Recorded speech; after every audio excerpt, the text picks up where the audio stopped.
Martial Peak, Chapter 5177, Pyrrhic Victory. Yang Kai had returned to Blue Sky Pass from the forward base for various matters over the years, but he had always returned alone while Dawn had always been guarding the front lines. He might be the squad leader, but Dawn was strong enough to carry out various missions without him. Dawn had not returned with him this time either, so Yang Kai didn't understand why Feng Ying and Bai Yi were here. After pondering for a moment, Yang Kai walked to the left wing and gently touched the restriction. Soon, Feng Ying appeared in front of Yang Kai. "Squad leader, you're back?" Feng Ying immediately commented. Yang Kai nodded in response. "Why have you also returned?" Feng Ying answered, "The pass ordered us to return, so we have." "Ordered?" Yang Kai was a bit astounded. He originally thought that Feng Ying and Bai Yi had returned for some reason, but after knowing that it was an order from the pass, there was nothing left to say.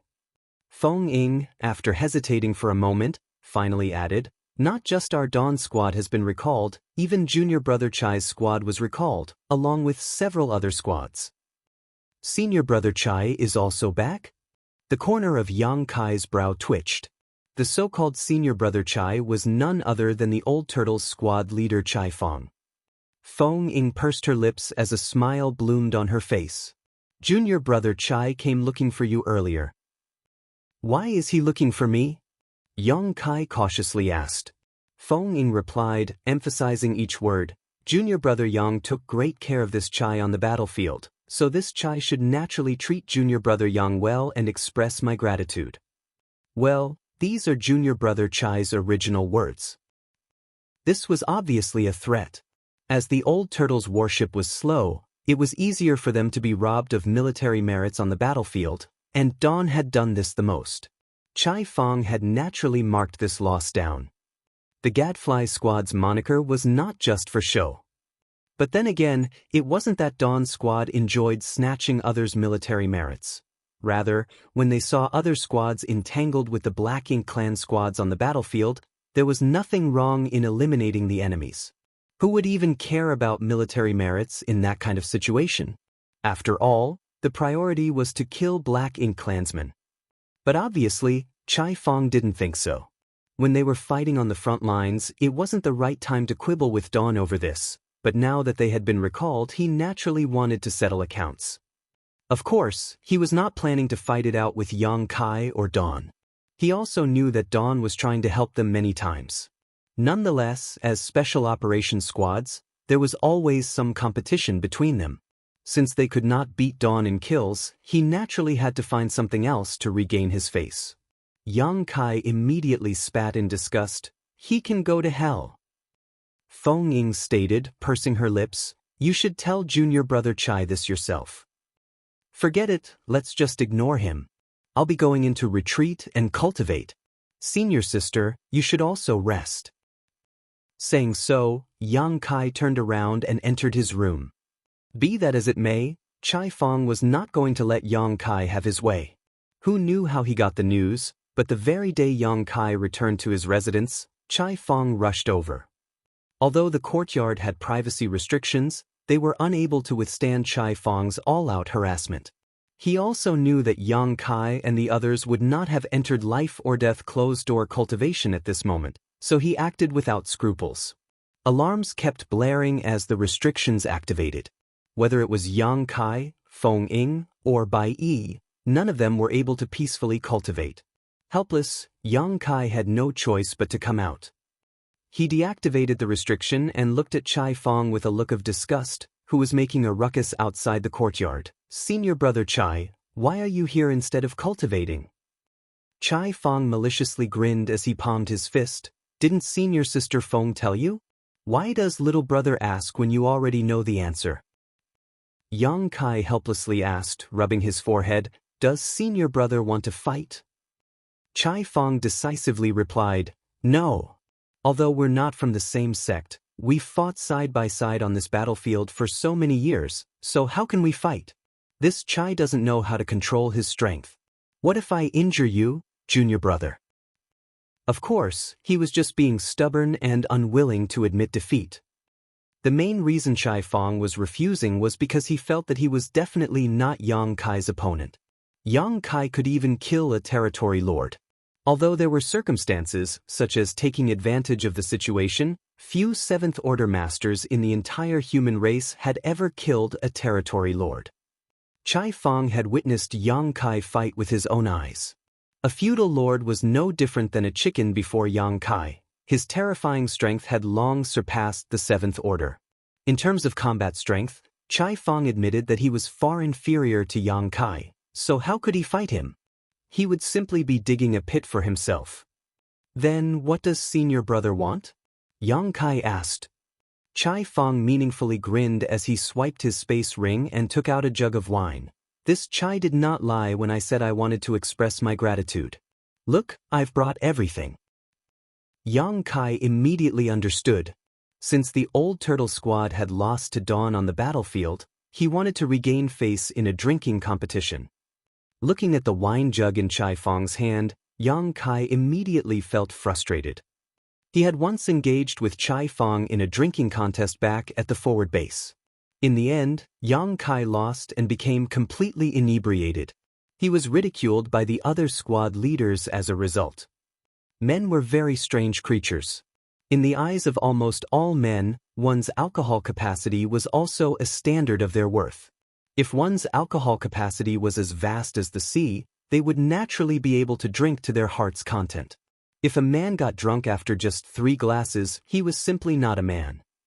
Yang Kai was now a 7th Order Open Heaven Realm Master with a robust foundation and strong physique. Not to mention a single jug of wine, even 100 or 1,000 jugs wouldn't be enough to make him drunk. If his world force was taken into account, he could easily detoxify any amount of wine. But since it was a drinking competition, they naturally would not be using any of their strength. There would be no point in competing if they really used their world force. During the drinking competition, everyone would seal their strength and compete with their innate capacity. In this aspect, Chai Fong seemed to have a higher capacity than Yang Kai. Senior brother, I still need to cultivate. How about this? I'll just accept this wine as. Before Yang Kai could finish speaking, Chai Fong pushed him into the courtyard. Enough with the nonsense. Since this chai has come today, I don't plan on leaving. Yang Kai staggered back, helplessly watching Chai Fong take out a set of chairs and a table. He then took his seat and gestured to Yang Kai to take the seat across from him. He was staring at Yang Kai very fiercely, assuming the posture that either you die or I perish. Yang Kai reckoned that he was most likely doomed today. Sit. Why isn't junior brother sitting? If you don't sit, I'll think that you're looking down on this chai. Chai Fong glared angrily. Yang Kai forced a laugh. Senior brother, there's no need to go this far. Helpless, he sat down opposite Chai Fong. The moment he sat down, Chai Fong instantly pushed the jug of wine to Yang Kai. Afterwards, he took out another jug, opened the lid, and poured it down his throat. The corner of Yang Kai's brow twitched staring at this. Chai Fong had completely emptied the jug in less than a dozen breaths. He then wiped his mouth and stated, "Good. Junior brother, please help yourself. This chai will first drink a few jugs to moisten my throat." Saying so, a small mountain of wine jugs appeared beside him with a wave of his hand, and he started drinking them like they were water. Damn it. Yang Kai's heart was gripped with apprehension. If this continued, he would definitely lose. The only choice he was left with was to call for reinforcements. Taking advantage of the other party's drinking, Yang Kai secretly sent a message. A short while later, Yang Kai finally finished his jug, but Chai Fong had already finished 4 or 5. They were on completely different levels. Fortunately, a figure rushed in from outside at that moment. Seeing the oncoming figure, Yang Kai called out enthusiastically before anyone could understand what was happening. "Fei Ping, you're here? Come, let me introduce you. This is the old turtle squad leader, Chai Fong." Chai Fong shot him an annoyed look. "Why are you introducing me? Do you think that I don't know everyone in your squad?" After so many years of competing with each other, how could he not know who was who? Yang Kai defended with a smile. Fei Ping has admired Brother Chai for a long time and has praised Brother Chai many times to me, saying that Brother Chai's squad always took the lead and fought bravely when in battle. Fei Ping, now that squad leader Chai is here, why don't you offer him a few toasts? Hearing Yang Kai's suggestion, Miao Fei Ping didn't dare act disrespectfully and had no choice but to pick up a wine jug and respectfully offer, "Squad leader Chai, this junior offers you a toast." Chai Fong didn't refuse and simply glanced at Yang Kai. Treacherous bastard. Gulp gulp gulp, Miao Fei Ping quickly downed the entire jug of wine. Just as he was finished drinking, someone else came in. Yang Kai called out enthusiastically once again, "Senior Brother Chi, you are here? What a coincidence, squad leader Chai is here as a guest." He was worried about no one being able to accompany him, but Senior Brother Chi, your capacity is like the sea, come here and drink with squad leader Chai. Chi Tai Chu chuckled, that's exactly what I was thinking. A moment later, Yang Kai shouted again, Senior Brother Shin is here. One by one, the members of Dawn kept arriving. After 7 or 8 of them arrived, Chai Fong couldn't stand it any longer. He slapped his hand on the table and angrily shouted, bullying me with numbers, are you? You gadflies are too much. As expected, if the foundation is crooked, the house will be too. Yang Kai, you have reinforcements, but do you think that this old master doesn't? Saying so, he took out a communication artifact and sent a message with his divine sense. Not long after, several figures flew over from all over Blue Sky Pass. Yang Kai didn't back down either and quickly summoned the remaining Dawn members. A moment later, some 90 people were gathered in the small courtyard, bustling with noise and excitement. Because of all the noise, Feng Ying and Bai Yi were unable to remain in seclusion. Yang Kai and Chai Fong, who were sitting across from each other at the table just as before, were now completely surrounded by members of their respective squads. Chai Fong fiercely glared at Yang Kai and shouted, brothers, sisters, squad leader Yang has taken care of us quite a lot on the battlefield. He has saved us so many times, but we never got a chance to repay him. Let's show him proper gratitude today. Yang Kai bitterly smiled, squad leader Chai, you're really too polite, it would be impolite not to repay your gift in return.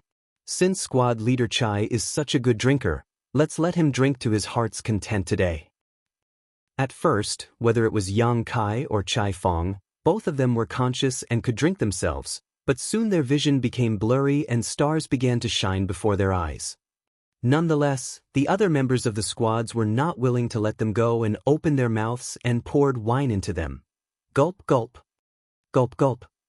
Feng Ying and Bai Yi stood together, watching from afar, the former sighing, a Pyrrhic victory indeed, sacrificing 800 soldiers just to slay 1,000 of the enemy. Bai Yi vigorously nodded like a chicken pecking rice. At one point, Yang Kai's body went limp and slid under the table. The drunken Chai Fong on the opposite side broke into loud laughter, this old master one.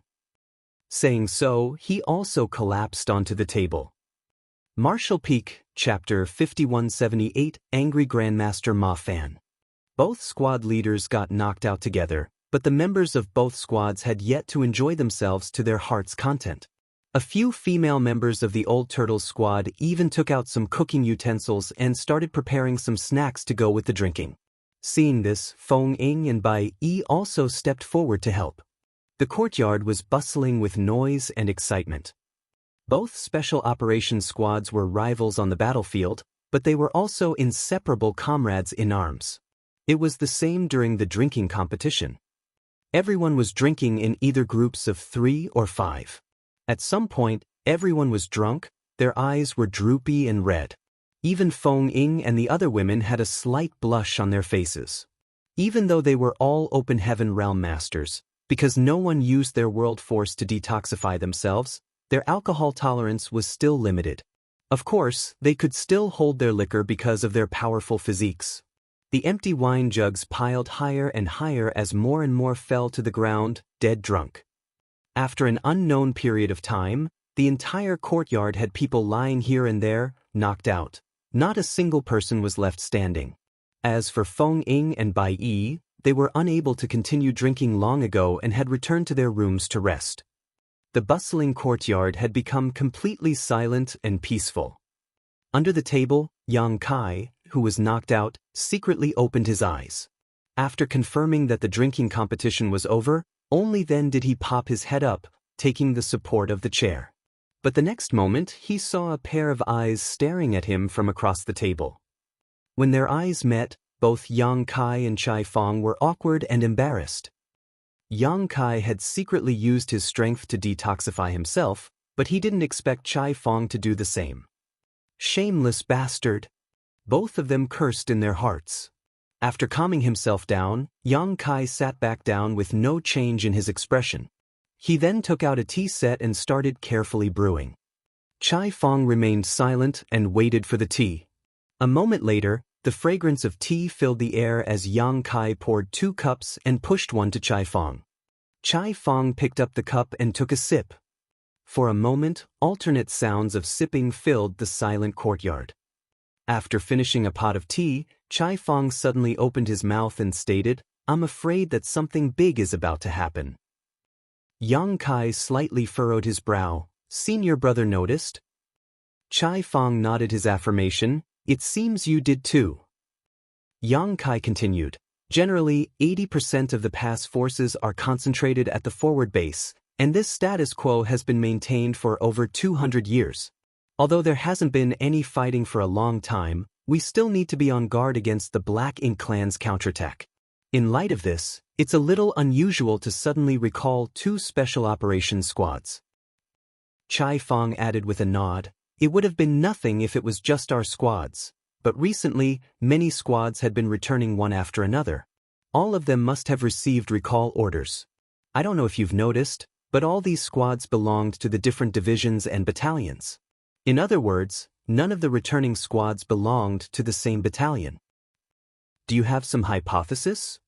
Yang Kai asked. Chai Fong shook his head, denying, "I have no idea. I was hoping you had heard something."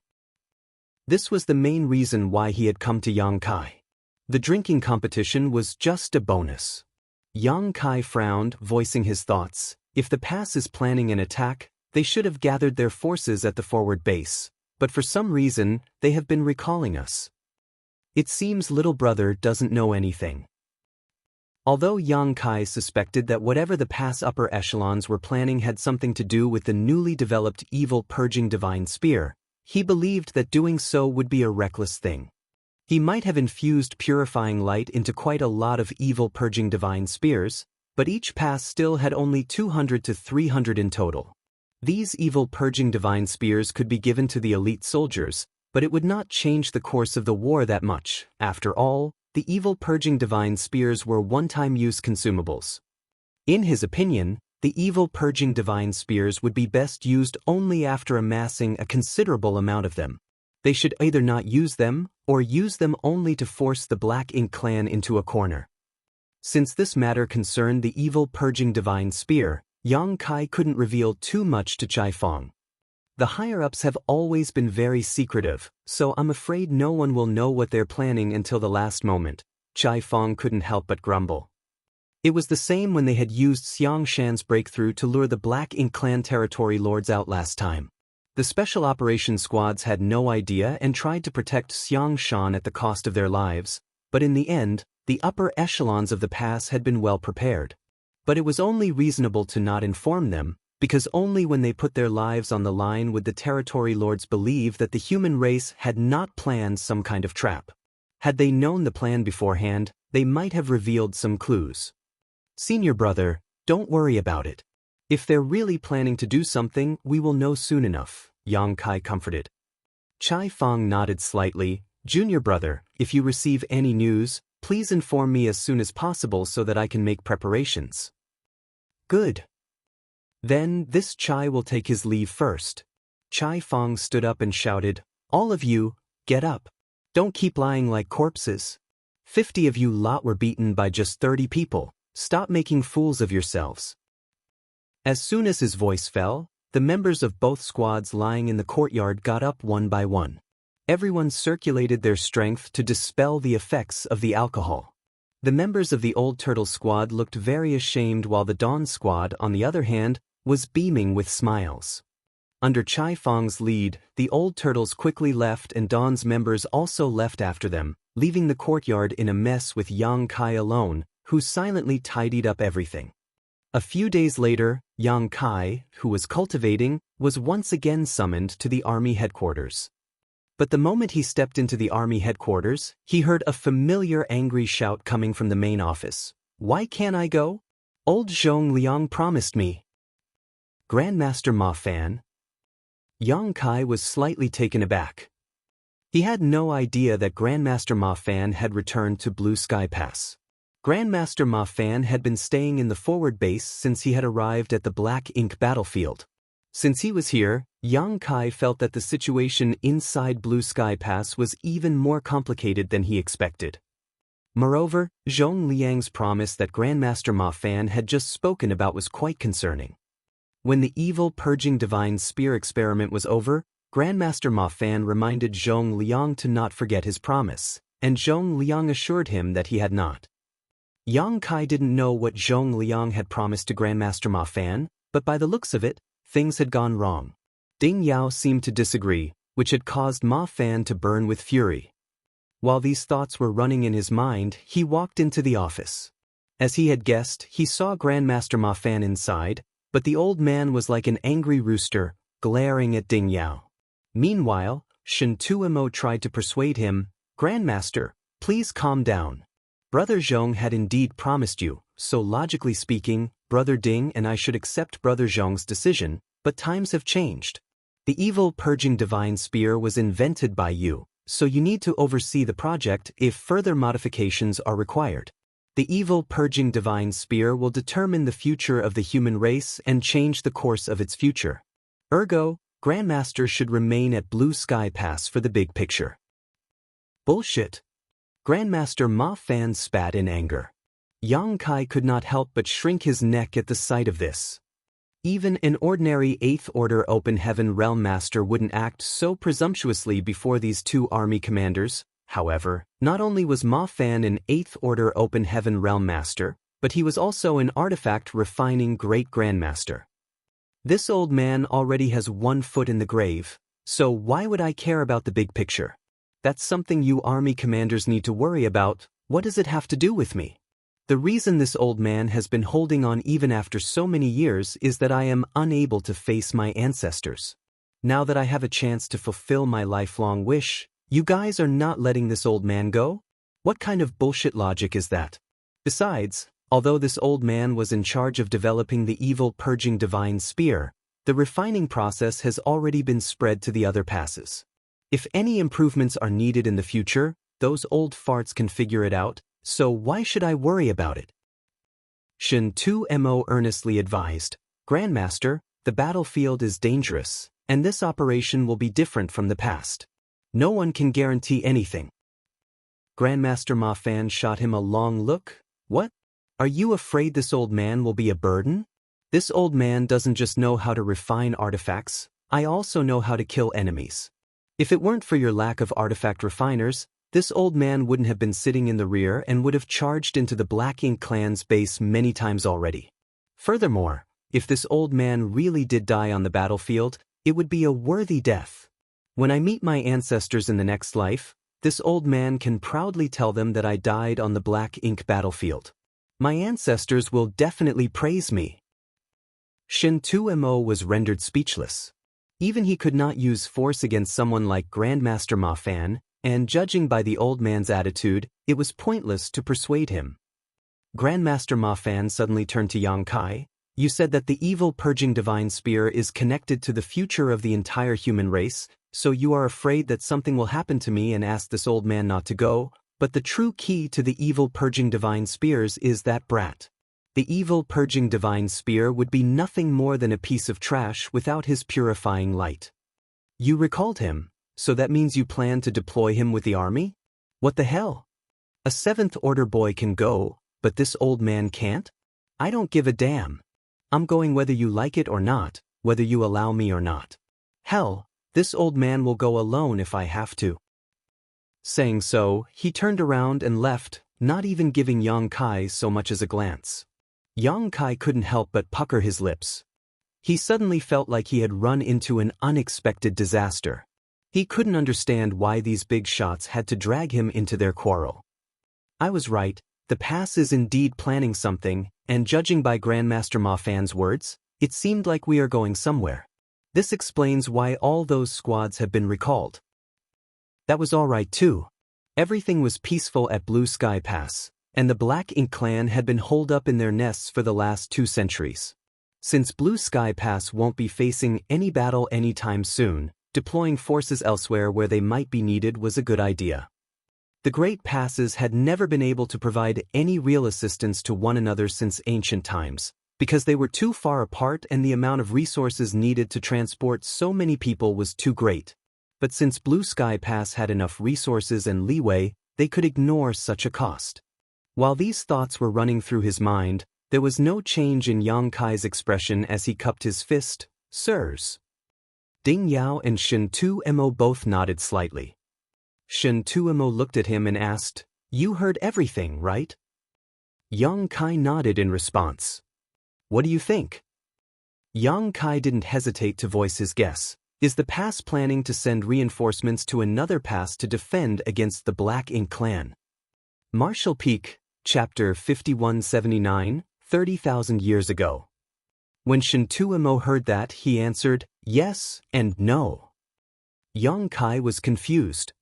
Then, Shen Tuemo fell silent as if he were thinking about how to explain this matter to Yang Kai. After all, it was not a simple matter to understand. It took quite some time before Shen Tuemo spoke again. It's been about 300 years since you arrived at the Black Ink battlefield, and although that's not a long time, you've already gathered more experience than the average soldier could gather after battling the Black Ink clan for thousands of years. Moreover, you've also been to places that even the 8th Order Masters had never gone.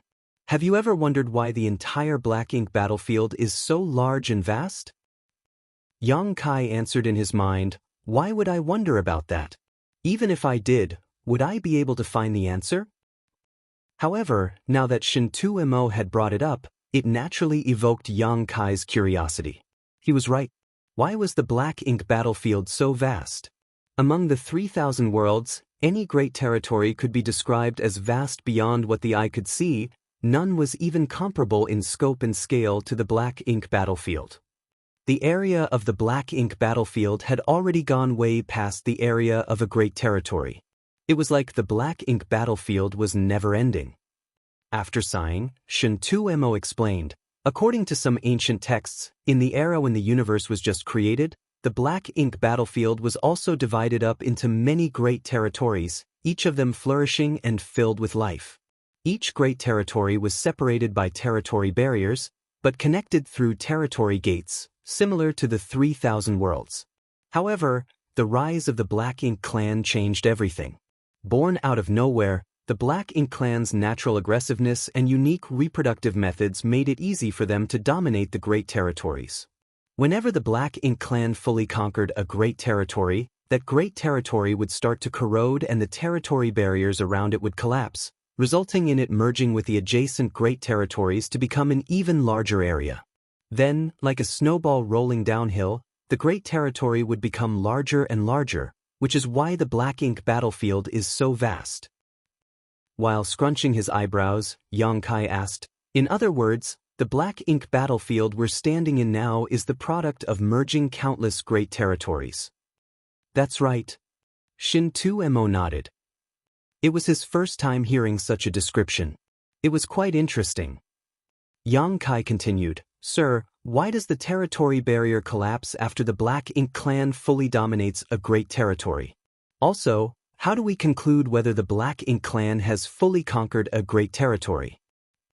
Shaking his head, Shen Tuemo replied, I don't know either. All the knowledge I have about this matter comes from reading those ancient historical records, but the contents in those documents aren't complete anymore, and no one can determine if the contents written are real or fake. However, this theory is able to explain why the Black Ink battlefield has such a vast area. Then, where did the Black Ink clan come from? A typical Black Ink clansman is bred from a Black Ink nest, and black ink nests are divided into different ranks. A low-rank black ink nest is the sub-nest of a mid-rank one. So if we trace that logic, what is the primary nest? Where were the Royal Lord black ink nests originally spawned from? That question had confused Yang Kai for a long time, but he still hadn't found an answer to it. Ever since he found out about the secret behind the black ink nests, he began to wonder about their origin. Therefore, he seized this opportunity to ask Shin Mo, wanting to get an answer to his questions. However, Shin Mo shook his head. I don't know. Before you discovered the secrets behind the reproduction of black ink nests, we humans had no idea they were even linked. That answer naturally disappointed Yang Kai, but when he thought about it, he suddenly had a more pertinent question to ask. Sir, why are you telling me these things?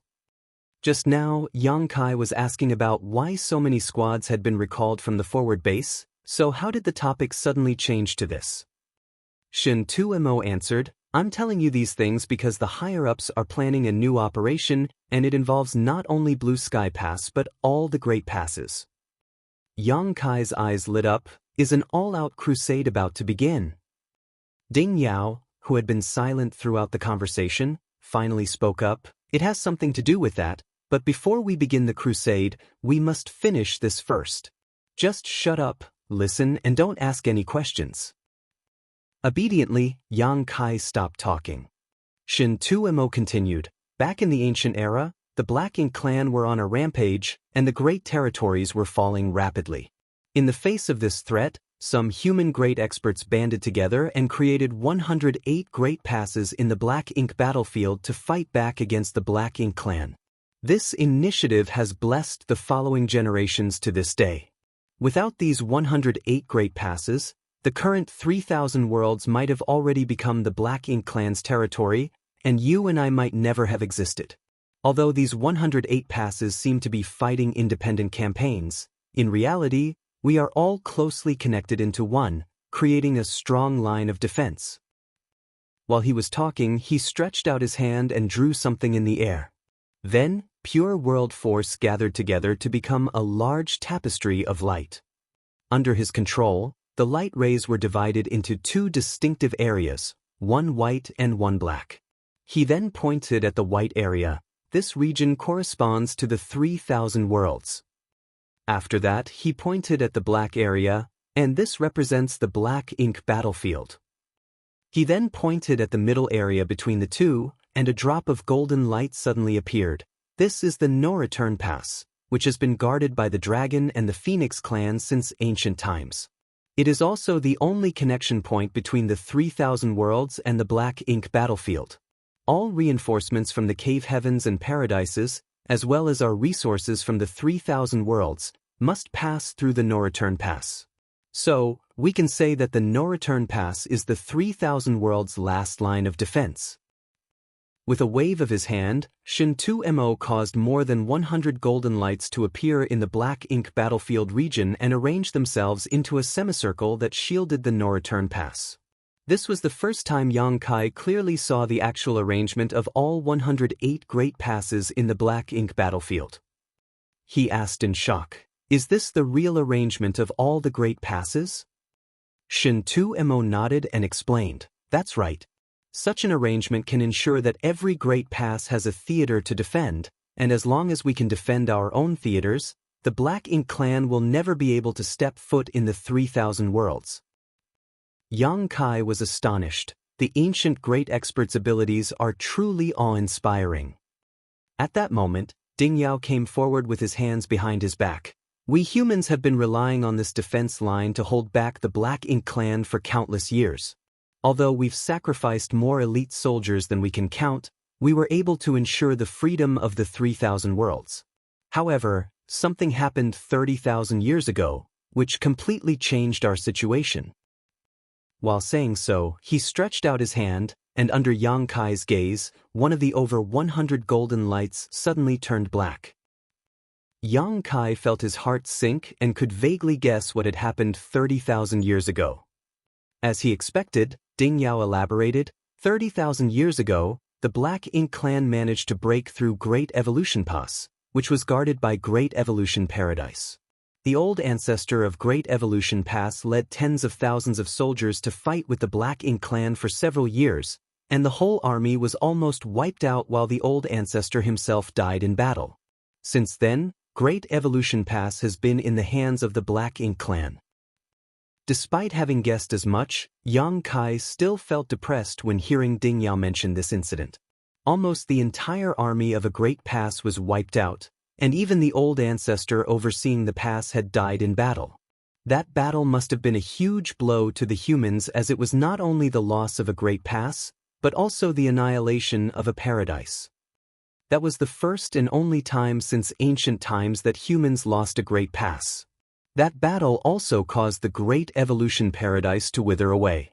The humans considered that matter a great shame, which is why Yang Kai had never heard about it directly despite joining the Black Ink battlefield for over 300 years. Those who knew about this were mainly the 8 Order Open Heaven Realm Masters, who wouldn't tell him such things. Cultivators under the 8th Order had no idea about this incident. In fact, Yang Kai first heard about this news from He Yuan Territory Lord.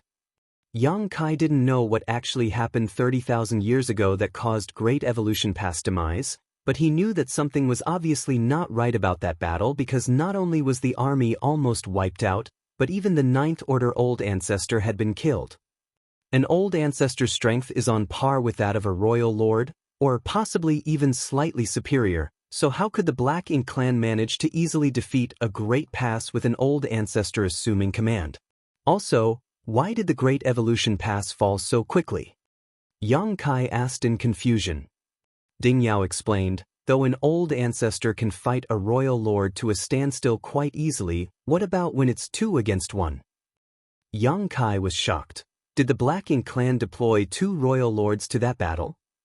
Nodding, Ding Yao replied, we only learned about this after the fact. It's not easy for a human to advance to the 9th Order, but that is true for the Black Ink clan's royal lords too. Such a master might not appear even once in several thousand years. Back then, there had only been one royal lord in the Great Evolution Theater, and he had been fighting with the Great Evolution Pass Old Ancestor for countless years, so they knew each other very well. However, one of the territory lords advanced to become a royal lord, and the Black Ink clan was able to keep that hidden from Great Evolution Pass Old Ancestor. Then, while the Old Ancestor was in the midst of fighting with the old Royal Lord, that newly advanced Royal Lord managed to launch a sneak attack and severely injure the Old Ancestor. How could the Old Ancestor win a battle in such a situation? Shin 2Mo added, although the Great Evolution Pass Old Ancestor died in battle, he was able to bring down one of the Royal Lords with him. In a way, his death wasn't in vain. In a battle where it was 2 against 1, and being severely injured, the Great Evolution Pass Old Ancestor still managed to kill one of the Royal Lords before he died. It was a feat worthy of being recorded in history.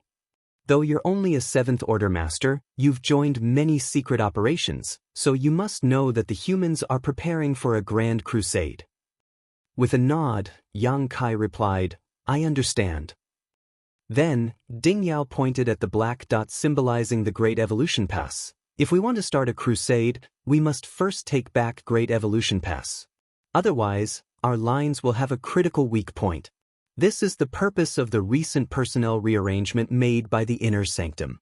Not only is it happening in Blue Sky Pass, but also at the other great passes. Yang Kai now understood the situation. In the meantime, he also finally understood why Grandmaster Ma Fan was so excited back then. He was one of the few remnants of Great Evolution Paradise, and now that he found out that the humans were planning to take back Great Evolution Pass, of course, he would want to have a part in the campaign. Great Evolution Pass was the place that his ancestors shed blood to protect and where they were buried. Standing from Grandmaster Ma Fan's point of view, he had to go take a look no matter what and pry their lost Great Pass from the Black Ink clan's clutches as revenge for his ancestors. However, Shin 2Mo and Ding Yao were wary about that and didn't want Grandmaster Ma Fan to join the operation, which would naturally lead to the latter flying into a rage. In such a situation, perhaps everyone would be against him joining this operation. In fact, Yang Kai even suspected that Grandmaster Ma Fan was able to be enlisted into the Black Ink battlefield 200 years ago because the humans had been planning to take back Great Evolution Pass even then. Martial Peak, Chapter 5180, Wu Qing's Breakthrough. Of course, that was just his own speculation and there was no way to confirm it. The humans wanted to take back the Great Evolution Pass. That was big news, and just thinking about it made Yang Kai feel excited. As far as the main crusade went, the first step was to recover Great Evolution Pass. That was because the Great Pass had fallen into the hands of the Black Ink clan, and if not recovered, once the humans began their crusade, the Black Ink clan might harass them from the rear. Therefore, the humans had to tie up all loose ends that might affect their crusade before it could begin. Yang Kai suddenly thought of a problem. Sirs, according to your story on how Great Evolution Pass fell into the hands of the Black Ink clan, there must still be a royal lord assuming command over there. If we want to defeat a royal lord, we must have an old ancestor with us. Could it be that the old ancestor from our side will be personally leading the army to Great Evolution Pass? Although it had been quite a while since Blue Sky Theater had seen open hostilities, the old ancestor still couldn't leave the Great Pass at will. Once the Black Ink clan discovered that the old ancestor had left, they might try something. By then, they wouldn't be anyone restraining the Black Ink clan's royal lord, and although Blue Sky Pass could not be easily overtaken, such a battle would definitely cost them the forward base. Once that was gone, all their hard work for hundreds of years would be wiped away. Blue Sky Pass wouldn't do such a stupid thing. Shen Tuemo replied, "There will be an old ancestor leading the army in this battle to recover our territory, but not the one from our pass." Yang Kai frowned. Who would it be? It wasn't an easy decision to let the old ancestor leave a theater, regardless of which great pass they were overseeing. You also know this old ancestor. Someone I know? Yang Kai was stunned. When he thought about it, he knew only 3 old ancestors. One was Blue Sky Pass Old Ancestor, one was Inyang Pass Old Ancestor, and the other was Myriad Demons Pass Old Ancestor. He hadn't met the other old ancestors yet. But Shin Tuemo just said that the battle to recover their territory had nothing to do with the old ancestor of Blue Sky Pass, so there were only the old ancestors of Inyang Pass and Myriad Demons Pass.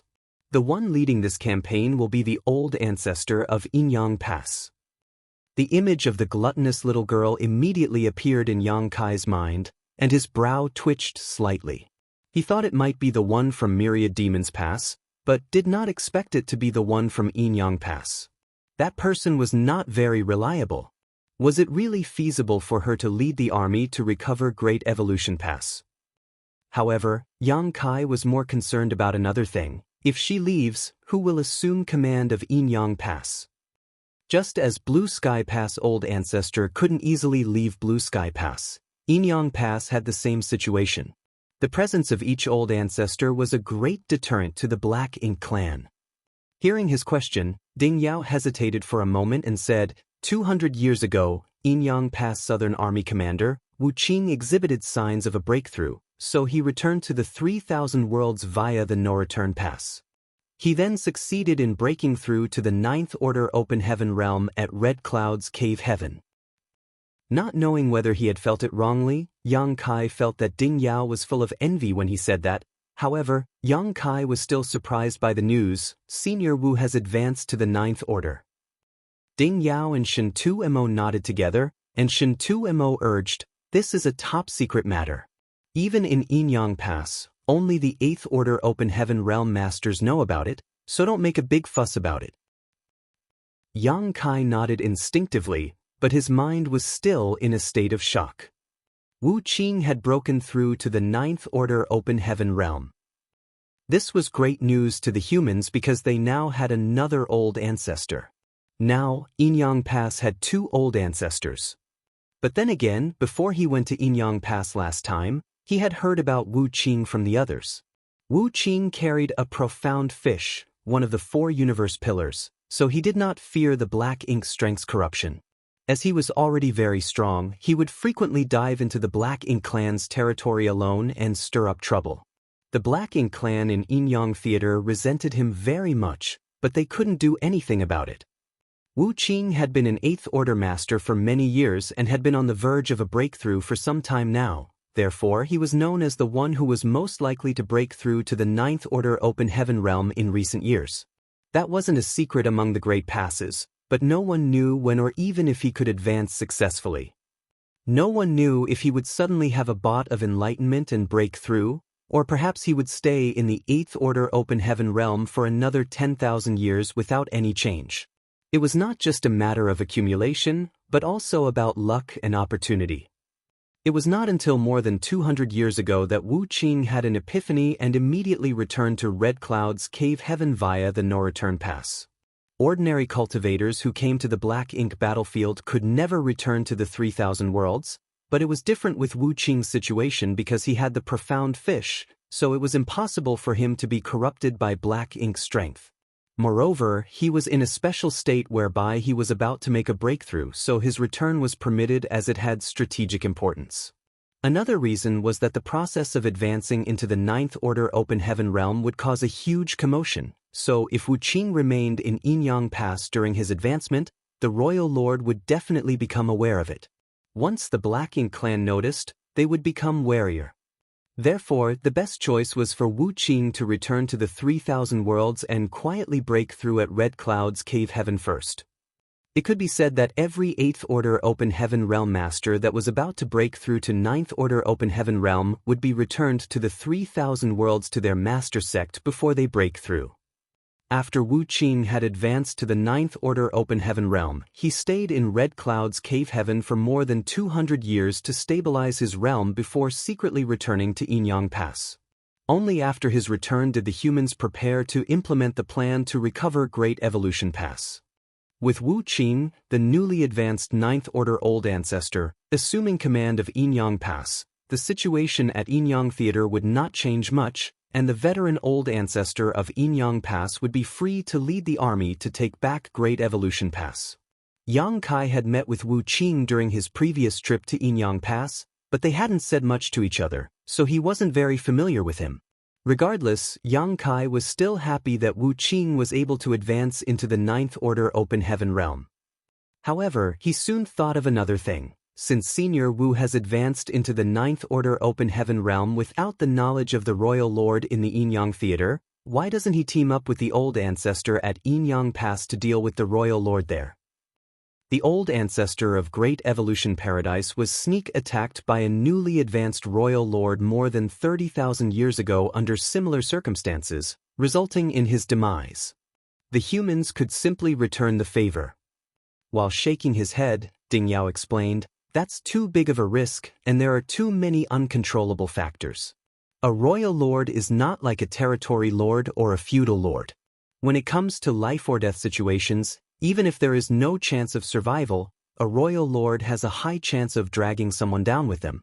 It's not easy for us humans to gain an old ancestor, so we cannot afford to take that risk." Back then, the Old Ancestor of Great Evolution Pass was still able to kill a royal lord despite being sneak attacked and outnumbered. A royal lord's strength was basically on par with that of a 9th Order Open Heaven realm master, so there was also a chance that they could do the same. As long as there was such a chance, the humans would not risk it. Smiling, Shen Tuemo elaborated, because an old ancestor and a royal lord aren't that easy to kill, each great pass can barely maintain a balance. If the Black Ink clan acted according to what you just proposed, who knows how many great passes we would have lost. What do you mean by that? Yang Kai frowned in confusion. Shen Tuemo continued to explain, there are a number of theaters with more than one royal lord. For example, the Great Battle Theater. There are 2 royal lords there while we only have one old ancestor standing guard. Hearing that, Yang Kai was very surprised. There are 2 royal lords in the Great Battle Theater? What's so surprising about that? Ding Yao glanced at him. Some human great passes have 2 old ancestors, but the total number of royal lords is most likely still higher. Yang Kai looked bewildered. I always thought that every great pass only had 1 old ancestor and the corresponding theater only had 1 royal lord. Frowning, Shen Tuemo asked, "Who told you that?" While shaking his head, Yang Kai replied, "No one. It was all his own assumption. but now it seemed that he was being naive. Thinking about it, no one had ever told him explicitly that each great pass had only one old ancestor that corresponded to one royal lord. Though there weren't many old ancestors, how could they possibly be distributed perfectly evenly so that all great passes only had one? There had to be a few extras somewhere. It was the same for the royal lord. It just so happened that the 3 great passes he visited only had one old ancestor and one royal lord. On the Black Ink clan side, both their feudal lords and territory lords outnumber our 7th Order and 8th Order masters, so it's only normal for their royal lords to outnumber our 9th masters too. However, the actual number is irrelevant to the overall situation. Although there are fewer 9th Order's Open Heaven Realm masters in some theaters, they are still able to maintain a balance with the royal lords and keep each other in check. Yang Kai nodded his head, indicating that he understood.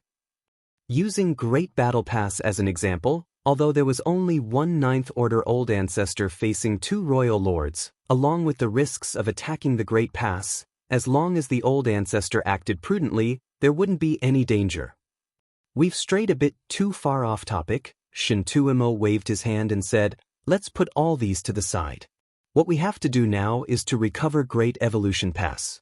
Originally, you weren't supposed to be involved in this matter because, as Grandmaster Mafan said, you are the key to the evil purging divine spear. The future of the human race is at stake, and we wouldn't allow you to head to such a dangerous battlefield so easily.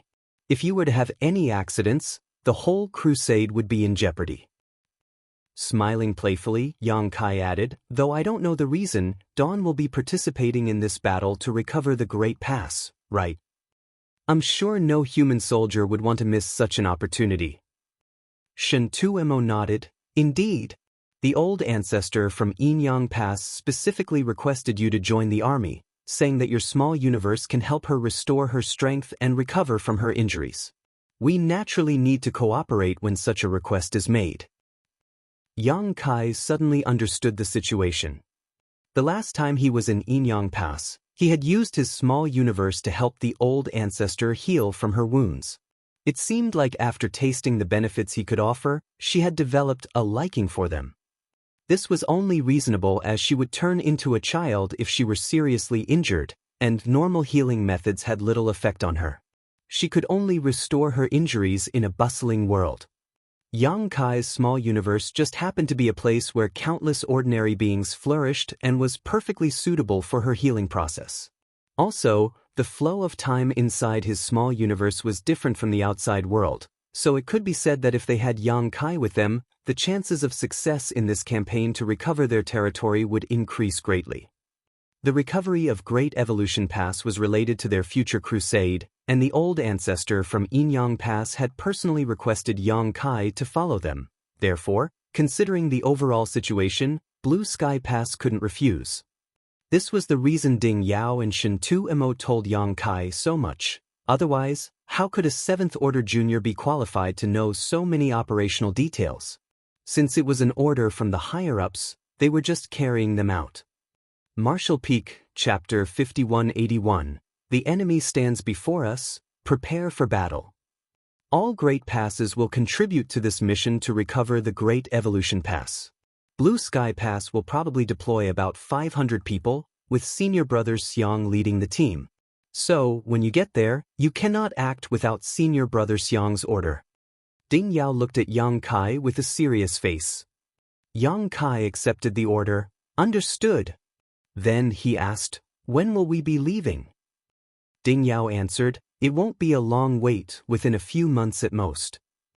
Shintuimo added, I am telling you this today because I want you to be prepared, otherwise, you will be confused when you get there. On the other hand, Dawn doesn't have enough members, so the Inner Sanctum has chosen a 10-person squad to join Dawn. They will be heading over for the transition within these few days. Yes, sir. You can head back and make the necessary preparations. Shintuimo waved his hand. Yang Kai cupped his fist and left. After leaving the army headquarters, Yang Kai breathed in a light breath to calm his excitement. The humans were going to recover Great Evolution Pass. After countless years of defending against the Black Ink clan, Blue Sky Pass Initial Crusade could be said to be a small step forward for the humans, while taking back Great Evolution Pass was like a big step forward. Once Great Evolution Pass was retaken, the Real Crusade would not be too far away. By then, there would be a world-shaking battle to the death between the two races in this huge and vast black ink battlefield, and no one could predict what the final result would be. On this vast battlefield, a single human strength was too weak to matter, and Yang Kai was a mere 7th Order master. Even an old ancestor could only affect the situation of their own designated theater, not the entire situation of the war. The only thing Yang Kai could do now was prepare himself for the upcoming campaign. After returning to his home, he entered retreat and began cultivating to improve his small universe's heritage as much as possible. A few days later, two 7th Order Open Heaven Realm Masters, Renbing Bai and Yu Ziyu, came for a visit. They were the squad leader and vice squad leader of a 10-man squad and were both veterans who had been on the Black Ink battlefield for at least 2,000 years, killing countless enemies and earning a lot of merits. Because they were about to embark on a campaign to recover Great Evolution Pass, Dawn naturally needed to be as strong as possible. However, since the establishment of Dawn, the squad had never filled its ranks, so after some consideration, Ding Yao took the initiative to choose a 10-member squad to fill in the vacancies and increase Dawn's strength. The team led by Renbing Bai and Yu Ziyu were the lucky squad. The two were not repulsed by this order and were even a bit happy. This couldn't be helped, as every ordinary squad's desire was to develop their squad to become an elite squad with grand accomplishments. Unfortunately, there were only 5 special operations squads here in Blue Sky Pass, so if the others wanted to be promoted, they had to perform exceptionally well and play a decisive role in battle, otherwise, promotion was impossible. The creation of Dawn was also because Yang Kai was too important for Blue Sky Pass, which was why the army commanders granted a special exception. Of course, the military merits Dawn earned after its establishment did live up to its title as a special operations squad. They even outshined the other 4 elite squads. Although Renbing Bai and Yu Ziyu's squad was quite strong and had earned a lot of military merits in its time, their capabilities were still far from being able to be promoted. So, when they were suddenly ordered to join Dawn, they were a bit confused, but were still happy to report to Yang Kai. In every war it participated in, Dawn would rank first in the War Materials Hall in terms of military merits. More importantly, Dawn still had vacancies. Many cultivators wanted to join Dawn and fight as part of the squad, but unfortunately, Yang Kai, the squad leader, never intended to recruit new members over the years. Renbing Bai and Yu Ziyu did not expect that a sudden transfer order from the higher-ups would allow them to fulfill this wish. In the courtyard, Yang Kai gave the two 7th Order Open Heaven Realm Masters a warm welcome. Although they had never met each other before, they were comrades who fought together on the Black Ink battlefield, so there was no estrangement between them when talking about killing the Black Ink clan and restoring peace. After a few rounds of drinks, the atmosphere became very lively. During that time, the two 7th Order Masters had asked about the reason behind the transfer order given by the higher-ups, but Yang Kai dodged the question. The matters Ding Yao and Shen Tuemo told him about had to be kept confidential for the time being. Although these secrets would soon be revealed during the battle to recover Great Evolution Pass, Yang Kai still couldn't say anything in this situation. At least, the announcement shouldn't be coming from him. After a while of chatting, both the host and guests were having a good time. With the addition of Renbing Bai and Yu Ziyu's 10-person squad, the number of Dawn team members instantly increased to 47. Though it wasn't completely full, it was not far off and there were as many as 8 7th Order Masters in the squad. As time passed, some rumors gradually spread within Blue Sky Pass. No one knew where those rumors came from, but all the soldiers who were transferred back to the Inner Sanctum were soon vaguely aware of the news that the humans were going to take back Great Evolution Pass. Everyone was so excited that they could barely wait for that battle to start. Several months later, it was finally time. A message was sent to all the members of Dawn. Once they had all assembled, they were led by Yang Kai to Blue Sky Pass Main Square, where squads of varying numbers had gathered from all directions of the Inner Sanctum. By the time Yang Kai arrived with dawn, hundreds of people had already assembled and more were on their way. In less than a half cup of tea's time, about 500 people had gathered at the square, which was the number Ding Yao had revealed to Yang Kai earlier. Despite the large number of people, the square was silent. Under the calm exterior though was suppressed excitement. Chai Fong, the old turtle squad leader, was standing not far from Yang Kai while squinting at him to attract his attention. Chai Fong said, "Brother Yang, judging from this situation, it seems like the rumors about recovering Great Evolution Pass might be true." When the news of recovering the Great Pass began spreading around the inner sanctum, Chai Fong also came to Yang Kai to discuss this matter with him, but Yang Kai didn't dare to reveal anything and pretended not to know about it when talking to Chai Fong. However, everyone knew that without the tacit approval from the higher-ups, the news wouldn't have spread throughout the inner sanctum. Therefore, Chai Fong had expected it to be more than 80% true back then, and now it seemed like he was right. After realizing that, Chai Fong felt very excited. Since the battle 200 years ago, the soldiers of Blue Sky Pass had been bored and idle. It was unbearable for them not to kill any enemies for 200 years, but now they could finally kill as many enemies as they could during this campaign to recover Great Evolution Pass. "I think you're right," Yang Kai replied.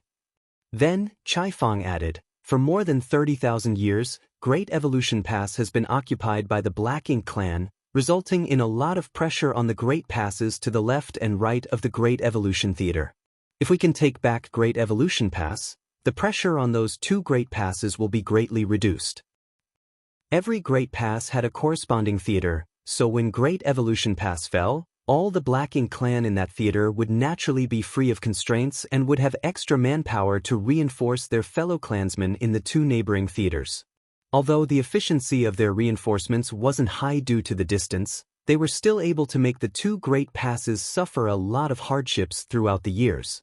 In comparison to the other Great Passes, the two Great Passes adjacent to Great Evolution Pass also had more troops.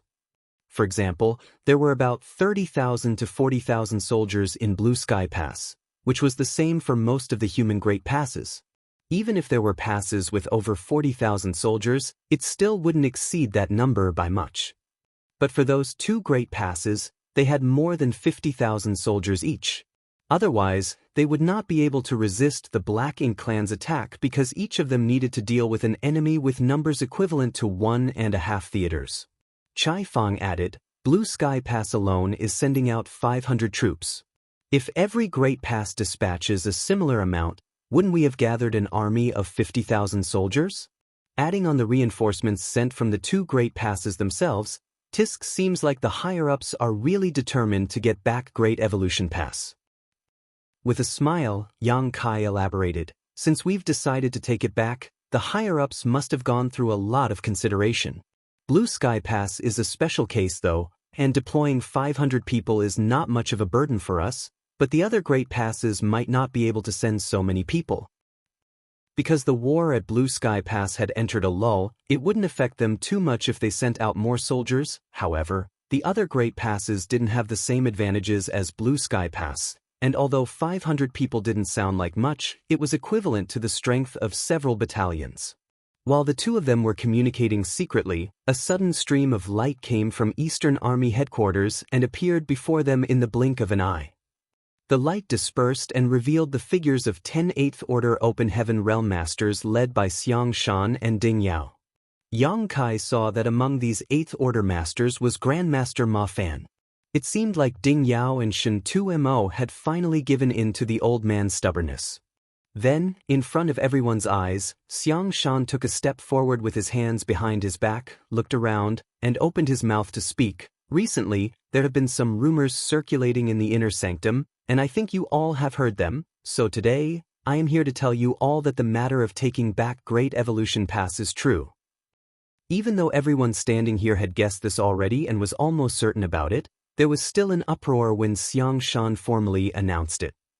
Ignoring the excitement of the soldiers, Xiang Shan continued, "Since the fall of Great Evolution Pass more than 30,000 years ago, it has been under the control of the Black Ink clan, and the strong defense line built by the ancient masters has become vulnerable.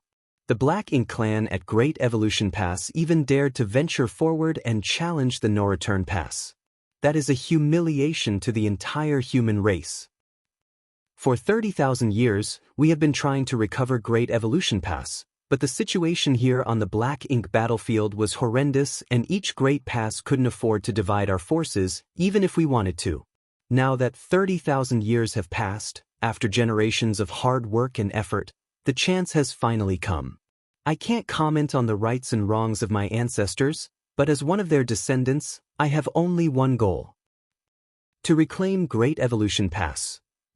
Today, all 500 of you will join me on this endeavor, and whether we face life or death in the days to come, we will not embarrass the human race's prestige. We will not forget the efforts of our forefathers and their original intentions. The enemy stands before us, so let us prepare for battle. For victory! Victory! The crowd roared in excitement, and their shouts echoed across the sky. With a slight nod, Xiang Shan suddenly waved his hand, and dozens of streams of light scattered to all parts of the crowd.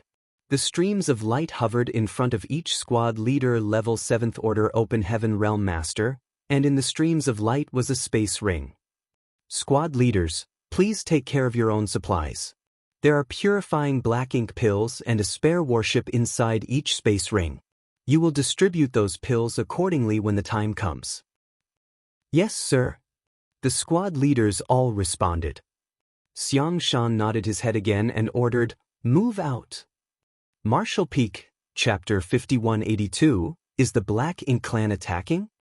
Xiang Shan turned around and dashed towards the central hall, where the hyperspace array was located. Following behind him was Ding Yao and 9 other 8th Order Open Heaven Realm Masters, with the 500 human soldiers further back. Meanwhile, Yang Kai led Dawn at the front of the pack, followed by Chai Fong and the members of the Old Turtles. Soon, all the 8th Order Open Heaven Realm Masters and the 500 soldiers arrived at the hyperspace array. Fortunately, the central hall was spacious enough to hold hundreds of people without being crowded. An 8th Order Open Heaven Realm Master greeted them and cupped his fist to Xiang Shan. "Everything is prepared." Xiang Shan nodded, "Many thanks." The 8th Order Master moved aside, and Xiang Shan led hundreds of soldiers straight to the front of the space array. The array's light glowed brightly while the patterns flashed and the array hummed, obviously indicating that it was already opened and ready to use.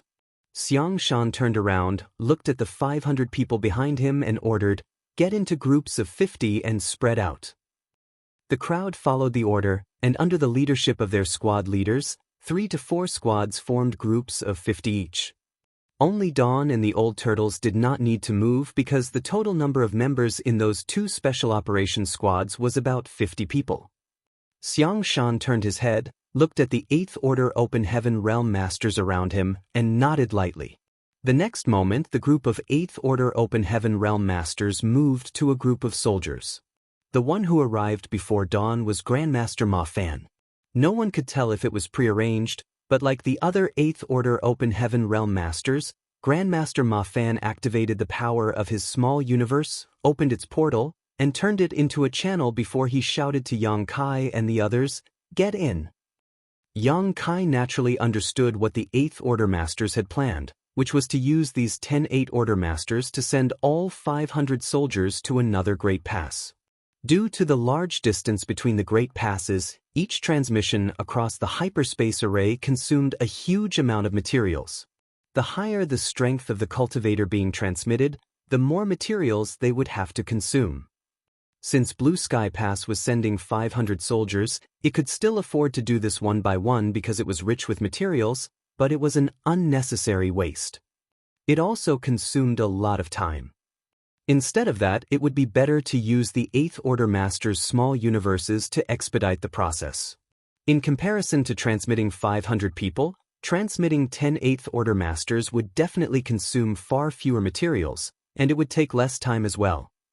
As a matter of fact, whenever cultivators moved from one Great Pass to another, they would usually use this method, which was to let lower-order cultivators enter the small universe of high-rank Open Heaven Realm Masters.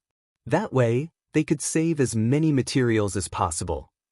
The small universe of an 8th order master was, if they were only to accommodate 5th order masters, capable of carrying upwards of 1,000 people. If they were trying to hold 6th order masters, around 100 people would be the limit. For 7th order masters, perhaps 10 would be the limit. Any more would add a significant burden to the 8th order master's small universe and cause unnecessary trouble. Therefore, after Xiang Shan and others had carefully discussed this matter, they thought that using 10 8th order open heaven realm masters to transport 500 people would be the best choice. After Grandmaster Ma Fan's shout, Yang Kai charged into the portal first, followed by his team members. Then, one after another, each figure disappeared. Only after everyone had entered the small universe did Grandmaster Ma Fan close the portal. This was not the first time Ma Fan had done something like this. Still, this was something that most would avoid doing if possible. Under normal circumstances, even if a high-rank open heaven realm master could store someone of a lower order in their small universe, they wouldn't, as the dangers of doing so were too great. It would be extremely difficult to stop their small universe from being damaged from the inside if someone they took in had malicious intentions. The high-rank masters could use their world force to suppress such behavior, but their small universe would still inevitably be contaminated with another person's world force as long as the other party simply circulated their strength, which was very troublesome to deal with. Therefore, the cultivators in Yang Kai's small universe had to leave when they were about to break through to the open heaven realm. Another reason was that everyone had different paths of cultivation, and the disciples of the Void Dao Temple would have a low chance of success if they stayed in Yang Kai's small universe when they wanted to break through. However, the Black Ink battlefield was a special case. It wasn't uncommon to see high-rank open heaven realm masters using their small universe to accommodate lower-order masters. All humans here were life-and-death comrades and fought side by side, so trust was not an issue. After receiving the entire Dawn Squad, Grandmaster Ma Fan turned a little pale despite receiving less than 50 people. On the other hand, Xiang Shan and others all seemed normal, especially Xiang Shan. He had taken in nearly 60 people yet still seemed like he was perfectly fine. From that, it was obvious that though the two were in the same realm, Ma Fan's heritage was incomparable to those veteran 8th Order Open Heaven Realm Masters from Blue Sky Pass. After all, the Tao of artifact refining consumed a lot of his time and energy, so his foundation was not nearly as rich. After receiving all 500 people into their small universes, the 8th Order Open Heaven Realm Masters did not immediately teleport away through the array but instead stood in place and waited in silence. That was because Blue Sky Pass wasn't the only one sending people. As all the Great Passes were deploying some soldiers for the campaign, it was impossible for the receiving space array to support them all at once, so they had to wait for the signal from the other side. It wasn't a long wait. About half an hour later, the hyperspace array suddenly shone out a light that was extremely dazzling but was quickly withdrawn. It happened 3 times. That was the signal they and that had been agreed on. After the light around the array stabilized, Xiang Shan took the lead, stepping onto the array, followed by the other Open Heaven Realm Masters. Activate the array.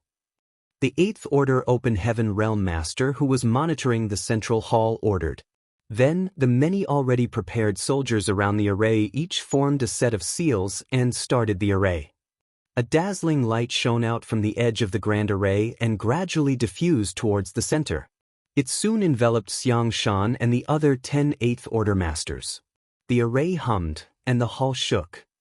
A dozen breaths later, the dazzling light disappeared, and the array became dark.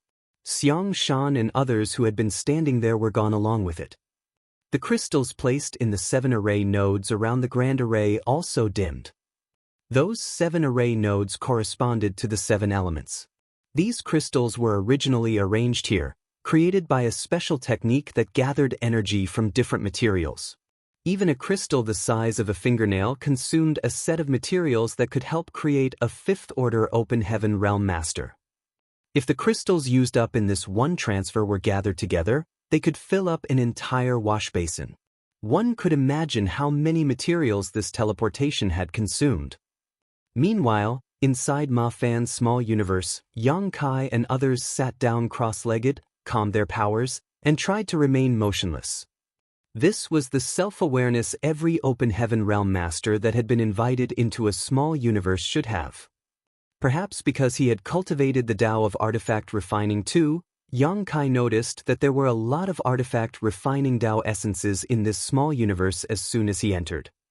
They were inside Grandmaster Ma Fan's small universe after all, and as an artifact refining Great Grandmaster, it was normal to have such a dense Tao essence. If Grandmaster Ma Fan's small universe could rear living beings like Yang Kai's small universe, there would certainly be a lot of artifact refining prodigies to emerge from here. In fact, because of the special characteristic of the Open Heaven Realm Master's small universe, whenever a cultivator's strength reached the 7th order, their small universe would turn from immaterial to material. By then, it wouldn't be difficult to find a legacy disciple because they could raise a batch of living beings themselves, and following the subtle influence of their own grand Tao essence, there would eventually be a perfect candidate to inherit their legacy.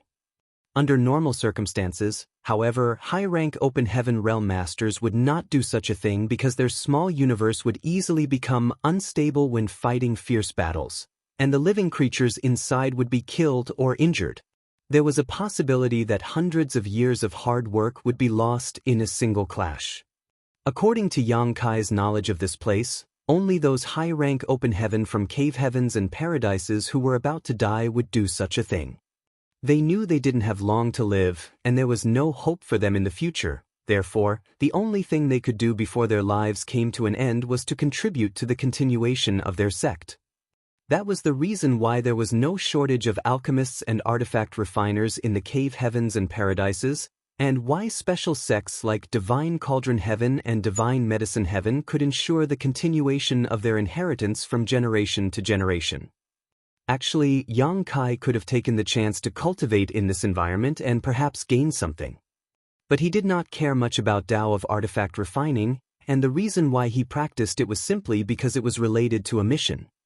Now that his mission was long over, he hadn't actively cultivated the Tao of artifact refining for a long time. After waiting for almost an hour or so, the small universe suddenly buzzed, and a portal to the outside world opened. The members of Dawn got up and exited the portal under Yang Kai's lead, leaving Grandmaster Ma Fan's small universe. When the world suddenly changed, they found themselves in the middle of a huge open area. Before the crowd could even stand firm, a vague buzzing noise entered their ears as they felt energy fluctuations coming at them from all directions. These signs were all very familiar as all of them had encountered such scenes many times in their lives. Shen Ao, who was standing beside Yang Kai, raised a brow and asked what everyone was thinking, "Is the Black Ink clan attacking?" Yang Kai nodded lightly. He didn't know which Great Pass this was, but it must be one of the two adjacent to Great Evolution Pass. After all, in order to recover Great Evolution Pass, starting from the two adjacent Great Passes would be the shortest route. However, they didn't anticipate that they would bump into the Black Ink clan attacking the Great Passes. Also, Yang Kai couldn't figure out whether this attack was a coincidence or a situation planned out by the humans. He guessed that it was most likely the latter.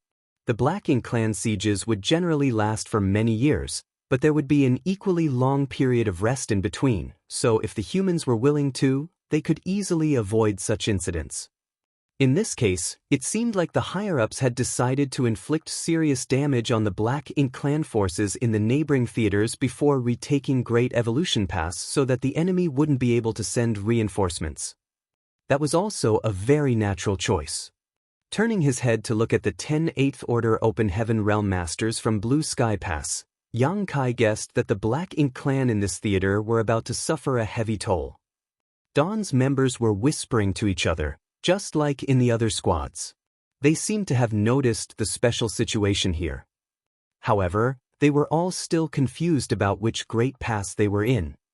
The universe chart they brought over from Blue Sky Pass was useless because each theater had its own universe chart. Although the chart had details about some nearby theaters, the universe chart showed nothing of Great Passes that were further away. While the members of Dawn were talking amongst themselves, an 8th Order Open Heaven Realm Master suddenly came in from not far away and cupped his fist at Xiang Shan, Senior Brother Xiang. Xiang Shan returned the greeting, Junior Brother Hong. Marshall Peak, Chapter 5183, Wind and Cloud Pass. Though no one knew which great pass the man called Junior Brother Hong came from, he obviously was not a local. After he met up with Xiang Shan, they interacted via divine sense. Yang Kai took the opportunity to look around and realized that many cultivators had gathered in different groups in the square. The number of people in each group varied from about 200 to 300, but none of them had 500 like Blue Sky Pass. Those groups of cultivators gathered together should have been the soldiers deployed by various passes, and it seemed like Yang Kai's guess was right. Because the situation in Blue Sky Pass was different, they could deploy 500 soldiers, while the other great passes couldn't deploy as many. In contrast to the 30,000 to 40,000 soldiers in each great pass, a few hundred people wouldn't affect their strength too much. But once all of them had gathered in this place, it would be a considerable amount of manpower. Yang Kai estimated that there were almost 6,000 to 7,000 people gathered in this square, and this was before everyone had arrived. Once everyone had assembled, there would likely be several tens of thousands in total. In every group of cultivators, there would also be 8th Order Masters, but their numbers varied as well. Each group basically had more than 5 though. It seemed like the other great passes had made the same choice as Blue Sky Pass, using the small universes from 8th Order Masters to send their soldiers here. Yang Kai was secretly speechless. Besides the 6,000 to 7,000 soldiers gathered in this square, there were already about 100 8th Order Open Heaven Realm Masters present. The Black Ink clan besieging this great pass at this moment were not only unlucky, they were about to feel miserable. Just as Yang Kai was about to ask Grandmaster Ma Fan which great pass they were at, a voice suddenly sounded beside his ear, "Brat, over here." Following the direction of the voice, Yang Kai looked around and saw someone waving his hand from one of the groups. It was Su Linggong. Yang Kai was stunned as he didn't expect to see Su Linggong there. Because Su Linggong was a 7th Order Master, he must have come here to take part in the mission to recover Great Evolution Pass. When Yang Kai saw Su Linggong, he was happy because he was still his elder after all, despite both of them having the same cultivation. Following that, Yang Kai went up to Ding Yao and said, "Marshal Uncle, there's someone I know over there. I'll head over and say hello." Ding Yao turned his head towards the areas where cultivators from Inyang Pass were gathered and nodded lightly. "You're free to roam around but do not leave the square." "Yes." Yang Kai replied and turned back to relay a message to the members of Dawn before heading towards Su Linggong. When he arrived before Su Linggong, Yang Kai bowed, "Marshal Uncle Su." He also bowed to Tang Qiu and the others, "Greetings, seniors." On Inyang Pass side, not only did Su Linggong join this mission, but so did Tang Qiu and several other familiar faces. Among these 8th Order Open Heaven Realm Masters, there were some whom Yang Kai knew and some he didn't. Standing behind Su Linggong were Qin Kuei and Su Yingshui, who also nodded at Yang Kai as a greeting. Su Linggong slapped his hand on Yang Kai's shoulder and laughed heartily. "I never thought we would have the chance to fight side by side again. It's good to have you with us because you tend to cause a lot of commotion, which I enjoy the most." Hearing that made Yang Kai laugh. Unsure if it was a compliment, he replied casually, "Marshal Uncle Su, you're flattering me. I feel assured seeing you and the others have been doing fine." Su Linggong nodded happily. "I'll take it as you being filial." Yang Kai added, "It looks like quite a number of Inyang Pass soldiers came this time. How is the situation back there?" Just now, he had noticed that the number of soldiers from Inyang Pass was similar to that of Blue Sky Pass, around 500 with 10 8th Order Open Heaven Realm Masters. Not only did the Eastern Army Commander, Tang Qiu, join this mission, but so did the Western Army Commander, Lu Zhiping. Yang Kai had a deep impression of the Western Army Commander, which couldn't be helped because the steamed stuffed buns she made were quite delicious.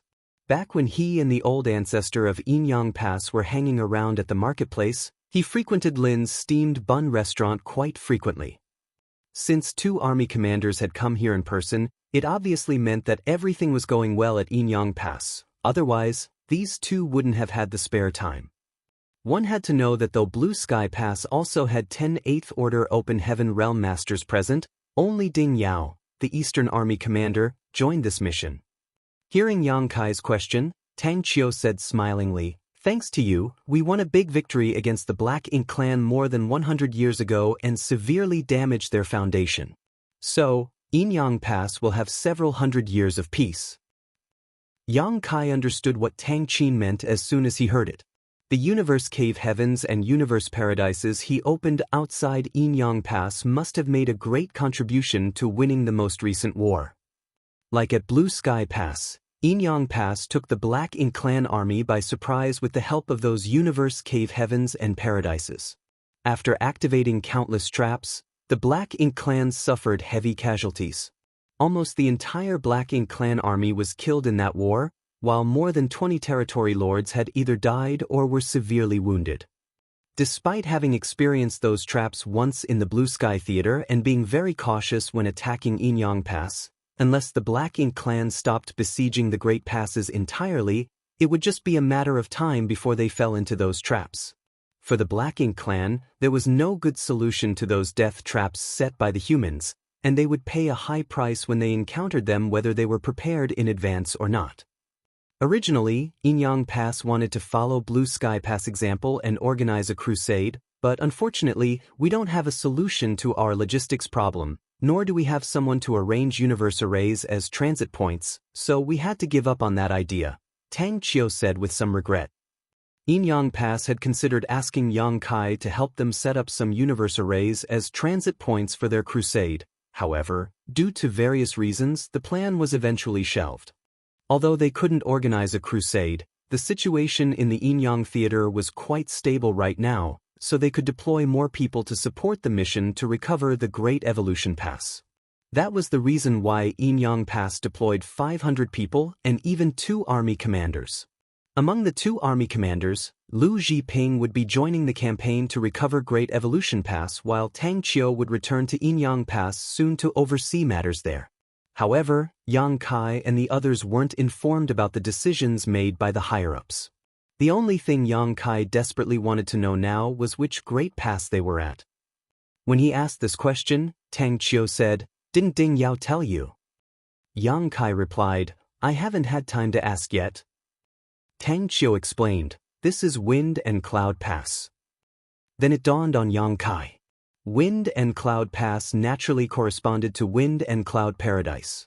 Because of the Star Boundaries World Tree and the Good Fortune Divine Furnace, Yang Kai had dealt with people from almost all of the cave heavens and paradises and knew at least 1 or 2 people from each of them. In a way, he now had quite a wide network. When mentioning Wind and Cloud Paradise, Yang Kai's deepest impression of it was its auction houses. Thinking back, it was from Wind and Cloud Auction House that he got the pill recipe for the Heavenly Yuan Seal Stabilizing Pill. If this place was Wind and Cloud Pass, the other Great Pass adjacent to Great Evolution Pass should be Azure Void Pass. Azure Void Pass corresponded to Azure Void Cave Heaven, and these 2 Great Passes sandwiched Great Evolution Pass between them. Originally, they could have helped each other in battle, but after the fall of Great Evolution Pass, both Azure Void Pass and Wind and Cloud Pass fell under even more pressure. Since the Black Ink clan of the Great Evolution Theater had no opponent to fight, they could gather their forces and develop without worry. They could frequently gather hundreds of thousands of soldiers to pass through the vast void and aid their fellow Black Ink clansmen in the Azure Void and Wind and Cloud theaters. On average, Azure Void Pass and Wind and Cloud Pass faced more frequent assaults from the Black Ink clan than other Great Passes. Usually, the Black Ink clan would rest for 100 years between attacks on a Great Pass, but these 2 would see assaults every 70 to 80 years, and with far greater force than at other Great Passes. Due to the immense pressure they faced, these 2 Great Passes had more than 50,000 troops each, or else they wouldn't be able to resist the attacks. Knowing that this place was Wind and Cloud Pass, Yang Kai nodded lightly and asked, "Senior, what's our situation? I noticed that there are only 20 to 30 groups of reinforcements here. When will the troops from other Great Passes arrive?" Tang Qiu explained, "Not all of the troops that the 108 Great Passes are deploying for this mission will be gathered at Wind and Cloud Pass. Only half of them will assemble here, while the other half will gather at Azure Void Pass, which is also facing an attack from the Black Ink clan at this very moment. With the strength from the other great passes and the strength from the local garrison, we will crush the besieging Black Ink clan armies first. Then, Great Evolution's eastern and western armies will be formed on the Wind and Cloud Pass side, while the northern and southern armies will be formed on the Azure Void Pass side. I'm not sure about the situation at Azure Void Pass, but here, the Eastern Army Commander will be Xiang Shan from Blue Sky Pass, and the Western Army Commander will be Lu Zhiping from Yinyang Pass. At that time, the four armies will set out from both great passes and advance together with the old ancestor from Yinyang Pass leading the army to recover Great Evolution Pass. Now that Yang Kai had the gist of the situation, he glanced at the troops in the square and silently estimated in his mind, according to your words, each army will have about 10,000 soldiers, and all four armies will have a total of some 40,000 people, right? Tang Qiu shook his head. It will be more than that. According to the original plan, the estimated manpower needed to recover the Great Evolution Pass should be around 60,000. In other words, each army will have at least 15,000 soldiers. The only way to take back Great Evolution Pass is to ensure we have 60,000 soldiers. A war to retake territory was different from simply defending it. 30,000 to 40,000 troops in a human Great Pass were sufficient to ensure that they wouldn't be defeated, but the risks of attacking an entrenched position also played a part in that. By the same token, the Black Ink clan had been occupying Great Evolution Pass for more than 30,000 years. Even if they didn't have the same means as humans, 30,000 years of managing that place would be enough for them to set up traps and other defensive arrangements. This time it was the Black Ink clan's turn to rely on the risk of attacking a Great Pass. If the humans wanted to conquer the Great Evolution Pass, they had to ensure that they had a much superior force, so 60,000 was thought to be the minimum requirement.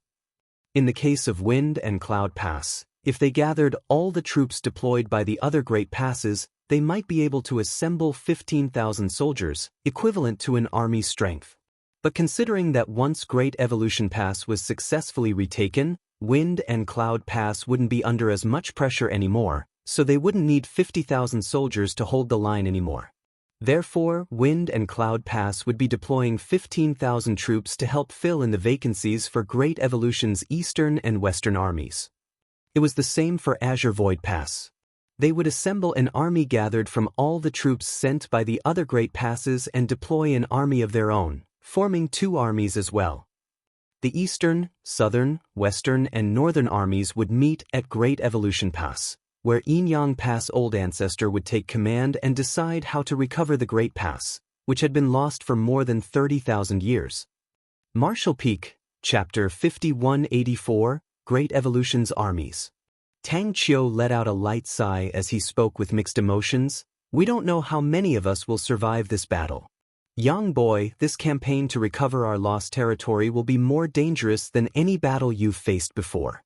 You must remember not to act impulsively and put your safety first out of all things. Yes, sir. Yang Kai nodded respectfully. After Tang Qiu's explanation, Yang Kai now had a deeper understanding of the situation and the obstacles he would be facing later. On the other hand, these weren't exactly secrets, so he guessed the others might find out from all sorts of sources in short order. Back at the square, the atmosphere was becoming increasingly lively as cultivators from different Great Passes arrived one after another, and early birds, like Yang Kai, were socializing with the others. Many fellow brothers and sisters came from the same cave heaven or paradise, but were allocated to different Great Passes after arriving at the Black Ink battlefield. Once they separated, it would be hundreds to thousands of years, or even longer, before they could meet again. They might even never see each other again until they meet in the afterlife. The battle for Great Evolution Pass had called for all Great Passes to deploy troops and gather in Wind and Cloud and Azure Void Pass, which provided those cultivators from the same sex a chance to reunite.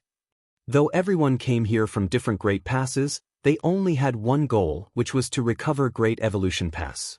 All the Open Heaven Realm Masters had thrown the thought of life and death out of their heads. Also, there wasn't much sadness in the air. Instead, they all felt proud and delighted to be reunited with their friends. Everyone couldn't stop talking about how their own great past defended themselves against the Black Ink clan. Among all the cultivators present, the cultivators from Blue Sky Pass undoubtedly became the center of attention. That couldn't be helped, as Blue Sky Pass was the only one that successfully launched and completed a crusade. Not only did they manage to secure a forward base in the Black Ink clan's territory, they also managed to snatch a large piece of territory from them. It had been over 200 years since then, yet the Black Ink clan still didn't dare to cross the new border. At the temporary camp of the 500 soldiers from Inyang Pass, Yang Kai chatted with Qin Kuei and Su Yingxue for a while longer before excusing himself and walking towards a quiet place where he stopped before a cultivator who was adjusting his breathing while sitting cross-legged on the ground. That person looked up at Yang Kai and showed him an ugly expression. With a slight chuckle, Yang Kai said, "Brother Blood Crow, we've crossed so much land to meet each other again. Can't you be at least a little happy to see an old friend?" That was right. Blood Crow was also included among the 500 people deployed by Inyang Pass. Though Yang Kai noticed him long ago, he had to speak to Tang Qiu, so he didn't have time to greet the former. Meanwhile, Blood Crow looked as if he didn't want anything to do with Yang Kai and snarled, "There's bound to be trouble wherever you are, so you'd better stay away from me." Having been at the Black Ink battlefield for quite a while, Blood Crow had accepted his fate, but he couldn't help but think, if this brat hadn't got in the way, I wouldn't have ended up in this situation. Maybe I would have still been cultivating peacefully inside Blood Monster Cave Heaven, gathering more strength and restoring my cultivation to when I was an 8th Order Divine Monarch. Yang Kai chuckled, "Brother Blood Crow, why are you still holding on to the past? Now that we're both here on the Black Ink battlefield, we'll have to fight side by side, so we should watch out for each other." However, Blood Crow just snapped, "Never. When we get on the battlefield, remember to tell me in advance where you will be. That way I can stay as far as I can." At that moment, Su Ling Gong approached them. "Enmities should be solved rather than settled. Blood Crow, the way you acted before was too merciless, and Yang Kai only did what he had to be safe. Why do you have to hold on to past grudges?" Su Ling Gong also heard about what happened back at the Blood Monster Cave Heaven, which was why he could understand what was going on after listening to Yang Kai and Blood Crow's conversation. "Come on, have you heard of the saying, 'A smile dissolves hatred, while wine dissolves all resentment'? After you finish these bottles, you'll let bygones be bygones." While saying so, Su Ling Gong took out 2 bottles of wine and tossed them to Yang Kai and Blood Crow respectfully. Blood Crow accepted one, but still kept quiet. Then, Su Ling Gong slapped Blood Crow's shoulder with so much force that his figure shrank a little. Following that, Su Ling Gong ordered, "Drink. If you don't, I'll take it as you having no respect for me." Feeling his lips twitching, Blood Crow complained in secret that if he still had his 8th-order cultivation, a mere 7th-order junior wouldn't have had the guts to act so arrogantly before him. But with his current situation, he could only suppress his anger and abide by Su Ling Gong's words. After opening the bottle, he raised his head and gulped down the wine. Yang Kai smiled and drank his wine as well. In the meantime, Su Ling Gong laughed heartily. "Very good. That's how you should solve grudges." Wind and Cloud Pass only had one hyperspace array, but had to receive troops sent from more than 50 Great Passes, so it naturally took quite a long time. Moreover, running the hyperspace array continuously was troublesome, so that process was incredibly time-consuming. Under that premise, the hyperspace array could only be used once daily. In other words, only one Great Pass could send their troops here each day. The 500 people from Blue Sky Pass didn't arrive too early, and they weren't late either, as half of the 50 Great Passes were still waiting to send their troops over. On the other hand, the Black Ink clan was still restlessly attacking. There were times when they could feel the strong energy blasts that would pass through the multiple spirit array barriers and into the square. It was tough for those cultivators gathered in the square, as they knew large groups of Black Ink clansmen were attacking outside, yet they couldn't go out to kill the enemy. Those cultivators from the other Great Passes had to stay put before all the others arrived, and Great Evolution's eastern and western armies had officially been formed. This agony continued for 20 more days.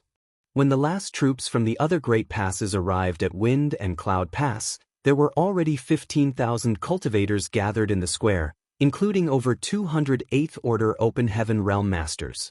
It was an unprecedented lineup. Though the number of cultivators gathered here did not outnumber any of the great passes, the number of Eighth Order Open Heaven Realm Masters far outnumbered all of them.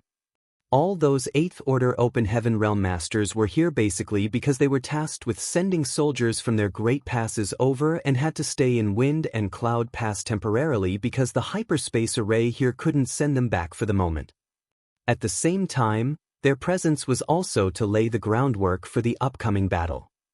Following the orders from the Eighth Order Open Heaven Realm Masters from all great passes, those cultivators who were chatting with old friends immediately returned to their assigned spots, and the previously lively square immediately fell silent. A short while later, a large group of cultivators entered the square from all directions. The incoming troop had about 15,000 cultivators and was on par with those already in the square. After that, the square now had 30,000 soldiers. Seeing the situation, Yang Kai knew that if the previous 15,000 soldiers gathered in the square were from the other great passes, the 15,000 who had just arrived were soldiers that belonged to Wind and Cloud Pass. Their actions did seem more orderly. Though Yang Kai didn't mean to offend anyone, that group of soldiers were from the same great pass and had a tacit understanding, but Yang Kai and the others came from different great passes, so both troops were incomparable in terms of coordination. The scene of 30,000 soldiers gathering in one place was spectacular. At that moment, another two figures dashed over from a distance and stopped right in the middle of the square. It was a man and a woman, and they were both Eighth Order Open Heaven Realm Masters. The man was Xiang Shan from Blue Sky Pass, while the woman was Lu Jiping from Yinyang Pass. Xiang Shan had a dignified air to him, while Lu Jiping cut a heroic figure. Though there were many Eighth Order Open Heaven Realm Masters present, these two both had strong and oppressive temperaments that allowed them to attract everyone's attention whenever they appeared. Looking around the square, Xiang Shan announced, "Today, there are soldiers gathered here from more than 50 great passes with only one goal, to take back Great Evolution Pass. We also have many soldiers from Wind and Cloud Pass joining us, and so, with the recommendations from each great pass, and the approval from all old ancestors, we will now form Great Evolution's Eastern and Western armies. All soldiers, hear my command. I declare Xiang Shan the army commander of Great Evolution's Eastern Army. I declare Lu Jiping the army commander of Great Evolution's Western Army." "Yes, sir." All the soldiers in the square responded in unison. Then, Xiang Shan continued, "Yanjia? Step forward and receive your orders." Somewhere in the square, an elderly Eighth Order Open Heaven Realm Master stepped out from the crowd, flew forward, and stopped before Xiang Shan while cupping his fist. "Yanjia. Ready to receive my order."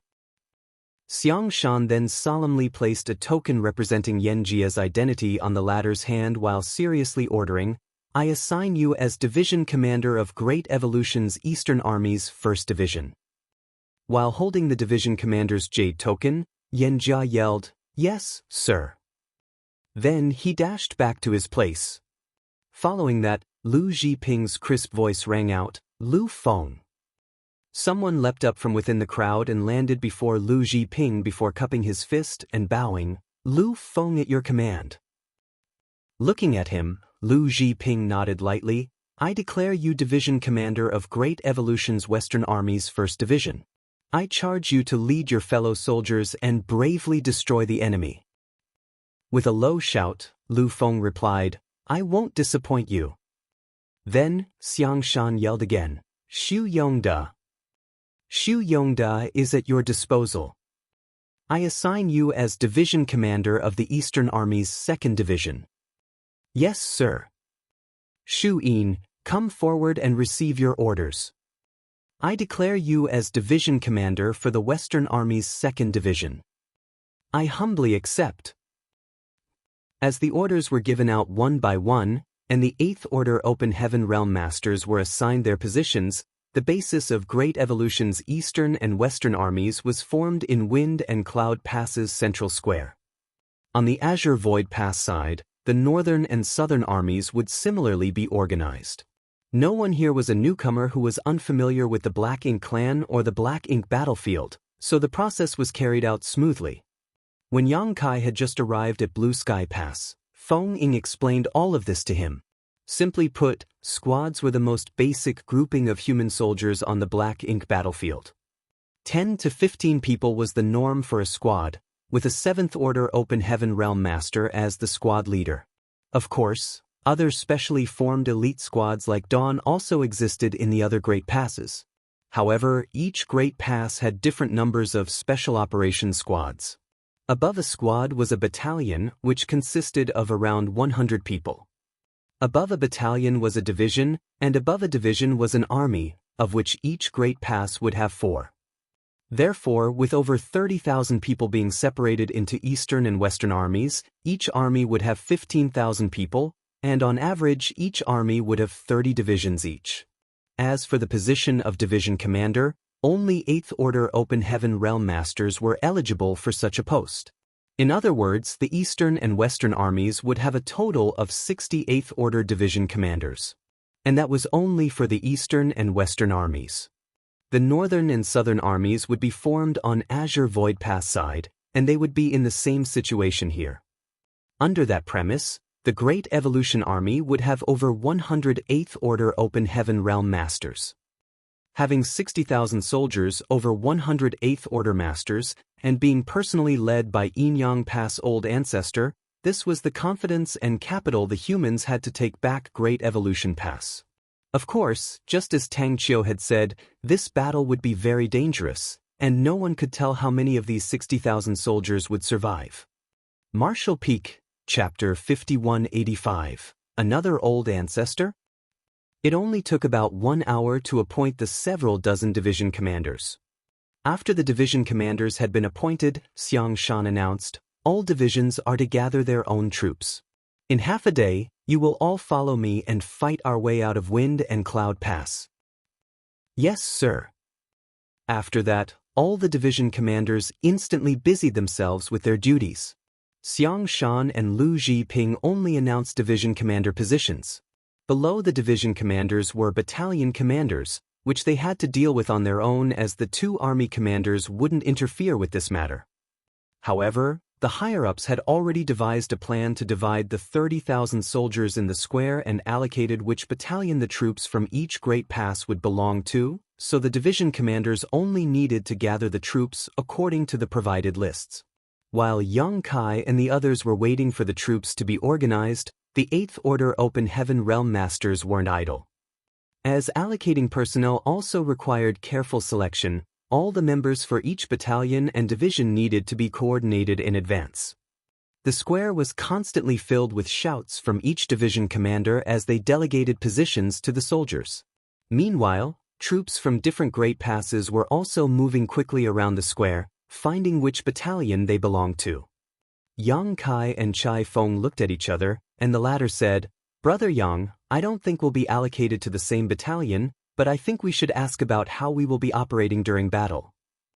Since the 2 special operations squads had about 50 people each, equivalent to half a battalion's strength, they naturally wouldn't get allocated into the same battalion. Moreover, back at Blue Sky Pass, the special operations squads didn't follow the same arrangements as the others and only reported to the army commanders.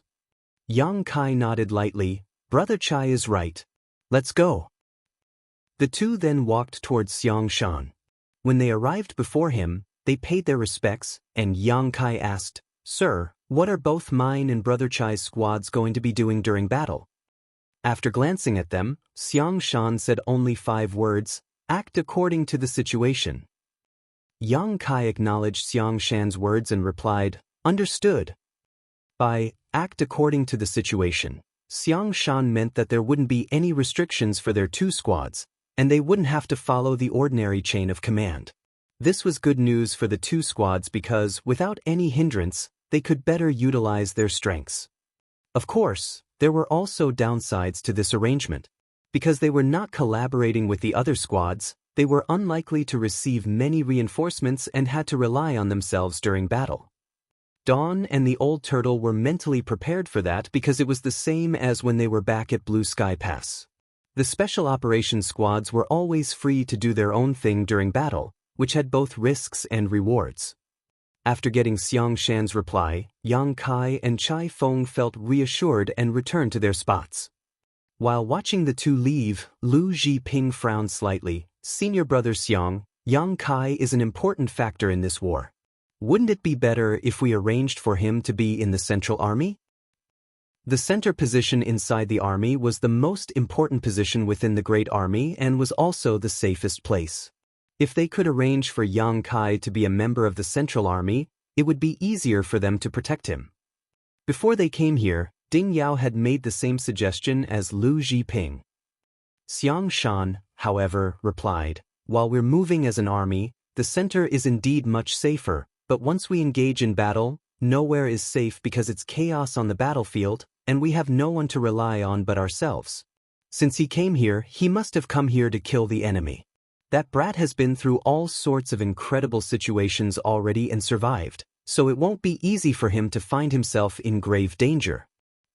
If it had been another 8th Order Open Heaven Realm Master, maybe that person would have paid more attention to Yang Kai's safety and might even arrange a safer position for him. However, Xiang Shan had always been straightforward and made a name for himself in the Blue Sky Theater by killing many Black Ink clan masters with his own blade. For a person like him, how could he possibly give Yang Kai special attention? In his opinion, every soldier was the same, and soldiers who could kill the Black Ink clan were good soldiers. No one should have special consideration. Though Yang Kai's safety was important to the bigger picture, Xiang Shan had previously done careful research on him and knew he was proficient in the Tao of Space, which was a very effective weapon to maintain one's safety on the battlefield. If Yang Kai didn't make any foolish decisions, he wouldn't be in danger. Seeing that Xiang Shan was so determined, Lu Zhiping didn't say anything more. Before half a day was up, the Eastern and Western armies had been successfully formed, and each division and battalion was organized and ready, releasing murderous intent into the air. Until this moment, the Black Ink clan was still attacking, and they seemed to be pushing harder than before. The entire Wind and Cloud Pass seemed to be filled with the reverberating echoes of explosions from outside attacks. Though several shields and barriers were blocking the fallout, the rumbling could still penetrate the inner sanctum. The Wind and Cloud Pass originally had 50,000 soldiers, and they relied on this great army, which exceeded the other great passes in number, to ward off the enemy. However, 15,000 out of the original 50,000 soldiers were chosen to join Great Evolution's Eastern and Western armies. In other words, the number of Wind and Cloud Pass soldiers was now around 35,000. Though relying on the great strength of the Great Pass could help those 35,000 soldiers defend Wind and Cloud Pass for a time, they were still in a disadvantageous spot on the battlefield with their diminished numbers. The current range of movement for Wind and Cloud Pass soldiers had been reduced to within a 10,000-kilometer radius of the outer walls. Such a region was the most effective range for the defensive artifacts and arrays of the Great Pass. Any further away and the amount of support that could be given would drop off significantly. The Black Ink clan army was ecstatic about the humans' sudden weakened force. After many years of battling each other, the Black Ink clan had never gained such a large advantage. Though they weren't sure why the human army's strength had suddenly weakened, the territory lords responsible for organizing this siege saw hope for victory. It was as if the Black Ink clan only had to fight a little harder, and they would be able to take down this human Great Pass and make it into the second Great Evolution Pass. The Black Ink clan had yet to gain any further ground in this vast Black Ink battlefield since the successful conquest of their first human Great Pass 30,000 years ago because the humans' persistence and tenacity rendered them unable to do so. If they could secure Wind and Cloud Pass, it would definitely be a big blow to the humans' morale, and the Black Ink clan soldiers at Wind and Cloud Theater would become heroes. Therefore, the Black Ink clan had almost deployed all of their forces to the battlefield, wanting to successfully conquer Wind and Cloud Pass in one fell swoop and kill off every human here. A royal lord hid inside a large black ink cloud, silently watching everything. It had been 20 years since his army began attacking Wind and Cloud Pass, and he had fought with the old ancestor, keeping watch over the Great Pass 3 times.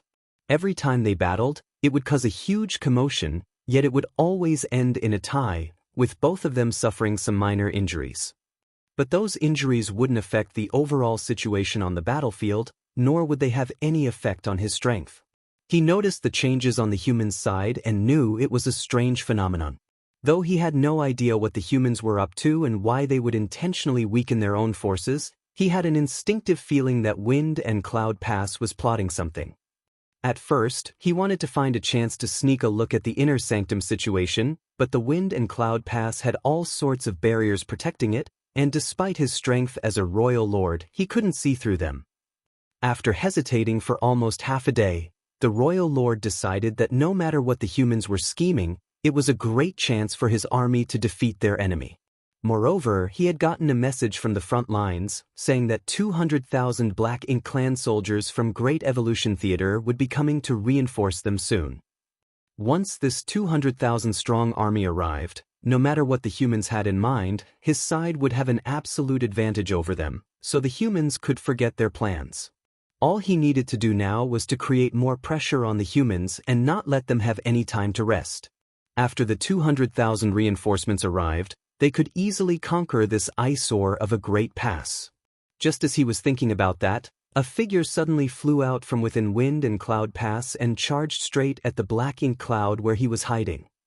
The royal lord was slightly shocked, but soon roared, "Old dog, you court death." He never expected the old ancestor of Wind and Cloud Pass would take the initiative to attack him in this situation. Both races had been at war for countless years, and with the Wind and Cloud Pass special situation, it wasn't easy for the old ancestor to actively launch an attack. Therefore, he had always been the one to initiate the battles with the old ancestor. It was very rare that this old ancestor would come to him to pick a fight. In all 3 times they had battled in recent years, the royal lord had always been the first to make a move, with the human old ancestor having to accept his challenge for a battle. However, he never anticipated that the old man would actually attack him first. Feeling like he was being disdained, the royal lord came forward in a rage.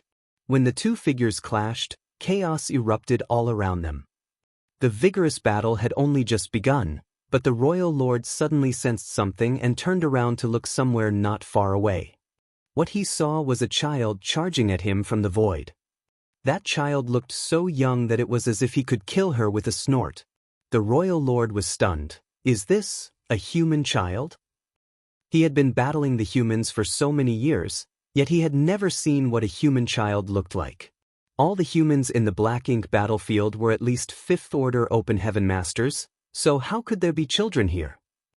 But at that moment, the seemingly harmless little girl gave the royal lord a huge sense of danger.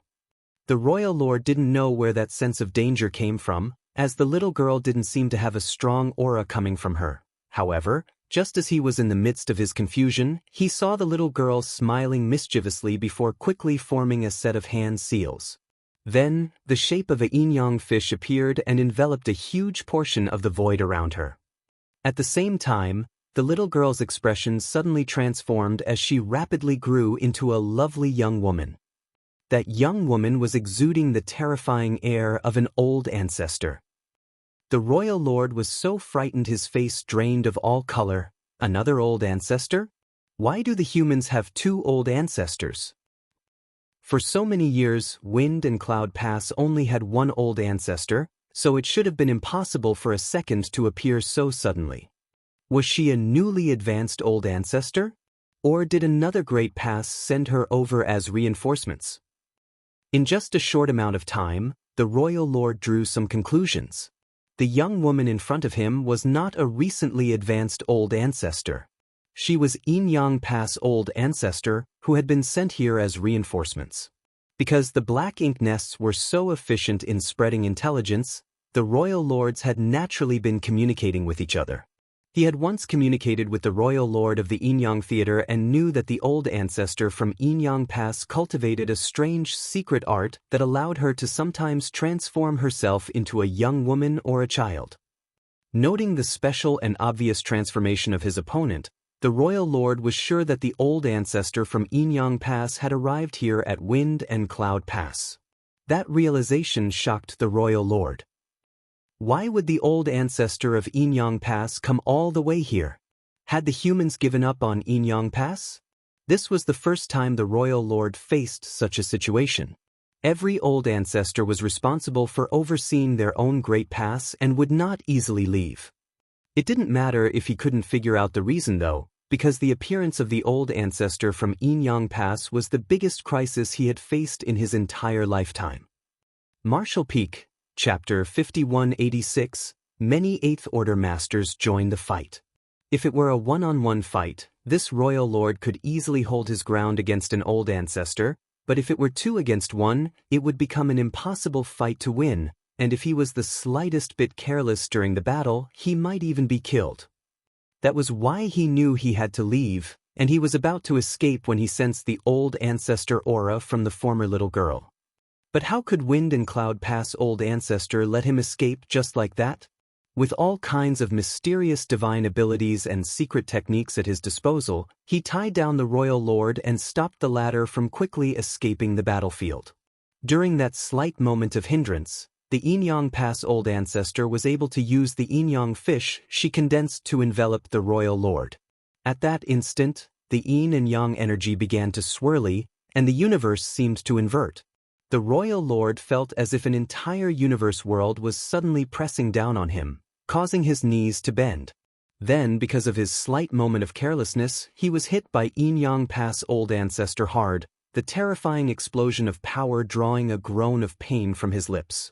When Inyang Pass old ancestor arrived, it became 2 against 1, and the royal lord was quickly overwhelmed. The sudden appearance of another human old ancestor terrified the Black Ink clan army, and all the Black Ink clansmen on the battlefield stared in horror at the direction the old ancestor's aura appeared from, hoping that it was just their imagination.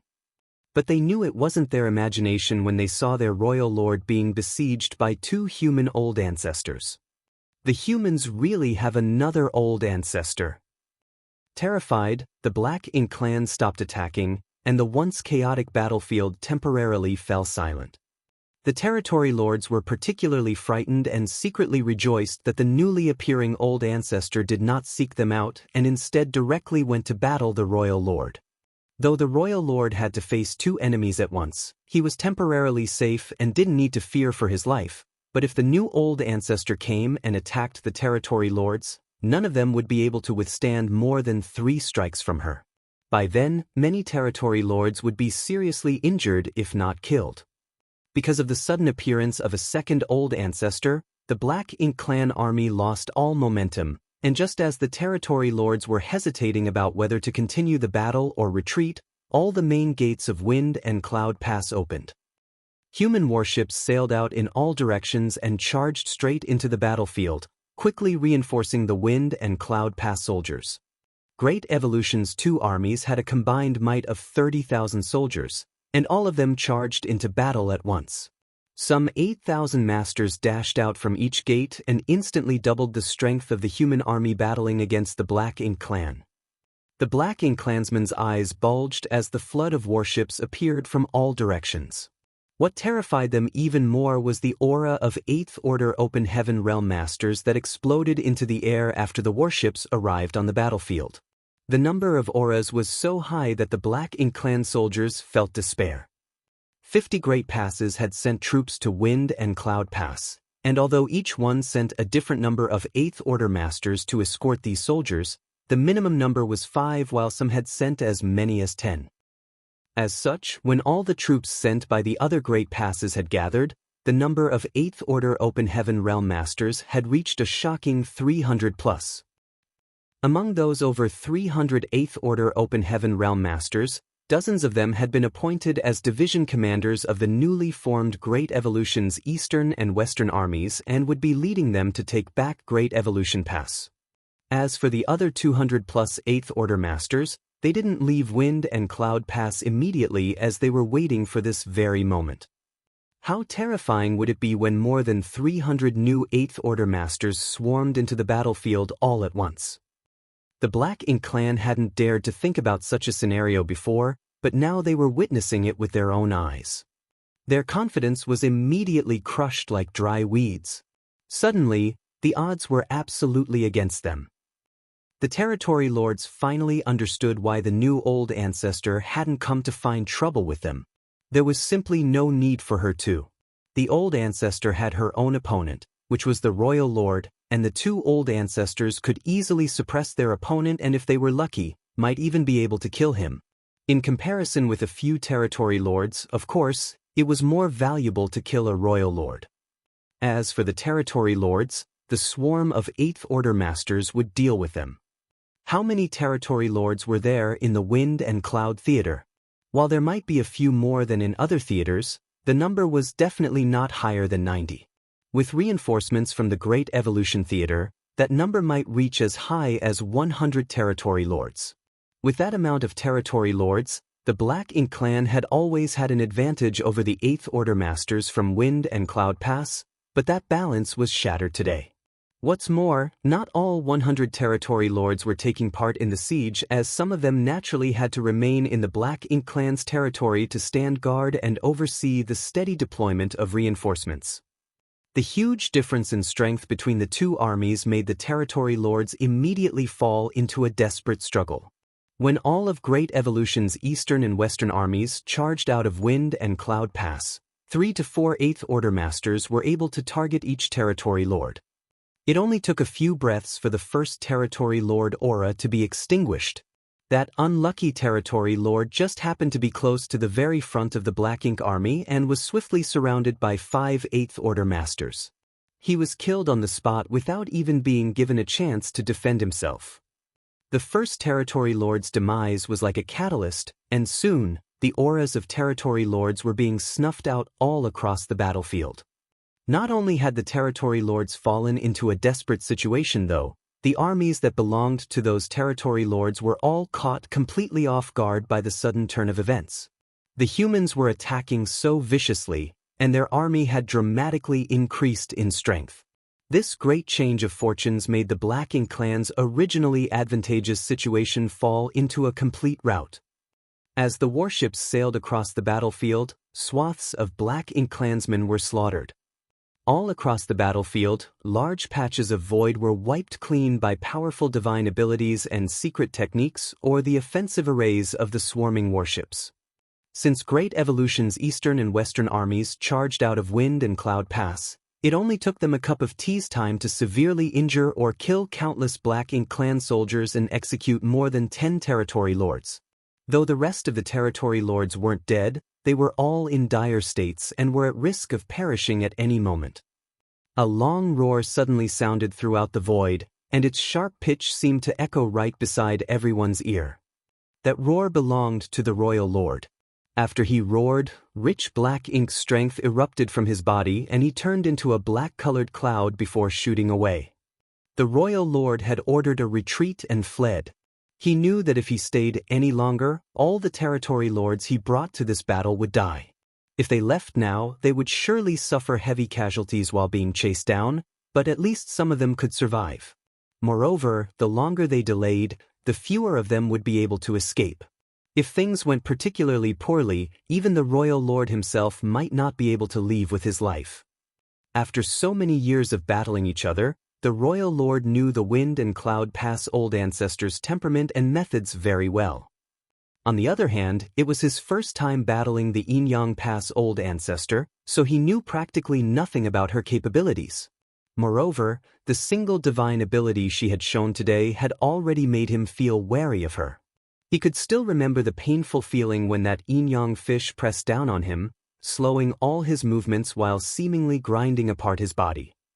Unlike the Wind and Cloud Pass old ancestor, Inyang Pass old ancestor's attack wasn't quick and penetrating, but instead longer-lasting and difficult to grasp. Now that these two old ancestors had banded together, their seemingly opposite methods complemented each other and compensated for what the other lacked. Seeing the royal lord's obvious attempt to escape, both old ancestors naturally wouldn't let him go so easily. Trying to escape? In your dreams? Inyang Pass old ancestor mocked as her figure was engulfed in a stream of light, and she raced after him like a shadow. At the same time, the Wind and Cloud Pass old ancestor was right behind the royal lord and was continuously launched a barrage of attacks at the fleeing enemy's back. While the three figures entangled with each other, they rapidly flew off into the distance. On the other hand, right after the royal lord's roar, one by one, the territory lords began to utilize their life-saving techniques to try and escape from the battlefield. But every territory lord had several Eighth Order masters surrounding them, so how could they escape that easily? In the end, only about 20 territory lords managed to escape by using secret techniques that damaged their own foundations in exchange for bursts of strength and speed. As for those who failed, they were like cornered beasts that fought back wildly, despite knowing that death was inevitable. After the royal lord and a couple dozen territory lords escaped from the battlefield, the already flailing Black Ink clan army lost all will to resist.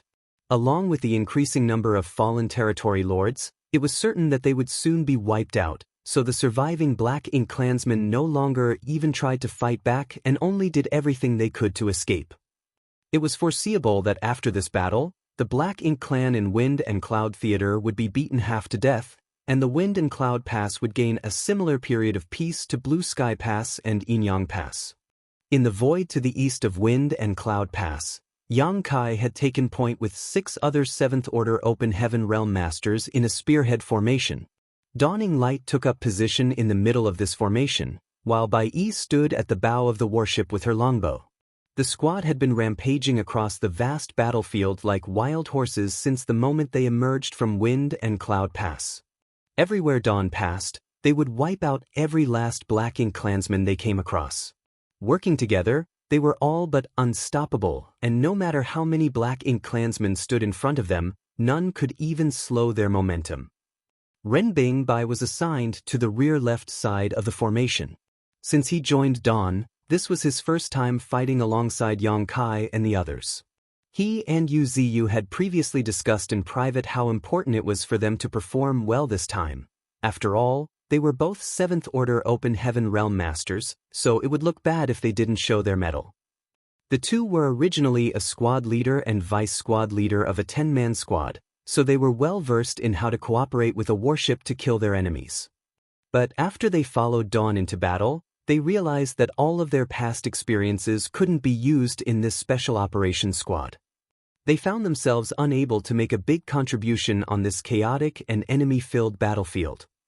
The entire Dawn squad's soul was on the man in the lead. Feudal lords were like chickens or dogs before him, and with every strike of his spear, he would kill such an enemy. Even if he didn't manage to kill a feudal lord in one move, the other 7th Order masters in the squad only had to attack once more to end the enemy's life. It had not been long since they charged out of the Wind and Cloud Pass, but Yang Kai had already slaughtered more than 10 feudal lords. And that was just the amount he had killed. There were even more that were injured. Meanwhile, on the bow of Dawning Light, Bai Yi, who hailed from Divine Feather Paradise and had transcendent archery skills, would kill a feudal lord every time she drew her bow. Though she didn't attack frequently, every arrow she fired struck its target and greatly decreased the pressure Dawn was facing. All the arrays on the warship also released their power continuously, taking aim at the largest groups of Black Ink clansmen, causing severe casualties whenever they attacked.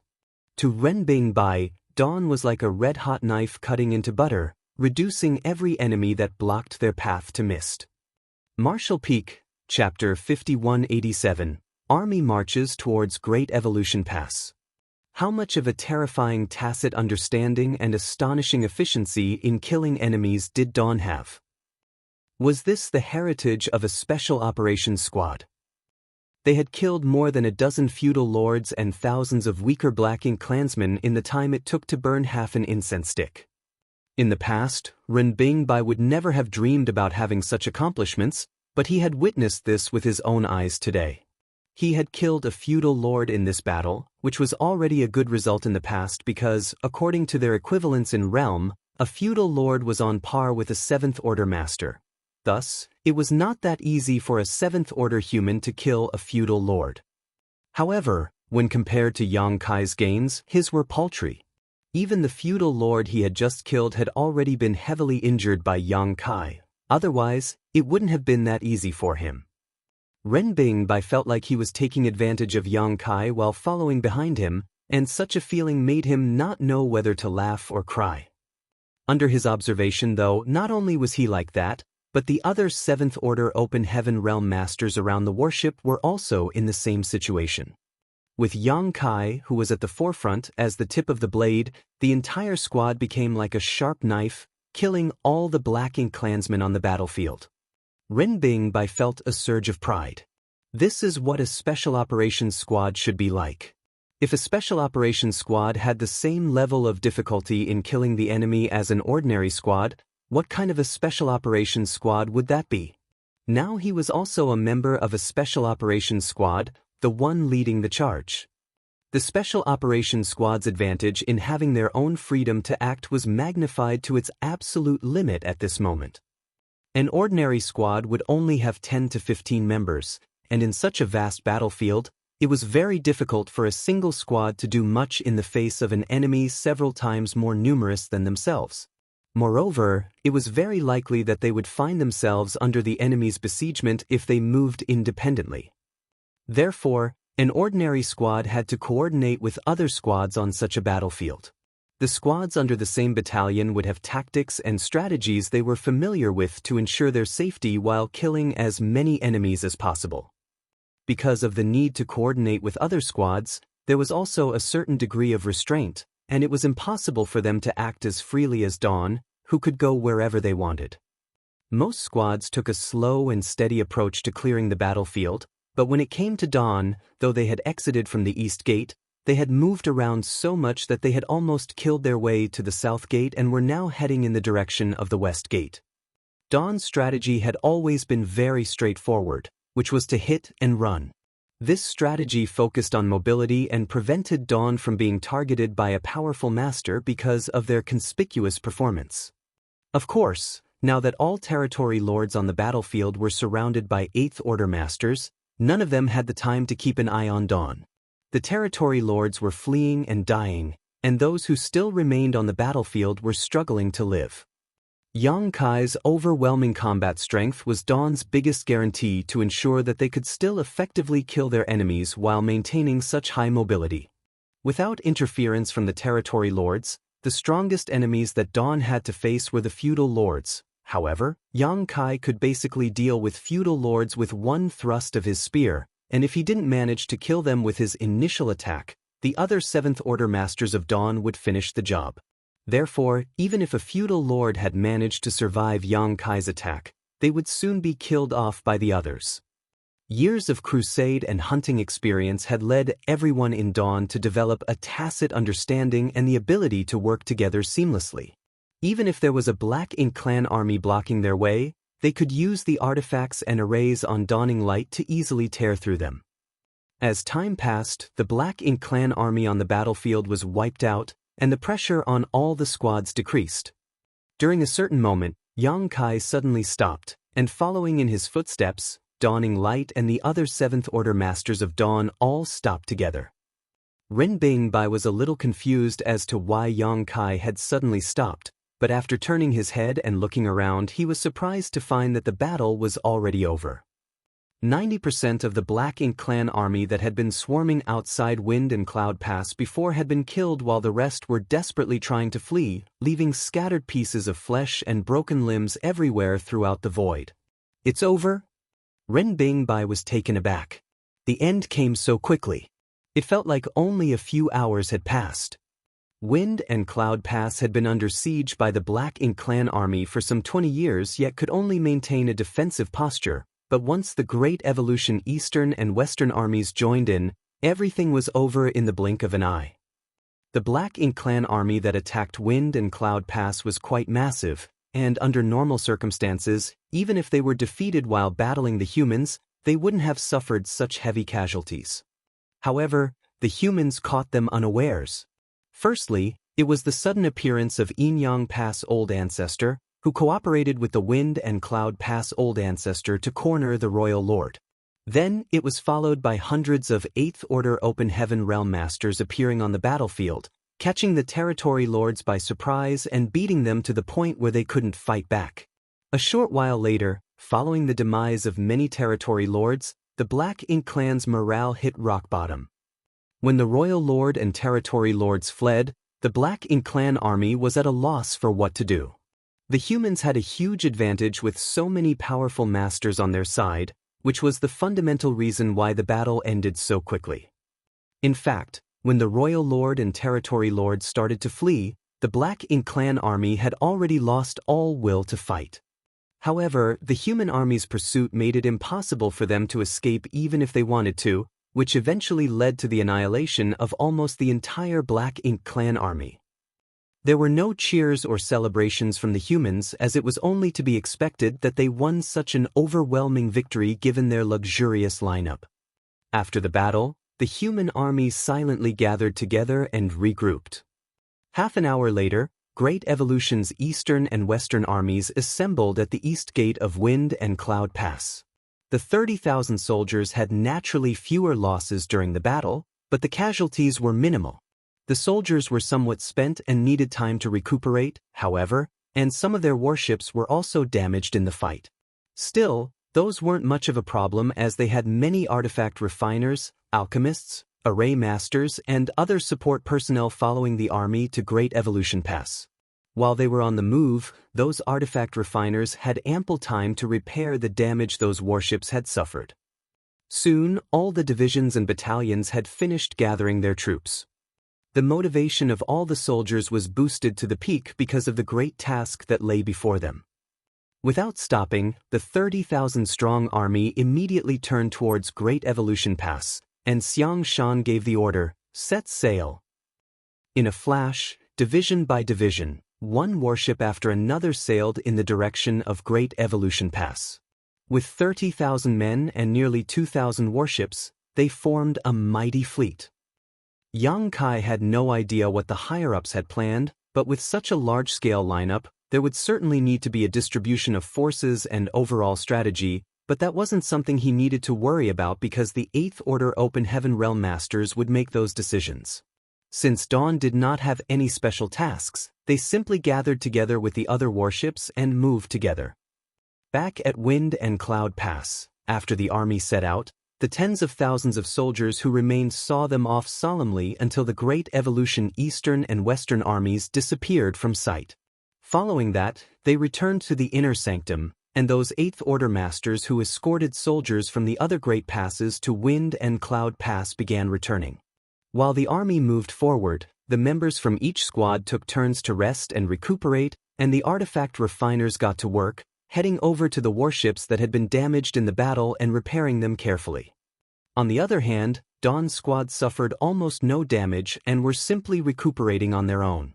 After only half a day's travel though, a man suddenly appeared, landed on the deck, looked around and bellowed, "Where is the squad leader for this warship?" Yang Kai, who was on the deck, turned his head and looked over to find that the visitor was a fellow 7th Order Master whom he did not recognize and did not know the origins of. Immediately, Yang Kai cupped his fist and said, "I am the squad leader. Does Senior Brother have any orders to relay?" The 7th Order Master replied, "By order of the two army commanders, the squad members here are to report to the Purifying Black Ink battleship and leave their imprints behind." While saying so, he pointed his finger in a specific direction. Yang Kai was surprised. Did the army commanders bring a Purifying Black Ink battleship with them? He then moved his fingers and partially activated the universe transference law, which allowed him to sense a vague connection coming from that direction. Since it was a Purifying Black Ink battleship, it naturally had a universe array that Yang Kai had personally arranged to board it. No matter where the Purifying Black Ink battleship was brought from, Yang Kai would be able to sense a connection to it. As he thought about it though, the Purifying Black Ink battleships did play a huge role in all the Great Passes. Besides the purifying light that was sealed inside having the ability to purify black ink strength, The universe array aboard was useful for soldiers to use as a return point when they found themselves in danger. If the humans wanted to recover Great Evolution Pass, bringing along a purifying black ink battleship was a given. However, Yang Kai was a little confused because he could sense not one but two universe arrays when he activated the universe transference law. In other words, this fleet had two purifying black ink battleships. It seemed like Xiang Shan not only brought one out from Blue Sky Pass, but Lu Zhiping also brought one out from Yinyang Pass. There was no need for him to head over and leave his imprint because he was the one who set up those universe arrays, so all of them had his imprint already. However, the other members of the squad had to go, just in case they needed it later. I've relayed the message. I have to inform the other squads. Farewell. After the 7th Order Open Heaven Realm Master said so, he leapt off the warship and rushed towards another nearby warship to inform the other squads one by one. Though this method was time-consuming, there was no other way because an Open Heaven Realm army lineup differed from a mortal army. Mortal armies traveled together as one unit, but Open Heaven Realm Masters moved quickly, and in order to avoid collisions in the void, warships needed a fair amount of space between each other. For example, the closest warship to Dawning Light was hundreds of kilometers away. The Great Evolution Eastern and Western armies had nearly 2,000 warships and was thus spread out over a radius of several thousand kilometers, which for mortals was farther than the eye could see. However, for an Open Heaven Realm Master, it was just a matter of a few breaths to reinforce each other in battle. Martial Peak, Chapter 5188, Seek the Gates of Death. Yang Kai turned to face the crowd and ordered, "You all heard it, right? Separate yourselves into two groups and take turns heading over." Having received their orders, the members of Dawn quickly grouped themselves into two teams. Following that, the first group of 20 or so, led by Feng Ying, flew away in the direction of the Central Army.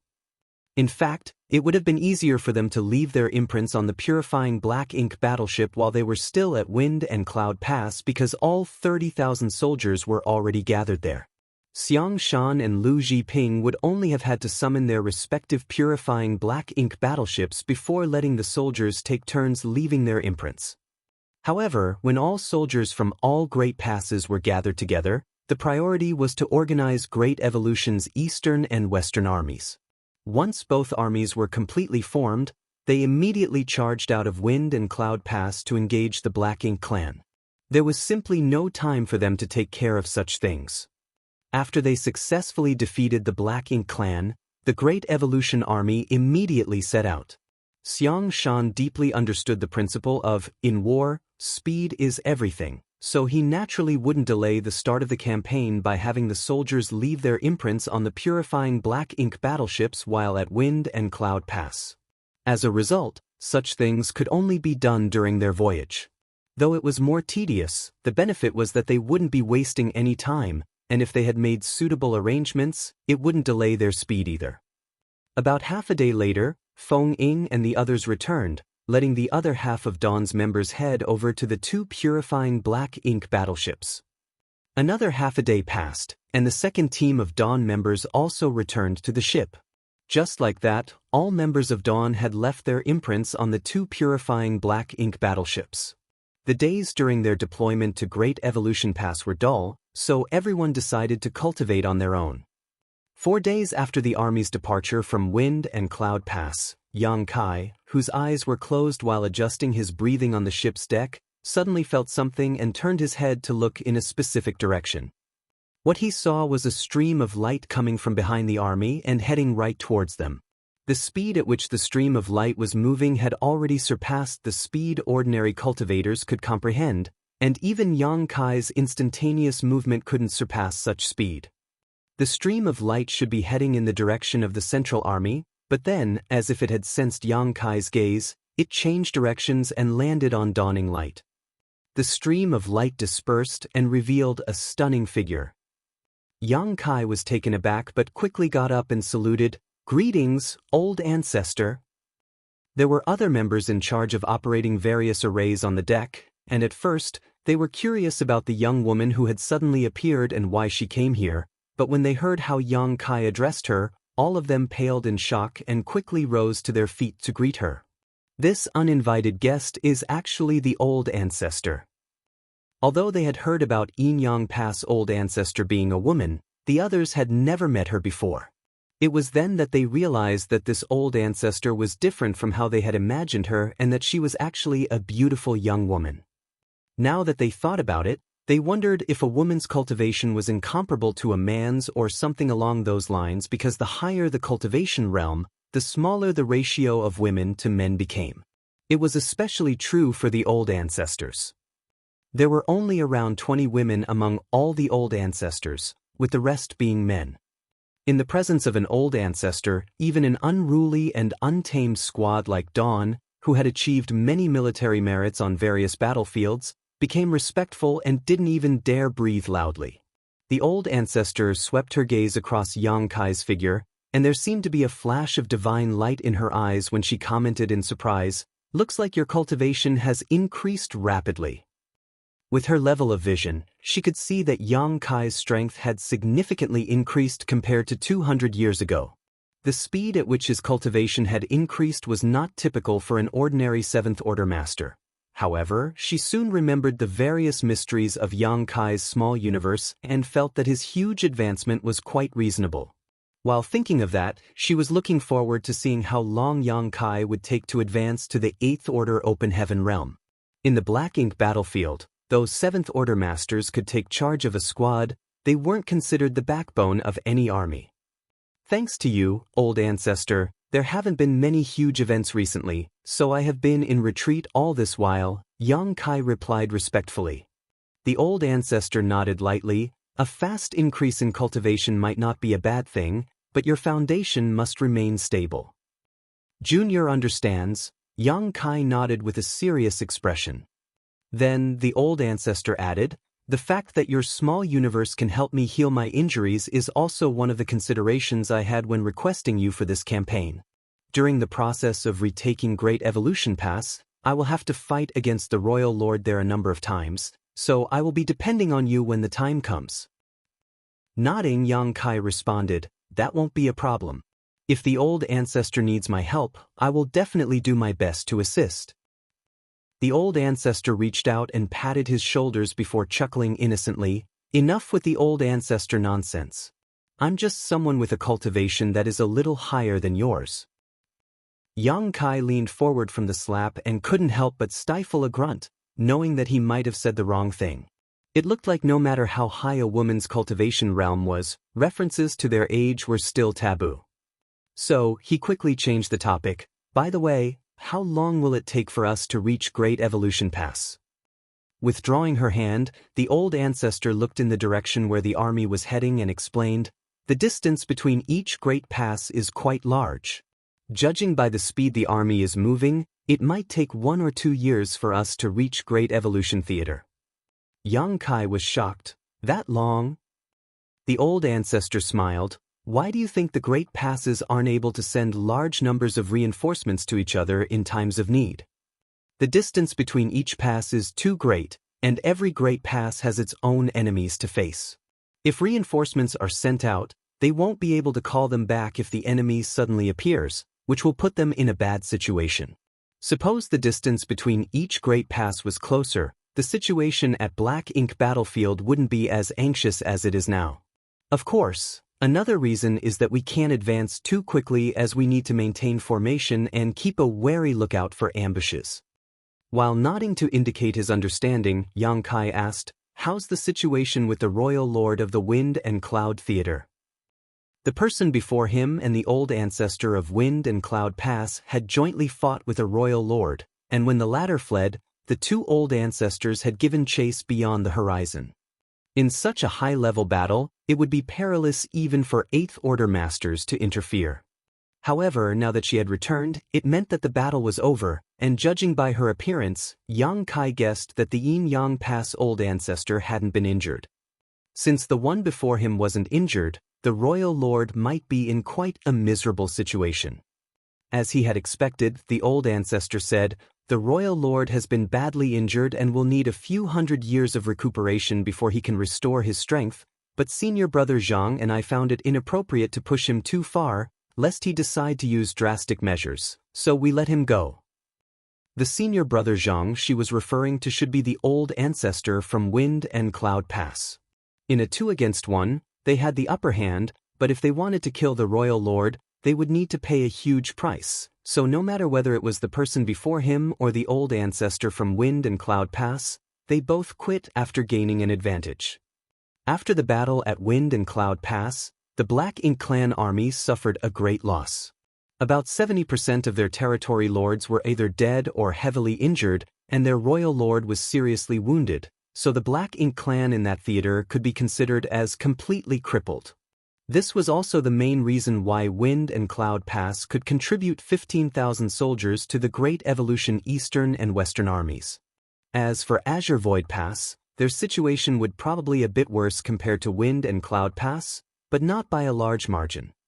The number of troops there was on par with Wind and Cloud Pass, but they only had one old ancestor, therefore, they weren't able to do as much damage to the royal lord as the 2 old ancestors at Wind and Cloud Pass had. While watching their squad leader talking to an old ancestor, all the members of Dawn were shocked. Although every great pass had an old ancestor assuming command, these figures were all like hidden dragons who show their tails but never their faces, so ordinary people wouldn't even have the chance to meet them. Even back at Blue Sky Pass, the members of Dawn had only seen the old ancestor from afar and never had any close contact with him. But today, an old ancestor came to Dawning Light and was now chatting casually with Yang Kai. It seemed like he was the only 7th Order Open Heaven Realm Master who had such a privilege. While they were chatting, the old ancestor suddenly raised her head and looked in the direction the army was heading in before raising an eyebrow. Someone dares to seek the gates of death? Interesting. After saying that, the old ancestor didn't waste any time and shot right into the sky. Then, from afar, her voice sounded in Yang Kai's ears, "Prepare for battle." Yang Kai was stunned at first, but quickly reacted and echoed, "Prepare for battle." With his command, everyone immediately assumed their post and Dawning Light turned into a stream of light as it flew forward. Aboard the main purifying Black Ink battleship, where the Central Army was located, Xiang Shan was listening to a scout reporting their findings at this moment. When deploying such a large army, the commanders naturally arranged for scouts to survey the area ahead of the main force. They were heading straight for Great Evolution Pass, and it was unlikely that they would encounter any Black Ink clan army because of the vast distance between the 2 passes, but it was better to be safe than sorry. However, a moment ago, the scouts actually came to report that they spotted a Black Ink clan army.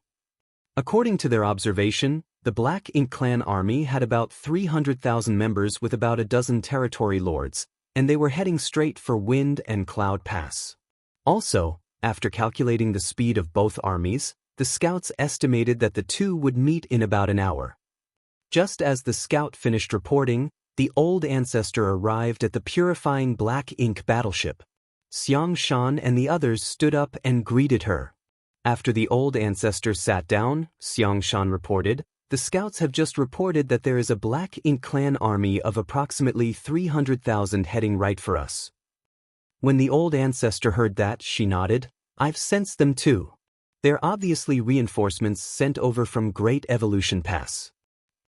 In the 30,000 years after the Black Ink clan took over Great Evolution Pass, they would occasionally send reinforcements to help the Black Ink clan armies in the Wind and Cloud and Azure Void theaters.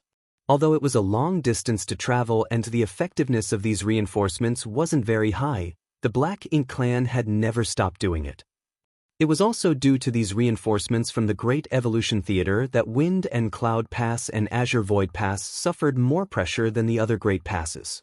About 2 years ago, this Black Ink clan army departed from the Great Evolution Theater and traveled to aid the Black Ink clan army besieging Wind and Cloud Pass. The 300,000 Black Ink clansmen were expected to arrive at the Wind and Cloud Theater in a few days, at which point they would join the battle, adding tremendous pressure onto Wind and Cloud Pass. Unfortunately for them, the battle at Wind and Cloud Pass had ended before they got there. Also, since it was hard to communicate with others in the void, this reinforcement army had no way of knowing the drastic changes that occurred at Wind and Cloud Pass and was still moving forward according to their previous plan. The two sides were heading in opposite directions, so they would inevitably encounter each other. Old Ancestor, please issue your command. Xiang Shan asked for instructions from the Old Ancestor. The Old Ancestor smiled and replied, "Marching and planning for battles aren't my strong suits, so everything on this trip will be up to you and Lu Zhiping's will. Just treat me as a soldier with a higher cultivation, and you don't have to ask for my opinion if you have an idea." Most Old Ancestors acted as more of a deterrent than as a commander for their armies in battle, and formulating strategies was generally the responsibility of army commanders and division commanders. Therefore, many of the Old Ancestors weren't as proficient as those actively doing the job, so rashly intervening might not necessarily yield better results than when the Eighth Order Open Heaven Realm Masters were allowed to take charge. Without a doubt, the Old Ancestor from Yinyang Pass had great self-awareness, and her choosing not to intervene made Xiang Shan feel less restrained and have a place to show his talent.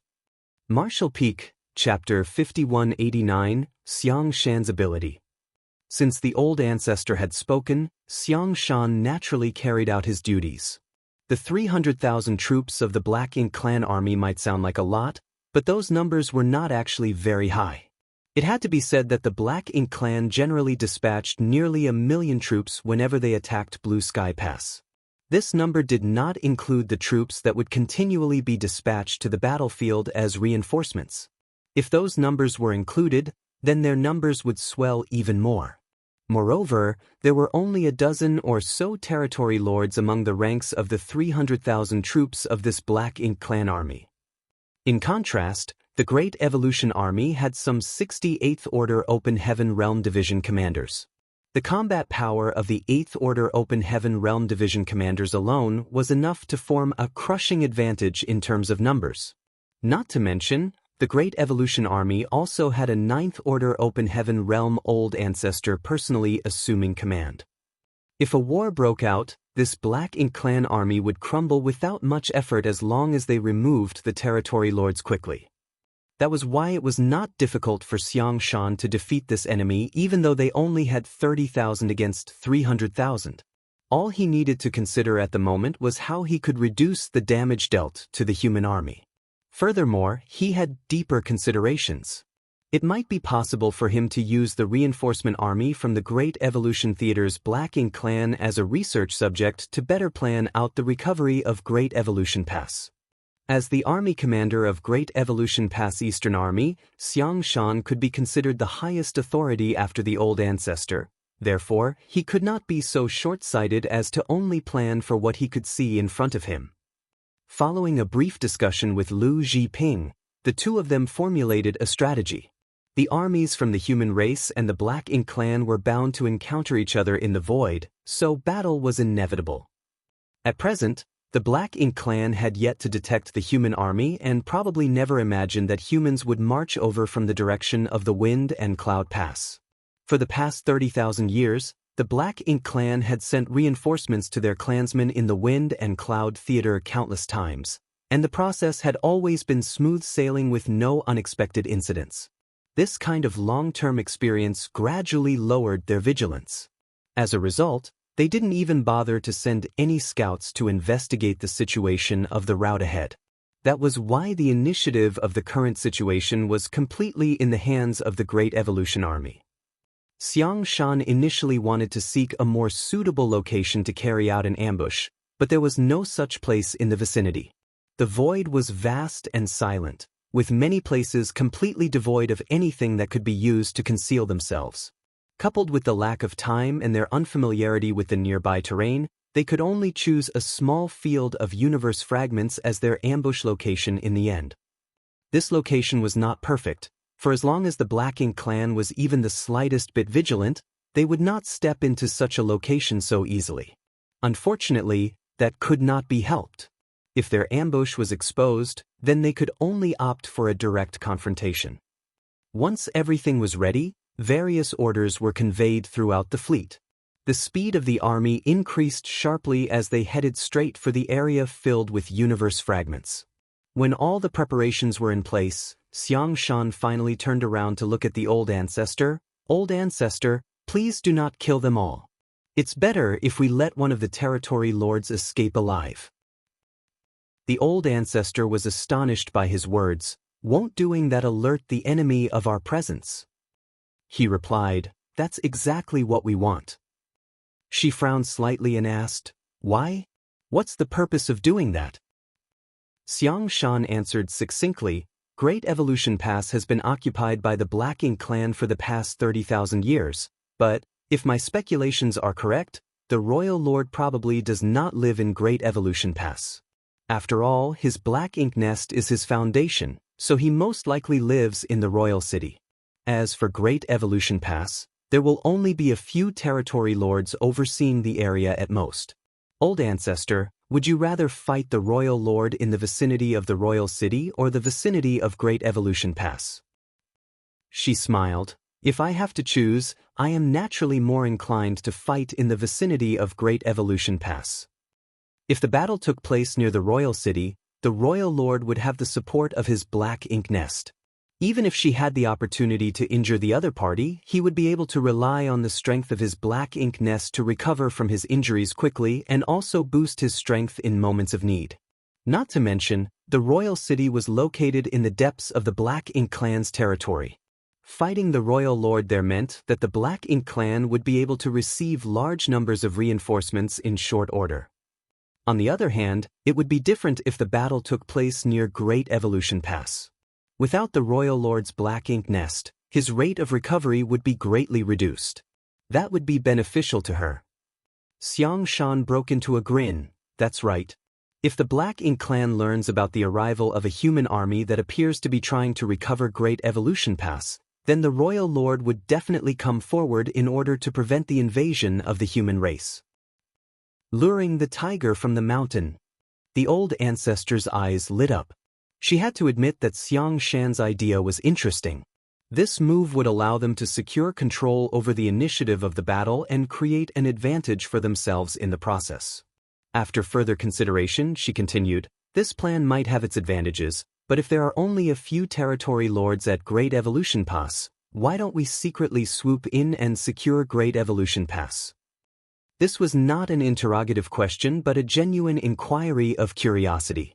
She might have a higher cultivation compared to Xiang Shan, but from his various arrangements, it could be seen that his ability to conduct military strategy was superior to hers. With a simple deployment, he could pave the way for the future, which was something she could never hope to achieve. When she detected the Black Ink clan army approaching them, her first instinct was to simply obliterate it entirely. She never even considered allowing a territory lord to escape. It was only natural for her to inquire further since she thought of another possibility. Besides, she believed that it was impossible for Xiang Shan to overlook something so simple. Sure enough, Xiang Shan nodded, it is as you have said, old ancestor. If the army marched forward in secret, we would definitely be able to capture Great Evolution Pass with ease. From when the Black Ink clan took over Great Evolution Pass until now, we have never shown any signs of trying to take it back. So the Black Ink clan has no reason to station many troops there. Even if the Black Ink clan prepared many defensive mechanisms at Great Evolution Pass over the past 30,000 years, they will not be able to stop the might of our army without sufficient troops. What happens after we retake Great Evolution Pass? The old ancestor followed his train of thought and soon came to a realization. Lu Zhiping, who was standing by the side, nodded and continued. Even if our army can take back Great Evolution Pass, the Black Ink clan will not just stand by idly and watch. I'm sure they will gather a large army and attack us in short order. Indeed. Xiang Shan nodded. However, we will have just recaptured Great Evolution Pass and won't have had time to make any arrangements. When the time comes to face the Black Ink clan's attack, how will we defend ourselves? If we don't defend the Great Pass, then what was the point of attacking and retaking it in the first place? But, if we defend the Great Pass, without restoring the various facilities of Great Evolution Pass, our army will have no place to fall back to. We will be forced to engage in an all-out battle in the void against the Black Ink clan, where their advantage in numbers and willingness to sacrifice lives will be greatest. The Black Ink clan has never been afraid of suffering losses as thanks to the Black Ink nests, they can produce a steady stream of troops as long as they have resources. In comparison, how long can Great Evolution Pass's army of 60,000 last? 10 years? 20? There will come a day when our army simply cannot hold any longer. Lu Zhiping nodded lightly. As the former army commander of Inyang Pass Western Army, though she had considerable talent in commanding military operations, she seemed like a novice when compared to Xiang Shan. His ability to see the long-term consequences and formulate strategies to obtain optimal outcomes was beyond her. For that reason, the primary goal of the Great Evolution Army is not to retake Great Evolution Pass, but to cripple the Black Ink clan in the Great Evolution Theater. That is the only way we can gain enough time to recover and restore the Great Pass to its original glory. In order to recover Great Evolution Pass, they deployed troops from all the Great Passes and formed Great Evolution's 4 armies. Be that as it may, the primary objective of this campaign was not to recover Great Evolution Pass. Although these words sounded rather ridiculous, it was also the best method to achieve their goals. Lu Zhiping cupped her fist solemnly. Many thanks for your guidance. She had long heard of Xiang Shan despite belonging to a different Great Pass. As the former Blue Sky Pass Western Army's army commander, Xiang Shan was famed for being the nightmare of the territory lords in the Blue Sky Theater more than 3,000 years ago. During his active years, all territory lords trembled wherever he appeared. Lu Zhiping had never had any in-depth contact with him before though, so she only learned today that Xiang Shan was not only fierce in terms of personal strength, but he also boasted an extraordinary ability in strategy and tactics. It was no wonder the old ancestors allowed him to serve as the Great Evolution Eastern Army's army commander. Compared to him, she was greatly lacking in terms of ability. While the executives were analyzing the situation, the Eastern and Western armies had already entered the designated universe fragment field. This location was only a few days away from Wind and Cloud Pass, so it could be considered within the vicinity of Wind and Cloud Pass. There used to be several universe worlds here, but they had been picked clean by Wind and Cloud Pass long ago. After extensive mining and many years of drifting, these universe worlds had broken down into numerous universe fragments, which left behind a region filled with universe fragments. These universe fragments would provide cover for the Great Evolution Army to a certain extent. The warships flew towards different universe fragments and concealed themselves as best they could. Meanwhile, the members of each squad swiftly prepared various spirit arrays to disguise their auras and hide their figures. They could not do a thorough job since time was short, but their efforts were better than nothing.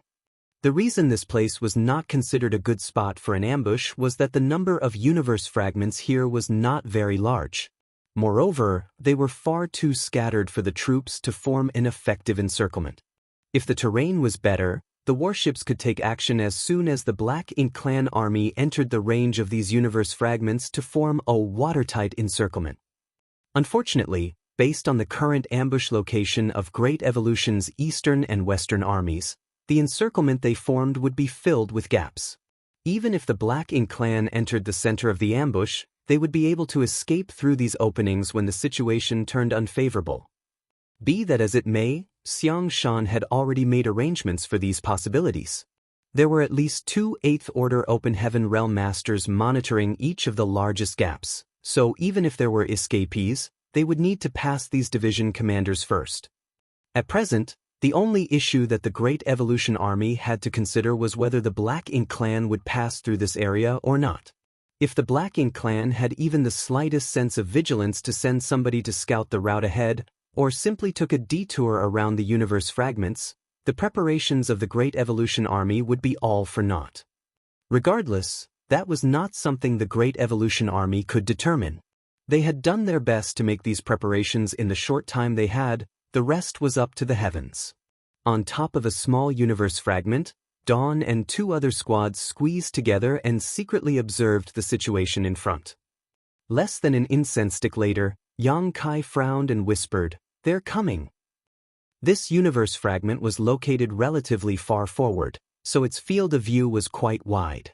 What entered Yang Kai's eyes at that moment was a Black Ink clan army approaching slowly. Their numbers seemed vast and endless, resembling a long black dragon swimming through the void. A rough estimate indicated that there were at least several hundreds of thousands of them. The location of the ambush was well chosen though, and judging by the marching route of the Black Ink clan army, they were bound to pass through this exact location shortly, and they showed no signs of changing direction whatsoever. The human army fell silent and concealed themselves as best they could, not daring to expose themselves in the slightest. Martial Peak, Chapter 5190, The Shocked Shichong. The Black Ink clan army continued marching forward and soon flew past the hiding spot of Dawn and the others to head deep into the field of universe fragments. From Yang Kai's point of view, the Black Ink clan army resembled a huge black snake plunging headlong into a death trap. The black snake's head soon entered the center area, quickly followed by its body. Everything was going smoothly. Just as the tail was about to enter the universe fragment area, one of the feudal lords marching at the head of the army suddenly raised his hand. Dense black ink strength surged, and a universe fragment blocking his way forward was shattered to pieces. He had struck out casually and without much thought, simply because the universe fragment was blocking his way. However, the result of this blow was startling indeed. When the universe fragment shattered into pieces, several human warships suddenly appeared out of nowhere. Moreover, there were many silhouettes standing on the warships. The feudal lord was instantly stunned by the sight. Likewise, the humans on the warships were speechless. They had been hiding in ambush, using the universe fragment as a cover to conceal their figures and auras. How did they get exposed without any warning? When the universe fragment shattered to pieces, the humans thought that the Black Ink clan had discovered their whereabouts. It was not until their gazes met those of the Black Ink clansmen that they realized this was nothing more than a coincidence. The feudal lord who attacked earlier would not have seemed so startled otherwise. Regardless of whether it was intentional or coincidental, these squads had already been exposed.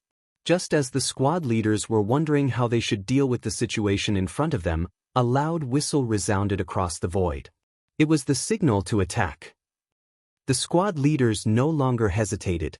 With the order given, the power of countless artifacts and spirit arrays aboard the warships was activated in an instant.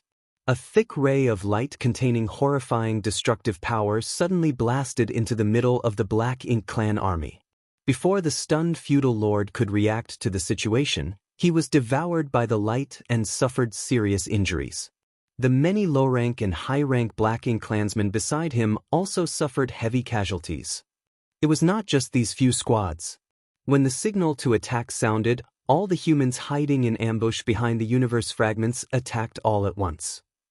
Thanks to the overwhelming power of the secret techniques and artifacts, the colorful brilliance instantly rendered the dead and silent void into a bright world, one filled with death and destruction. The sudden attack shocked and frightened the Black Ink clan. The 300,000 Black Ink clan army had been marching forward leisurely. After all, this was the standard route taken whenever they attacked Wind and Cloud Pass. The dozen territory lords overseeing the army had taken this route countless times and had never encountered any unexpected occurrences before, but today, a huge human army was actually lying in ambush for them. How could there be a human army lying in ambush here? The territory lords were in shock. Ever since Great Evolution Pass was occupied by the Black Ink clan, the humans at Wind and Cloud Pass had been heavily suppressed. It was impossible for the human race army to leave Wind and Cloud Pass and travel millions of kilometers away, let alone come to such a place and lay in ambush. After all, this place was more than just a few million kilometers away from Wind and Cloud Pass. Where did this army of humans come from? If they came from Wind and Cloud Pass, then what about their clansmen at Wind and Cloud Pass? However, if these humans weren't from Wind and Cloud Pass, where did they come from? The Black Ink clan had almost unimaginable advantages in conveying various messages to each other thanks to the Black Ink nests. Nevertheless, it was impossible to bring a Black Ink nest along when the army was on the march. Transmitting messages to each other was extremely inconvenient in the void, so how could the Black Ink Clan army know that the Black Ink Clan at Wind and Cloud Pass had almost been wiped out completely?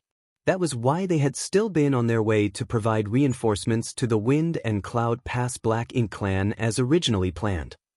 In that brief moment when the territory lords fell into a daze, almost 10% of the 300,000 Black Ink Clan army was either killed or critically wounded. The large number of humans shocked the territory lords. Although there was no way to accurately calculate the numbers, the dense number of warships in front of them indicated that there were at least tens of thousands of humans hiding in ambush here. The sight left them furious. Since when did the humans become so bold and reckless as to act in this manner? The Black Ink Clan who came from Great Evolution Theater carried an arrogance that normal Black Ink Clansmen did not have. That was because Great Evolution Pass was the only Great Pass that the humans had ever lost. It was also the only Great Pass that the Black Ink Clan ever occupied.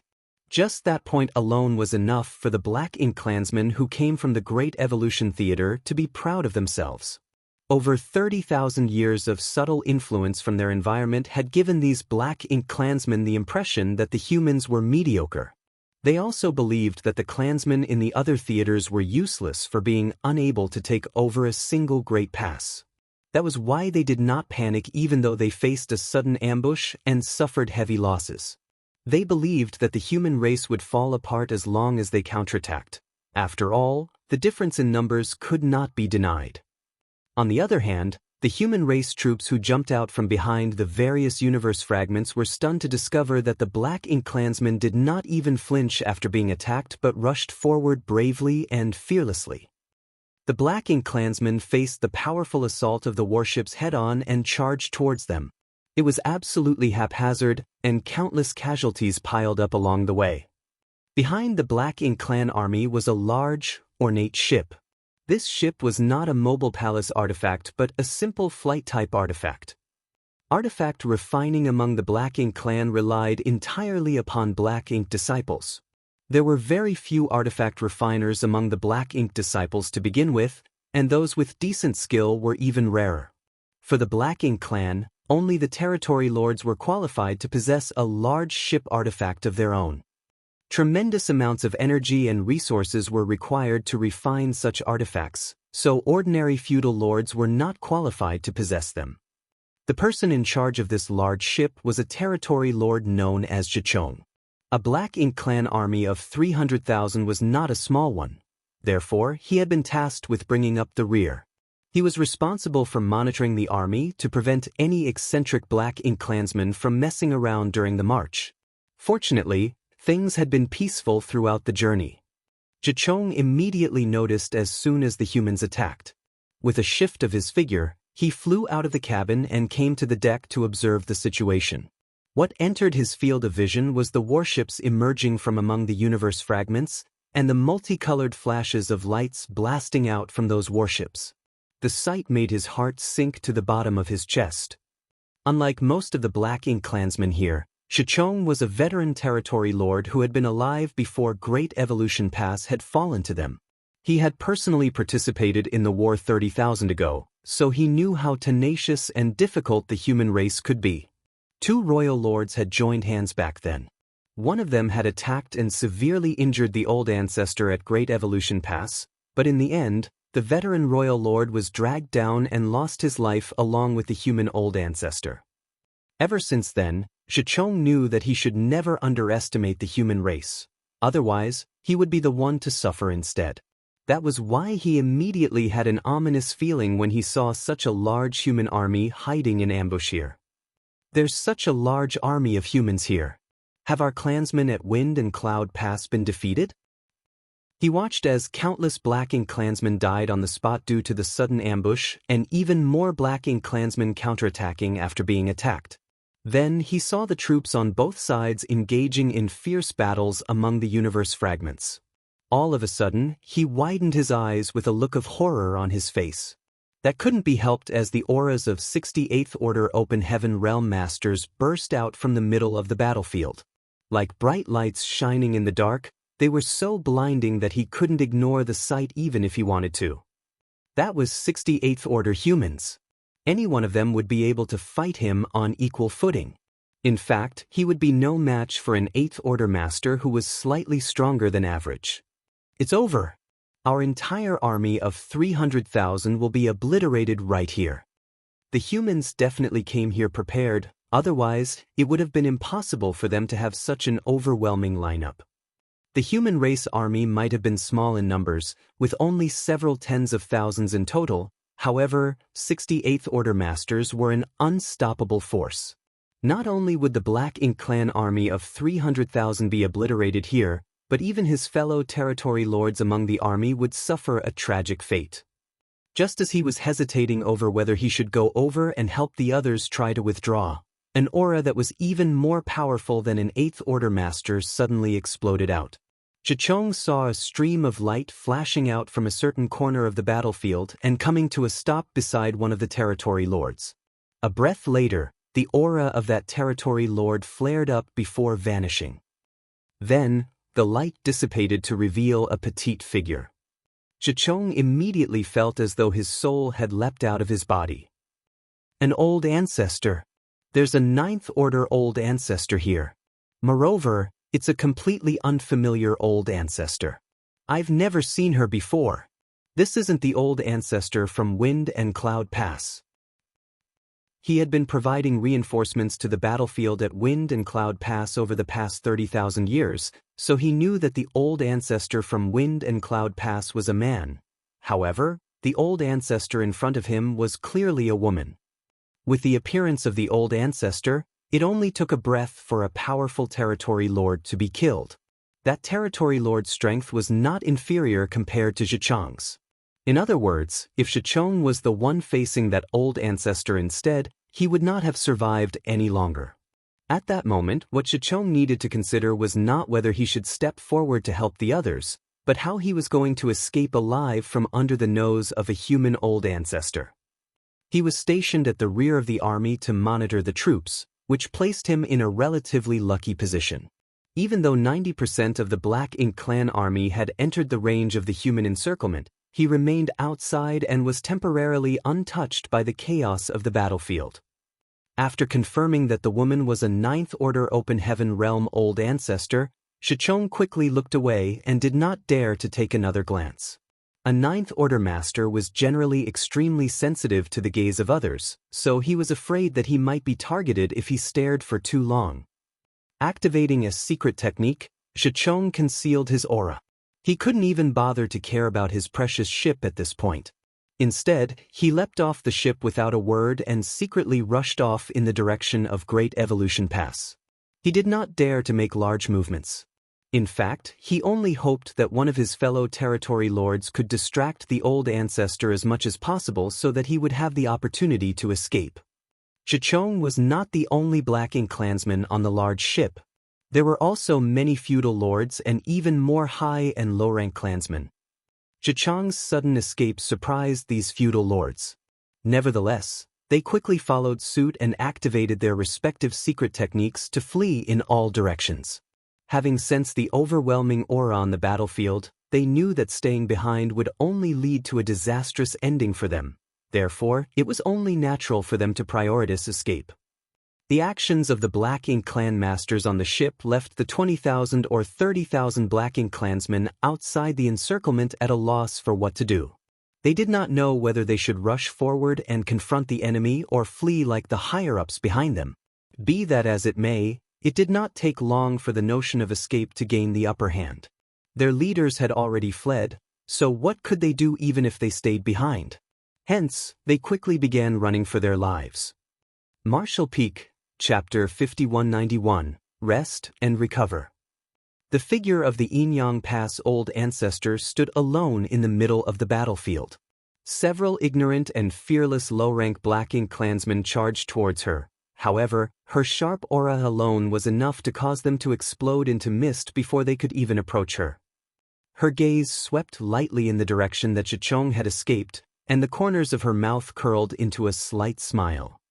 Xiang Shan had asked her to allow one of the territory lords to escape so that the royal lord would be informed of their presence. She had initially wondered how she could seamlessly succeed at something like that. For a Ninth Order Open Heaven Realm Master like her, it was not easy for her to pull off such a trick as the gap in strength was too large. If her actions were too obvious, they would only arouse suspicion. She never imagined that there would be a territory lord who did not step into the universe fragments at all. Moreover, he immediately decided to flee as soon as he detected her aura. It was undoubtedly an outcome that she was happy to see, so she simply pretended not to notice his presence. Out of the dozen territory lords, she only needed to allow one to escape. The rest would die without exception. Xiang Shan had mentioned that the primary goal of Great Evolution Army was not to recover Great Evolution Pass but to beat the Great Evolution Theater Black Ink clan half to death. Only then would they gain the opportunity to build a stable foothold at Great Evolution Pass. The deaths of 300,000 troops and nearly a dozen territory lords was probably not a small loss to the Black Ink clan of the Great Evolution Theater. The more opportunities the human army had to weaken the forces of the Black Ink clan, the lesser the pressure they would face when they arrived at the Great Evolution Theater in the future. After confirming that the territory lord had escaped into the distance, the old ancestor no longer held back and cast a divine ability. An enormous yin-yang fish manifested behind her, its black and white colors enveloping the entire battlefield with herself as the center. The human race army caught up in the divine ability was not affected in any way, but the Black Ink clan felt like they were sinking into a quagmire.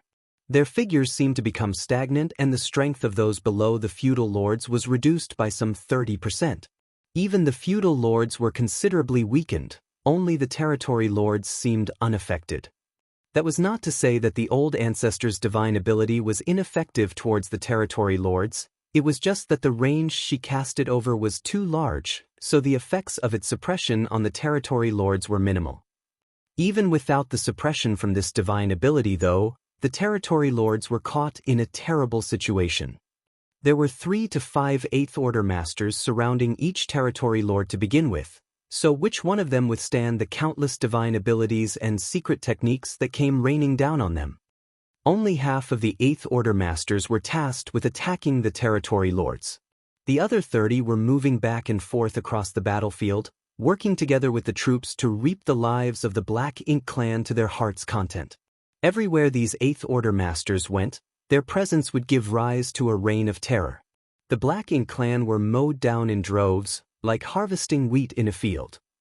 The battle began hastily, and the ambush was rather imperfect, but nevertheless, with the help of the 38th Order Masters, the human army of 30,000 obtained a crushing victory over the Black Ink clan. Even so, the reaction of the Black Ink clan puzzled many people. In the beginning, these Black Ink clansmen had shown no fear towards the humans regardless of their cultivation. Even the low-rank clansmen had charged towards the humans without any scruples. Forget the Eighth Order Open Heaven Realm Masters, many Black Ink clansmen even dared to attack the old ancestor. The reason for this situation naturally stemmed from the fact that these Black Ink clansmen came from the Great Evolution Theater and most of them had never fought with the human race before. Every time Great Evolution Theater provided reinforcements to attack Wind and Cloud Army, only the territory lords who led the army and some lucky feudal lords would return alive. The rest generally died on the battlefield. Consequently, many of the Black Ink clansmen had never experienced a battle against the humans before. However, they were the Black Ink clan from Great Evolution Theater. Their ancestors were the only ones who successfully seized one of the Great Passes. Almost all the Black Ink clansmen below the feudal lords believed that the human race was extremely weak. That was why the Black Ink clan army of 300,000 had bravely fought back despite being ambushed and severely outmatched. As time passed though, and the number of clansmen decreased, they finally realized that the information passed down from ancient times did not match up to reality. The humans were not as weak as the rumors claimed. It turned out that every one of them was extremely strong. Not to mention, they could borrow the power of large artifacts that came in varying shapes and sizes to fight. As long as the defenses of these artifacts remained intact, the Black Ink clan could barely cause any damage towards them. After about half of the army had died in battle, The Black Ink clan finally understood their situation. The humans seemed to be much fewer in number, but they were still a force they could not compete with. Unfortunately, the realization had come too late. Under the command of Xiang Shan and Lu Zhiping, the entire universe fragment field had already turned into a perfect encirclement. Aside from the 30,000 or so Black Ink clansmen who had originally been outside the ambush zone, the remaining Black Ink clan army no longer had the opportunity to flee even if they wanted to. What followed next was a one-sided massacre. All the territory lords quickly fell in battle, leaving the surviving Black Ink clansmen leaderless. They all fought independently, resulting in an extremely chaotic situation. On the other hand, the human army had dozens of 8th Order Open Heaven Realm Masters and even an old ancestor assuming command. It was only natural that they would hold the absolute advantage. In just one day, the Black Ink clan army was completely obliterated. All the universe fragments in the nearby void had been shattered to dust. Severed limbs and hashed meat were everywhere. Dense black ink strength had condensed together to form an enormous black ink cloud that filled a vast swath of the void. Looking out into the distance, the entire scene resembled a dark shadow. The Great Evolution Eastern and Western armies gathered outside the black ink cloud. However, they did not rush to set off immediately and decided to stop to rest and recover instead. Since Xiang Shan had decided to alert the enemy of their presence, it stood to reason that he would need to give the Black Ink clan enough time to react, so there was no need to rush. The territory lord who escaped needed a head start. Although there was no knowing how he would report the situation back to the royal lord, the royal lord would surely realize that something was wrong as long as he was not a fool. For example, where did the human race army come from and where were they going?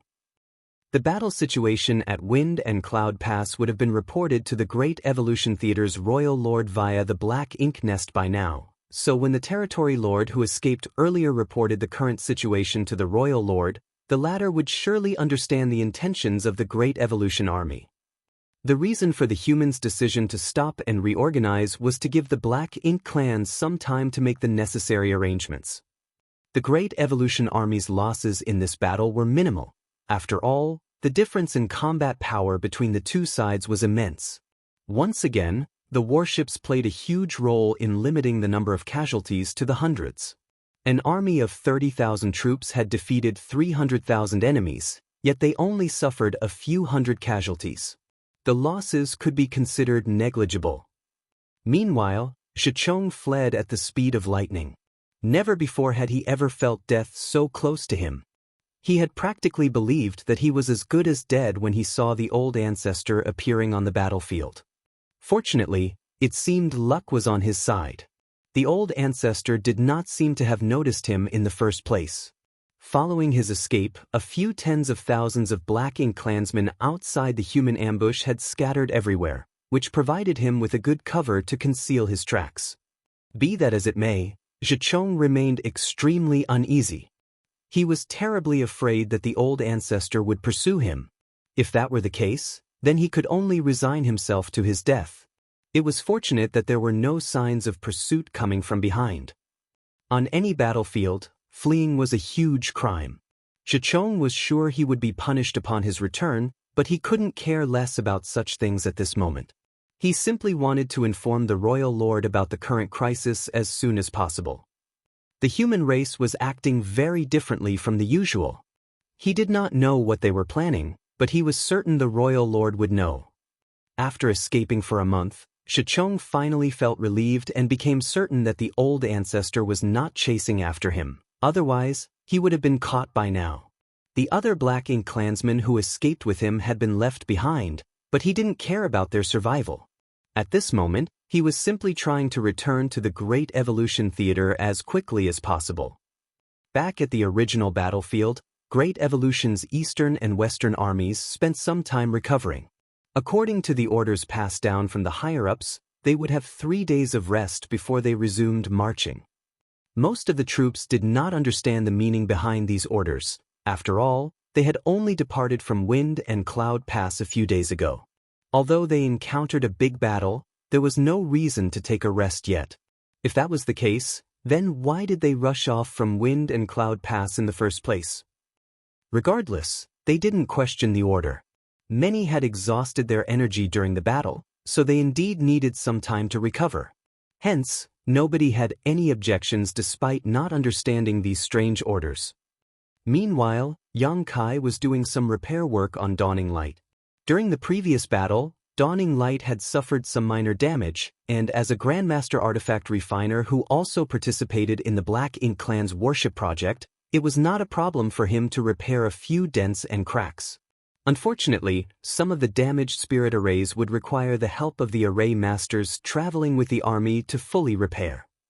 Feng Ying was helping by the side while the rest of the members of Dawn were either idling around with nothing to do or cultivating diligently. While Yang Kai was busy working, a divine sense suddenly fluctuated throughout the entire area. A message was transmitted via the divine sense. Squad leaders of the Western Army 4th Division are to assemble immediately. The divine sense covered a large area, which happened to include the area where Dawning Light was located. Therefore, Yang Kai and the others heard the orders clearly. The person who sent out the divine sense message was the 8th Order Division Commander of 4th Division. Just as that divine sense vanished, another divine sense came out. This time around, it was the division commander of the 1st Division who issued orders to assemble together. The members of these two divisions happened to be located near Dawn, which was why the orders from both division commanders also reached their ears.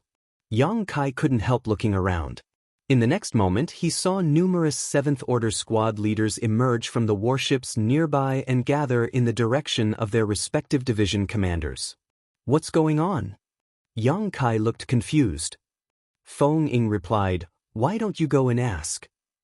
After giving the suggestion some thought, Yang Kai stopped what he was doing and headed towards one of the gathering points. Two division commanders had transmitted messages that obviously indicated that some sort of special deployment order had come from the higher-ups. It was not just these two division commanders though. The other division commanders had most likely sent out their own messages via voice divine sense. It was just that they were located at different positions, so Yang Kai could only hear the transmissions of these two division commanders. Dawn was a special operations squad, so unlike ordinary squads, they did not belong to any division or battalion. They were under the direct command of the army commanders. The same was true for the old turtles. While a special operations squad generally enjoyed many benefits and preferential treatment, it became apparent that they were a slightly isolated existence at times like these. Even if the higher-ups had deployment orders for them, they had no division commander to inform them. Although the army commanders would have made the necessary arrangements for them, Yang Kai preferred to understand the situation in advance. It didn't take long for him to arrive on one of the battalion-class warships. Warships could generally be classified into three types. The most basic squad-class warships were used by ordinary squads. Next came the battalion-class warship that was much larger and more imposing. In addition, the battalion-class warships usually carried far more firepower. Marshall Peak, Chapter 5192, Gathering Materials. Before Yang Kai came to the Black Ink battlefield, the battalion-class warships were basically the largest among the human race. There was no such thing as a division-class warship. High-rank Open Heaven Realm Masters mainly relied upon their own respective means to slaughter their enemies on the battlefield in cooperation with the warships under their command. Therefore, they would never have to hide themselves away inside a warship during battle. That was especially true for the 8th Order Open Heaven Realm Masters. During the war, their main responsibility was to target and hold down the territory lords. Even if they had the cooperation of the warships would only be a burden to them. A battalion-class warship basically served as the headquarters of a division. For example, every division had its own battalion-class warship during the march of the Great Evolution Eastern and Western armies. The 8th Order Division commanders would generally issue various orders from where they were stationed on the battalion-class warships. There were 60 divisions in the Eastern and Western armies, which meant that there were 60 battalion-class warships. Each battalion-class warship not only had an 8th Order Open Heaven Realm Division commander overseeing its operations, but also other auxiliary personnel. Nevertheless, These personnel roughly numbered no more than half the numbers of a battalion or 50 people. Battalion-class warships were much larger and had greater destructive power compared to squad-class warships. The role that a battalion-class warship could play on the battlefield was no less than dawning light under Dawn's command. It was not until Yang Kai came to the Black Ink battlefield that the human race finally created the larger purifying Black Ink battleships for the sake of carrying purifying light. From a defensive and offensive aspect, a purifying Black Ink battleship was not much stronger than a battalion-class warship.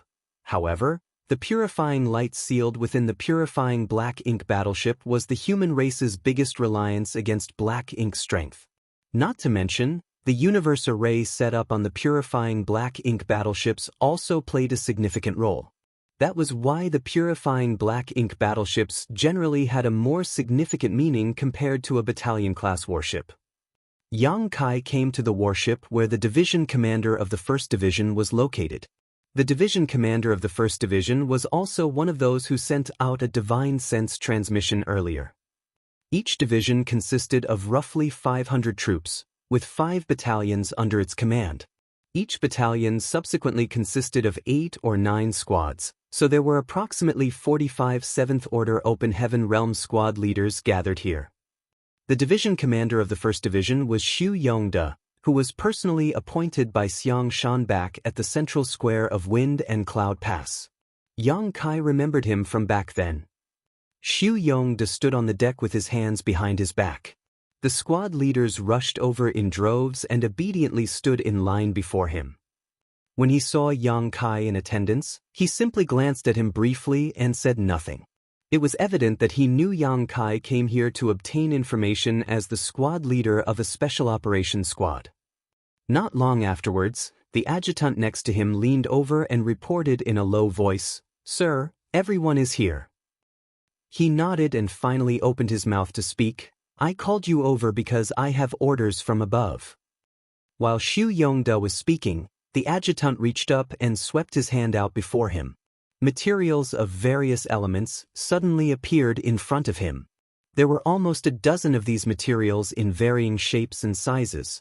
Moreover, these materials were of varying orders. Everybody was confused by the sight before them. Xu Yongde stepped forward and pointed at the materials. "When you return to your respective squads, you must collect the materials that are shown here. There are no requirements in terms of order, so just collect as many as possible." There were times when the same materials might not have the same order.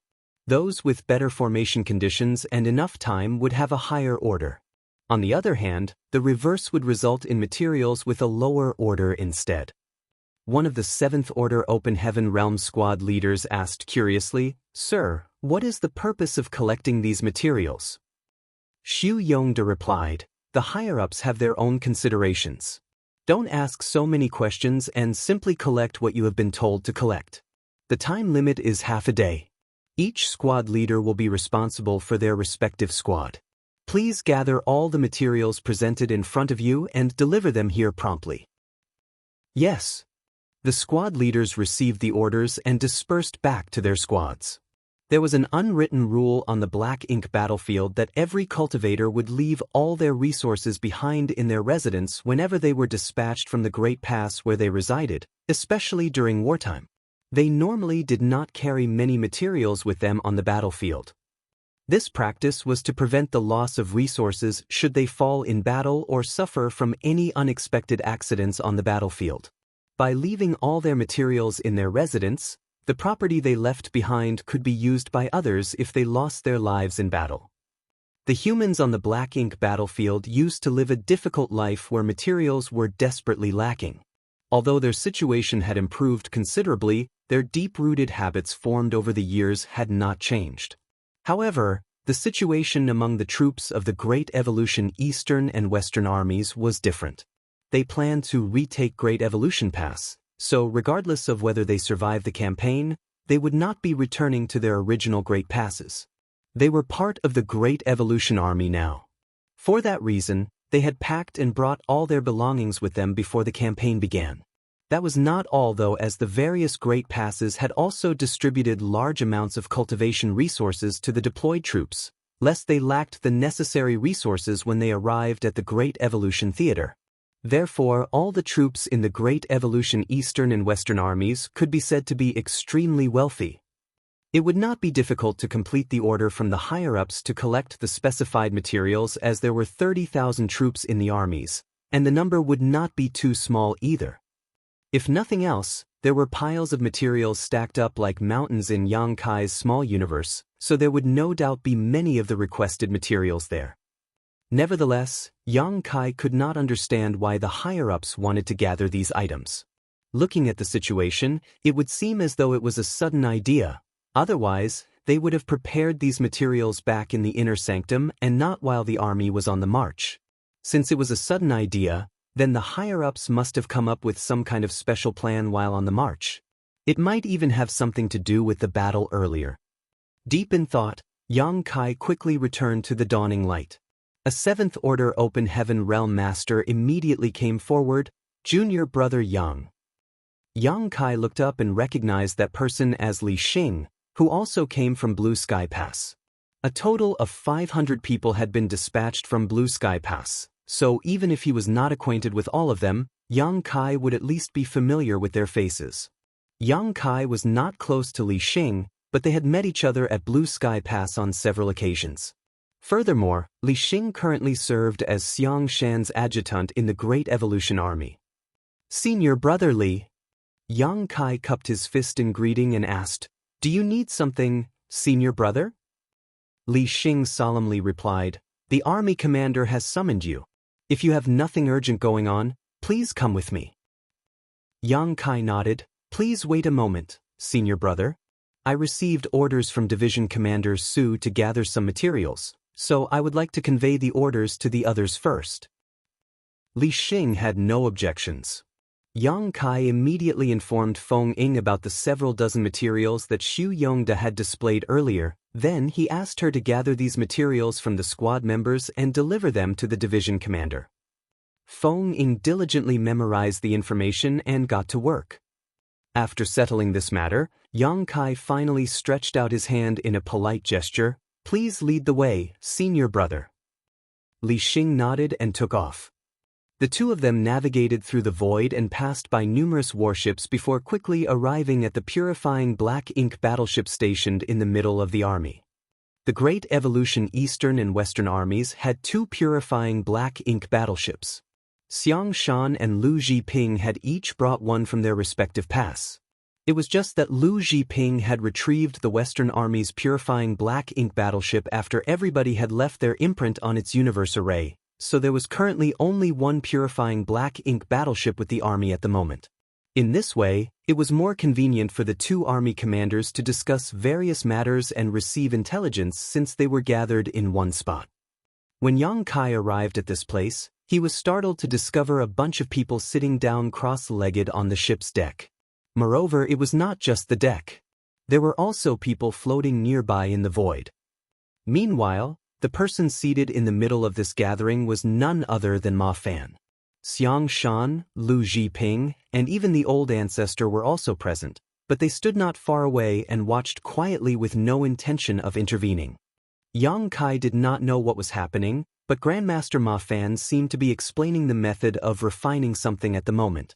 If Yang Kai was not mistaken, all the people gathered here were artifact refiners. On this trip to recover Great Evolution Pass, there were more than 1,000 artifact refiners marching along with the army. That was the only way to ensure that the warships would be repaired in a timely manner when damaged. Besides, if the Great Evolution Army could successfully retake Great Evolution Pass, they would ultimately require the strength of these artifact refiners to restore the Great Pass to its former glory. The army not only had 1,000 artifact refiners, but also quite a few alchemists and array masters as well. Among the 1,000 artifact refiners, there was another artifact refining Great Grandmaster aside from Grandmaster Ma Fan, as well as some 50 Grandmasters. The rest were mostly artifact refining Great Masters. The artifact refining elites of several great passes had been gathered together in this place. In order to successfully retake Great Evolution Pass, each great pass had not been stingy to contribute their own talents. With 1,000 such people gathered in one place, it was impossible for the deck to accommodate them all even if the purifying black ink battleship was quite large. That was why Yang Kai was greeted with the sight of Grandmaster Ma Fan being surrounded by a huge crowd. Following Li Xing to stand in front of Xiang Shan and the others, Yang Kai respectfully bowed in greeting. Xiang Shan nodded and waved his hand, "Go over there and listen with the others." "Yes." Yang Kai obeyed and headed towards Grandmaster Ma Fan. After squeezing his way through the crowd, he finally managed to occupy a spot and carefully listened to the lecture. A short while later, Yang Kai grasped the contents of this talk to an extent. Grandmaster Ma Fan was explaining the refining method of a mechanical puppet. A mechanical puppet could be considered a kind of puppet, but the mechanical puppet developed by Grandmaster Ma Fan was clearly more agile and realistic than ordinary puppets. Not to mention, he was explaining the refining method of a humanoid puppet. The refining method was not complicated. Under normal circumstances, an artifact refining grandmaster would be more than qualified to refine these puppets. It was just that the quality of the refined puppets would depend on the refiner's personal attainments and the materials used. The refining method of these humanoid puppets was probably created by Grandmaster Ma Fan himself, and that was why he was the one to teach them the method. Whatever the case, his explanation was extremely thorough. All the artifact refiners gathered here were talented beyond their peers, so it was easy for them to quickly master the refining method. Some people also asked some questions and received detailed answers from Ma Fan, which gave them a deeper understanding of the refining method for these puppets. Less than half a day later, the lecture ended and Grandmaster Ma Fan looked around the surroundings. "Does anybody else have any questions? If you have a question, please feel free to ask and this old master will explain to the best of his ability." Nobody said anything. Clearly, they had no questions regarding the contents of the lecture. Ma Fan nodded in satisfaction. "In that case, this old master has prepared a jade slip for each of you. The jade slip contains a detailed refining method for the mechanical puppet. After receiving the necessary materials, you will have to figure out the refining by yourselves. If there is anything you don't understand, you may come and ask this old master at any time." After saying that, he raised his large hand and numerous streams of lights appeared and drifted towards each person in attendance. Every single stream of light contained a single jade slip. Although a thorough explanation had been given, there were bound to be many problems once these people started refining the puppets even though they understood the contents of the lecture. That was why he went the extra length to prepare these jade slips. These jade slips not only contain the detailed refining method but also some of his insights. In this way, they could reduce most of the difficulties by comparing their results with the jade slip during the process of refining.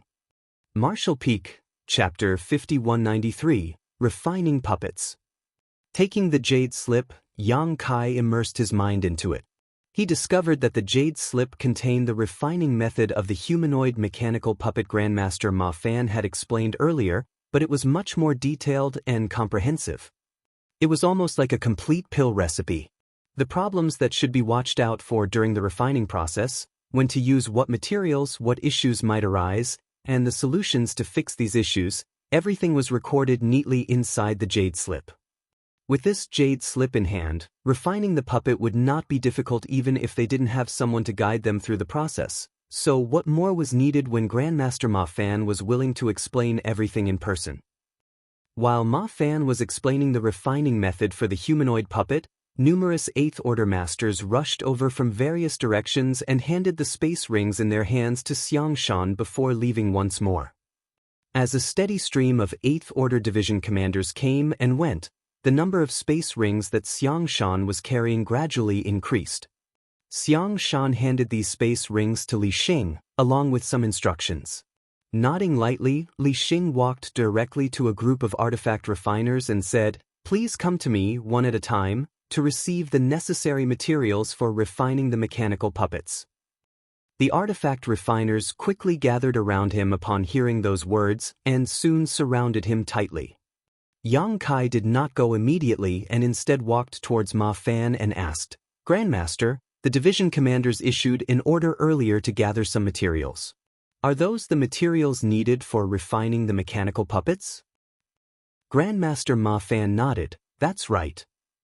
Yang Kai was puzzled. What's the point of refining so many of these things? Grandmaster Ma Fan answered patiently, I'm not too sure about the exact details either. I simply received a request from Army Commander Xiang Shan to teach the refining method of these puppets. As for what he plans to do with them, that's up to his own considerations. However, the refining method of these puppets is something I learned on a whim when I was younger. Although they seem quite realistic from a distance, they aren't much use in reality. According to my guess, these puppets can only be used as a distraction at most. Yang Kai seemed pensive. On the other side, Xiang Shan spoke up once most of the artifact refiners had received the supplies. After receiving the materials, please refine them carefully. Do your best to refine as many puppets as possible. Everybody nodded in acknowledgement. Yang Kai guessed that he had been summoned here because he was now decently proficient in artifact refining. Since he already knew the reason behind this matter, there was no need to continue staying here. The other artifact refiners had to wait to receive their supplies, but he did not. Therefore, he turned around and rushed towards Dawning Light after informing Grandmaster Ma Fan about his intentions. Upon returning to Dawning Light, Yang Kai began refining the humanoid puppets right on the deck. The members of Dawn watched his movements curiously at the beginning, but they lost interest and went back to their own affairs as time passed. 3 days later, the army set off again and continued to sail towards the Great Evolution Theater. The marching speed of the army was neither fast nor slow. Another few days later, Yang Kai's refining process came to an end. It was not difficult to refine the humanoid puppets as the process was easy to master as long as one had the standards of a great master, and Yang Kai was already a grandmaster. After the various components were refined, one simply needed to assemble them together. In that way, a mechanical puppet could be completed in just 7 or 8 days. A group of Dawn members gathered on the deck and observed the finished product curiously. They were rather familiar with puppets as each of them had more or less seen similar objects throughout the journey of their growth. From the external appearance, the humanoid puppet that Yang Kai refined did not look particularly special. It could even be said to be rather ugly. Although it had a humanoid frame, anybody who was not blind could see that it was not a living thing at a glance. Yang Kai made the final checks to ensure that nothing was missing from the puppet he refined before nodding. Shen Ao rubbed his chin as he muttered, Say, why do the higher-ups want to refine these puppets? Chi Tai Chu thoughtfully suggested, maybe they will be used to increase the combat power of our Great Evolution Army? Speaking of which, how much strength can this puppet exert upon activation? Feng Ying shook her head. They are probably not meant to strengthen the combat power of the army. The Tao of puppetry is profound and mysterious, so even if you refine a puppet, you will need to master special puppet arts in order to bring out their full strength. There are a few cultivators in Blue Sky Pass who are proficient in the Tao of puppetry, so they might be able to make some use of these puppets, but with such a large number being produced, it's obvious that these puppets were not prepared for them. Besides, most of them didn't even come along on this campaign. If they are not meant to strengthen our combat power, then what are they for? Are they meant to be nothing more than ornaments? Ning Qiji laughed. Don't tell me the higher-ups are planning to use these puppets to scare the Black Ink Clan away. I don't know whether they can scare the Black Ink Clan away, but these puppets probably aren't meant to just be ornaments. Yang Kai, who was busy working, suddenly interjected. Feng Ying inquired, Squad leader, do you know what they are for? He shook his head. I don't.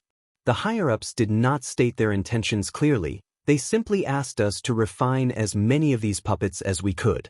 Be that as it may, the resources consumed during the refining process are not particularly valuable and can even be considered common items. The refining method is not too advanced either, so even if these puppets were given to those who cultivated the Tao of puppetry, they would not be able to play a significant role in battle. Any random low-rank Black Ink clansman would be able to destroy one of these puppets in a single blow. During the conversation, he finished doing the final checks and confirmed that there were no issues with the puppet. According to the instructions written in the jade slip given by Grandmaster Ma Fan, only the final activation step was left. If there were no problems with this final step, then the refinement of the puppet could be considered a success. Activating the puppet was simple, one only needed to inject world force into the puppet. Needless to say, after consuming the injected world force, the puppet would stop moving. This was typically why the power source of a puppet would generally be something other than a cultivator's own strength. There was no need for Yang Kai to worry about these details, though, as his job was simply to refine these puppets. The higher-ups would make their own arrangements when the time came. Raising his hand, Yang Kai pressed his palm against the chest of the puppet, circulated his world force, and poured it into the puppet. As the world force entered the puppet, the patterns on the body of the puppet lit up. Immediately after that, the puppet seemed to come alive and radiated a vibrant aura. He immediately sensed an inexplicable connection forming between him and the puppet in front of him. This connection came from the world force he poured into the puppet earlier. In other words, he could now easily control the puppet. Be that as it may, what shocked everybody was that the puppet exuded the aura of a fifth-order Open Heaven Realm Master after being activated by Yang Kai. Shineo was so shocked that he blurted out, "Are you serious? Fifth Order?" The puppet that Yang Kai spent 7 or 8 days to refine had the aura of a fifth-order master. If it could exert the strength of a fifth-order master as well, then that would be beyond astonishing. After all, the human race would only need to refine these puppets on a large scale and send them into battle to never have to worry about the casualties again. Unexpectedly, Yang Kai seemed thoughtful. The aura is realistic, but it's just the aura. Thanks to the inexplicable connection between them, he had a deeper understanding of the puppet. The mechanical puppet developed by Grandmaster Ma Fan had a slightly different approach to the norm. Generally speaking, any puppet could exert a certain amount of strength when powered and controlled properly. Unfortunately, this puppet seemed to only imitate the aura of a master and couldn't actually utilize much strength at all. Its greatest use would be to frighten and mislead others. With a simple thought, the puppet immediately began moving around on the deck. It could jump, run, and walk with ease. Judging by its posture, it was not very different from an actual person in terms of mobility, with its movements being agile and fluid. Next, Yang Kai controlled the puppet to throw a punch. As soon as the puppet punched out, the anticipation and excitement overflowing from the members of Dawn immediately turned into bitter disappointment. This couldn't be helped though, as in their eyes, the punch was so weak that it was practically powerless. None of them would even need to block this blow, as they could simply stand there and take it without suffering any damage. Sure enough, it was just as Yang Kai had mentioned earlier. The refining method for this puppet was not very advanced, and the materials used were not particularly valuable. It was not surprising that the puppet turned out so useless. Hence, everybody couldn't help feeling confused by the orders from the higher-ups. Why refine such useless puppets in such large quantities?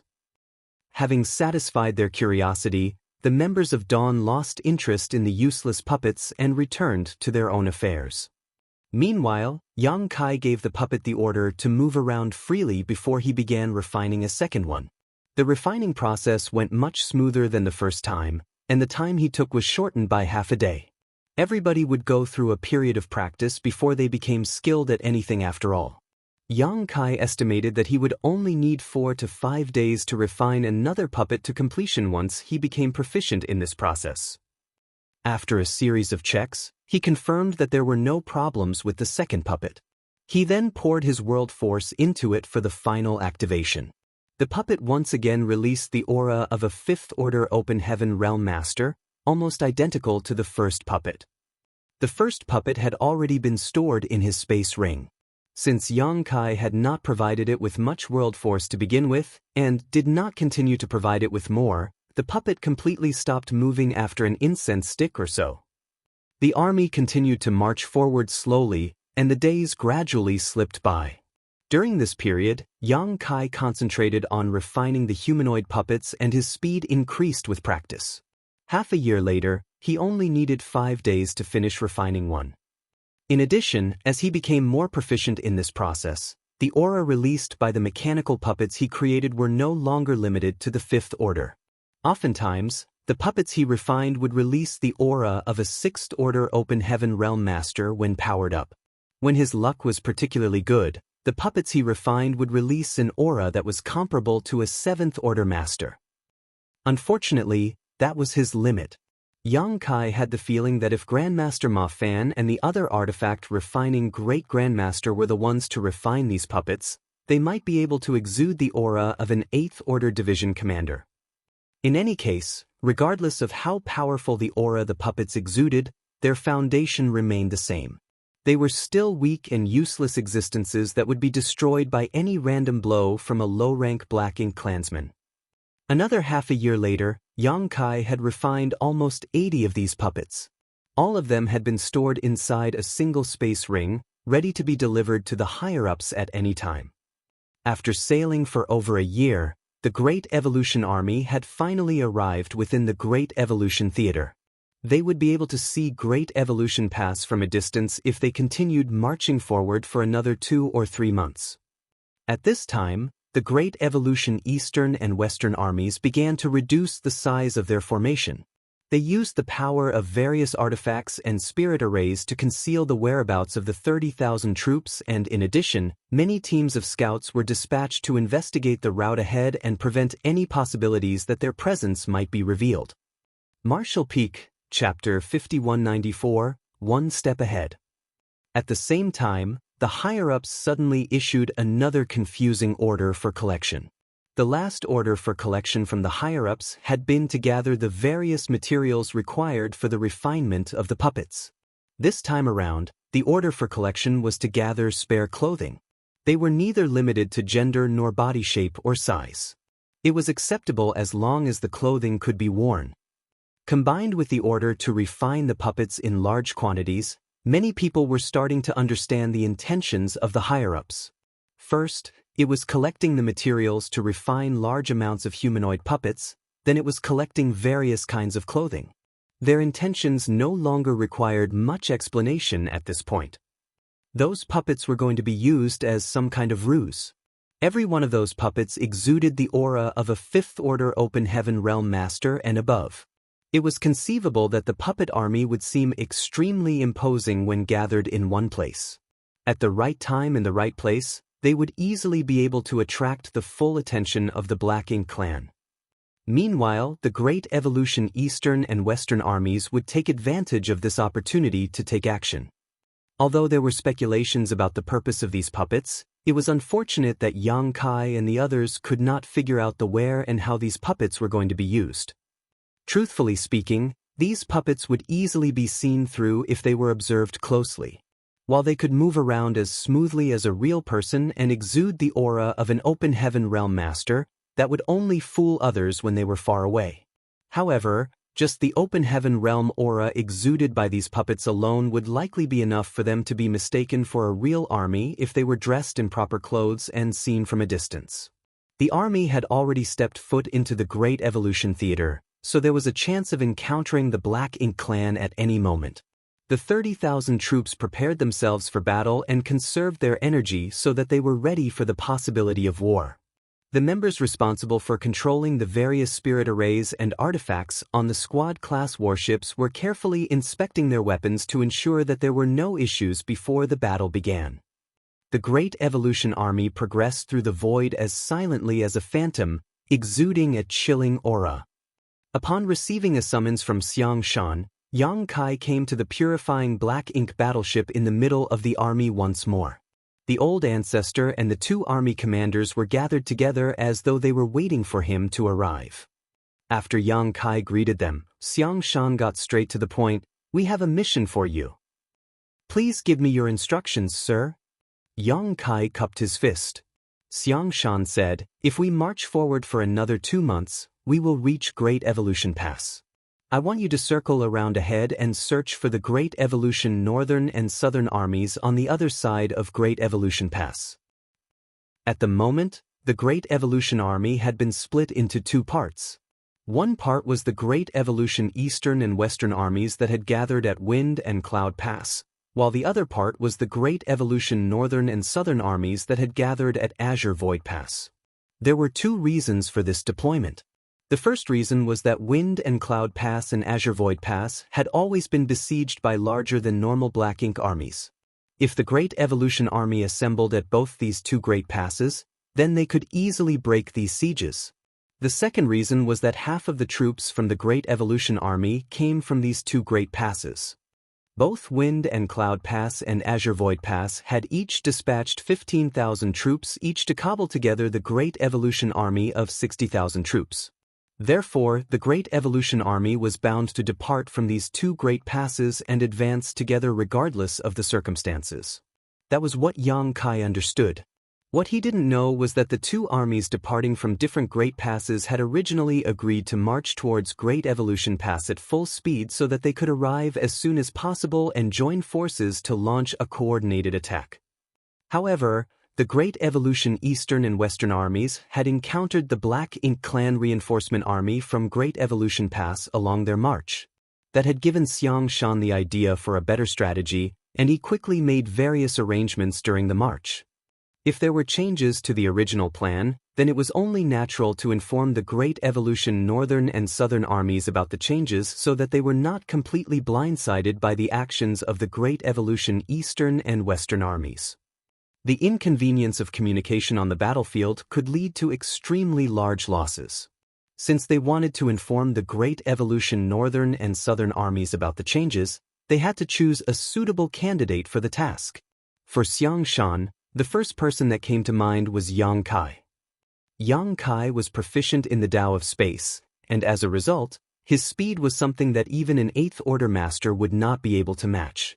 Even if he ran into a territory lord on this journey, he would not be in danger as long as he was careful. Not to mention, Xiang Shan did not know the current whereabouts of the Great Evolution Northern and Southern armies even though he had a prior agreement with their army commanders. If he sent somebody else, they might need to spend time searching slowly. On the contrary, the situation would be different if he sent Yang Kai on this trip.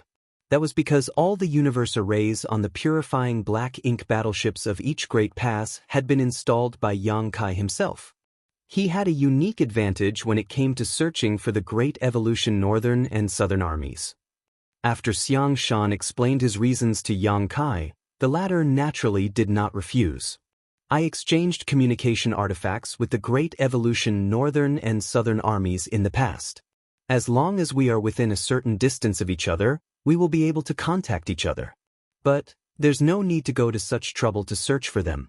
The Great Evolution Northern and Southern armies brought their purifying Black Ink battleships along, so when the time comes, you will only need to use the universe transference law to arrive directly at their side, Xiang Shan explained. Yang Kai nodded. Junior understands. Lu Zhiping added, just in case, you should bring the communication artifact with you. Having an extra method of communication will give you an extra layer of guarantee. Since she had already said so, Xiang Shan did not object to her suggestion. She thus handed a communication bead to Yang Kai, which he carefully stored away. When you locate the Great Evolution Northern and Southern armies, tell them that there have been changes to the original plan. The Great Evolution Eastern and Western armies will be taking action to draw the Black Ink Clan's attention as we charge straight into the Black Ink Clan's territory. I'm certain that the Black Ink Clan at Great Evolution Pass will receive news about the attack when the fighting breaks out. It would be great if the Black Ink Clan at Great Evolution Pass did not take any action, but that is unlikely, so the Northern and Southern armies need to intercept the enemy once the Black Ink Clan leaves Great Evolution Pass. Yang Kai was extremely surprised by those words. Is the Great Evolution Eastern and Western armies planning to attack the Black Ink Clan's territory? He had always assumed that the goal of this campaign was to retake Great Evolution Pass, so he never imagined that Xiang Shan's plan would be so bold. Upon further consideration though, this plan was clearly more beneficial. If the Great Evolution Eastern and Western armies attacked the Black Ink Clan's territory, the Black Ink Clan at Great Evolution Pass would not be able to remain still once they received the news. They would surely head out to provide reinforcements, and at that time, the Great Evolution Northern and Southern armies would make their move and catch the enemy by surprise. This approach was clearly much better than attacking Great Evolution Pass directly. Yang Kai initially had some worries regarding this matter. The Black Ink clan had taken over Great Evolution Pass some 30,000 years ago, so they were bound to have prepared various defensive measures. If the humans had attacked the Great Pass head-on, they would surely have suffered great losses. On the contrary, the situation would be different if they lured the snake out of its hole in this manner. Without Great Evolution Pass for protection, the Black Ink clan would lose a huge advantage in this battle. If the humans could obliterate all the Black Ink clan at Great Evolution Pass, they would be able to retake Great Evolution Pass with ease. It could even be said that if they could beat the Black Ink clan in the Great Evolution Theater half to death, then the Great Evolution Army would gain ample time to establish a stable foothold in Great Evolution Pass after they retook it. Following the various thoughts that ran through his mind, Yang Kai vaguely understood Xiang Shan's plan and couldn't help admiring the foresight of the army commander. Inform them that there's no need to provide aid to the Great Evolution Eastern and Western armies. They only need to keep the Black Ink clan at Great Evolution Pass contained and kill as many enemies as possible to ensure we aren't attacked from the rear. Yes. Yang Kai acknowledged the order. If you don't have anything to prepare, then please set off immediately. It was true that Yang Kai had nothing to prepare, but the 100 or so puppets that he refined previously were still inside his space ring, so he immediately took it out and handed it to Xiang Shan. Then he cupped his fist in farewell. Junior will depart right now. Be careful and stay safe. The old ancestor, who had remained silent the entire time, suddenly urged. Yang Kai nodded and flashed out of the purifying Black Ink battleship. There was no need to inform Dawn. Even without him as the squad leader, Feng Ying and the others would be perfectly fine. After all, they were all people who had spent hundreds, if not thousands of years on the Black Ink battlefield. Manipulating space principles, Yang Kai's figure flickered and disappeared out of sight. When he looked back again, he could no longer see the Great Eastern and Western fleets. There were various artifacts and barriers to conceal their whereabouts, so it was impossible to discover them unless one was close enough. Yang Kai did not linger. Making use of instantaneous movement over and over again, his figure flashed through the void without pause. According to the information given by Xiang Shan, the marching speed of the Great Evolution Northern and Southern armies was probably faster than that of the Great Evolution Eastern and Western armies. Yang Kai guessed that the Great Evolution Northern and Southern armies were about to arrive in the vicinity of Great Evolution Pass. However, they would never carry out any rash actions before receiving contact from the Eastern and Western armies. Hiding in the shadows and observing the situation was definitely the safest method. What he needed to do at this moment was circle around Great Evolution Pass, locate the Great Evolution Northern and Southern armies, and deliver Xiang Shan's message. After Yang Kai departed, the conversation continued inside the purifying Black Ink battleship, with Lu Zhiping saying, "It's almost time. We should act according to the plan." Xiang Shan nodded. "Collect all the puppets." The order was conveyed to the others and soon, all the artifact refiners delivered the puppets they refined during the past year to the purifying Black Ink battleship. The puppets were personally inspected and counted by Ma Fan himself. There were more than 1,000 artifact refiners, including 2 Great Grandmasters and 50 Grandmasters, so the results of the past year could be said to be extremely bountiful.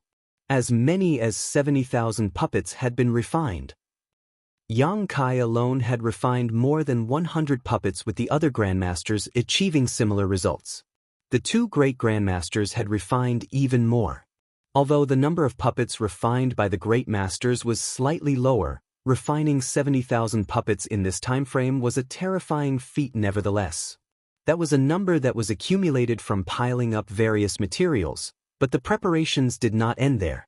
Every puppet also needed to be charged and activated, which was another huge expense.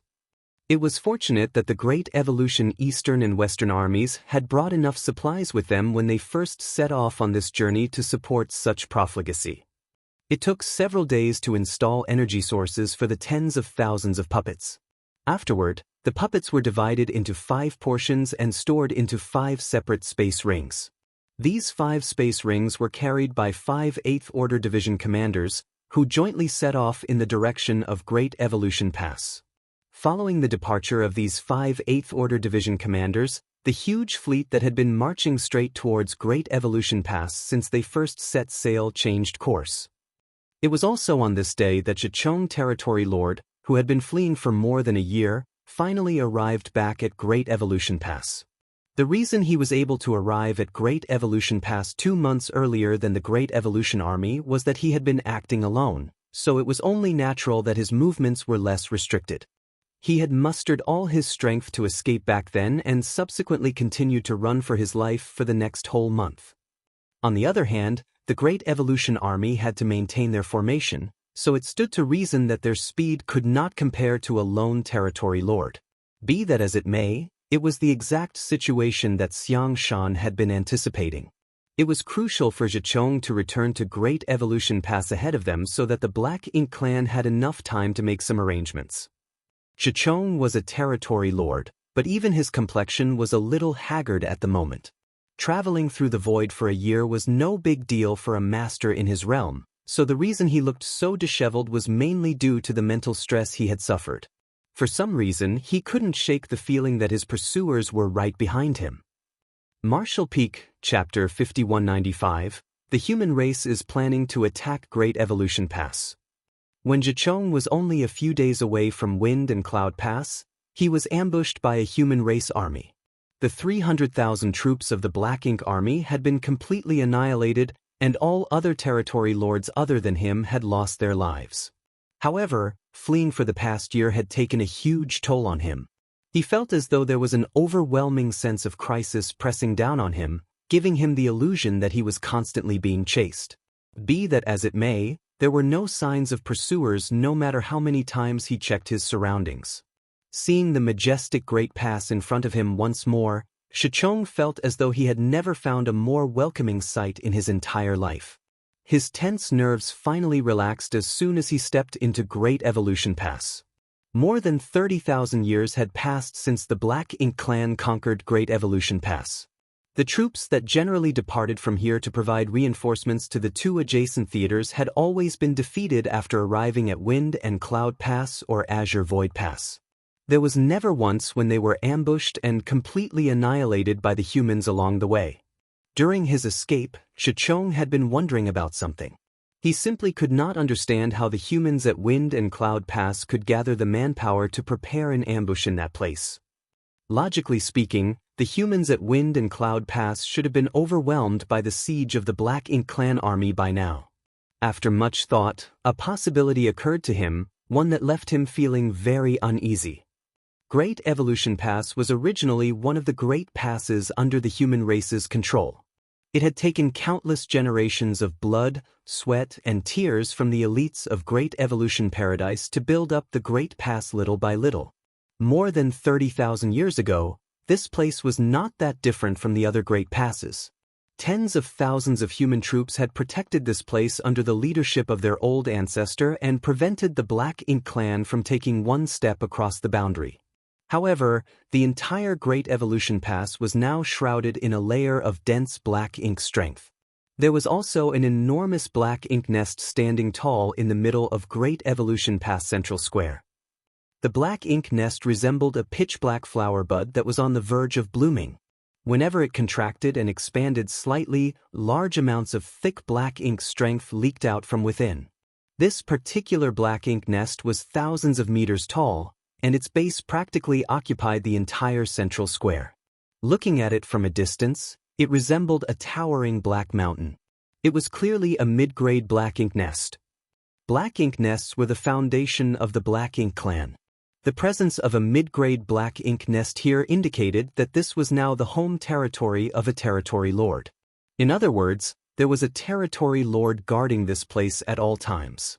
This situation was nothing out of the ordinary. Great Evolution Pass was the first and only Great Pass to be conquered by the Black Ink clan in history, so it was impossible for the Black Ink clan to neglect it. Even if only to boost morale, a territory lord was always standing guard here. Furthermore, the territory lord stationed here was the strongest territory lord in the entire theater, Hongdi. It was rumored that this territory lord was only one step away from becoming a royal lord. Unfortunately, the rumor had been circulating for tens of thousands of years, yet there were no signs of Hongdi advancing so far. Although there were no signs of his breaking through, it was true that Hongdi territory lord was very diligent in his cultivation. Even though he was stationed at Great Evolution Pass, he basically stayed within the Black Ink Nest and borrowed its power to cultivate. All the Black Ink clansmen under his command believed that he was trying to overcome the last step to become a royal lord. Of course, Hongdi was not the only territory lord stationed at Great Evolution Pass after the Black Ink clan first conquered it. There were also several others besides him. That was because they had been wary of the human race trying to retake Great Evolution Pass. However, more than 30,000 years had passed since then. The human race seemed to have little regard for Great Evolution Pass and never showed signs of trying to retake it. Therefore, the Black Ink clan no longer took this matter too seriously. Except for the most powerful Hongdi, who was ordered to remain here, all the other territory lords returned to their respective territories. Leaving the strongest territory lord at Great Evolution Pass was part of the precautions taken by the Black Ink clan. They knew that the humans would eventually attempt to retake the Great Pass, but they did not know when the counterattack would come. In this way, Great Evolution Pass became Hongdi's personal territory. Nevertheless, this place remained very lively since the reinforcement armies for the Black Ink clan in the Azure Void Theater and the Great Evolution Theater generally gathered and departed from this place. Roughly 3 years ago, an army of 300,000 troops had set off in the direction of Wind and Cloud Pass. Hence, Hongdi was very surprised when Jicheng suddenly appeared at Great Evolution Pass. He was not surprised by the fact that Jicheng had returned so quickly though, but by the fact that Jicheng had returned at all. As the person in charge of Great Evolution Pass, he could easily obtain various pieces of information with the help of Great Evolution Pass. Likewise, Jicheng was also rather taken aback. That was because he basically never saw Hongdi even though he had been to Great Evolution Pass on many occasions. Hongdi had always been in a state of secluded cultivation after all. Many territory lords had maliciously speculated about him, wondering whether he had died inside his Black Ink nest since they had not seen him in so many years. The two territory lords met inside a grand hall. Compared to the travel-weary Jicheng, Hongdi was undoubtedly full of vigor. There were no rules for courtesy like those among the human race, so after they each took a seat, Hongdi glanced at Jicheng and asked probingly, "Did you encounter anything worthy of attention during your deployment?" He did not ask where the army of 300,000 troops had gone or why Jicheng was the only one out of a dozen territory lords to appear here. Just by looking at Jicheng's miserable appearance, Hongdi had a guess as to what happened. His question was simply to confirm his speculations. Jicheng quickly nodded. Among a field of universe fragments located only a few days away from Wind and Cloud Pass, we were ambushed by the humans. They were led by a 9th Order Old Ancestor and had some 50 to 68th Order Masters with them. Our army was no match for them, and almost everyone was slaughtered on the spot. I was the only one to escape alive. Hongdi nodded lightly at those words and revealed an expression that seemed to indicate he had expected as much. The Black Ink clan army of 300,000 troops had almost zero chance of survival against such a lineup from the human race. Jicheng was very lucky to escape and return alive. Jicheng was stunned. "You knew?" Hongdi waved his hand in denial. "I didn't know anything, but I did receive news from the Wind and Cloud Theater approximately 1 year ago. It was said that an additional Old Ancestor had appeared at Wind and Cloud Pass, along with hundreds of 8th Order Open Heaven Realm Masters. In the end, even the Royal Lord was severely injured and forced to escape back to the Royal City.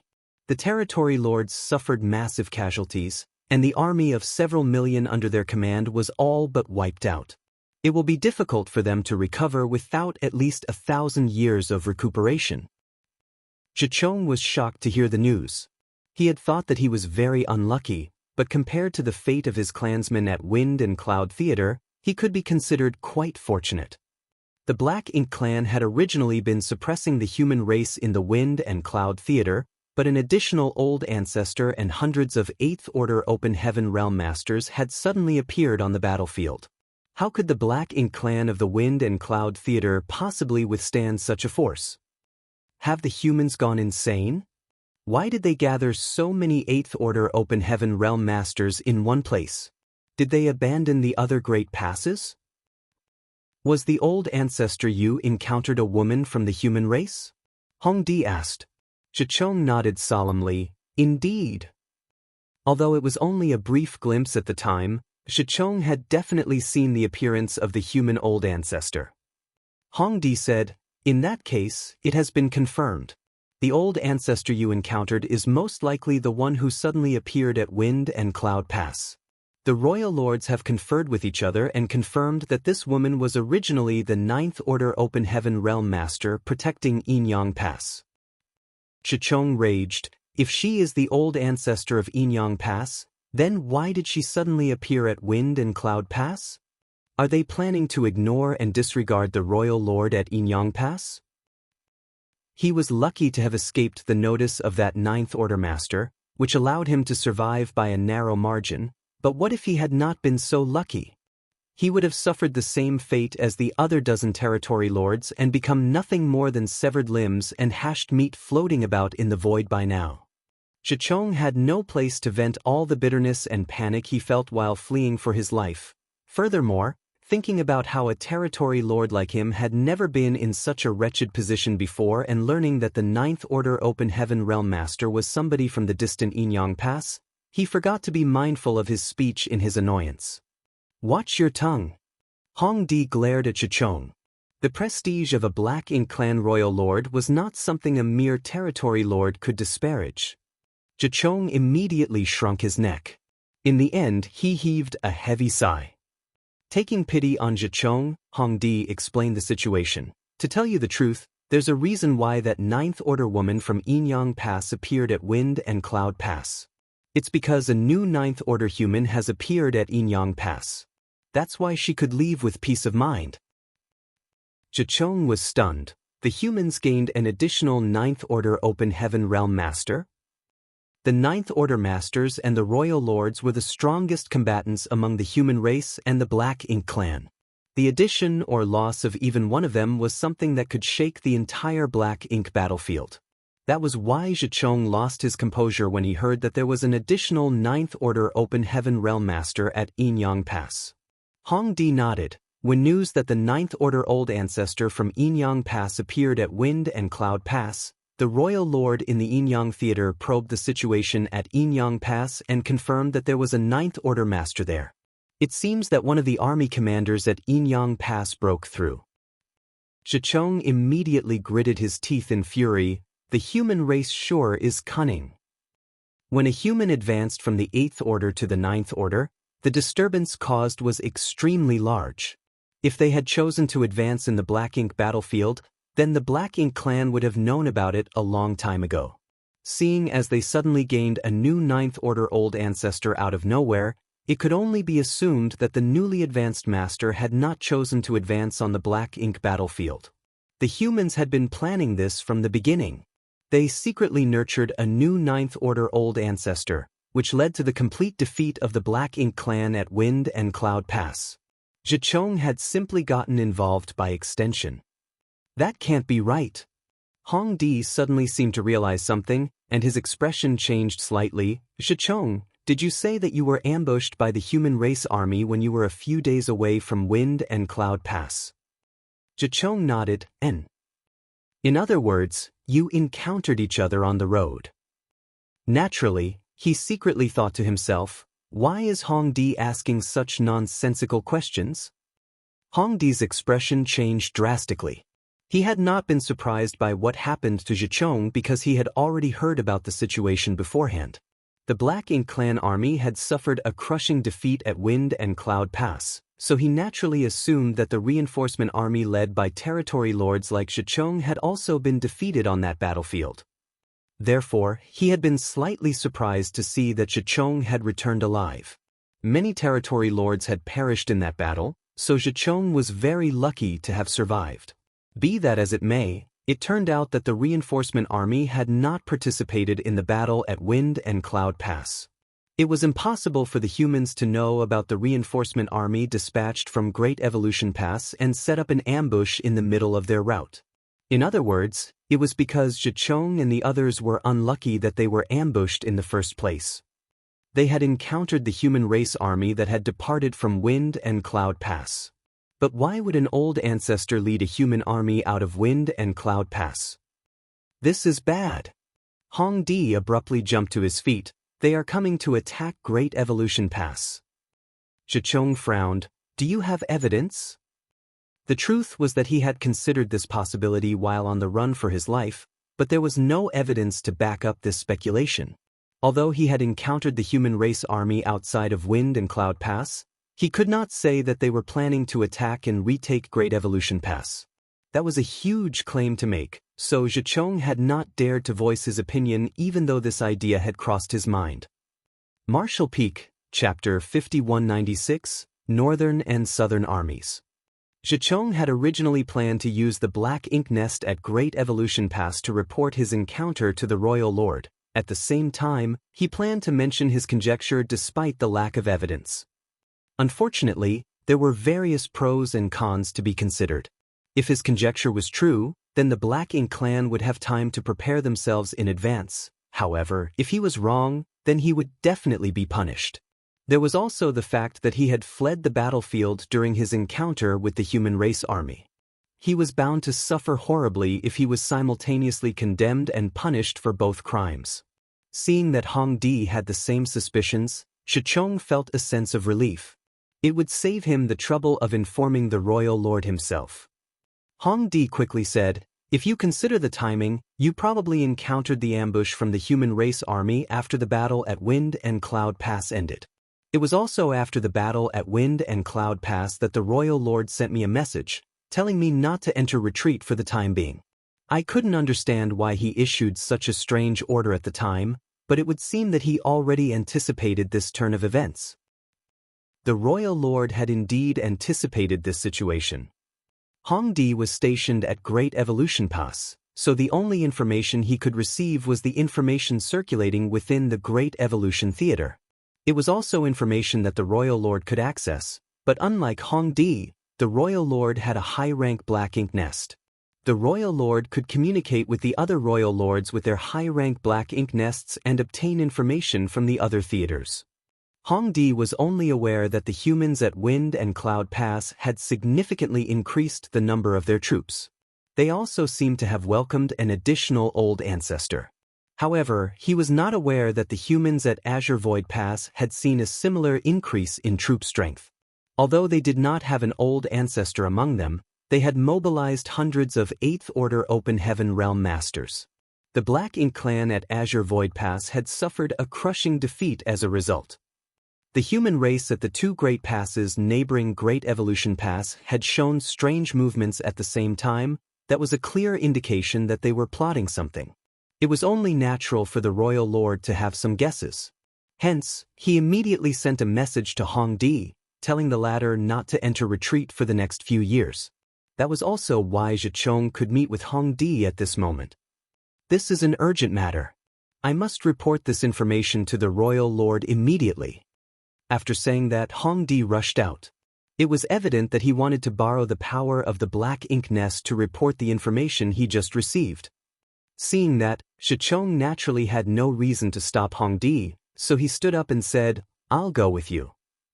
There was no telling what the royal lord might ask, therefore, it would be easier for him to answer the questions if he were present. A short while later, Hong Di stood inside the Black Ink Nest and communicated with its consciousness to report all the information he received so far. He originally thought that it would take some time before he received a response, but contrary to his expectations, the royal lord responded immediately.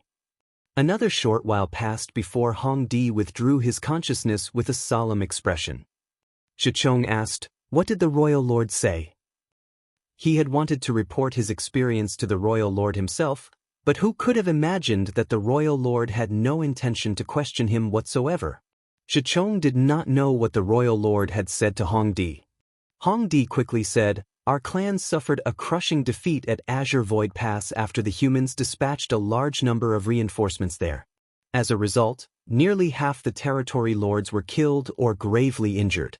Although the royal lord is safe, he won't be able to take action within a short period of time. Shichong was shocked. Are you saying that something similar happened at Azure Void Pass too? Hong Di nodded heavily. So, the royal lord speculates that the humans might be coming to retake Great Evolution Pass. Shichong, the royal lord commands you to return to your territory as soon as possible and gather an army in order to reinforce the defenses at Great Evolution Pass. Are they really coming? Shichong felt a little faint. For more than 30,000 years, the humans had been ignoring the loss of Great Evolution Pass. Even so, the Black Ink clan had always known that the humans would never abandon Great Evolution Pass entirely.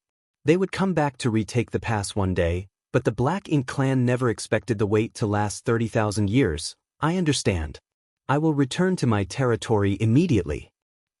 A short while later, Shichong's figure transformed into a small black ink cloud that sped off into the void. He secretly rejoiced that he had returned quickly. According to his estimations, it would still take some time for the human race army to arrive even if they were coming to attack Great Evolution Pass. Therefore, he would have enough time to make preparations. In fact, all the territory lords in the Great Evolution Theater would have ample time to prepare themselves for the difficulties ahead. At the same time, inside Great Evolution Pass, Hong Di issued various orders to his subordinates. Numerous Black Ink clan squads scattered across the void in two separate directions, tasked with searching for possible movements of the humans from Wind and Cloud Pass and Azure Void Pass. Unfortunately, this endeavor not only took time, but also required a touch of luck. If the humans intended to retake Great Evolution Pass, they were bound to act with utmost secrecy. It would not be easy to discover their whereabouts. Great Evolution Pass was not the only place to take action. All the territory lords in the Great Evolution Theater had received orders from the royal lord. They had been tasked with gathering the armies under their command in the shortest time possible. As such, all the Black Ink clansmen in the Great Evolution Theater took action almost immediately. The ominous feeling that a storm was approaching enveloped the entire theater. Hong Di initially thought that it would be difficult to receive news about the human race army, but contrary to his expectations, it only took the Black Ink clan search teams that he previously dispatched 6 days to return with intelligence to report. They had mysteriously lost contact with one of the Black Ink clan squads that set off in the direction of Azure Void Pass. The loss was not great, just a single feudal lord along with some high-rank and low-rank clansmen. Nevertheless, this anomaly quickly caught Hong Di's attention. It was impossible for a search party he sent out to disappear for no reason. For the past 30,000 years, the Black Ink clan had never encountered any enemies in the vicinity of Great Evolution Pass. The only possibility was that the Black Ink clan squad had discovered the hiding place of the human race army and were eliminated as a result. Therefore, he sent out more people to investigate the region where the first team had gone missing and simultaneously reported this information to the royal lord. At a place located several days away from Great Evolution Pass in the direction of Azure Void Pass, a large fleet concealed the traces of their whereabouts and quietly remained hidden in the void with the help of various artifacts and arrays.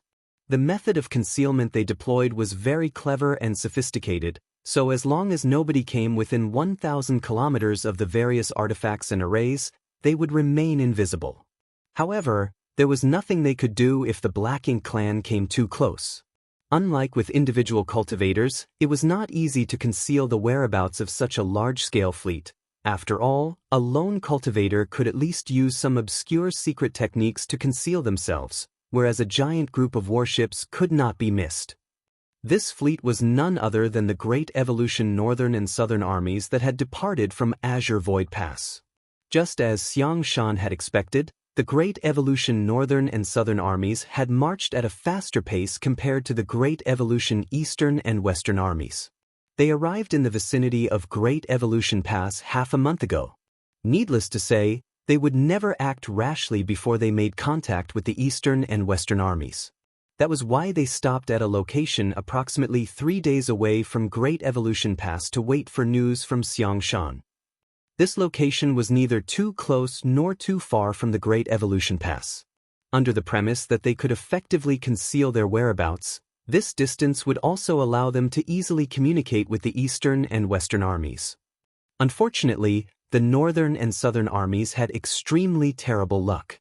Their large fleet was carefully hiding in the void when a Black Ink clan squad suddenly barged into their defense perimeter. The void was so vast that 1,000 kilometers was truly not far. Therefore, the two army commanders of the Great Evolution Northern and Southern armies simply could not understand how the Black Ink clan could randomly bump into them. They didn't even know whether to consider those Black Ink clansmen lucky or unlucky. Needless to say, a mere squad of Black Ink clansmen led by a lone feudal lord was nothing to the Northern and Southern armies. They weren't even capable of filling the gaps between the army's teeth. After swiftly annihilating the Black Ink clan squad, the Great Evolution Northern and Southern armies deliberately changed their location just to be safe, shifting the fleet's hiding spot to a place several million kilometers away. Be that as it may, they just received another report from the patrols that another Black Ink clan team had stumbled upon their location again. The Southern Army's army commander, Yang Lai, the Northern Army's army commander, Mi Jingluan, and several other 8th Order Division commanders gathered together aboard the main purifying Black Ink battleship. It was clearly not a coincidence for them to be found by two Black Ink squads in succession. There were no such coincidences in the world. What do you think? Yang Lai was a red-haired old man. Just from his name alone, one could tell that he had a fiery personality. Moreover, there was a hint of impatience coloring his brow while he was speaking. How could the others not know the reason for his impatience? The main reason was that the Great Evolution Northern and Southern armies were already in position, but there was still no news from the Eastern and Western armies. There was no way to tell where the Great Evolution Eastern and Western armies were currently located. Yang Lai could not wait to attack Great Evolution Pass, so he was naturally impatient at this delay. An 8th Order Division commander spoke up. According to the scouts who were previously dispatched, there seems to have been an increase in the number of Black Ink clansmen in the vicinity recently. Moreover, they seem to be searching for something. Yang Lai coldly snorted. What else can they be searching for? Clearly they're looking for us. It looks like the news that our human race army is planning to retake Great Evolution Pass has been exposed. The Great Evolution Northern Army's army commander, Mi Jingluan, had a scholarly appearance. He had a feathered helmet on his head and a feather fan in his hand. Although he was not young, he had the appearance of a fair-skinned youth.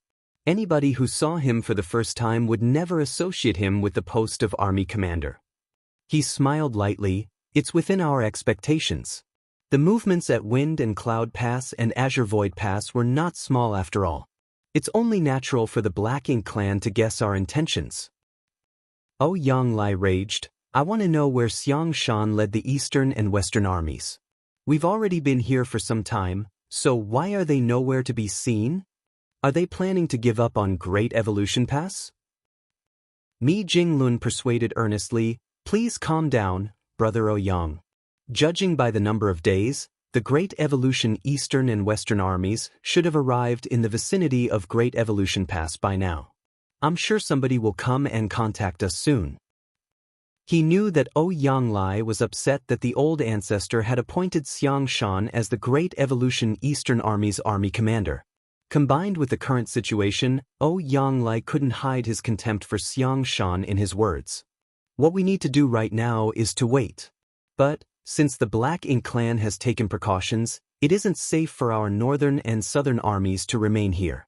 This place is just 3 days away from Great Evolution Pass, which if the enemy is alerted is clearly too close. We should withdraw to a position further away. Yang Lai said nothing, so a division commander inquired, Senior Brother Mi, how far back do you think we should retreat? Mi Jingluan pondered for a moment. We should retreat another 2 days' distance, so that we are 5 days away from Great Evolution Pass. Otherwise, the Northern and Southern armies may not be able to respond in time if the Royal Lord decides to take action.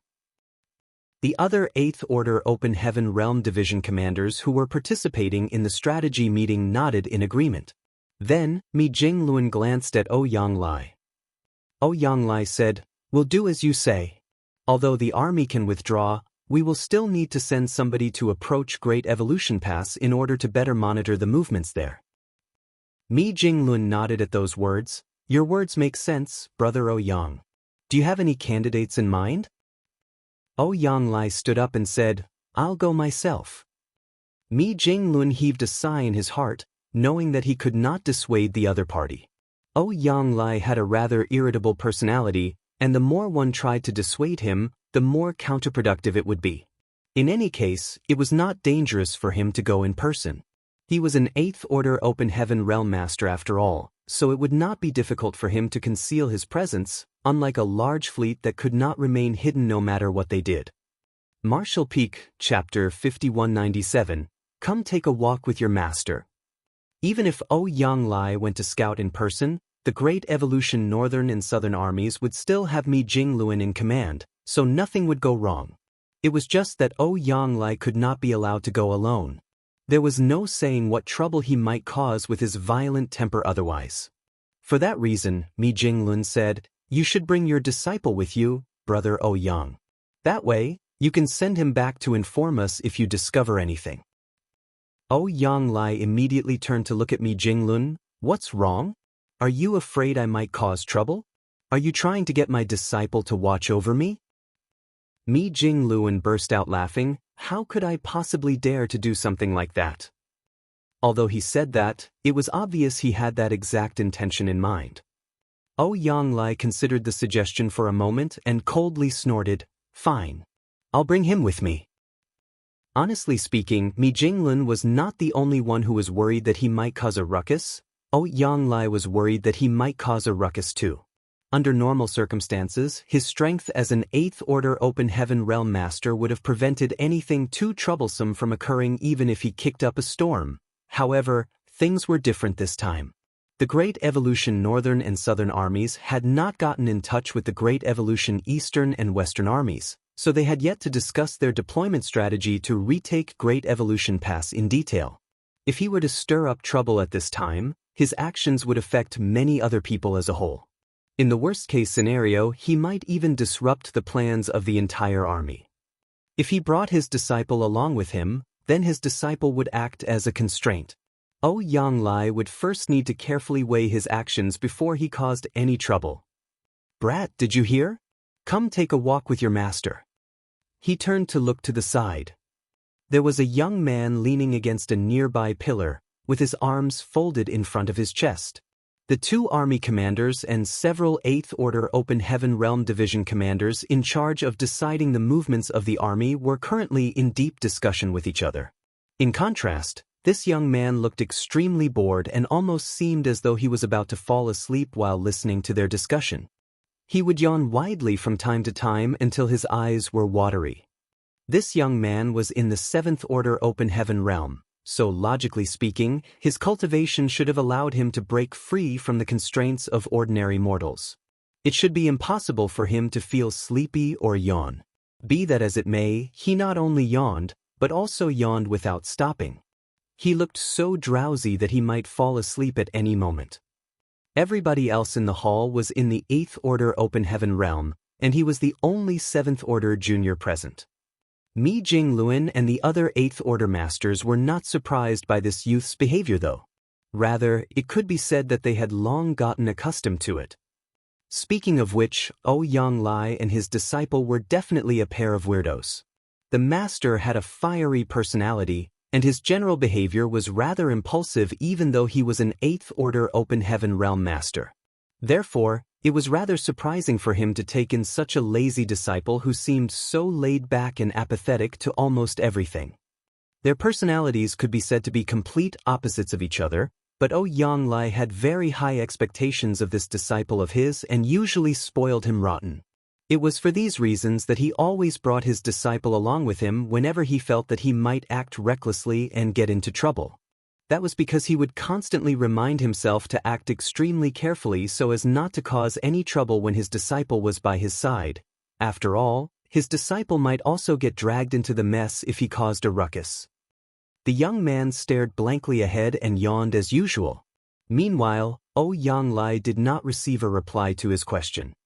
Mi Jinglun smiled bitterly. The bad habit of Brother Yang's disciple, who cultivates the divine wandering, is another problem in itself. Is it really okay for the two of them to act together? Martial Nephew Gong, your master is speaking to you, one of the 8th Order Open Heaven Realm Division commanders reminded helplessly. Disciple is awake. Gong Lian hurriedly straightened up and lowered his head. Honored master, what orders do you have for me? Bullshit. What orders? Yang Lai became impatient and walked out in large strides. When he walked by Gong Lian, he simply grabbed him by the scruff of his neck and dragged him along. Come with me. Afterward, he left the purifying black ink battleship in quick steps. Yang Lai's voice drifted over from a distance. Brother Mi, please just act according to plan. If this old master obtains any information, I will send my disciple back to inform you. Mi Jinglun and the other 8th Order Open Heaven Realm Division commanders exchanged a glance with each other and shook their heads helplessly. After a while, the huge fleet retreated slowly as previously discussed. They moved back by another 2 days' distance in order to prevent any unexpected incidents. In the void, Yang Lai used various secret techniques to conceal his and Gong Lian's auras. Be that as it may, his speed was not slow in the slightest as he headed in the direction of Great Evolution Pass. Meanwhile, Gong Lian neither resisted nor struggled. He simply allowed himself to be carried in that manner and did not look disgruntled at all. In fact, judging by his expression, he seemed accustomed to such behavior. For him, it was great that he didn't need to use his own strength to travel. What did it matter even if he was in an unsightly posture? Fortunately, he did at least ask a single question. Honored master, where are we going? We are going to spy on the Black Ink clan, Yang Lai replied. Gong Lian grunted in response and said nothing else.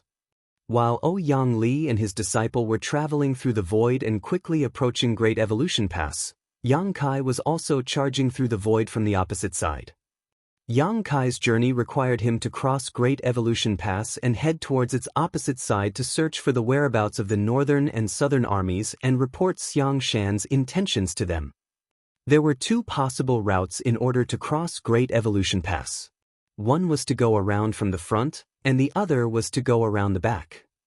According to the map of the entire Black Ink battlefield that Ding Yao had shown him back at Blue Sky Pass previously, the boundary between the Black Ink battlefield and the 3,000 worlds was connected by a single path.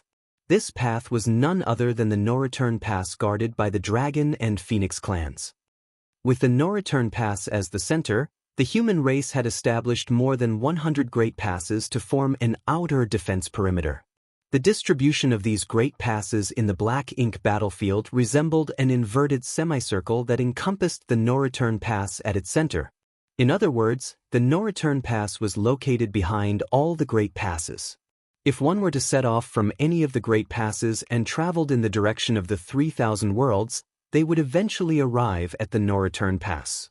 More than 30,000 years ago, the area covered by the semicircle was regarded as an absolutely safe area for the human race. That was because this area was located at the rear of every great pass. As long as the great passes stood strong, it was impossible for the Black Ink clan to set foot in the area within the semicircle. After Great Evolution Pass was captured by the Black Ink clan though, the Black Ink clan finally had the opportunity to experience the noble bearing of the No-Return Pass. However, the Black Ink clan at Great Evolution Pass no longer dared to target the No-Return Pass again after suffering heavy losses from multiple attempts. Even though they remained active around Great Evolution Pass, in the direction of the No-Return Pass, their numbers were few and they generally did not venture too far away from the pass. Needless to say, Yang Kai chose the easier option to get around Great Evolution Pass. The area within the semicircle was relatively safer as there was a much lower chance of encountering the Black Ink clan there. If he went around the front of Great Evolution Pass instead, he might run into various troubles as a result. At a sudden moment, Yang Kai abruptly came to a halt and turned his head to look in a certain direction. There seemed to be a mysterious force coming from that direction that called to him and made him burn with excitement. Even the dragon vein in his body seemed to boil, and his blood began to flow at a faster rate than usual. Yang Kai immersed his mind into the feeling and perceived the situation. It didn't take long for him to understand what was happening. The source of that mysterious force was the place where the dragon altar was located. Thanks to the dragon vein in his body, Yang Kai naturally formed a connection with the dragon altar. More importantly, the no-return pass was also located in that direction. The no-return pass was guarded by the dragon and phoenix clans. Could it be that the dragon altar was at the no-return pass? Ever since he came to the Black Ink battlefield, Yang Kai had always wanted to visit the dragon clan. After all, he had a dragon vein in him, and there were also many other dragon clan members in Voidland. If he could locate the dragon clan on this side, he would be able to cultivate his dragon vein better in the future. Unfortunately, his wish had yet to come true. All the public knew was that the dragon altar was part of the 36 cave heavens, but they did not know where it was located. According to the rumors, the dragon altar was an ethereal place that was impossible for anybody to enter unless they were part of the dragon clan. The elders of the cave heavens and paradises most likely knew the secret of the dragon altar and the no-return pass. Be that as it may, they would never publicize this knowledge. Yang Kai once visited the divine spirit ancestral land in the Shattered Heaven, where he was able to experience the past and witnessed an ancient battle. In that ancient battle, the Dragon Emperor and Phoenix Empress of the time had joined forces to seal and suppress the Black Ink giant spirit god. He also obtained the Dragon Clan's sacred treasure known as the Crystal Palace in the Black Ink Sealing Land. However, there were no Dragon Clan members or pure-blooded Phoenix Clan members in the Divine Spirit Ancestral Land. The Divine Spirits in the Ancestral Land didn't even know anything about the ancient battle that took place all those eons ago. It was possible that the Dragon and Phoenix Clans had left the Ancestral Land after that great battle to guard the no-return pass.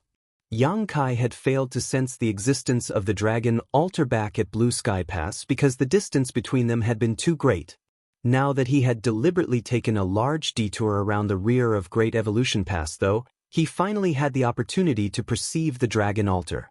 It was just that his current position was very far from the no-return pass, so the resulting connection he felt was not that strong. Glancing in the direction of the no-return pass, Yang Kai suppressed the excitement boiling in his dragon vein and continued on his journey.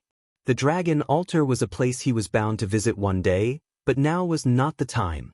He had more important things to do right now. His journey went smoothly without encountering any Black Ink clansmen, hence, he boldly traveled by manipulating space principles without fear of being discovered.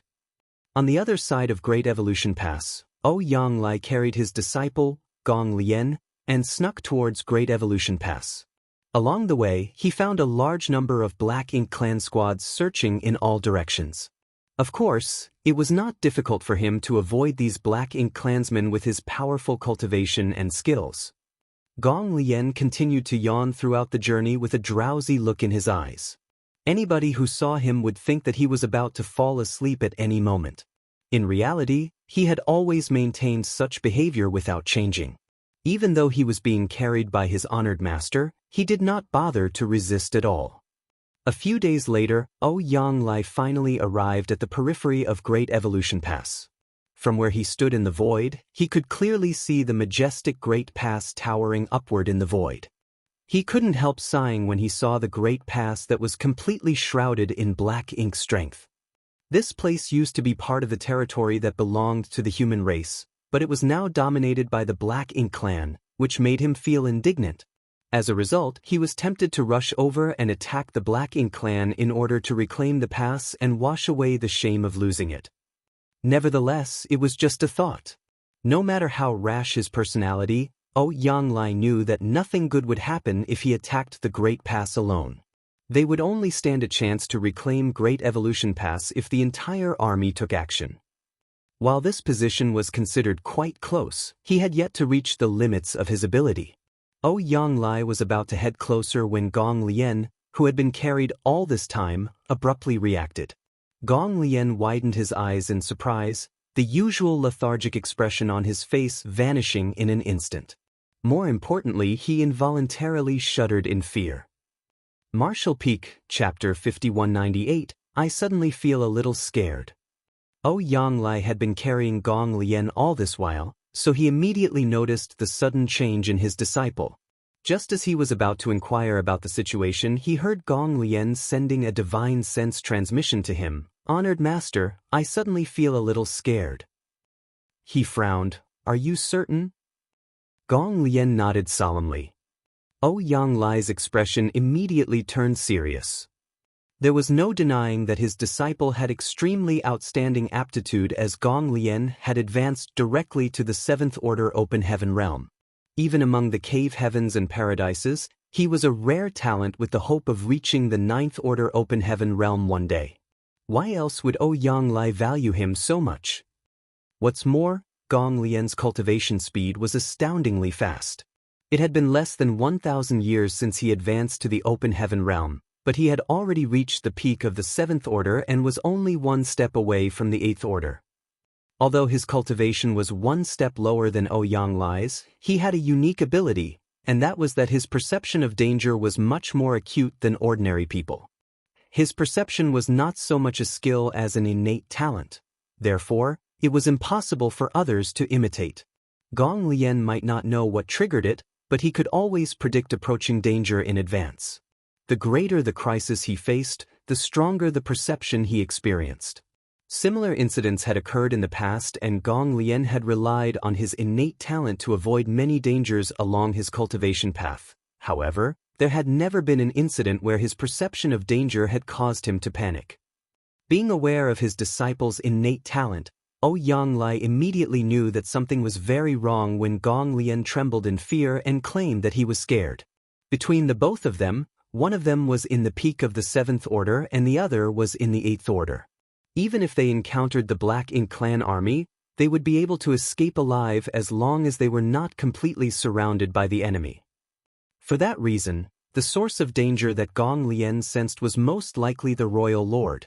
Only the Royal Lord, who was comparable to a 9th Order Open Heaven realm old ancestor in terms of strength, could frighten him so badly. Yang Lai did not sense the aura of the Royal Lord, but he did not hold any doubts towards his disciple's ability, hence, he immediately sought a hiding spot. It just so happened that there were some asteroids of varying sizes nearby, so he quickly sped towards one and hastily set up a spirit array to conceal their auras. Similarly, Gong Lian stopped being lazy and lent a hand in the preparations. Thanks to the joint efforts of both master and disciple, they completed a spirit array in less than half cup of tea's time. Yang Lai swiftly activated the spirit array after they slipped inside without delay. Almost at the same time, a majestic will swept past their hiding place and spread out into the distance at a rapid rate. It was immediately followed by a gigantic cloud of darkness that came from the depths of the void and rushed past them, no more than 10,000 kilometers away from their hiding spot. Yang Lai lowered his eyes and did not look in that direction. Then he stealthily sent a transmission, "What do you see?" In stark contrast to Yang Lai's cautious actions, Gong Lian's current behavior could only be said to be extremely bold and reckless. Gong Lian squinted his eyes slightly, his gaze slowly becoming slack again as he watched the gigantic figure rushing into Great Evolution Pass. From beginning to end, the gigantic figure did not show any reaction whatsoever despite being watched so fixedly. This could be said to be another of Gong Lian's unique abilities. If anybody else were watching that figure, it would have been difficult for them to escape notice even if they were in the 8th Order Open Heaven realm. However, Gong Lian was different as he could practically reduce his presence to the point where he seemingly didn't exist. "It's the Royal Lord," Gong Lian replied via transmission. Both master and disciple would not have avoided the Royal Lord's perception if Gong Lian had not warned Yang Lai in time. In fact, they would likely have been exposed immediately. There was no doubt that they would be killed on the spot if they were seen. Tisk! Even though he had already formed a guess in his heart, Yang Lai couldn't help clicking his tongue in frustration when he heard Gong Lian's reply, and he scolded irritably, "Xiang Shan's blunder has caused us to miss a great opportunity to win this battle." The royal lord had come from deep within the Black Ink clan's territory. In other words, there was no royal lord guarding Great Evolution Pass previously. If the Great Evolution Eastern and Western armies under Xiang Shane's command had arrived just a little sooner and joined forces with the Northern and Southern armies, they would have been able to retake Great Evolution Pass easily with the additional support of a Ninth Order Open Heaven Realm Old Ancestor. Now that the Royal Lord had arrived to guard Great Evolution Pass personally, it would not be easy to retake Great Evolution Pass anymore. Moreover, the Black Ink clan army would not be far behind since the Royal Lord had already arrived at Great Evolution Pass. Sure enough, Black Ink clan troops were not far from Great Evolution Pass. Just half a day after the Royal Lords arrived at Great Evolution Pass, a Black Ink clan army of 20,000 to 30,000 rushed over under the leadership of a territory lord. It didn't take long for many other territory lords to arrive in quick succession with their respective troops. Over the course of 3 days, Yanglai watched as dozens of Black Ink clan territory lords arrived with their private armies. At this point, there were as many as 300,000 to 400,000 enemies gathered. Yanglai's expression became solemn as the more prepared the Black Ink clan was, the harder it would be for the human race army to retake Great Evolution Pass. However, there was still no news about the whereabouts of the Great Evolution Eastern and Western armies led by Xiang Shan. Several days passed, and during that time, more and more Black Ink clansmen had gathered in Great Evolution Pass. The busy figures of random Black Ink clansmen could be seen flitting around Great Evolution Pass at all times.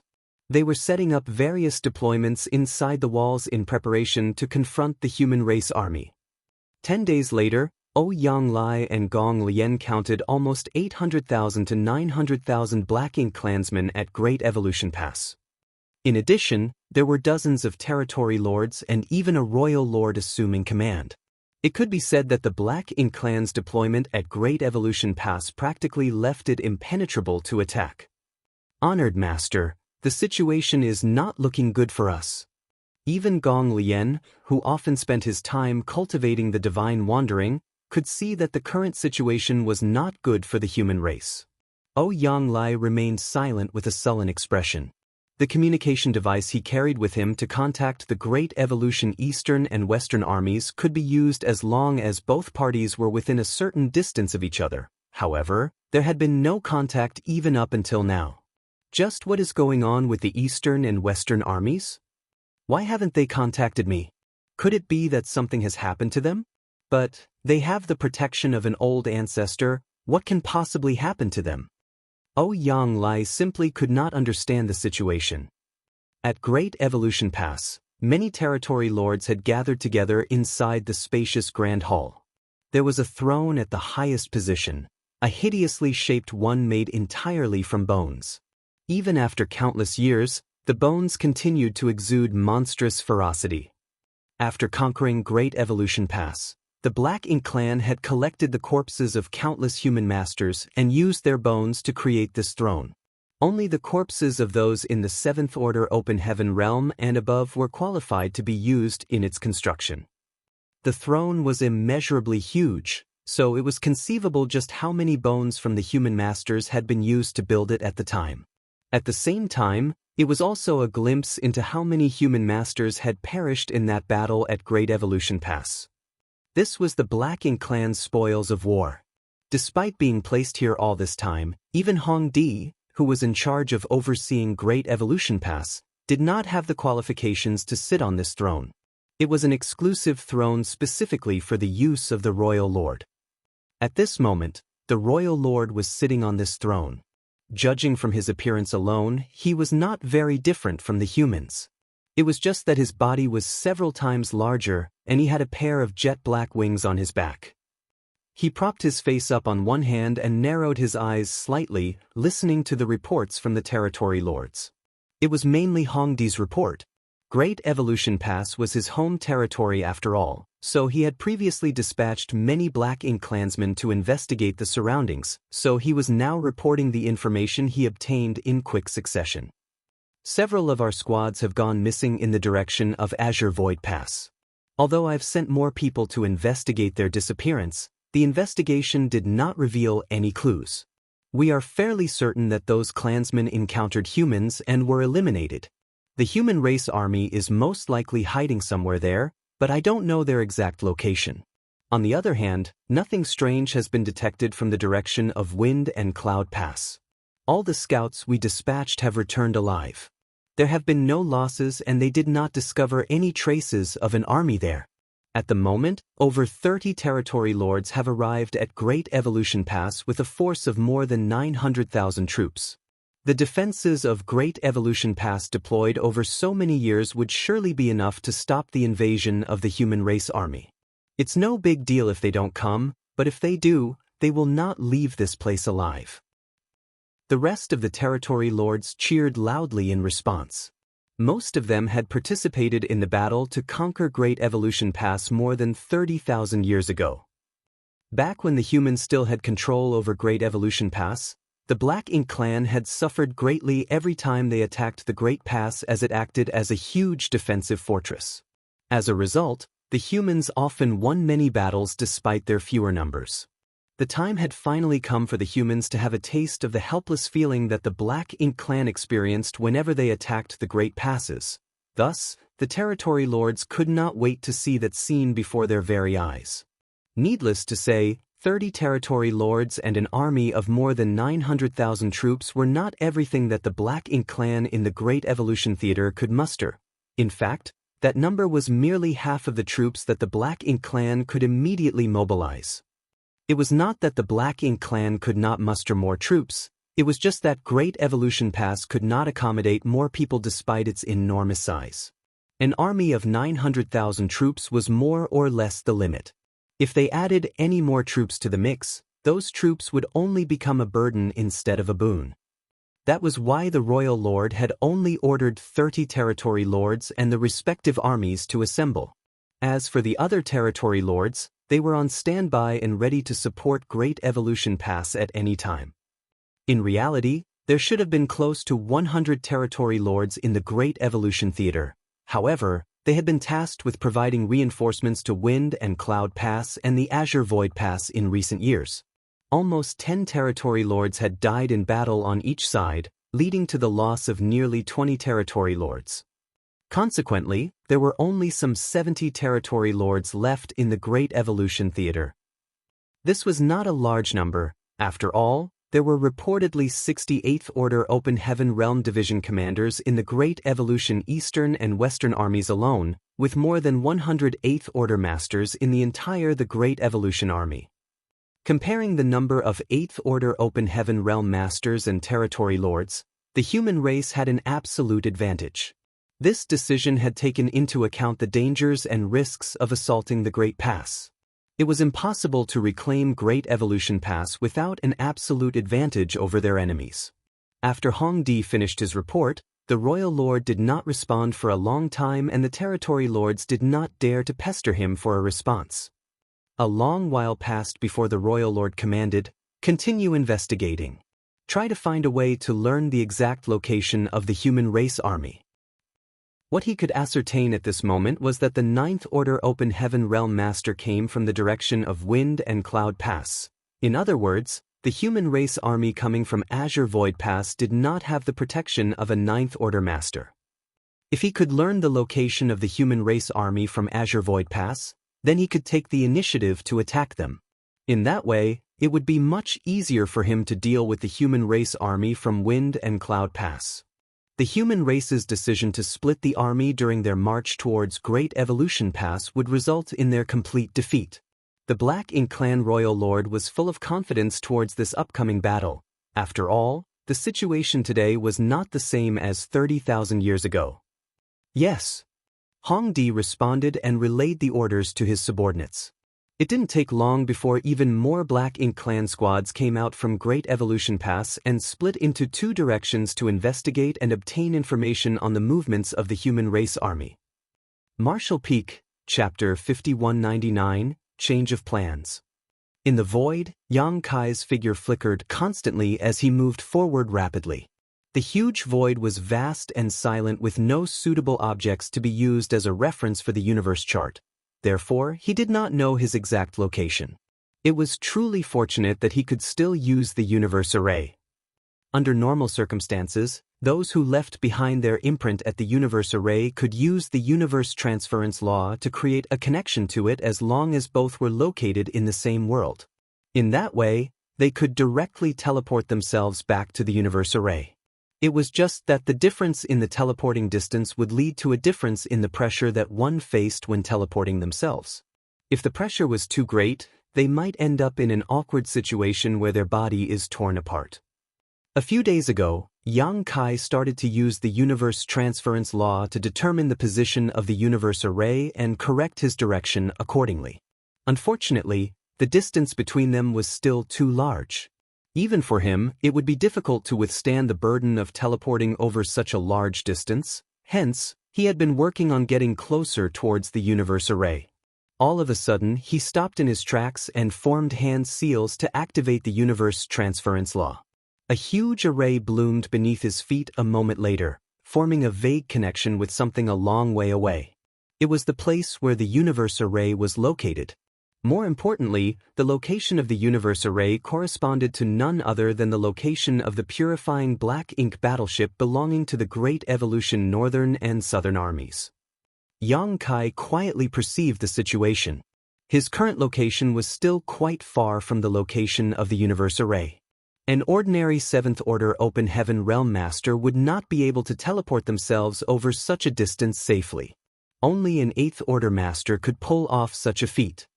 Be that as it may, this was no longer an issue for Yang Kai as he was a master of the Tao of space. He thus relaxed his mind and allowed the intangible pulling force to wrap around him. Following a burst of bright light, his figure vanished out of sight.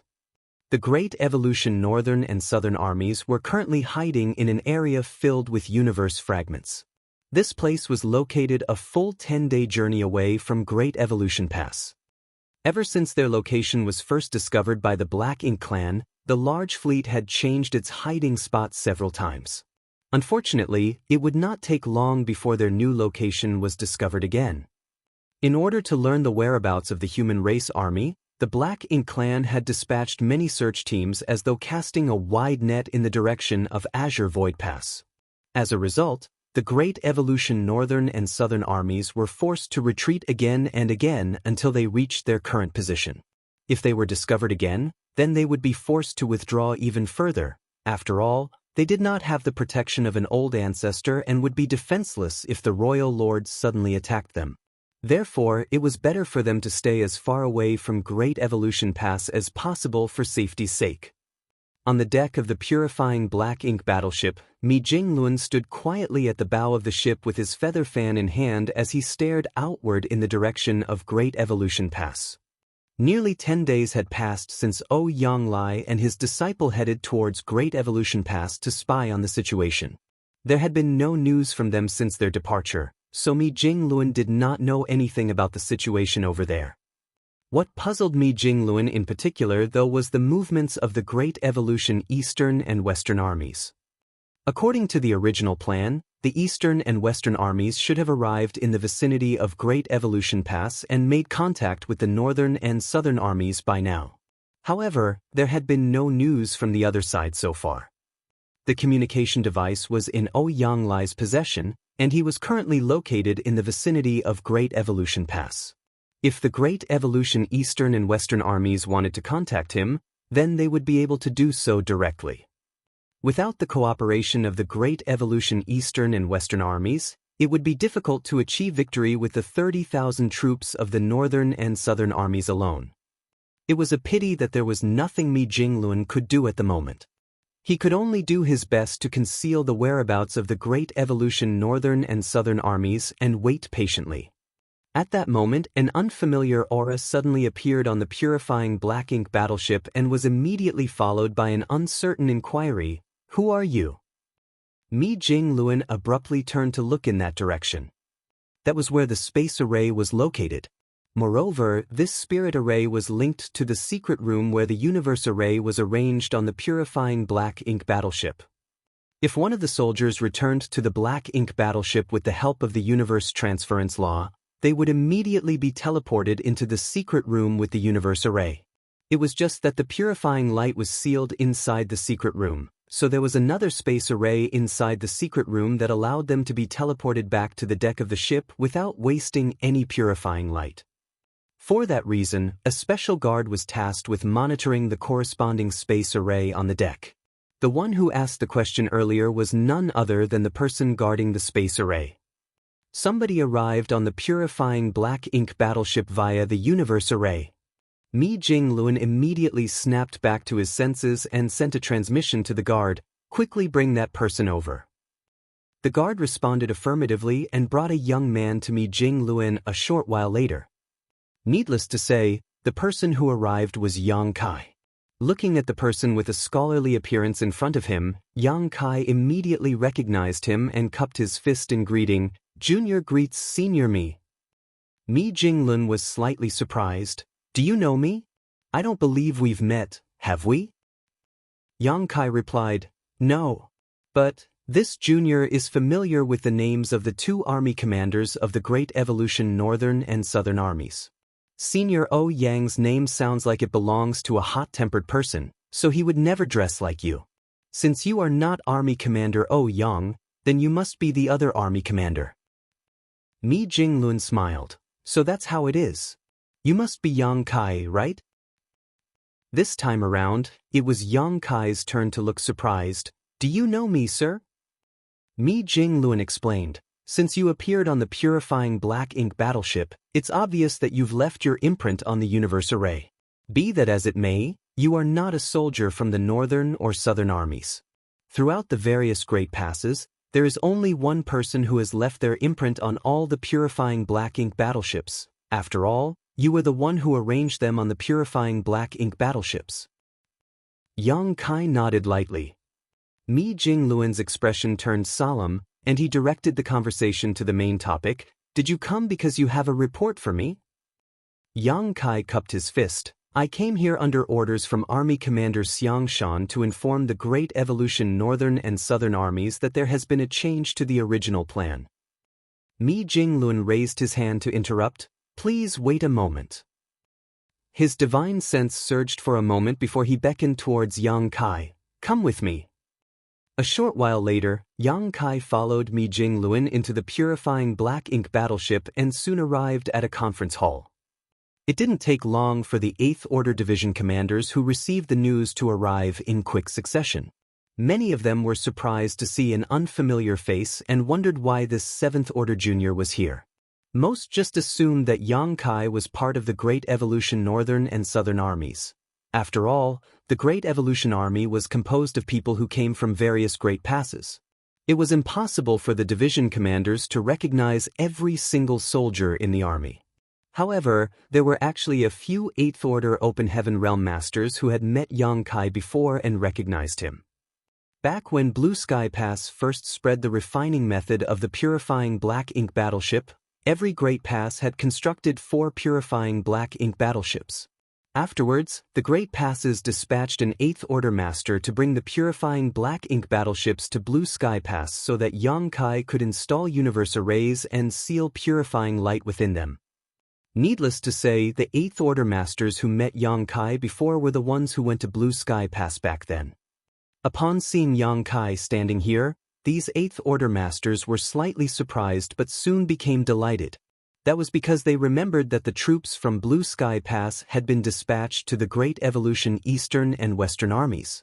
In other words, Yang Kai's arrival indicated that he brought news from the Eastern and Western armies. The Great Evolution Northern and Southern armies had been waiting for this day for a long time. Hence, the 8th Order Open Heaven Realm Masters were filled with anticipation when the news secretly spread out among themselves. It didn't take long before all the 8th Order Division commanders arrived.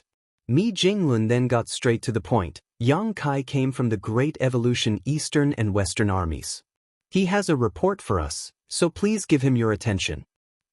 Yang Kai cupped his fist and bowed in greeting. Yang Kai greets seniors. I have come under orders from Army Commander Xiang Shan to inform the Great Evolution Northern and Southern armies that there have been changes to the original battle plans. He did not know what the original plans discussed by the higher-ups of the Great Evolution Army were, but it must have been something along the lines of gathering the strength of the four armies to attack Great Evolution Pass. However, the Great Evolution Eastern and Western armies seemed to have new ideas after their encounter with the Black Ink Clan's reinforcement during their journey. What's going on? Why have there been changes? If there have been changes to the original plans, then what are we supposed to do now? The Eighth Order Masters went into an uproar.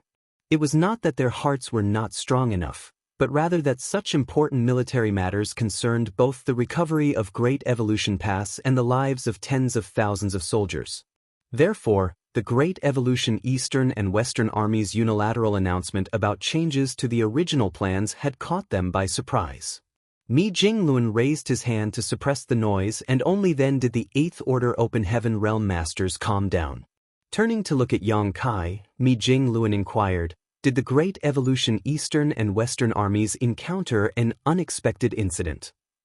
Yang Kai replied succinctly, "There were no unexpected incidents, but we did encounter a Black Ink Clan reinforcement army heading towards Wind and Cloud Pass a few days after our departure. Although the enemy had 300,000 troops, it was an easy victory for our side under the leadership of the old ancestor." Mi Jinglun nodded lightly. A force of 300,000 troops might sound like a lot, but they were simply the reinforcements dispatched by Great Evolution Pass to Wind and Cloud Pass. It was obvious that they did not have many territory lords among them, so it was not difficult to defeat them with the strength of the Great Evolution Eastern and Western armies. What did Senior Brother Xiang say? He probed further. Yang Kai continued, "The army commander said that the Great Evolution Eastern and Western armies would figure out a way to attract the attention of the Black Ink Clan at Great Evolution Pass and use this opportunity to charge straight into the Black Ink Clan's territory. When the news reaches Great Evolution Pass, the Black Ink Clan at Great Evolution Pass will surely make a move. If they dispatch their army back to reinforce their territory, he hopes that the northern and southern armies will intercept them so that the eastern and western armies do not get attacked from the rear." As soon as those words left his mouth, the Eighth Order Masters who had fallen silent earlier showed signs of causing a commotion again.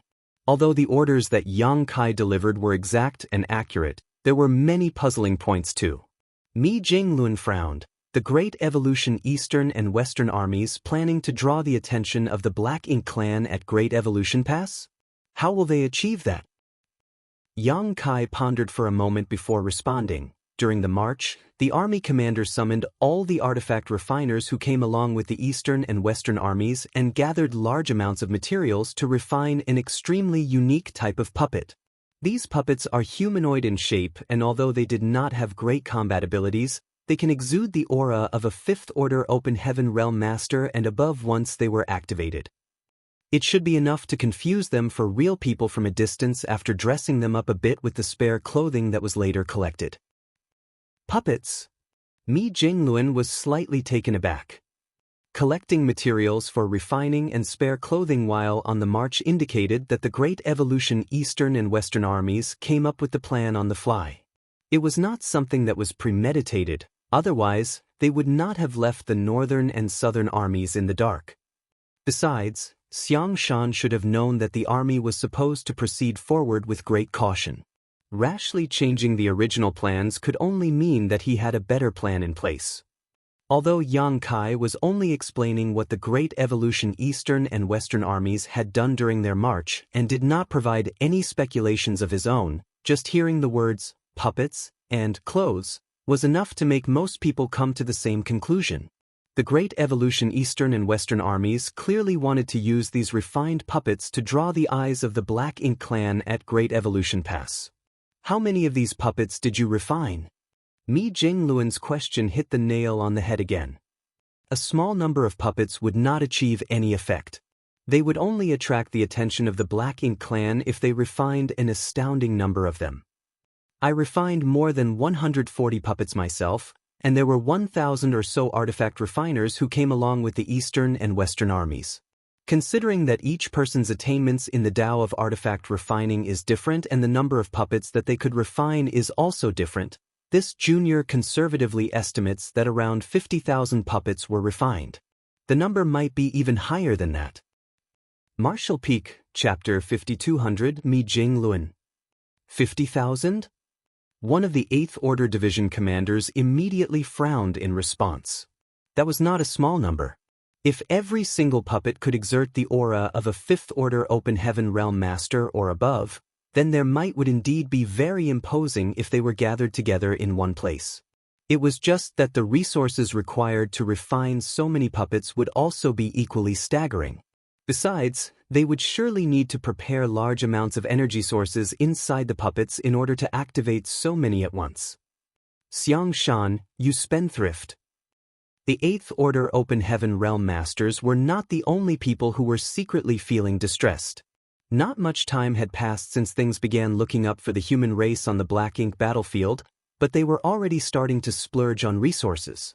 It was one thing if these 50,000 puppets could play a decisive role in battle, but it would be a total waste if they could not bring out any real potential.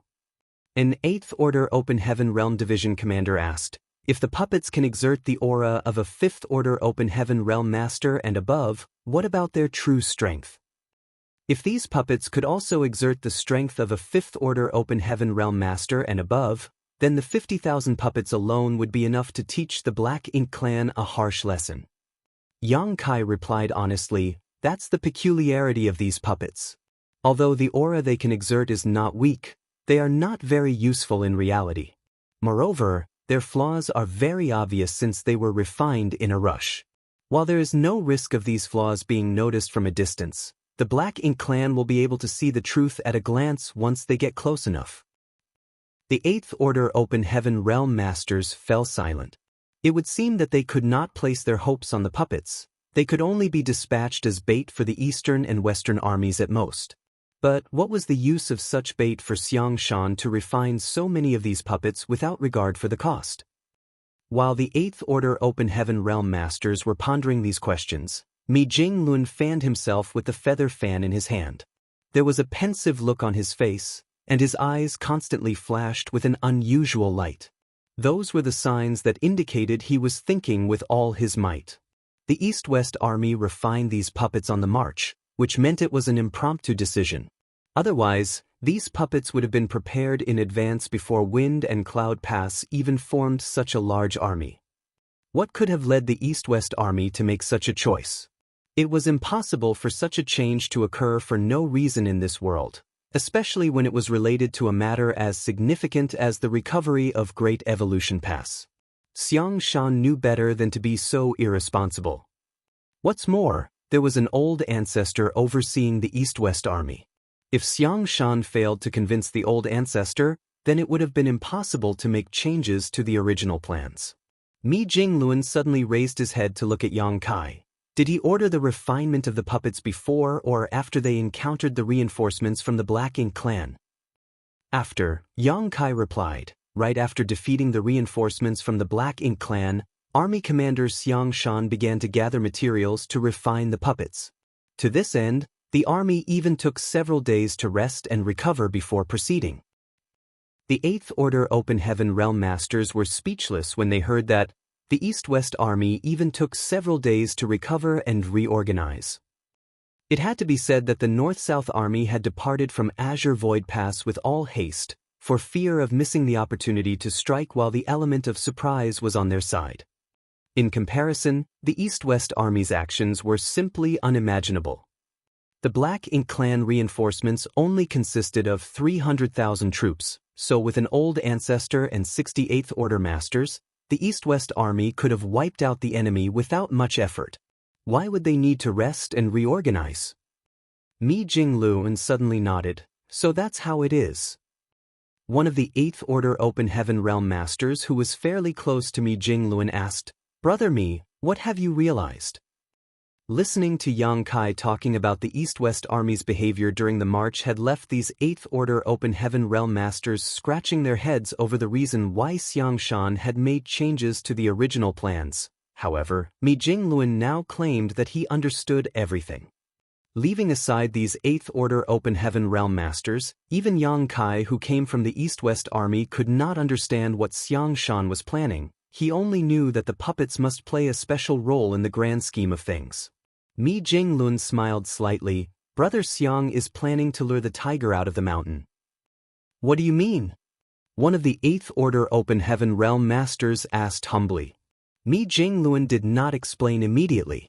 On the contrary, he glanced at Yang Kai and inquired, if my guess is correct, did the East-West Army deliberately allow one of the territory lords to escape when they wiped out the 300,000 Black Ink clan army? Yang Kai shook his head. This junior does not know. When the war began, both he and Dawn had focused on killing their enemies. There was no time for them to pay attention to other things. Then, how many territory lords did the East-West Army kill in that battle? He replied, 11.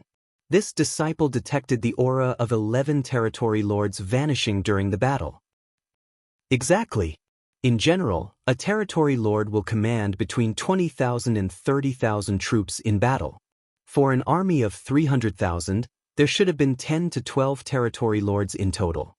Since only 11 territory lords lost their lives, then one of them must have escaped. Yang Kai frowned in confusion. There was an old ancestor overseeing that particular battle, so even if one of the territory lords had escaped, she would not have failed to notice him escaping. Putting it that way, it was just as Mi Jingluan said. The old ancestor must have deliberately allowed that territory lord to escape.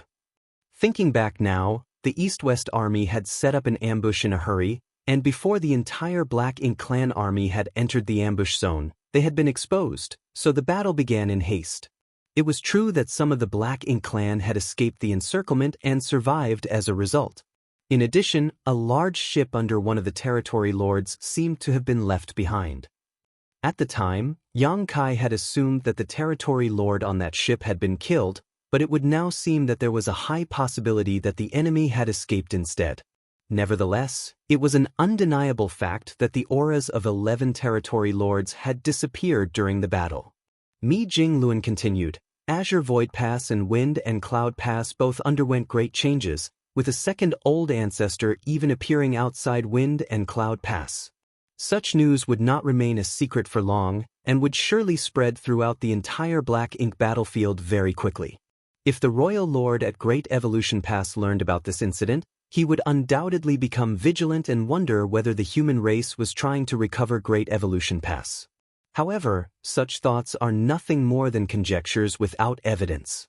There would be no way to prove his suspicions until the humans actually launched an attack.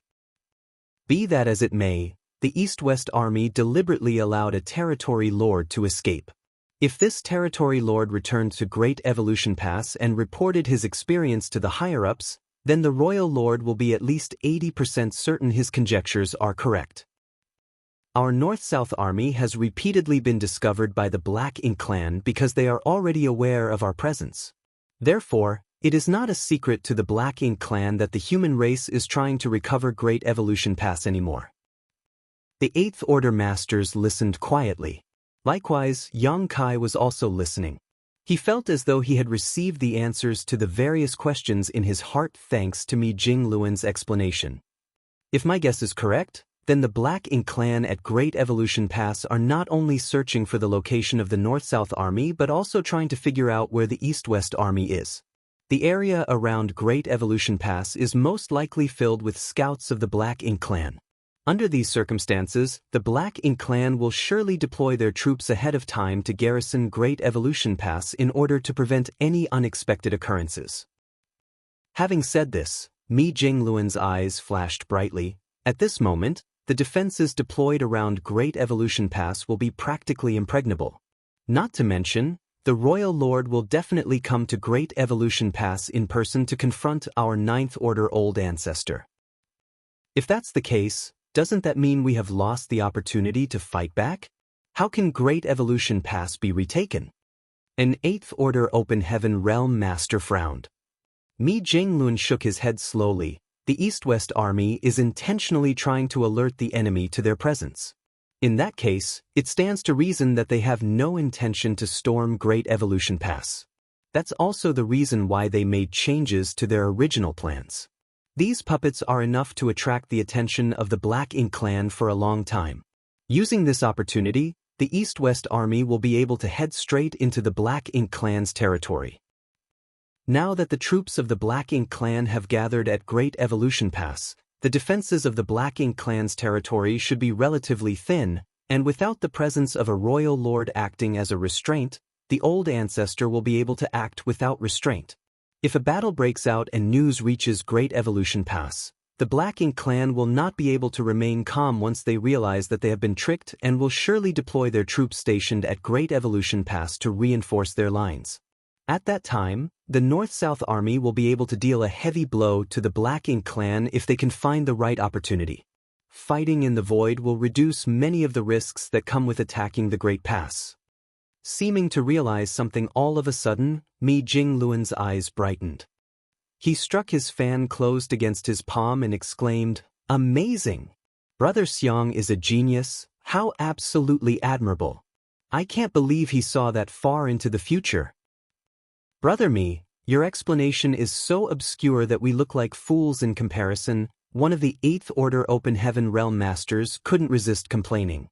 Many people chuckled in response. Even Mi Jingluan smiled slightly. To put it in another way, if we followed the original plans, the North-South Army and the East-West Army were supposed to launch a quick, decisive strike. We should have joined forces nearly a month and a half ago, then subsequently launched an attack on Great Evolution Pass. Our current Great Evolution Army is mighty, and the Royal Lord was not in Great Evolution Pass back then. The only troops stationed there would have been a few territory lords and their respective armies, so it would not have been difficult to recover Great Evolution Pass. Everybody nodded in understanding.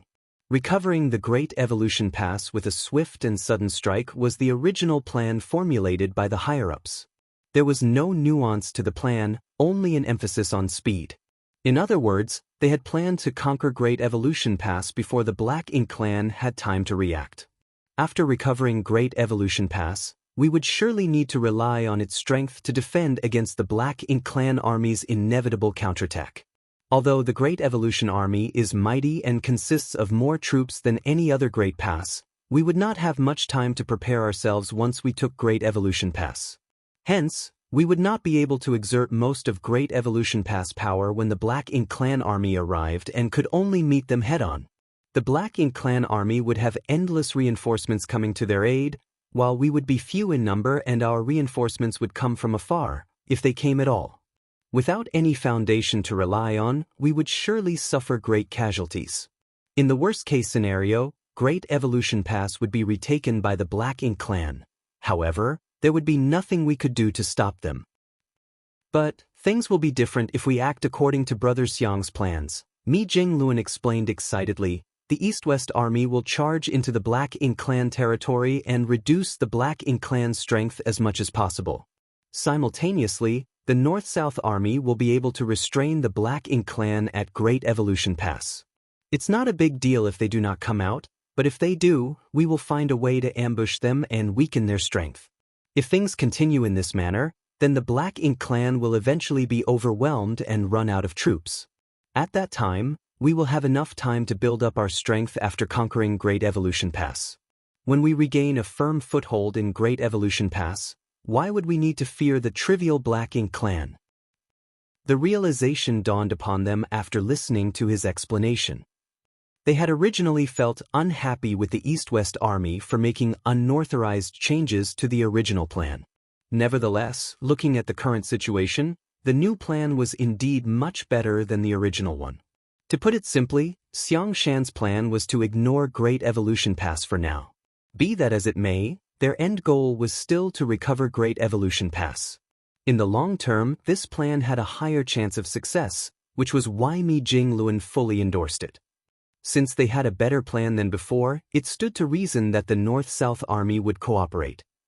After some consideration, Mi Jingluan suddenly asked, "Yang Kai, how long did it take for you to travel here from the East-West Army?" "About 20 days or so," Yang Kai replied. Martial Peak, Chapter 5201, The Human Race Army is Coming.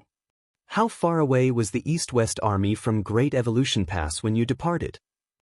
More than a month's journey, but less than 2 months. Yang Kai had used over 20 days to complete a journey that would have taken an ordinary person nearly 2 months to complete. Even if he borrowed the power of the universe array on the purifying black ink battleship, that was an astounding speed. Nevertheless, considering he was a master of the Tao of space, this result was within the acceptable range.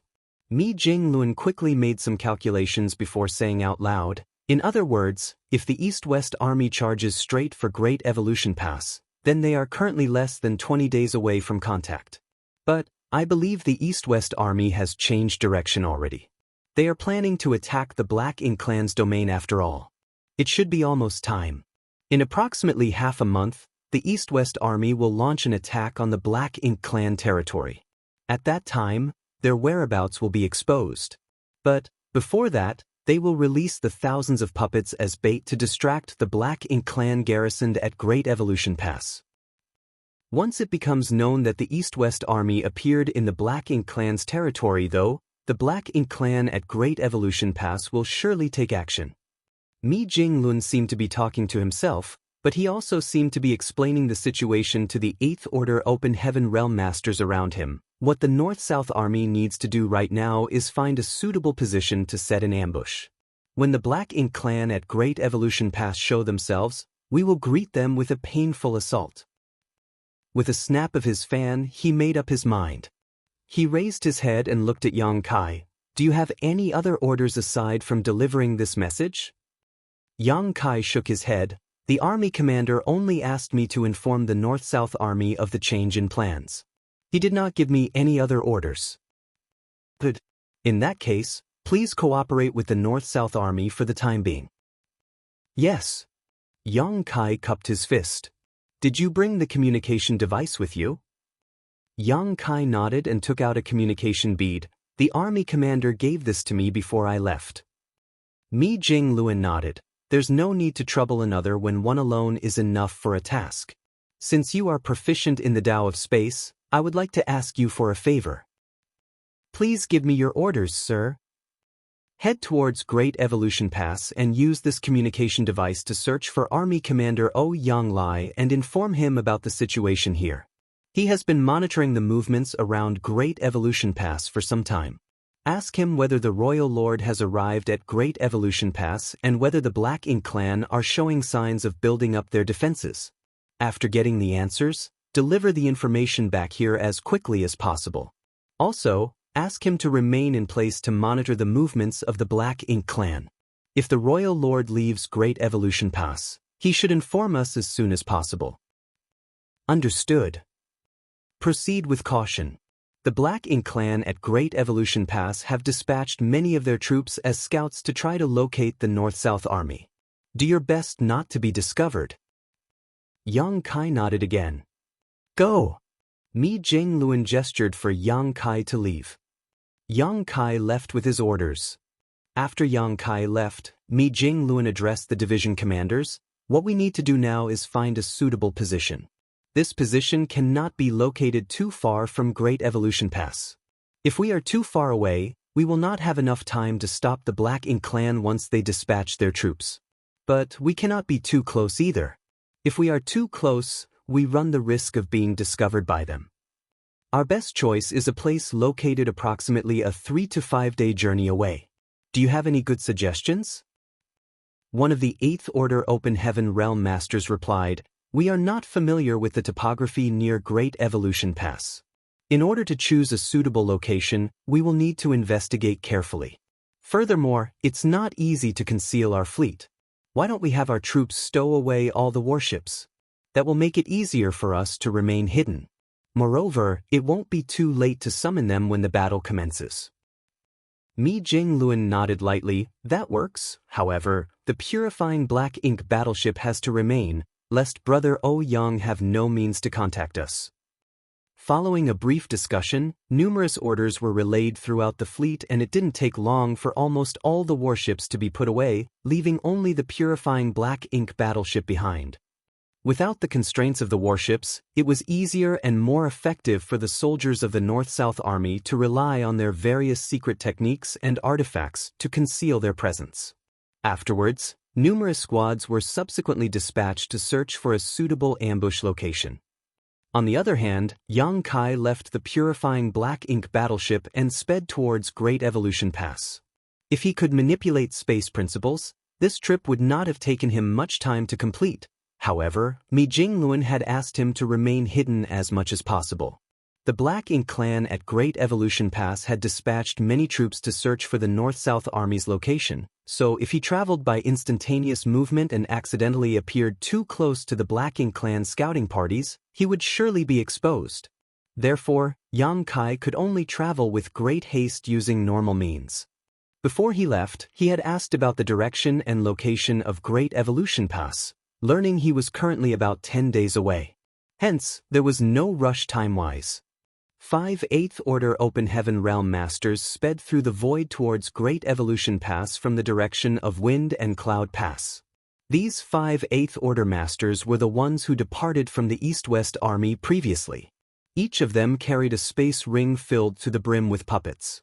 After Yang Kai's departure, the East-West Army acted according to Mi Jinglun's prediction. Be that as it may, these 5 8th Order Open Heaven Realm Masters had acted differently and hurried towards Great Evolution Pass instead.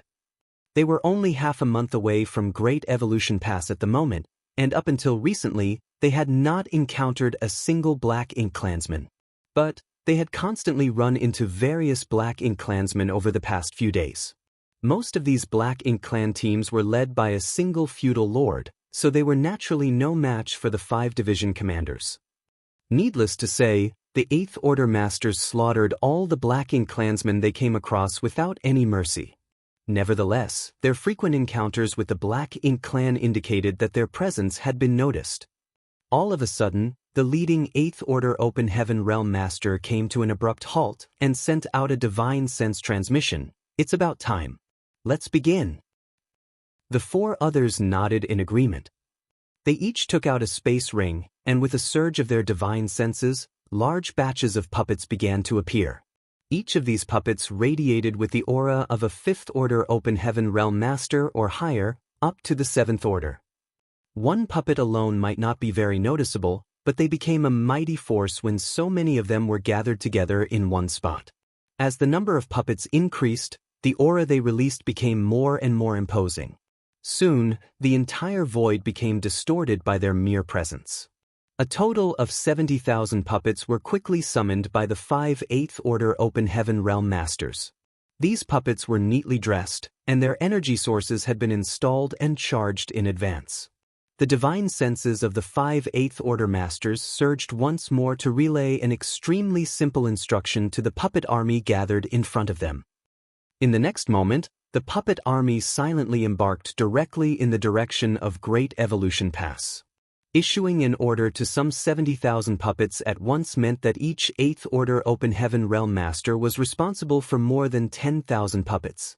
Even if their cultivations were deep and profound, they could not prevent their complexions from turning pale. That was also why 5 8th Order Open Heaven Realm Masters had been dispatched together. If their numbers were reduced in any way, they would not have been able to control so many of these puppets at once. After releasing the puppet army of tens of thousands, the task of these 5 8th Order Open Heaven Realm Masters could be considered complete. They watched the puppet army drifting away into the distance, and after resting for a short while, they turned around and sped towards the depths of the void. It was necessary for them to join up with the rest of the army as their strength would ultimately be required to contribute during the attack on the Black Ink clan's territory. The puppet army marched forward. In less than an hour, a Black Ink clan search party soon detected the aura of this army from a distance. There was no helping it. The aura radiating from the puppet army simply stood out too much, like a bright moon in the middle of the night. It was difficult for the Black Ink clansmen in the vicinity to not notice their presence. This scouting party was led by a feudal lord who had received the orders to investigate the possible locations of the human race army. Over the last couple of days, his search had been fruitless, hence, he never expected to make such a big discovery today. He originally wanted to investigate more carefully, but he was frightened by the overwhelming aura and did not dare to approach too closely. Even just sensing them from so far away made his face turn pale. At a glance, he could tell that there were several tens of thousands in the human race army marching towards Great Evolution Pass without any intention of concealing themselves. Therefore, he did not dare to delay and hurriedly relayed the news to the rear. At the same time, he continuously retreated into the distance while monitoring the movements of the humans from afar. A few days later, the information was finally delivered to Great Evolution Pass thanks to the efforts of several Black Ink clan squads. Inside the spacious Grand Hall, a group of territory lords were locked in a heated discussion. Meanwhile, the gigantic royal lord with a pair of pitch-black wings on his back simply sat there with his head resting on his hand and his eyes closed. He looked as though he had not moved at all since arriving. All of a sudden, a feudal lord rushed into the grand hall and whispered something to Hong Di before he quickly left again. The territory lords fell silent and turned to look at Hong Di. Hong Di stepped forward and bowed deeply. "Royal Lord, we have discovered the movements of the human race army." The royal lord opened his eyes slightly. "Speak." "I received a report just now, stating that the human race army has been detected in the direction of Wind and Cloud Pass a few days ago. The number of enemies is estimated to be between 60,000 and 70,000. Moreover, they are marching directly towards Great Evolution Pass. A feudal lord has been monitoring their movements from a distance, but he has found no signs to indicate that they planned to change their course." Impudence! Does the human race believe that they can retake this great pass with a trivial force of 60,000 to 70,000? They clearly do not know their place. That's just coming from Wind and Cloud Pass. What about Azure Void Pass? There might be another army no less than these numbers coming from the other direction. If they join together, their numbers would reach over 100,000. So what if they have 100,000? With Great Evolution Pass acting as a shield and nearly 1 million of our Black Ink clan soldiers, forget a mere 100,000, they would never succeed even if they had double those numbers. That's right. It's one thing if they didn't attack us, but since they dared to come, then we'll make sure they never return. Royal Lord, please allow us to meet the humans in battle. The territory lords clamored noisily. Since they occupied the geographical advantage and their military strength far exceeded that of the humans, they naturally had the qualifications to dismiss the approaching threat. However, as long as the royal lord said nothing, they did not dare to act rashly no matter how much noise they made. The royal lord remained silent for a time before finally opening his mouth to ask, "Did you learn the location of the Ninth Order Master?" Hong Di replied, "The feudal lord did not mention anything about this matter. But the Ninth Order Master will surely come from the direction of Wind and Cloud Pass." The royal lord responded flatly and added lightly, "Prepare yourselves. It looks like the human race will attack soon." "Yes." The territory lords answered loudly and rolled up their sleeves in anticipation. News from the front line continuously arrived at Great Evolution Pass. The human race army was less than an 8-day journey away from Great Evolution Pass. Furthermore, they showed no signs of stopping, slowing down, or changing direction.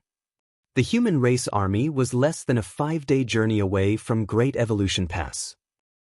The human race army was less than a 3-day journey away from Great Evolution Pass. The human race army was only 1 day away from Great Evolution Pass. Somewhere outside Great Evolution Pass, Yang Lai and his disciples secretly concealed themselves in one of the scattered asteroids. Their current location was much closer to Great Evolution Pass compared to their previous hiding spot. It could even be said that they were so close that they were being reckless. Martial Peak, Chapter 5202, This is Bad, Honored Master. At this location, if the whereabouts of the master and disciple were discovered by the Black Ink clan, then they would not be able to escape even though Yang Lai was an 8th Order Open Heaven Realm Master. That was because the Royal Lord at Great Evolution Pass could arrive at this spot in the blink of an eye and kill them. Gong Lian was very unhappy. He felt as though his honored master was being ridiculous and reckless. However, as the disciple, he could not criticize the actions of his honored master and could only act as carefully as possible. As they were simply too close, Yang Lai did not dare to glance around Great Evolution Pass at all despite their auras and figures being concealed. He was worried that his careless gaze might arouse the vigilance of a powerful Black Ink clan master. That was why he instructed his disciple to investigate the situation around Great Evolution Pass from beginning to end. Gong Lian's innate abilities not only allowed him to have a very keen perception of any approaching danger but also minimized the presence of his existence whenever he wanted to investigate something. For that reason, even the royal lord would not notice him as long as he remained careful. The recent days had been very exhausting for Gong Lian. He had always been lazy. Be that as it may, he was now required to monitor the situation at Great Evolution Pass at all times and report every movement to his honored master. He didn't even have the time to fall into a daze. It had to be said that the trance achieved during the divine wandering was his greatest hobby in life. Under those circumstances, he could empty his entire mind and receive an unparalleled sense of satisfaction. Stinking brat! Ouyang Lai suddenly elbowed his disciple because he had not moved in a long time. Are you in a daze again? Gong Lian shrank back and flatly denied, No. I wasn't. I was checking the movements of the Black Ink clan at Great Evolution Pass. You shouldn't always slander me like that, honored master. You should trust in your disciple. How could Ouyang Lai not understand his own disciple's personality? Nevertheless, he did not say anything regarding that matter and simply inquired, Have there been any changes? There aren't any huge changes, but there seem to be many additional Black Ink clan masters on the four walls of Great Evolution Pass. It's like what? Ouyang Lai asked. Like they're preparing for something? Gong Lian replied with uncertainty. The corners of Ouyang Lai's mouth twitched. They have gathered nearly 1,000,000 troops here. It's obvious that they are guarding against an attack from our army. It's not the same, Gong Lian shook his head. Although they stationed their troops here in the past, they've never mobilized such a great force before. Their current movements give me the sense that our human army is about to attack, and they're making final preparations. Ouyang Lai raised his brow. The Black Ink clan is making preparations for war? Could it be that Brother Mi has made a move?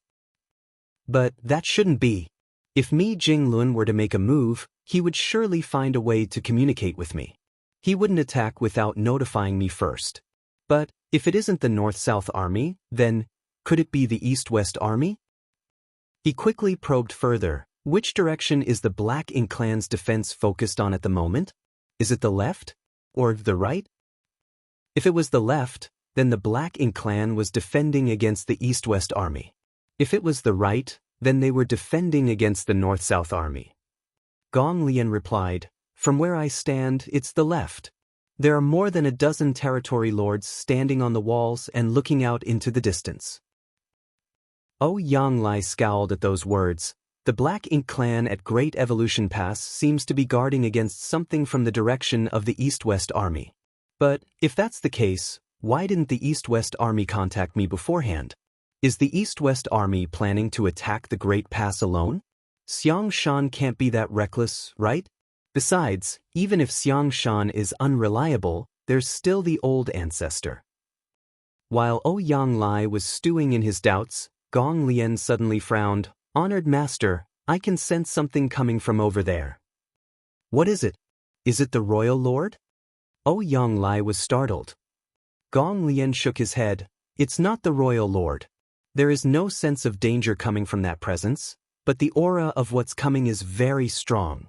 Extremely strong. Ouyang Lai could not understand what his disciple was saying, but he also understood that his disciple would not speak nonsense. Therefore, he was resentful of the fact that he could not act recklessly while he was currently in this position.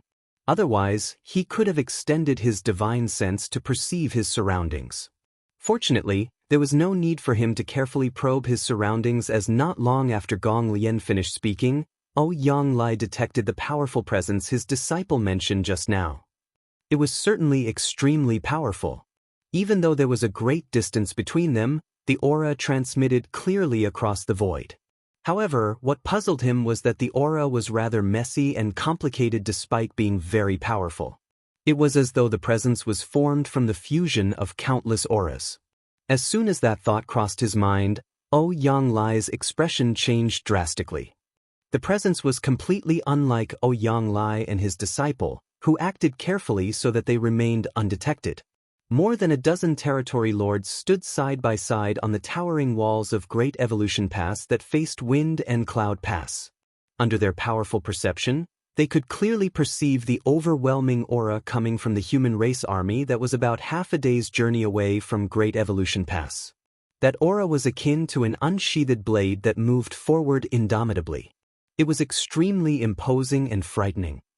Although the territory lords had previously spouted various grand statements back in the meeting hall, they couldn't help grimacing slightly after sensing the approaching aura. Had the humans gone crazy? It was beyond unreasonable for them to attack so directly without the slightest intention to conceal their intentions.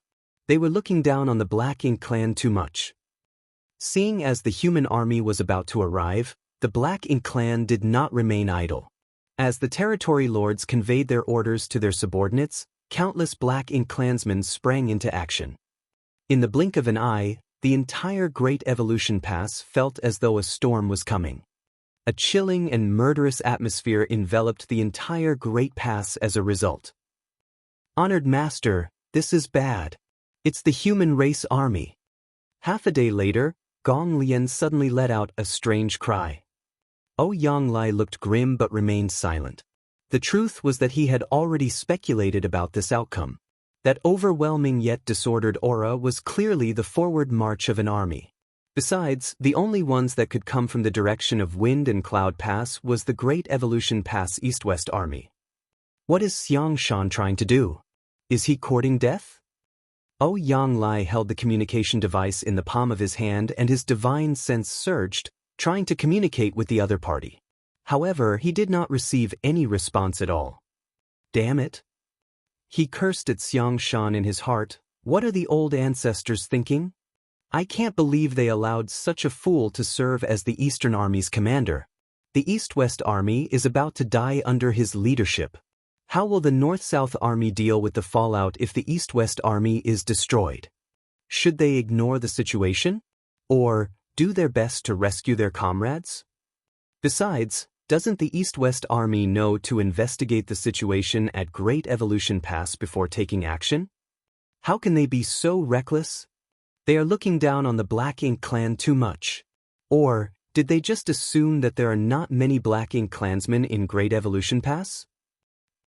Yang Lai had seen with his own eyes that there were nearly 1 million enemy troops in Great Evolution Pass. There was also a royal lord personally overseeing this area, so forget the East-West Army acting alone. Even if they gathered the strength of the Great Evolution Army, they would not be able to conquer Great Evolution Pass in a short time. What about the old ancestor? Even if the East-West Army wanted to act so reckless, why didn't the old ancestor overseeing the army stop them? There was too much off about this whole situation. Are you sure that it's the East-West Army? Although it was almost certain, it was necessary to verify the truth. Gong Lian nodded. I can see them now. There's no doubt it's a human army. Yang Lai was heartbroken. A long while passed before he questioned, how many people? At this moment, he could only hope that the East-West Army had not committed all its forces to this attack. If that was the case, then the losses would not be too great. Gong Lian replied, tens of thousands. Yang Lai couldn't stop himself from cursing angrily. That childish buffoon is not qualified to participate in strategic planning. Yang Lai could already foresee the complete annihilation of the East-West Army. However, there's way too many people. There are at least 60,000 auras, Gong Lian replied. Startled, Yang Lai turned to look at his disciple. Open your eyes wider and look harder. How many are there? Gong Lian shook his head. I can't give you an exact number, honored master. I might be discovered if I observe too closely, but I'm certain there is somewhere between 60,000 to 70,000 people.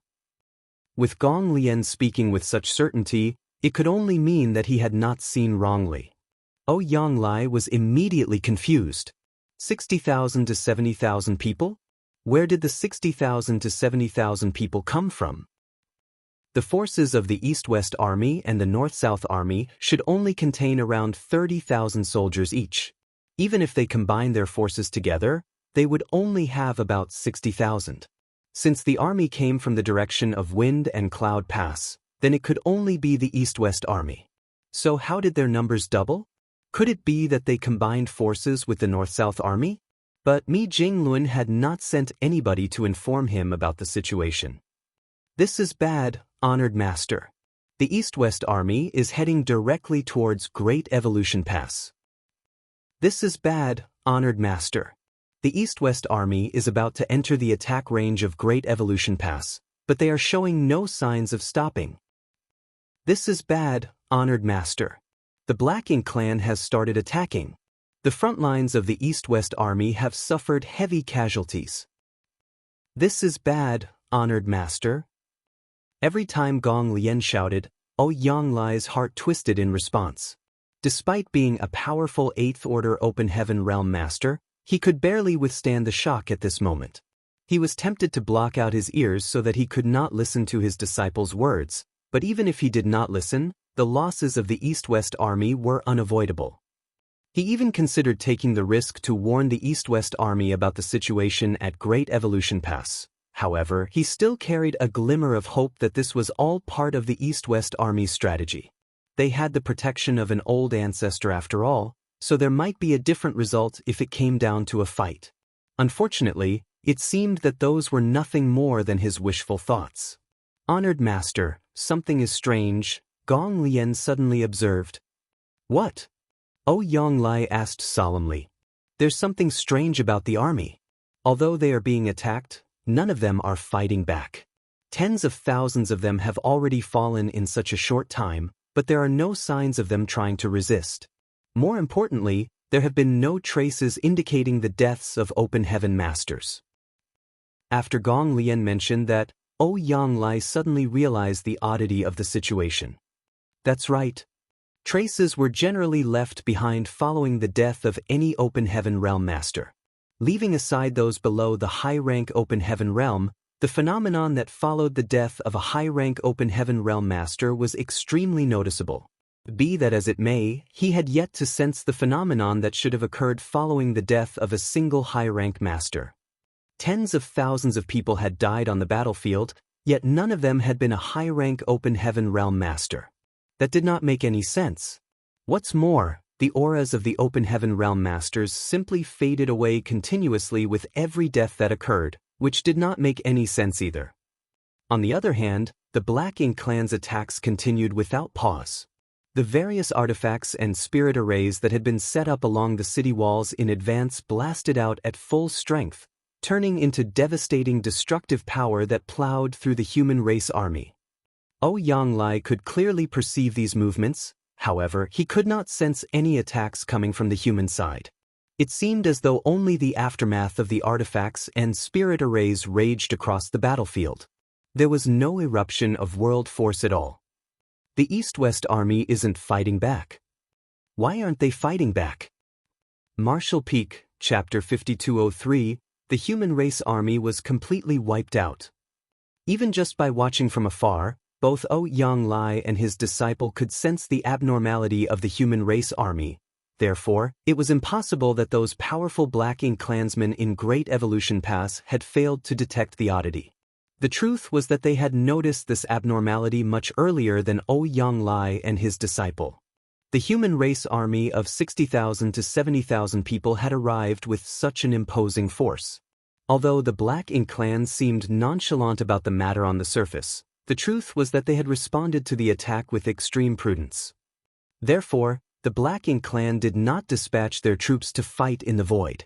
Their current strategy was similar to what the human race at Great Evolution Pass had done more than 30,000 years ago.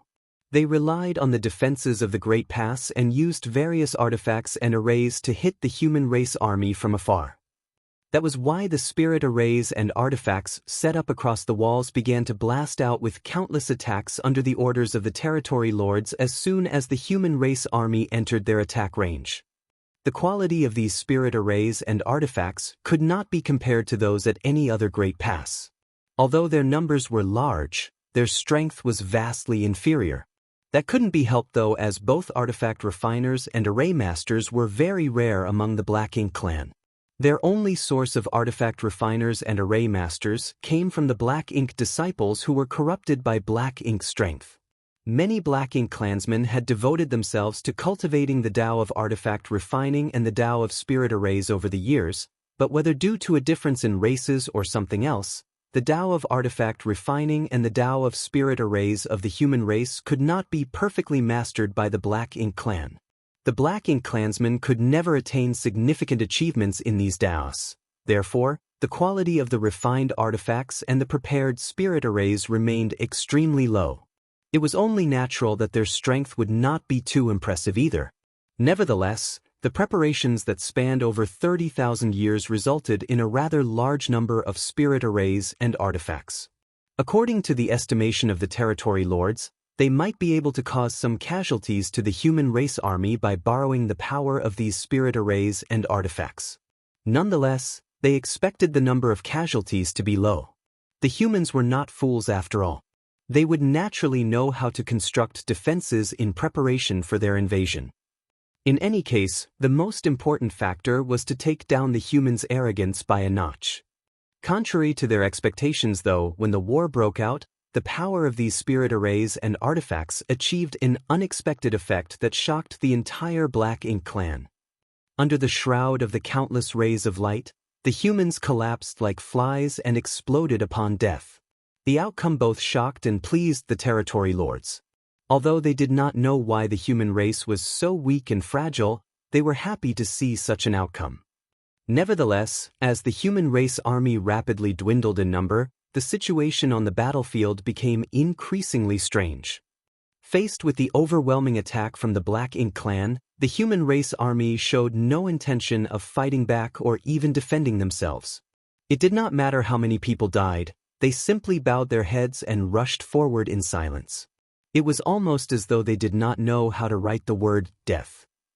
What bothered the territory lords the most was that there were no signs of the phenomena that should have come with the death of the human race. Besides that, where were the human warships? No matter which theater it was, the human race's greatest reliance after the great passes themselves had always been their warships that served both offensive and defensive roles. Although more than 30,000 years had passed since the last time Great Evolution Theater had experienced a real war, which territory lord among those that were present did not lead an army to provide reinforcements at Azure Void Pass and Wind and Cloud Pass at least a dozen times over that period. Hence, they generally fought a battle against the human race every few hundred years. They all had a deep understanding of the strength of the warships used by the human race and would never forget such experiences. It was clearly unusual that there was not a single warship accompanying this human army of several tens of thousands. Less than an hour had passed since the human army entered the attack range of the Black Ink clan, but after such a brief period, only several thousand enemies remained from the original tens of thousands. Following an order from Hong Di, the endless humming of the spirit arrays and artifacts on the city walls slowly subsided. The various anomalies were far too obvious, so how could he fail to notice them? Even the other territory lords had noticed the oddness of the situation by now. Under the watch of the territory lords, the remaining few thousand troops of the human race army continued to march directly towards Great Evolution Pass and soon arrived within a few hundred kilometers of its walls. At this distance, the territory lords could clearly see some clues about the oddity of the situation. Hong Di frowned and reached out to grab at something in front of him. One of the human soldiers was captured by him and drawn over. The other territory lords observed with solemn expressions. The object in front of them contained no vitality at all. It was not a human at all, but rather some kind of puppet wearing a layer of clothes. Shockingly, this puppet was giving off the aura of a sixth-order open heaven realm master. It was conceivable that the entire human army of several tens of thousands was made up of similar puppets. It was just that their numbers were too great, and their combined aura was too powerful when they were gathered together, so that from far enough away, even the territory lords failed to notice anything strange. As a result, the Black Ink clan had mistakenly thought that the human race army was preparing to storm Great Evolution Pass. What are the humans trying to do? One of the territory lords was absolutely baffled. The other territory lords remained silent as none of them knew the intentions behind the actions of the human race. Hong Di quickly took charge. There must be a reason for this strange situation. It could not have been easy to refine tens of thousands of puppets. The humans must be plotting something to go through all this effort. We need to report this matter to the royal lord immediately. Saying so, he turned around and left with the puppet in his grasp. It was evident that he was going to meet the royal lord. Outside Great Evolution Pass, where Ouyang Lai was hiding with his disciple, Gong Lian observed with a frown, "Honored master, the human army has been completely annihilated." That news would normally have been enough to send anybody into despair. However, at this point, Ouyang Lai had calmed down considerably after noticing that something was strange about the situation. Although he did not understand what had happened, he could be certain that this was part of the East-West Army's strategy. Just as he made the decision to return to the purifying black ink battleship and contact Mi Jingluan to ask about this matter, a subtle reaction came from the communication bead in his possession. He quickly took out the communication bead and focused his mind on it. It was an unfamiliar divine sense claiming to be Yang Kai from the East-West Army of Great Evolution Pass. This person also claimed to have military information to report and asked him for his location. Ouyang Lai had been waiting for the East-West Army to contact him, so now that they finally made contact, he immediately told the other party about his location. A short while later, a figure silently sped over from a distance. It was not until that figure was within a mere 1,000 kilometers of Ouyang Lai that he noticed its presence. This was an amazing feat that also indicated just how extraordinary this person's ability to conceal his aura was. Ouyang Lai continuously guided the other party towards his location. After a short search, Yang Kai arrived at the universe fragment where Ouyang Lai and his Gong Lian were hiding and couldn't help feeling startled. Army Commander Ouyang sure is bold. From this position, Yang Kai could clearly see the situation at Great Evolution Pass as it was only about 30,000 kilometers away from Great Pass. Yang Kai had not encountered any difficulties along his journey, but he did waste a lot of time in order to avoid the Black Ink clan scouts that were patrolling the surrounding areas. That was why he only managed to contact Ouyang Lai now. Upon arriving at the universe fragment, he did not see Ouyang Lai anywhere. Just as he was feeling confused, he felt a weak energy fluctuation coming from nearby and received another message from Ouyang Lai on the communication bead at the same time. Yang Kai immediately understood and headed in that direction. It didn't take long before he passed through a spirit array and came to a hidden spot. There were two people in front of him. One of them was a burly red-headed old man, while the other was a young man who looked no older than himself. However, for some reason, Yang Kai couldn't help thinking of the word lazy when he looked at the young man. The young man's entire body seemed to be radiating a lethargic and carefree aura. Junior Yang Kai greets Senior Ouyang. Yang Kai cupped his fist in greeting. "Are you from the East-West Army?" Ouyang Lai examined Yang Kai carefully. "Yes," Yang Kai replied. "Why does it feel as though Army Commander Ouyang is barely holding back his anger? What military information does Xiangshan have for me? Why hasn't the East-West Army met up with the North-South Army?" Ouyang Lai questioned grimly. Yang Kai explained, "The East-West Army will not be rendezvousing with the North-South Army for the time being. There have been some changes to the original plans." Ouyang Lai forced himself to calm down and patiently asked, "Explain the situation." Therefore, Yang Kai reiterated his previous conversation with Mi Jinglun. Ouyang Lai originally listened with a gloomy look on his face, but his expression was changing constantly as time passed. When he finally understood the whole plan, his displeased expression finally relaxed. "I knew it. I was wondering how Xiangshan could be so stupid. So that's how it is." He rubbed his chin. In other words, the army of 70,000 that the Black Ink clan annihilated just now were merely puppets. Yang Kai was taken aback. This junior felt some movements coming from Great Evolution Pass just now. Was that the annihilation of the puppets? Ouyang Lai nodded. Those 70,000 or so puppets have almost been wiped out completely. Pausing for a moment, he abruptly continued, Now that we have attracted the attention of the Black Ink clan, the East-West Army must have made their move, right? This junior does not know, but since Army Commander Xiang Shan has a plan in place, I'm sure he will have arranged the timing perfectly. In addition, when this junior separated from Senior Me earlier, Senior Me instructed me to ask whether the Black Ink clan at Great Evolution Pass was showing signs of mobilizing. Yang Lai nodded. The Black Ink clan gathered nearly 1 million troops in Great Evolution Pass recently. Even the Royal Lord rushed over to oversee this place in person. After saying that, he couldn't help snorting softly. Xiang Shan, that old fox. He lured the Royal Lord here but led the army to attack the Black Ink clan territory instead. I wonder just how mad the Royal Lord will be when he learns about it. Yang Kai said nothing. At this point, combined with the information he learned recently, he was beginning to form a clear understanding of the plan designed by Xiang Shan. Thus, he was filled with a sense of admiration.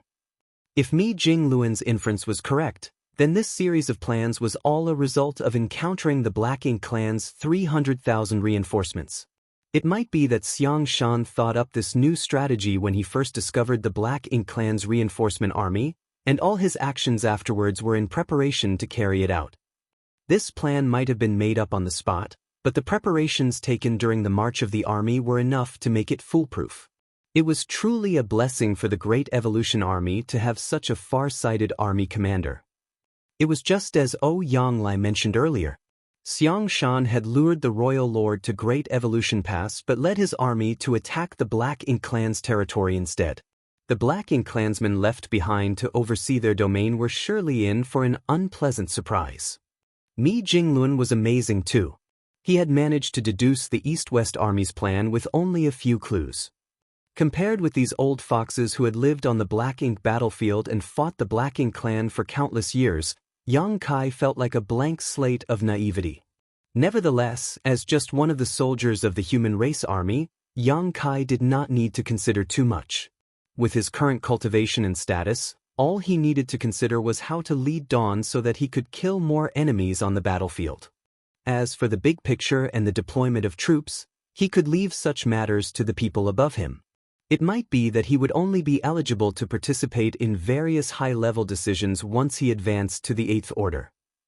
Marshall Peak, Chapter 5204, The Panicked Royal Lord. Inside the main conference hall of Great Evolution Pass, the Royal Lord remained seated on the throne of bones as usual. In addition, there were more than a dozen territory lords lined up on both sides below him. More than 30 territory lords had currently gathered at Great Evolution Pass.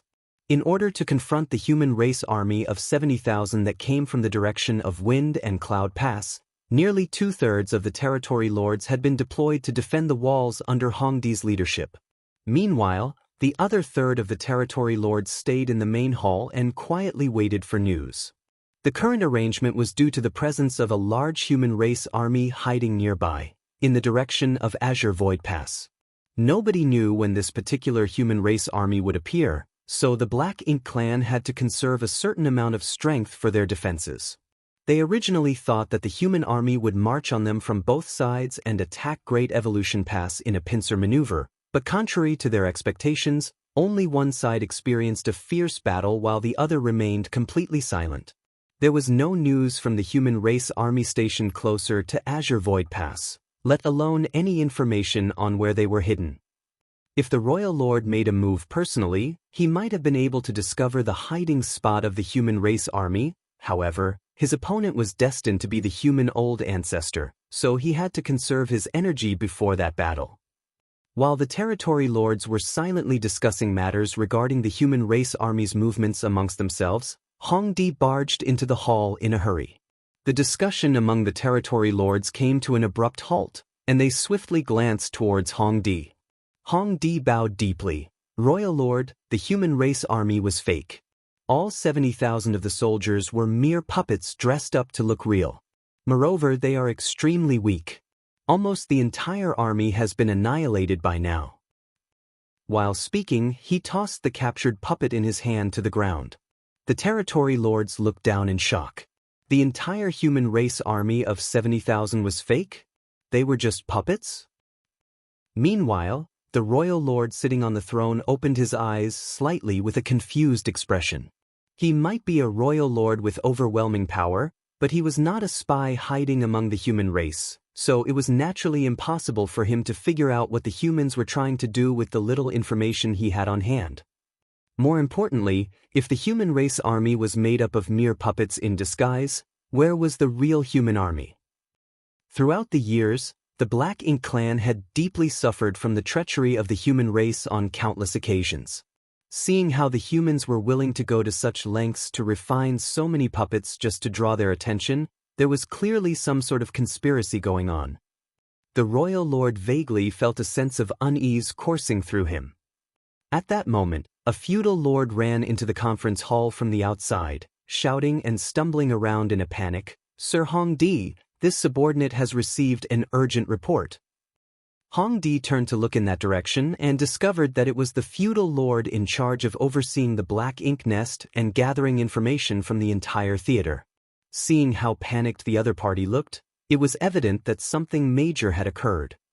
Hongdi turned back to the royal lord with a look of inquiry in his eye, and after receiving permission from the royal lord, he asked solemnly, "What is it?" The feudal lord bowed and reported the situation. "A moment ago, I received news from the Jianghu territory lord's Black Ink nest. In his territory, they discovered a large number of people suspected to be a human army composed of some 30,000 people in total." "What?" Jianghu turned pale in shock and jumped up in horror. He had fled across the void for more than a year without any rest and finally escaped to Great Evolution Pass. Afterwards, he received an order from the royal lord and returned to his territory, hastily gathered an army of some 30,000, and brought them to Great Evolution Pass to help defend it. It was precisely because his territory was relatively close to Great Evolution Pass that he arrived fairly quickly. In fact, the royal lord had gathered all the territory lords whose territories were located on the periphery of Great Evolution Pass. That was the only way the Black Ink clan army could have gathered so many troops at Great Evolution Pass so quickly. Of course, it wasn't as though the territory lords in the deeper areas remained idle with nothing better to do. Every one of them had gathered a force of between 20,000 to 30,000 and set out towards Great Evolution Pass. Their task was to temporarily take over the territories that were currently without a territory lord and remain there on standby. Although Jianghu was not stationed in his own territory and a force of some 30,000 had been deployed to Great Evolution Pass, there was another territory lord from a different territory temporarily overseeing his domain, so Jianghu's territory was not completely defenseless. Nevertheless, against a human race army of 30,000, the ability of a single Black Ink clan territory to resist was minimal at best. The Black Ink clan had an extensive understanding of the composition of the human race armies. For an army consisting of 30,000 soldiers, there would be at least a few dozen Eighth Order masters among their ranks, and although their overall numbers were few, each human was an elite. In this aspect, the human race was very different from the Black Ink clan, whose strength varied greatly from individual to individual. Moreover, the humans also had warships. That was why Jianghu immediately became anxious when he heard that an army of 30,000 had appeared in his territory. He abruptly recalled the human race army he encountered on the way to Wind and Cloud Pass and couldn't help wondering. That army also had a force of 30,000. Could there be such a coincidence? If it really was the army he encountered the other day, then the territory lord overseeing his territory at this moment had probably already met a disastrous fate. Forget the several dozen Eighth Order masters, that army even had a Ninth Order old ancestor leading them. What about now? Where is the human race army now? Jianghu asked anxiously. The feudal lord shook his head. "I don't know. We lost contact with the Black Ink nest in Sir Jianghu's territory after we received the report regarding the sighting of the human race army. Furthermore, according to the reports from the royal lord's Black Ink nest, the mid-grade Black Ink nest at Sir Jianghu territory can no longer be contacted. Even the traces of its existence have been erased." Jianghu immediately turned pale and slumped down in his chair. A Black Ink nest, owned by a territory lord, could no longer be contacted, and even the traces of its existence had been erased from the network. In this case, there was only one possibility: it had been destroyed. The feudal lord who reported the situation earlier mentioned that he received the report not long ago. In other words, not much time had elapsed between the appearance of the human race army and the destruction of the territory Lord Black Ink Nest. Therefore, there was an extremely high possibility that it was the work of the human army under the command of the old ancestor. There could be no other reason for Jichang's mid-rank ink nest to be destroyed so quickly. The humans' plan was to lure the tiger from the mountain. Hong Di snarled through gritted teeth. They used those puppets to distract us and make us think that they were attacking the Great Pass when in reality, their goal was not Great Evolution Pass but our territories. As soon as the words left his mouth, the other territory lords who initially just sympathized with Jichang's situation immediately panicked.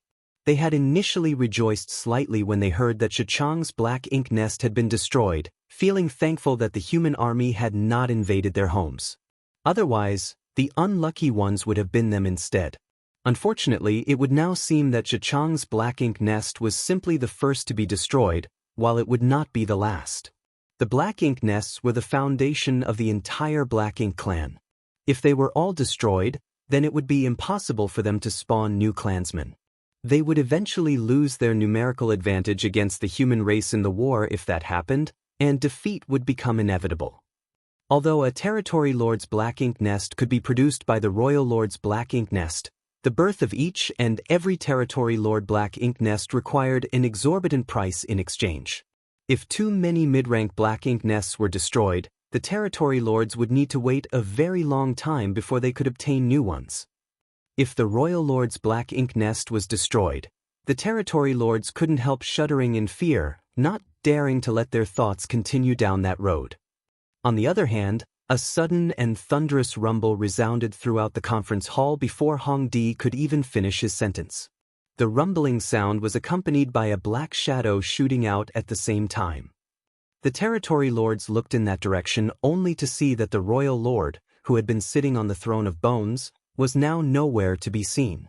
The dark shadow that rushed past them earlier was none other than the royal lord himself.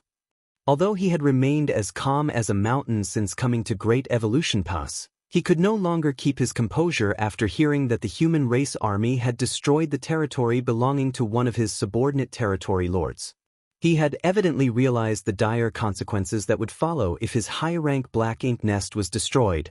Therefore, he had to prevent that from happening at all costs. It was fortunate that he still had some time.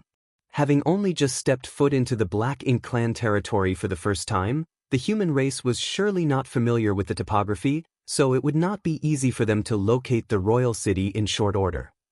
In the next moment, the royal lord's order spread to the ears of the territory lords. Half of the army will remain here to guard Great Evolution Pass.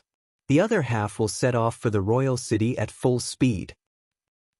The territory lords who received the order hurriedly gathered together to discuss the situation.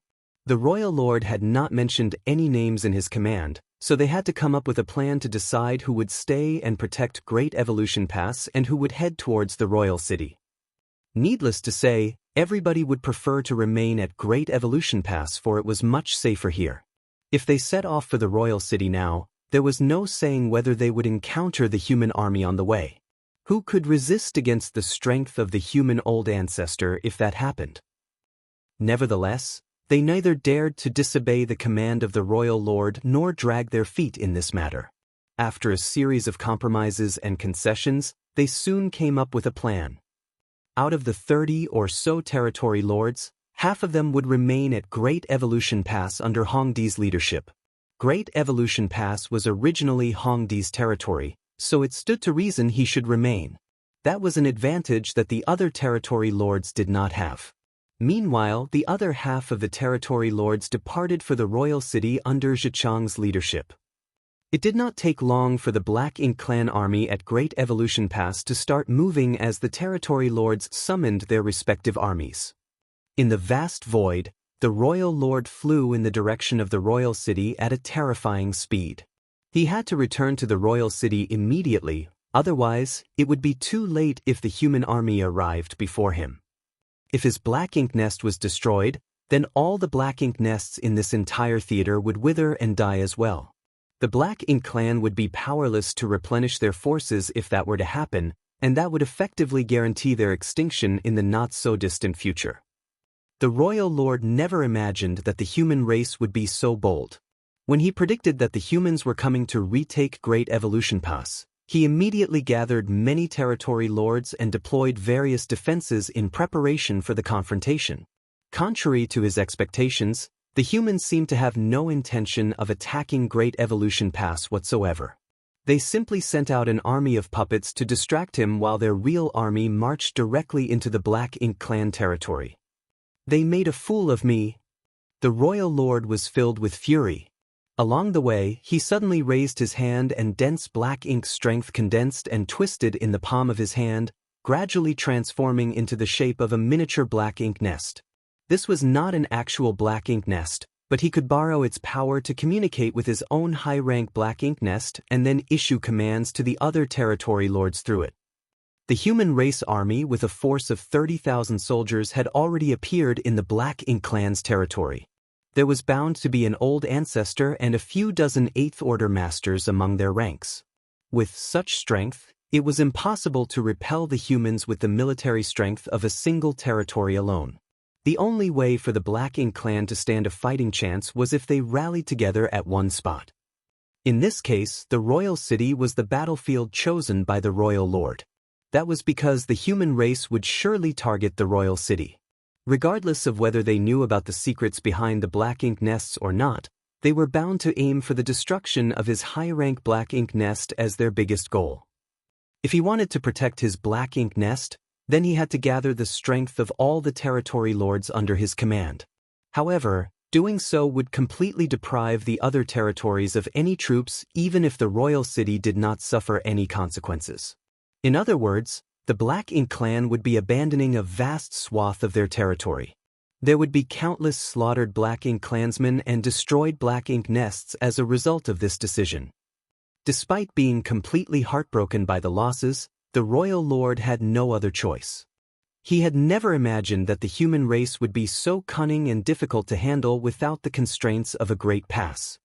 Martial Peak, Chapter 5205. The Black Ink clan at Great Evolution Pass has moved out. A long time ago, this particular royal lord had discovered an interesting fact. That was the impact of the Great Passes on the human race. It was undeniable that the Great Passes provided great help to the human race over countless years.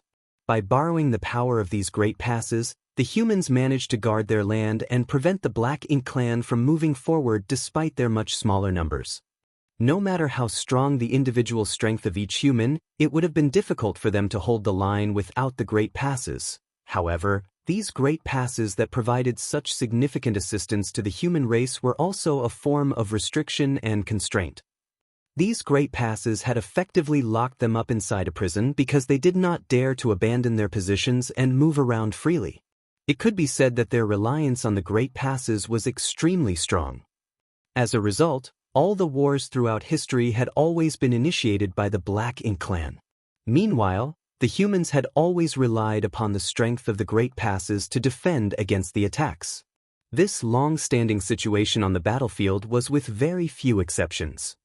It was not until today, when the human race traveled great distances across the void in order to recover the Great Evolution Pass that was lost 30,000 years ago, that the royal lord finally understood what kind of threat the human race could pose towards the Black Ink clan once they were freed from the constraints of the Great Passes.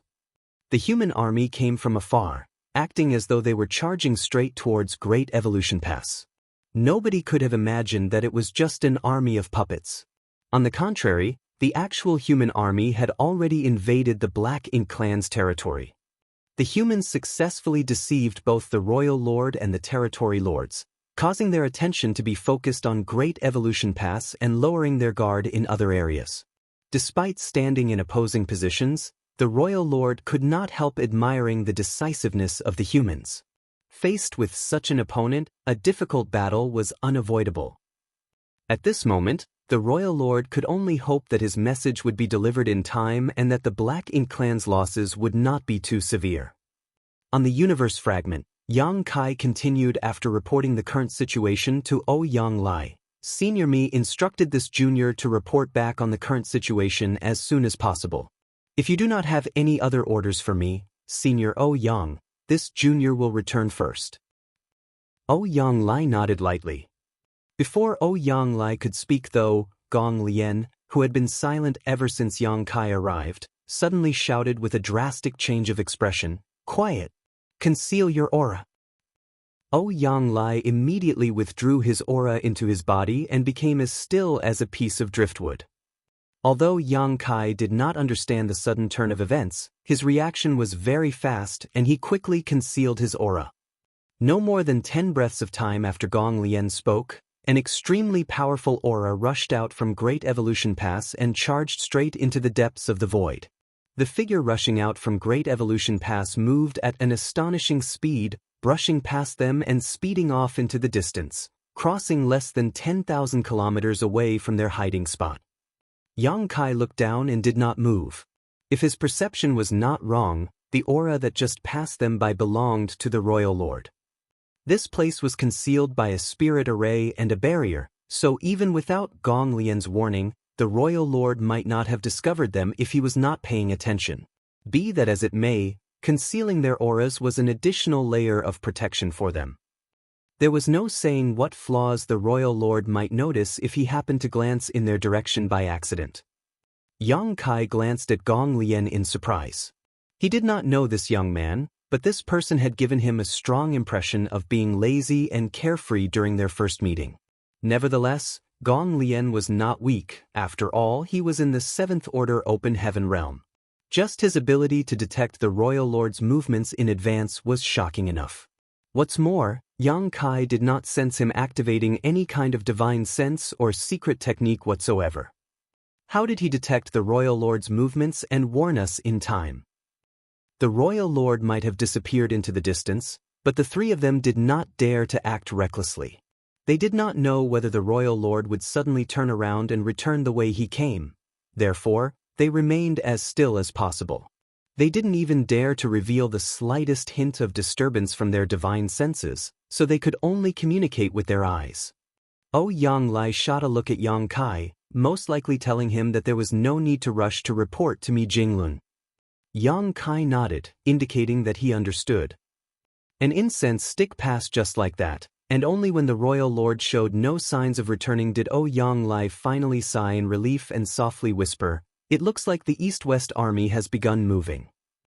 Yang Kai nodded lightly.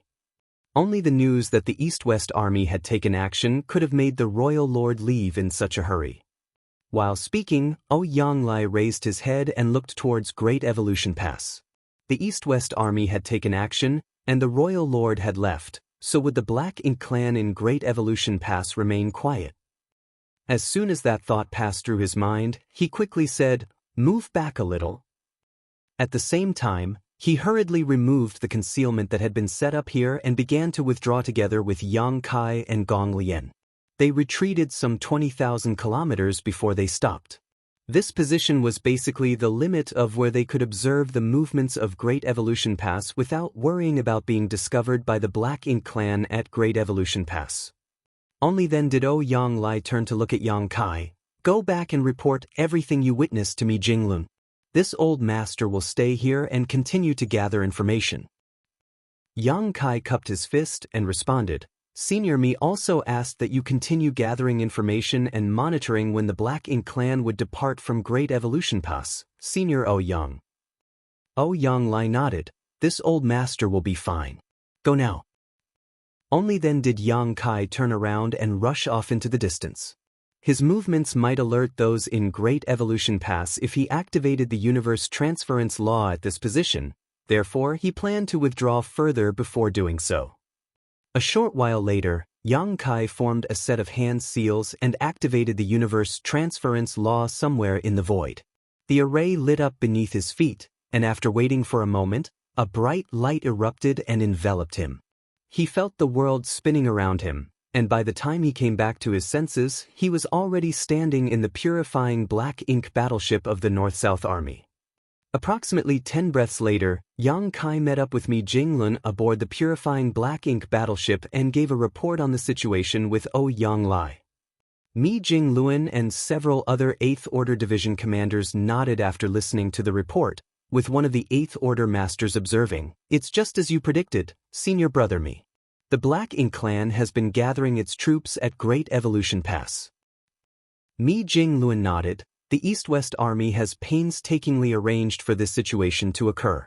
Even we could not have known in advance whether the Black Ink Clan would be fooled, but in any case, the Royal Lord has left Great Evolution Pass.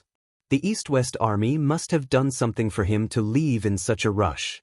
I'm afraid the nearly million-strong Black Ink Army guarding Great Evolution Pass will mobilize soon." With a snap of his fan, he continued, "Give the order. Each squad and battalion is to summon their warships and travel at full speed. We need to arrive at the predetermined ambush location within 3 days." In order to hide better, the North-South Army had stored away all their warships except the purifying black ink battleship. Then, they searched for a suitable place to launch an ambush. However, in this situation, there was no need to hide anything anymore. The East-West Army had already made their move, so the rest was completely up to the North-South Army. If the North-South Army could successfully stop the Black Ink Clan Army coming from Great Evolution Pass, then the East-West Army would not be attacked from behind. On the other hand, if the North-South Army failed to stop the Black Ink Clan, then the East-West Army was bound to suffer heavy casualties.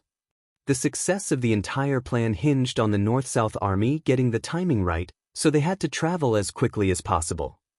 The orders were conveyed throughout the army, and the soldiers who had been in hiding all this time immediately summoned their respective warships. In an instant, a huge fleet took shape and sailed out of their hiding place in a mighty procession. It just so happened that there was a Black Ink Clan search party in the void nearby. They had received orders from Great Evolution Pass and had been scouting in this direction for traces of the possible presence of the human race army. Unfortunately, their search had not been fruitful despite many days of effort. They never expected to detect a large number of energy fluctuations out of nowhere. The feudal lord in the lead took a good look and immediately became dumbfounded. A mighty fleet had suddenly appeared in the void that had been empty just a moment ago. "The human army!" One of the high-rank Black Ink clansmen in the team exclaimed in shock. There was no need to say anything though, for as soon as the feudal lord laid his eyes on this fleet, he knew that it was the target that the territory lords had been searching for. "Let's go!" The feudal lord shouted and turned around to lead his subordinates away. He had to report this information as soon as possible, no matter what happened. Just as they turned around to retreat though, one of the larger warships suddenly released numerous flashes of lights and brilliant divine abilities rained down on them. The terrifying power swept outward like the waves of a stormy sea, swallowing up the Black Ink Clan squad within its deathly embrace. When the dust settled, the entire Black Ink Clan team had practically been annihilated on the spot. Only the feudal lord survived. Although he was alive, he was in a terrible condition and his aura was flickering weakly. He didn't even dare to look back as dense black fog erupted from his body and he hurriedly fled the scene. Aboard the warship, an 8th Order Division commander coldly snorted but showed no intention to pursue the other party. As far as the current situation was concerned, there was no need to conceal their presence any longer now that the North-South Army had decided to act. Even if a feudal lord escaped, how could he affect the situation in any way? Besides, after taking a direct hit from that divine ability, he would not survive for long even if he wasn't dead yet. Everywhere the North-South Army passed, the Black Ink Clan was annihilated on the spot. These Black Ink Clan scouts had been searching for traces of the North-South Army, but they never imagined that the moment they caught a glimpse of the humans would also be the moment of their deaths. Approximately an incense stick after Yang Kai arrived back, Gong Lian also returned to the purifying Black Ink battleship and rushed straight towards the conference hall. "Where is your honored master?" Mi Jinglun glanced behind Gong Lian but did not see Yang Lai. Gong Lian replied, "Honored master says he wishes to monitor the movements of the Black Ink Clan army and confirm the direction of their march so that we can find the best opportunity to strike." Mi Jingluan's eyes flashed. has the Black Ink clan at Great Evolution Pass begun to move? Gong Lian nodded. Before this junior returned, the Black Ink clan at Great Evolution Pass dispatched around 15 territory lords along with an army of 400,000 to 500,000. They are marching towards the Black Ink clan's territory. An 8th Order Open Heaven Realm Division commander observed, 15 territory lords along with an army of 400,000 to 500,000. In other words, half of the Black Ink clan forces at Great Evolution Pass. Mi Jingluan smiled. It looks like the Black Ink clan has not forgotten us. Leaving behind half of their forces is clearly a precaution against our army. They are afraid that we might take the opportunity to attack Great Evolution Pass. The 8th Order Division commander who spoke earlier immediately broke into a smile. The Black Ink clan probably never imagined that we have no intentions of attacking Great Evolution Pass whatsoever.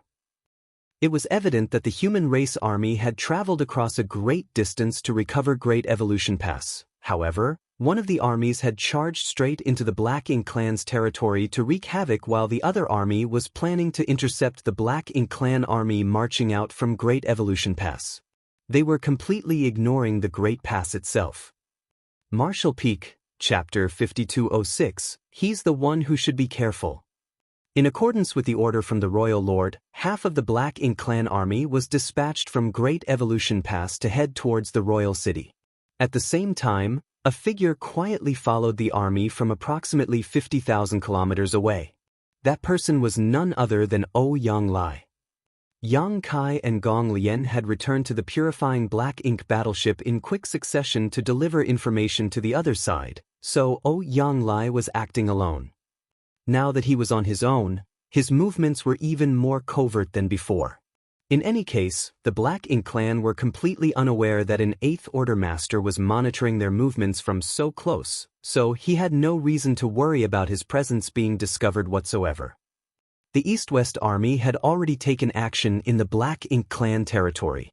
As for the North-South Army, Mi Jinglun would surely lead it to intercept the Black Ink clan's reinforcement army from Great Evolution Pass after receiving a detailed report. It was just that the North-South Army had only just arrived here not long ago. Given that they were not familiar with the terrain of this theater, choosing a suitable battlefield would be difficult. By following the march of the Black Ink clan's reinforcement army from Great Evolution Pass, Yang Lai would be able to grasp their movements instantly. When the timing was right, he could then return directly to the North-South Army and guide the army in the right direction himself. On the other side, the East-West Army headed by Xiang Shan and Lu Zhiping was sailing rapidly through Black Ink clan territory. The speed of the warships had been adjusted to the highest, so the huge fleet streaked across the void like a river of lights. The 30,000 troops of the East-West Army arrived at the first Black Ink clan territory several days ago. This Black Ink clan territory was guarded by a territory lord, tens of thousands of strong Black Ink clansmen who were battle-worthy, and hundreds of thousands of miscellaneous Black Ink clansmen who were not worth counting as combat forces. Be that as it may, these forces were as vulnerable as a piece of paper in front of the imposing East-West Army. Xiang Shan had personally taken action, and within just a half cup of tea's time, the territory lord was beheaded and the Black Ink clan's combat forces were annihilated. As for the miscellaneous Black Ink clansmen, they were swiftly mopped up with very few escaping. Likewise, the mid-grade Black Ink nest was also destroyed quickly. The entire Black Ink clan territory was turned into a dead zone, and the severed remains of the Black Ink clan could be seen everywhere. Moreover, Black Ink strength that spilled out into the void due to the deaths of so many Black Ink clansmen condensed into huge Black Ink clouds that covered the entire void. The human race army didn't even stop to loot the battlefield. They immediately moved forward after razing this entire Black Ink clan territory and continued their march deeper. This was the time to focus on speed. According to the original plan, the Royal Lord should have been lured to Great Evolution Pass, so if the East-West Army could take the opportunity of the Royal Lord's absence to obliterate the Royal City and destroy the high-rank Black Ink nest, then it would only be a matter of time before they ruthlessly wiped out the entire Black Ink clan in this theater. That was why the East-West Army's only goal was to destroy the Royal Lord Black Ink nest. During the attack on the previous Territory Lord's territory, the old ancestor had personally entered the Territory Lord's black ink nest and followed the information Yang Kai provided earlier to communicate with the consciousness of the black ink nests in order to ascertain the location of the Royal Lord's black ink nest.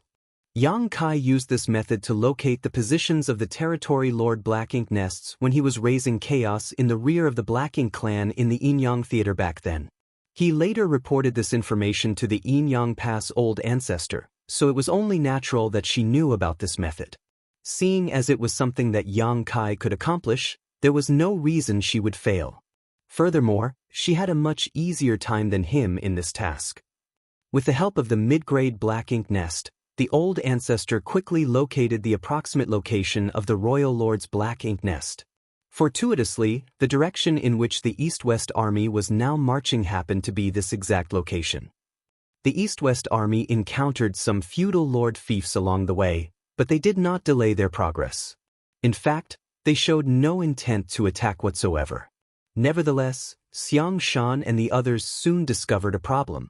There were practically no black ink clansmen worth mentioning in these territories.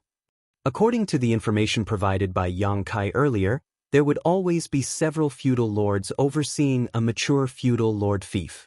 In addition, there should be no shortage of high-rank and low-rank black ink clansmen, with even more black ink serfs. In this way, a feudal lord could easily gather hundreds of subordinates whenever the territory lords summoned their armies. Meanwhile, the armies of the feudal lords would continuously merge together and grow stronger to become an army under the command of the territory lords. However, the territories the East-West Army crossed were not only devoid of feudal lords, but even high-rank and low-rank black ink clansmen were nowhere to be seen.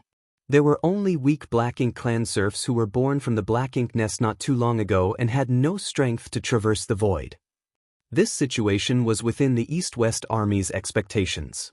The rate at which the information spread throughout the Black Ink clan was far too fast. The Black Ink nests were basically nodes in a giant information network that the Black Ink clan could use to deliver messages instantaneously amongst themselves. Whenever there was any news, the Black Ink clan could swiftly relay the information throughout the entire theater by borrowing the power of this network of Black Ink nests. News of the East-West Army's appearance in the Black Ink clan and the destruction of a territory lord's territory had already become widespread. The Black Ink clan in the entire Great Evolution Theater were surely aware of those incidents by now. Xiang Shan and others originally wanted the army to march forward as quickly as possible so that they could rush to the royal city and destroy the royal lord's Black Ink nest, but judging by the current situation, the Black Ink clan's response had made this plan somewhat difficult to implement. The Black Ink clan in those feudal lord fiefs along their way must have received the news and all rushed towards the royal city. That was why only miscellaneous serfs with no real strength were left behind. It could be predicted that the East-West Army would be greeted by a mighty Black Ink clan army when they arrived at the royal city. Inside the purifying Black Ink battleship, Xiang Shan's expression was the same as usual. The Black Ink clan had responded faster than he predicted, but this situation was also within his expectations. Besides, it was also a situation that the East-West Army had deliberately created. If they wanted to recover Great Evolution Pass, then they needed to deal a severe blow to the Black Ink clan first. That was the only way to give the Great Evolution Army enough time to restore the various defenses in Great Evolution Pass. Otherwise, it would be a useless endeavor to simply occupy Great Evolution Pass. The situation would be rather unfavorable for the East-West Army if the Black Ink clan wanted to confront them at the royal city. However, it should not be a huge issue as long as the Black Ink clan from Great Evolution Pass did not come and add trouble from their rear. A scout came to report that a territory lord's territory was found ahead. However, after the scouts investigated the area, the situation in this domain was the same as the feudal lord fiefs they encountered before. All the powerful Black Ink clansmen were gone, and only the miscellaneous serfs without much strength were left behind. After the scout withdrew, Xiang Shan finally spoke. "It looks like the Black Ink clan is planning to confront us at the royal city." Lu Zhiping nodded lightly. "Since that's the case, it's better if the old ancestor travels ahead." The Black Ink clan army is coming from various directions to gather in the direction of the royal city, and the royal lord will also need some time to travel from Great Evolution Pass to the royal city. If the old ancestor leaves now, she might stand a chance to destroy the royal lord Black Ink nest before the enemy can muster a resistance. Although the east-west army was marching rapidly, their speed could not compare to the speed of the old ancestor traveling on her own. It was just as Lu Zhiping mentioned. The Black Ink clan army was gathering from various directions towards the royal city, so it would take them some time to assemble. Moreover, the royal lord was currently absent from the royal city, so the old ancestor would be unparalleled and unmatched if she rushed there right now. The old ancestor sitting next to Lu Zhiping smiled at those words though and shook her head. No. Although I have roughly determined the position of the high-rank Black Ink nest with the help of the previous Black Ink nest, it is still unclear how far away or exactly where it is located. Even if I move alone, it will take some time for me to search for the target. Besides, the royal lord is on his way back to the royal city. What if the East-West army encounters him when I am absent? The East-West army had 68th Order Open Heaven Realm Masters and 30,000 troops. While they were not afraid of being completely wiped out by the royal lord, or even repelling him, the casualties they would suffer would be extremely severe if the old ancestor was absent. If nothing else, at least 10 8th Order Open Heaven Realm Masters were likely to lose their lives just to force the royal lord back. The Great Evolution Army had a total of 60,000 people, but they would need their forces to guard Great Evolution Pass in the future, so minimizing their losses was pivotal to their long-term strategy. Lu Zhiping immediately fell silent and said nothing more after listening to the old ancestor's reasoning. Xiang Shan said, "In that case, let's proceed with the original plan. The East-West army will ignore the Black Ink clan and charge straight towards the royal city. Since the Black Ink clan wishes to confront us there, we should heed their wishes." In the battle between the human race and the Black Ink clan, strategy was the biggest factor that determined the success or failure of the war. Nevertheless, being strong enough to defeat one's enemies was the ultimate guarantee of victory.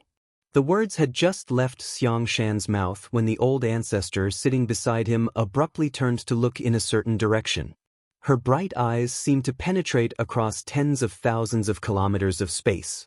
Immediately after that, she smiled and said, "I can't believe he found us."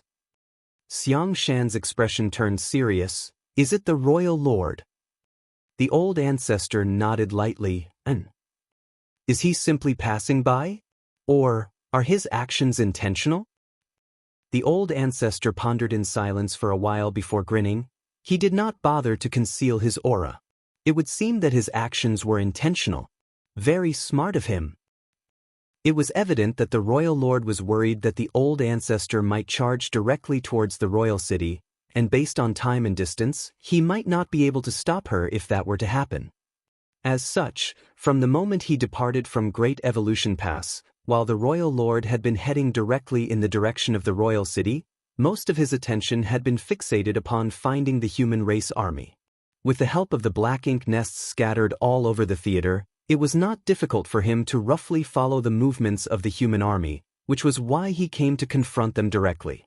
If the old ancestor had not gone directly to the royal city, then that would be the best-case scenario. He could intercept her along the way and gain more time for the armies of the Black Ink clan to gather. If she had gone directly to the royal city, then it would be too late for him to rush back now, but since the human army would no longer have her protection, then they were no threat to him. He could massacre them and severely damage their forces to make up for the losses of the royal city. That was undoubtedly the most sensible approach, and by taking it, it could be inferred that this royal lord was no fool. The old ancestor had clearly considered the same reasoning, which was why she had disagreed with Lu Zhiping's previous proposal asking her to go on ahead of them. While speaking, she stood up. "Since he is looking for me, I will go and greet him." Xiang Shan quickly said, "Old ancestor, please be careful." To which she snickered, "He's the one who should be careful." Having guarded Inyang Pass for tens of thousands of years, she had fought with a royal lord countless times. Under normal circumstances, Both Supreme Masters would hold back in their attacks since neither of them stood a decent chance of killing the other. Naturally, there were occasions when they lost their tempers and fought ferociously, but in the end, both parties would at most be severely injured from the fight. They would then need to rest and recuperate until their next battle. However, today was different.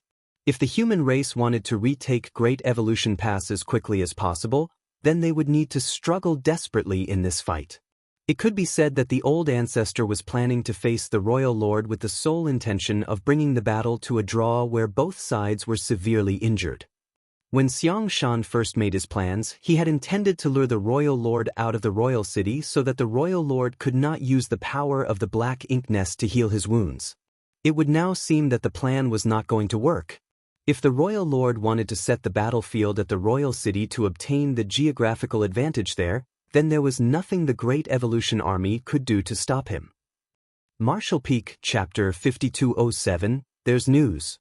A few days away from Great Evolution Pass, the North-South Army was moving through the void, hurrying to the spot designated for the ambush. An 8th Order Open Heaven Realm Master had scouted the place beforehand, and according to him, there was a high chance for the Black Ink clan to pass through this spot if they were to send their army. However, there were no guarantees when it came to such things. Their likelihood of success hinged on how lucky they were.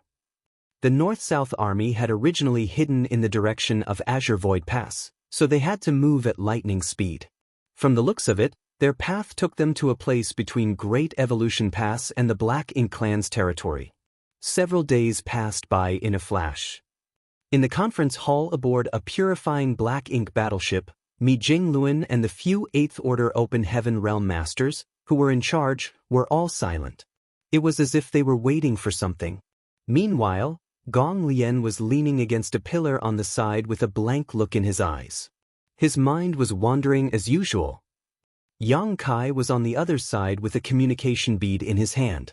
He kept pouring his divine sense into it, to try and get in touch with Ouyang Lai. Previously, when Yang Kai came from beyond Great Evolution Pass and returned to the purifying Black Ink battleship, Ouyang Lai had to stay back to keep an eye on the Black Ink clan's movements at Great Evolution Pass. If the Black Ink clan were to send forth their troops, then the North-South Army and the Black Ink clan from Great Evolution Pass would inevitably cross paths. The distance between them would decrease as time went on, and he would surely be able to get in touch with Ouyang Lai once more. Still no news. One of the 8th Order Division commanders turned to Yang Kai all of a sudden. Yang Kai shook his head. Not yet. The 8th Order Division commander frowned. Judging by how long it's been, it should be any time now. We should have been able to get in touch with Brother Ouyang half a day ago. It was evident that something must have happened that caused half a day's delay. However, just as soon as the division commander finished his sentence, Yang Kai became excited. There's an update. Yang Kai immediately began probing into the communication bead with his divine sense. Everyone had their eyes on him.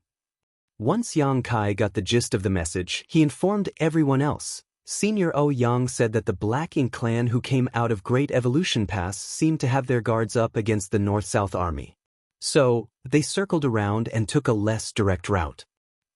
Mi Jingluan had a look of realization. No wonder Brother Ouyang took so long to get in touch with us. Great Evolution Pass's Black Ink clan army did not know much at the moment, only that there were 2 human armies nearby. The first army came from the direction of Wind and Cloud Pass. This army had evaded their detection and then sent tens of thousands of puppets as a distraction while they launched a sneak attack on their territory. The Black Ink clan also knew that there was a second group which came over from Azure Void Pass. Numerous Black Ink clan scouts had mysteriously disappeared, and this proved that a group of humans were hiding in the vicinity of Great Evolution Pass in the direction of Azure Void Pass. Unfortunately, this human army seemed to be continually changing their location, and the Black Ink clan could not gather any information on them. The Royal Lord had given the command, so 15 or so territory lords from Great Evolution Pass had no choice but to lead their army out and rush towards the Royal City. However, knowing that an unknown number of human soldiers were hiding nearby, the territory lords had a simple discussion and decided to take the longer way around to avoid them.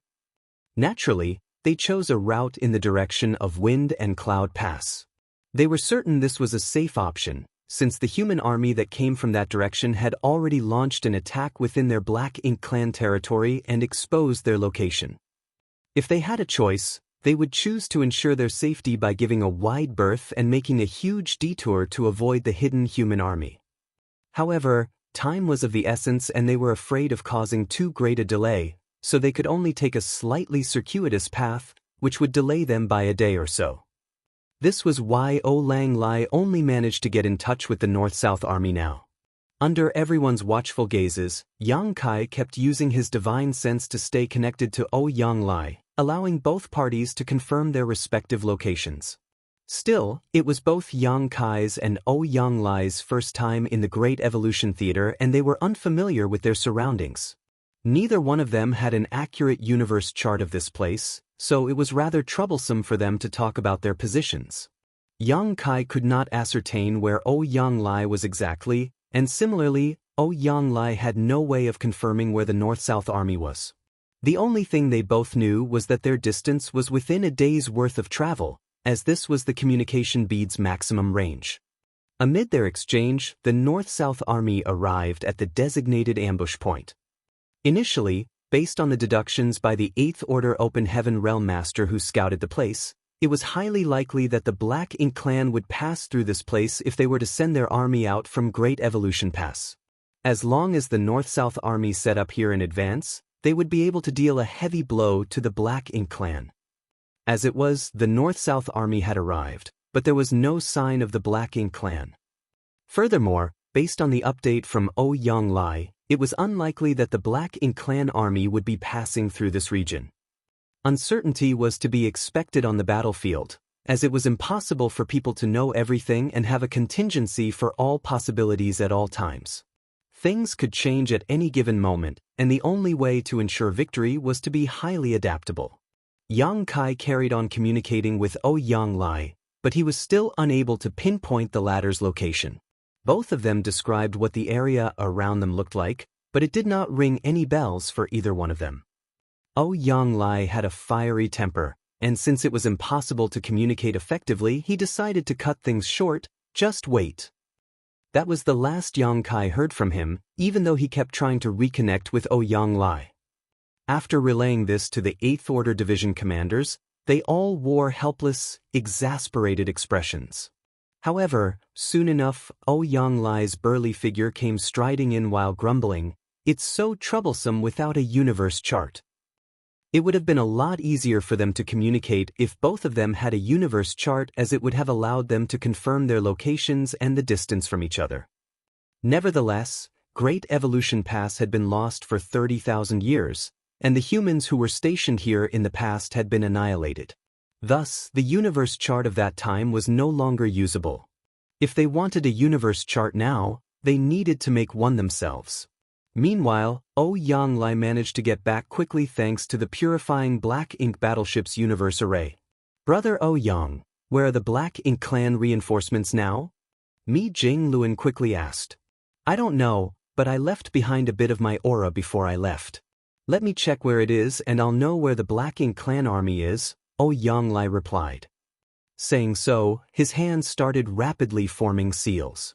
A few breaths later, a burst of red light shot out from his fingertip and pointed in the direction of the aura he had left behind. Mi Jingluan took note of the location and nodded. "We are about a day's travel away from there. Taking into account the difference between our travel direction and the Black Ink clan armies, the North-South Army should adjust our position so that we can encounter them within a day or two."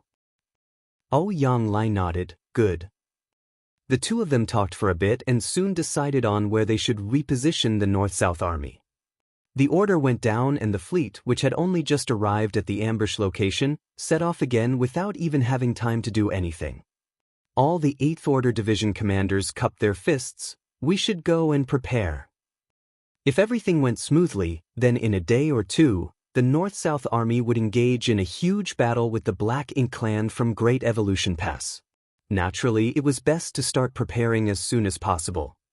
Mi Jingluan nodded. "I'll be off too, honored master," Gong Lian bowed. Yang Lai waved him off casually in response. Mi Jinglun finally addressed Yang Kai. Martial nephew, what's your plan now?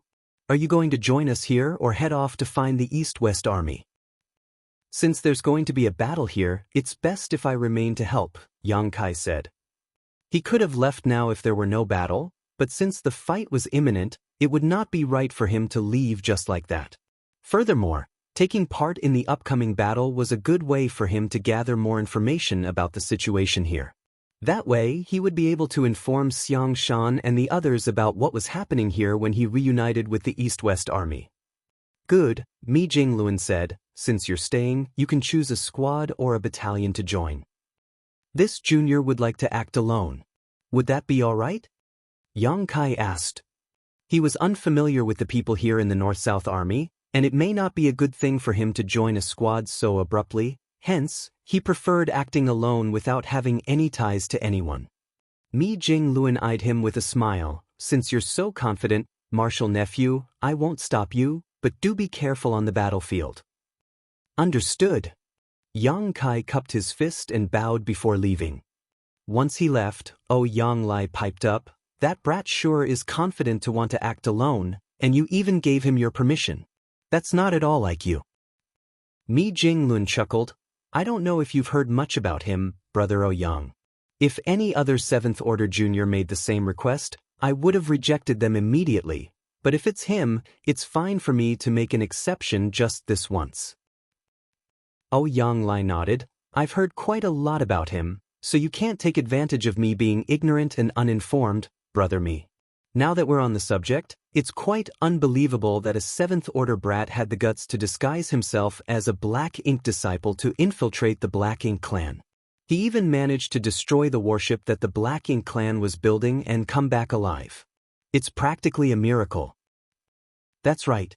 Although the old ancestor went out to receive him in person, before that he managed to kill a territory lord while he was in the Blue Sky Theater, which is quite the feat even if the territory lord was badly wounded at the time, Mi Jinglun said.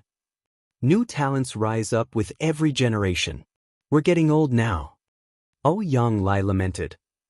Mi Jinglun smiled at him. It's rare for you to pay such a high compliment to someone of the younger generation, Brother Yang. What's the matter? Are you regretting the fact that you didn't encounter him sooner to take him as your disciple? Ha! Yang Lai snorted loudly. Why would I regret that? I have a disciple now. Even though my disciple isn't the same as him, he's not worse off in any way. In fact, my disciple has more potential than him. Mi Jinglun sighed. Things never go the way you want them to in life. Yang Kai is a peerless talent, but it's a pity he will not enter the 9th Order. If he could make it to the 9th Order, he would make a huge difference for the entire human race. Nothing's perfect in life, Yang Lai remarked. Speaking of which, we're partly to blame for his current situation since it's the unfortunate result of the cave heavens and paradises interfering with him. If it had not been for those cave heavens and paradises working together to suppress Yang Kai, he would have directly advanced to the 7th Order and would have stood a chance to become a 9th Order old ancestor. Mi Jinglun shook his head. They were doing it to prevent uncertainty in the future, and there's historical precedent for their actions. All along, the cave heavens and paradises have maintained the same attitude towards all those who had the possibility of directly advancing to the 7th Order open heaven realm. Based on their perspective, they didn't do anything wrong at the time, but looking back now, they've made a monumental mistake. Martial Peak, Chapter 5208, Lack of Combat Experience. There was no point in discussing mistakes made in the past. Yang Kai had directly advanced to the 5th Order open heaven realm. Although there was hope that he could become an 8th Order master because he had consumed a mid-rank world fruit, he was not going to be able to become a 9th Order master. That was unless he could find the innate open heaven pill which was produced in the universe furnace. However, there was no sign of the universe furnace and no one knew when it would next appear. Even if it did, Yang Kai might not have the chance to obtain one of its innate open heaven pills. There were tons of people in all the cave heavens and paradises who were stuck in the 8th Order open heaven realm and could not rise any further. Who among them was not in even more urgent need of those open heaven pills than Yang Kai? As the two were speaking, an alarming fluctuation came out from the faraway depths of the void. Mi Jingluan and Ouyang Lai exchanged glances before instantly heading to the deck and stared in the direction where the fluctuation was coming from. Yang Kai was also there staring into the distance. However, although everyone could sense the fluctuations, they could also tell that the source was incredibly far away. The old ancestor and the royal lord are exchanging blows, Ouyang Lai quickly said. Mi Jingluan nodded lightly. An Eighth-Order Master and a Territory Lord would not have been able to create such powerful fluctuations when they clashed. Across the entire theater, only a battle between the old ancestor and the Royal Lord could cause such a huge disturbance. This was the first fight between Inyang Pass Old Ancestor and the Royal Lord of Great Evolution Theater. No one could predict the outcome. That being said, based on the information they had received, they were certain that Inyang Pass Old Ancestor would not be the one suffering. Even just by the number of years of cultivation alone, the Royal Lord could not compare with her. The current Royal Lord was the one who rose to that position 30,000 years ago. The veteran Royal Lord who had been alive for much longer had died along with the Great Evolution Pass Old Ancestor. Both were the strongest among their respective sides and had immense power. The two silhouettes continued clashing in the depths of the void, and just the fallout from their fight was enough to destroy the barren universe worlds around them. Everything within 100,000 kilometers of their clash was thrown into chaos and turmoil. At this very moment, the Royal Lord was suffering in silence. When the Royal Lord found out that the human race army had invaded his domain, he left Great Evolution Pass in a fluster. Along the way, he searched for signs of the humans and he finally managed to intercept the old ancestor. Everything would be fine in his royal city as long as he stopped the old ancestor. However, before he even had the time to relax, the following turn of events caught him off guard. Initially, he assumed that since it was his first time exchanging blows with this human old ancestor, both parties would focus on feeling each other out since they were both the most formidable on their respective sides, and neither could afford to take any big risks. The best option was to test the waters and get a sense of what their respective strengths were before breaking off the fight and leaving it for another day once they were more prepared. That was what the Royal Lord thought, and he assumed the human old ancestor had the same idea. Except, the old ancestor thought very differently. Although she was a woman, her actions bordered on madness. As soon as they started fighting, she threw all caution to the wind and attacked as if she was prepared to fight to the bitter end, even if it meant sacrificing her life in the process. Waves of ferocious divine abilities and merciless secret techniques followed, dumbfounding the Royal Lord. It had to be said that although this Royal Lord had risen to his position 30,000 years ago, he had only ever fought an old ancestor once in that entire time. It was just after he had become a Royal Lord and joined forces with the original Royal Lord of Great Evolution Theater to kill the old ancestor here. Ever since then, the Black Ink clan claimed Great Evolution Pass and no other battle occurred. For the past 30,000 years, he stayed within his theater. Now and then he would send his territory lords out to help in battles at Wind and Cloud Pass and Azure Void Pass, but he himself had never left. Thus, it could be said that he barely had any experience when it came to fighting with an old ancestor. Moreover, this particular old ancestor was attacking ruthlessly and relentlessly. The Royal Lord had been suppressed from the moment the fight began, and the momentum was now decidedly against him. Even the old ancestor was a little shocked by this too. However, she soon realized why this was the case. This Royal Lord lacks combat experience. This was an unexpected surprise for her. Back at Inyang Pass, she would get into minor scuffles with the Royal Lord there every century or so, and a serious battle happened every millennium.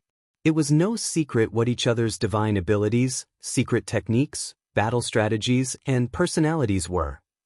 As the saying went, those who truly understood a person the best were not their friends, but their enemies. In the Inyang Theater, as soon as the old ancestor made a move, the Royal Lord there could immediately tell what she was up to and formulate a counter on the spot. That was why the two clashed frequently over the years without ever deciding on a victor. That was not the case here. The old ancestor had a wealth of experience fighting against a royal lord, and even though it was a different opponent, the experience still counted for something. This was not the same for the royal lord here. He had probably forgotten all about the fight 30,000 years ago, and such a long period of peace was enough for him to lose his will to better himself, which was why he found himself in such a state when he got into a fight with a Ninth Order Open Heaven Realm Master all of a sudden. The old ancestor's line of thinking was rather simple. Since she brought Yang Kai here, she did not need to hold back out of caution. All she had to do was focus on attacking as hard as she could and wounding the royal lord as much as possible, even if she was injured in the process. It did not matter if she got wounded because she could borrow Yang Kai's small universe to rapidly heal and restore herself. Although the royal lord could also use his black ink nest to recover from his injuries, the rate at which he would heal would never be as quick as her. She would be gaining on him with every single round of recovery. Perhaps that would not be immediately noticeable, but given enough time in battles, the royal lord would at some point not be able to handle it anymore. When the time came, she might even have the chance to kill this royal lord. Therefore, she fought him now without holding back at all, as if she wanted to perish together with him. Her opponent's obvious decline in combat effectiveness over time only strengthened her resolve to commit to her initial plan. Meanwhile, the East-West army paid no mind to the clash between the two powerhouses. As the old ancestor headed out to take the royal lord head-on, the East-West army changed course and continued forward. Even though the East-West Army's 68th Order Open Heaven Realm Masters would undoubtedly be of great help to the old ancestor if they joined the fight, no one could guarantee that they would all come out alive if they got involved. The East-West Army had an even more important task on hand, and that was to wipe out the Black Ink Clan army and take back Great Evolution Pass. That was their ultimate goal. Passing through Black Ink Clan territory, they saw that only the weakest Black Ink clansmen remained in the outskirts, which they could not be bothered to deal with. They made a beeline in the direction of the royal city instead. Right now, they still did not know where the royal city was exactly or how far away it was, but as long as they continued in this direction, they were bound to reach the royal city at some point. Upon arrival, they would lay siege to the city. The further the East-West Army went, the more dangerous it was for them as the likelihood of receiving help from the North-South Army decreased with the increasing distance between the two armies. However, as long as the North-South Army managed to stop the Black Ink Clan coming from Great Evolution Pass, the East-West Army would not need to worry about being attacked from behind. Since arriving at this theater, the 30,000-man strong East-West Army had only engaged in a single significant battle. They had been marching in haste all this while after that, but even so, the army's fighting spirit had not diminished at all.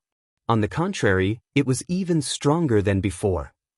It was safe to predict that when the army reached the royal city, they were sure to strike fear into the hearts of the Black Ink Clan. The North-South Army led by O Yang Lai and Mi Jinglun soon reached a new location after a day of hastened traveling. Mi Jinglun was the one who deduced that they would encounter the Black Ink Clan army at this spot. However, looking out into the void around them, all was quiet and there was no sign of the Black Ink Clan army. Even then, Mi Jinglun was not particularly disappointed even though there were no signs of the enemy, since they had to take into account the difference in the two armies' traveling speed as well as the possibility of changes in the opposing armies' routes. Several scouts were sent out for reconnaissance in the surrounding area. Soon, they received word that there was a sighting of the Black Ink Clan army coming from Great Evolution Pass.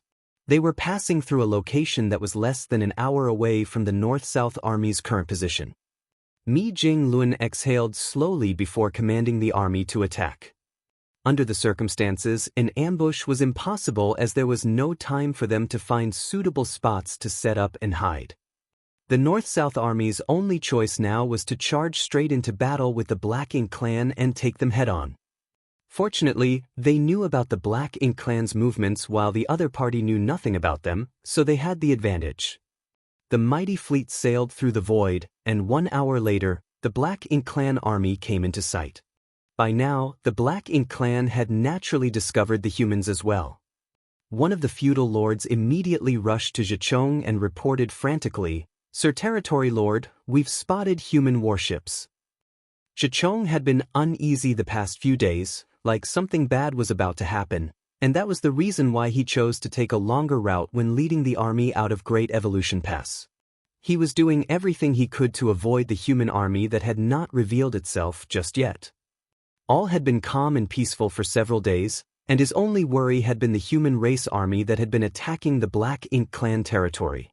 He did not know when or even if his army and the human army would meet, but if they did, the Black Ink clan might not be able to stand against them. After all, he had personally witnessed just how mighty that human army was.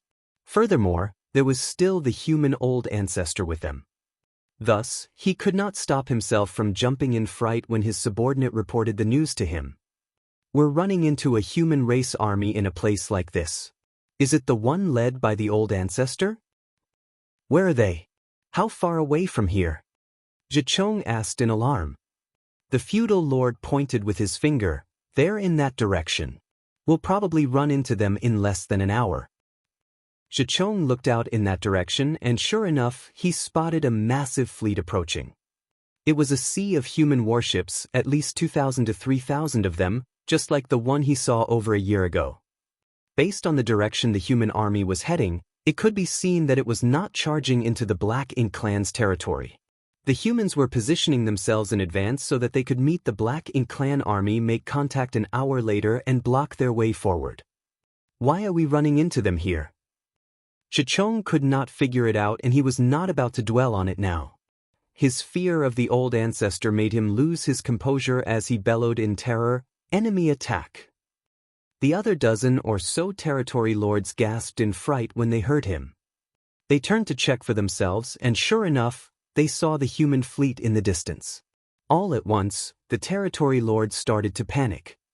Martial Peak, Chapter 5209, Two Armies Clash. None of the territory lords had expected to run into the human race army here, but from the looks of it, the humans were fully prepared for this. It was the Black Ink clan who had been too careless and only noticed their enemy when they were right in front of them. On the battlefield, there were terrible consequences to not being the one who held the initiative. All the territory lords turned to Zhicheng, and one of them asked frantically, "Do we engage them?" The two armies were only an hour's distance apart, so they needed to decide right away whether they were going to fight or flee. The territory lords considered Zhicheng their leader, so naturally, the decision depended on his opinion. Zhicheng's brow twitched. There could be an old ancestor among them. In other words, if they were to fight, the Black Ink clan would suffer massive casualties. Even the territory lords might be losing their lives here. The territory lord who asked earlier frowned. "Didn't we sense the fluctuations from the fight between an old ancestor and the royal lord just now? Since their old ancestor is fighting with Sir Royal Lord, why would their old ancestor be here?" Zhicheng froze upon hearing that. "That's right. We did feel the fluctuations from a battle between two of the most powerful masters coming from a great distance away just now. It was clearly caused by the human old ancestor and our royal lord. Since they're fighting over there won't be an old ancestor here then. The humans couldn't have sent two old ancestors over, right?" Zhicheng realized that he had jumped to conclusions just now. When he saw that the enormous fleet of the North-South Army was so similar to the one he had seen over a year ago, he subconsciously assumed that the old ancestor would be with them too, causing his fear to override his judgment. Regardless, even if the enemy did not have an old ancestor among them, it was probably still too late for them to flee now. Zhicheng was a decisive individual and immediately came to a decision: relay my orders, prepare for battle. A fleet of 2,000 to 3,000 warships meant there were some 30,000 humans. Although this was not even a tenth of the Black Ink clan army's numbers, the territory lords knew that numbers alone would never be able to determine who was the stronger of the two. Furthermore, a group of 30,000 humans implied that there were dozens of Eighth Order masters among them. Meanwhile, there were only 16 territory lords on their side. If they chose to flee instead, it would be giving the humans a chance to chase after and attack them from behind. Thus, meeting the enemy in battle was the best option. It would minimize the number of casualties, and they might even be able to deal a heavy blow to the humans. Orders were passed down and the hundreds of thousands of black ink clansmen formed rank in the void. They fused black ink strength together to form a massive black ink cloud that covered a vast swath of the void, hiding them from view. This was the sight that greeted the human army when they arrived an hour later. All they could see was an enormous black ink cloud that had gathered within the void. There was some movement within the cloud, but there was no sign of the Black Ink clan. Mi Jingluan and Ouyang Lai stood on the deck of the purifying black ink battleship with deep, profound looks on their faces. It had to be said that the Black Ink clan had made a clever move with their defensive action. They formed a black ink cloud to mask their army, which meant that the humans had no way of determining what the Black Ink clan was up to or what they were planning. If the humans charged forward hastily, they would be wounded and suffer heavy casualties. Yet, if the humans chose not to strike, they would be doing exactly what the Black Ink clan wanted. The Black Ink clan could use this opportunity to arrange their formations and decide on a battle strategy, and the longer the delay, the less of an advantage the human army would have. Confronted with this situation, the humans had no other choice. The only thing they could do was rely on the power of their warships to disperse the Black Ink cloud and force the Black Ink clan army to show themselves. This was likely what the Black Ink clan hoped for too, as this would mean that they could expend a lot of the human army's strength, even though it also meant that they would suffer a lot of casualties on their end. Mi Jingluan and Ouyang Lai exchanged looks before nodding at each other. The very next moment, an order went out from the purifying black ink battleship. The warships began moving forward again, separating into different lines in the void before coming to a stop at around 1 million kilometers away from the black ink cloud. Following that, all of the warships started powering their arrays.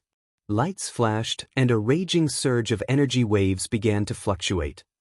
Next, the points of light transformed into a myriad of attacks of different forms, all of which shot straight into the black ink cloud. The warships had separated into 5 smaller fleets at this moment, with each one consisting of 400 to 500 vessels. The small fleets took turns attacking one after the other, allowing for a continuous barrage to be maintained. Each attack was akin to hundreds of Seventh-Order Masters launching a full-force attack together. The onslaught of attacks kept striking the black ink cloud and causing it to disappear. Blinding lights flashed within the black ink cloud. It was a terrifying sight even from a distance. There were signs of life auras withering constantly, but at a distance of 1 million kilometers and combined with the chaos of the energy fluctuations, even the Eighth Order Masters could not sense everything clearly. Even so, the withering life auras were clearly a sign of death among the ranks of the Black Ink clan hidden inside the black ink cloud. The humans' attack went on for a half-day. Throughout the whole time, the warships did not let up on the bombardment. The artifacts and the spirit arrays mounted on the warships kept shooting straight into the black ink cloud. However, the humans were surprised at the lack of a response from the Black Ink clan army. They seemed to be lying in wait for the right moment to strike, or perhaps they had even fled the battlefield. Nevertheless, even though they had the black ink cloud to hide them, the Black Ink clan could not flee the battlefield with so many Eighth Order Open Heaven Realm Masters around. Thus, the Black Ink clan army was certainly still hidden inside the black ink cloud. They were waiting. The optimum window for them to strike back would be when the human strength was depleted from their attacks. It had to be said that the territory lords who led this army were all remarkably patient. Anyone with a fiery temper would have led the army out of the black ink cloud to start attacking the humans by now. Still, this was the exact opposite of what the humans wanted. Half a day later, the enormous black ink cloud that had loomed over the void was beginning to thin out. Even though the Black Ink clan kept channeling their black ink strength to strengthen the black ink cloud, they could not withstand the constant attacks from the warships. They would have long since revealed themselves if it had not been for the large amounts of black ink strength that escaped from the dead bodies of the Black Ink clansmen, which helped thicken the black ink cloud. They were at their limit after holding out for half a day though. The thinning black ink cloud could no longer hide all of the Black Ink clan army, and the powerful Eighth Order Masters were beginning to break through the black ink cloud and survey the state of the enemy inside. They were dissatisfied with what they found. A half-day's worth of ceaseless attacks did cause some casualties on the side of the Black Ink clan, but it was far less than what they expected. Less than 50,000 had died out of the Black Ink clan army, which was almost 500,000 strong. It was only a 10% casualty rate. These were not results to be pleased about, as they had expected to clear out at least 30% of the Black Ink clan. The human warships continued their attacks, but by now, the Black Ink cloud was thin and wispy, meaning they could launch targeted attacks, which made the number of casualties rise seriously. Evidently, the Black Ink clan realized this problem too. The territory lords gave out an order, and 400,000 of the Black Ink clan army swiftly retreated out of the Black Ink cloud before rushing off into the distance. The Black Ink clan was trying to escape. The human army was not about to ignore that, so Ouyang Lai immediately gave the order to pursue. However, the attempt to flee was merely a feint. As soon as the human army entered the wispy Black Ink cloud, the Black Ink clan army suddenly turned around and launched its attack. The Great Evolution Theater had been at peace for 30,000 years, but on this day, an explosive battle took place between two armies just a few days' travel away from Great Evolution Pass. Although the East-West Army had already attacked some of the territory lords' territories, that was not the same as this fight. Ouyang Lai and the others were a little startled by the Black Ink clan strategy, but that was all. Mi Jinglun had already been on guard back when Ouyang Lai gave the order to chase after the supposedly fleeing army. Even though the Black Ink clan had suffered some casualties, the fight had not truly begun, and there was no way the Black Ink clan would flee without a fight when they still had 400,000 soldiers. The territory lords who led the army would surely know that they would be doomed the moment they fled. He was proven right. The Black Ink clan did not plan on fleeing. They merely wanted to lure the human warships into their Black Ink cloud so that they could gain a geographical advantage. Although the Black Ink cloud was thin and sparse now, it was still a significant help to the Black Ink clan and a hindrance to the humans once they were inside. Purifying Black Ink pills were readily available for use on the battlefield now, and all the humans had to do was consume one in advance, and they would have a temporary window of time where they did not have to worry about the Black Ink's strength invading them. That being said, as time wore on, the medicinal efficacies would wear off, and things would be less rosy then. Furthermore, repeated consumption of the purifying Black Ink pills in short order reduced their effectiveness. Those at Blue Sky Pass had done a systematic test and figured out that a 6th Order Master could use 2 purifying Black Ink pills within the span of a month. Any more than that and the medicinal efficacies would be greatly diminished. A 7th Order Master could use 3 pills. There was a limit to the medicinal efficacies of each purifying Black Ink pill as well, making them only effective for 6 hours at most. Thus, if the humans fought against the Black Ink clan within the Black Ink cloud, they would need to end the fight as quickly as possible, for the longer it dragged on, the more disadvantaged they would be. The Black Ink clan had launched their attack at just the right time. They had perfectly positioned the battlefield within the area that still had the wispy Black Ink cloud. Despite that, they were still shocked by the humans' reactions. They thought that the humans would be disadvantaged if the fight happened in such an environment, but how could they have anticipated that the humans would not be affected at all? As the two armies clashed head-on, the 7th Order Masters swiftly leaped out of the warships without caring about being affected by the Black Ink's strength at all. The Black Ink clan was thunderstruck. They had preconceived notions that the humans avoided Black Ink's strength like the plague, especially those with lower cultivation. Only some of the 8th Order Masters could withstand the encroachment of Black Ink's strength for an extended time in battle. However, from the looks of it now, even the 7th Order Masters could move freely within the Black Ink cloud without being affected at all. What was going on? While the Black Ink clan was reeling from shock, the human squads began to unleash their full strength. The 7th Order Masters all stuck close to their warships and coordinated with the other squads in their battalions to launch concentrated attacks. The face-to-face confrontation was quickly decimating the Black Ink clan army. It was 30,000 against over 400,000, which was a huge disparity in numbers, yet to the humans, being heavily outnumbered was not a problem at all. Throughout the ages, Humans had always battled against the Black Ink clan under such circumstances, so they amassed a ton of experience. Marshall Peak, Chapter 5210, Black Ink Disciples. Although the two armies clashed fiercely, it was evident that both sides were still exercising caution and restraint. No one pressed forward recklessly, as neither the humans nor the Black Ink clan had anywhere to fall back to for safety in the vast, unending void. Pushing too aggressively would not benefit either party, especially if things started deteriorating for them. It could even lead to the destruction of the entire battlefield and a devastatingly high number of casualties. Thus, if anyone had a distant overview of the battle, they would notice that the fight between the two armies on the battlefield was fairly straightforward. The human race army of 30,000 and the Black Ink clan army of over 400,000 were like two waves oscillating back and forth as both parties continued to engage, retreat, and then engage once more. Every time the two armies collided, both parties would attack with all their might. All manner of secret techniques burst forth in the thick of the skirmish, only to stop when both parties retreated to regroup. The leaders of the human army did not expect to achieve a decisive victory in short order. They were using these small but frequent skirmishes to exhaust the Black Ink clan army's strength and endurance and slowly gain the upper hand. However, Mi Jingluan and Ouyang Lai never expected that the Black Ink clan army's strategist also had the same thought. The commanders on both sides were thinking along the same lines. Mi Jingluan and Ouyang Lai even felt a glimmer of kinship with the territory lord who was commanding the opposing army.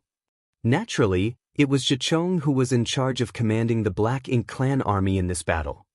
Among the territory lords, Zhicheng was competent and, more importantly, cautious by nature. If it had not been for his prudence, he would not have made the snap decision to escape when he was ambushed by the human race army back at Wind and Cloud Pass. But he did, and therefore he survived. Although he was a territory lord of the Great Evolution Theater over the past 30,000 years, he still gathered considerable combat experience as a result of leading armies to aid in the battles at Wind and Cloud Pass or Azure Void Pass dozens of times. Though in all fairness, his army often suffered crushing defeats and few would come back alive. Still, his wealth of experience going into battle against the humans was the reason why he could come up with the appropriate strategy for this battle. He was also the one who came up with the idea of forming the Black Ink cloud to conceal their movements when they discovered that the North-South army had come to launch a surprise attack. If it had been any other territory lord at the helm when they saw the human race army's sudden arrival, they would have most likely rushed headfirst into battle without a second thought. It had to be said that even though his strategies seemed rather cowardly, Zhicheng did manage to make things a lot more difficult for the humans. Mi Jingluan and Ouyang Lai had hoped that they would encounter a reckless Black Ink clan army that believed they would win based solely on their overwhelming numbers. They never thought they would run into an army led by a shrewd mind. This was something worthy of marvel, as after so many years of going to battle against the Black Ink clan, it was their first time coming head-to-head with a Black Ink clan commander like that. The two armies continued to engage in battle, and each time they clashed, life auras would wither, with the vast majority of the casualties being on the side of the Black Ink clan. The humans would not be in much danger if their warships were intact, but if their warships were to be destroyed, then the whole squad would be in great danger. After clashing over 10 times, things started becoming less orderly and more chaotic. The humans were not at fault for that. Despite only numbering 30,000, the human army was disciplined and trained to listen to their superiors without question. Thus, they carried out their commander's orders to the letter. It was not the same with the Black Ink clan. There were over 400,000 Black Ink clansmen, and while Zhicheng was considered the commander, they were actually made up of the individual armies that belonged to over a dozen different territory lords, each with a mind of his own. Upon seeing that there were so many fatalities within Black Ink clan after each clash while few if any occurred on the human side, many of the territory lords lost their cool and started pushing more aggressively. The more reckless they were, the more casualties there were on the Black Ink clan side. It was humiliating, and that resulted in angering them further, so much so that they joined the battlefield in person. The Eighth Order Masters were not about to let the Territory Lords have their way on the battlefield. While the Territory Lords stayed out of the battle, the Eighth Order Masters also hung back and observed, but now that the Territory Lords were making their move, the Eighth Order Masters were not going to stand idly by either as they came forward to stop them. Thus, after 2 hours of skirmishes, the battle suddenly intensified. The battlefield began to fill with the fluctuations from the fights between the Territory Lords and the Eighth Order Masters. Meanwhile, on the purifying black ink battleship, Yang declared, "I'm joining them. I'll leave things here to you, brother Mi." Mi Jingluan simply nodded. Yang took one step and instantly appeared in front of a Territory Lord many thousands of kilometers away. He threw out his fist with great force, and the Territory Lord who was caught unaware ended up flying backwards. That being said, he was still a Territory Lord. Despite being a little dazed after the blow from Yang, he quickly regained his composure and started fighting back. In the ferocious clash between the two, it was Yang who was unable to unleash his full powers, while the Territory Lords attacked without holding back at all. It could not be helped as the two were fighting in an area that not only had a lot of Black Ink clansmen but also a number of humans. The Territory Lord attacked in a frenzy as he did not care about the deaths of his clansmen, but Yang could not disregard the lives of the humans in the same way. Therefore, even though he gained the upper hand with his initial sneak attack on the Territory Lord, he still could not finish or defeat his opponent in short order. Yang was not the only one confronted with this situation. Most of the other Eighth Order Open Heaven Realm Masters were faced with the same predicament. The Territory Lord's despicable behavior was forcing a lot of the Eighth Order Division commanders to hold themselves back. The purifying black ink battleship hovered in the void at approximately 1 million kilometers from the battlefield. It was not far by any means, and if a Territory Lord wanted to launch a surprise attack, he could get to the battleship quite rapidly. Though, of course, it was not considered close either. It was a good spot for Mi Jingluan to oversee the entire battle. Of the two commanders of the North-South Army, Yang was the one who adhered to the principle of talking with his fists, and thus, Mi Jingluan was the one who commanded the army in battle.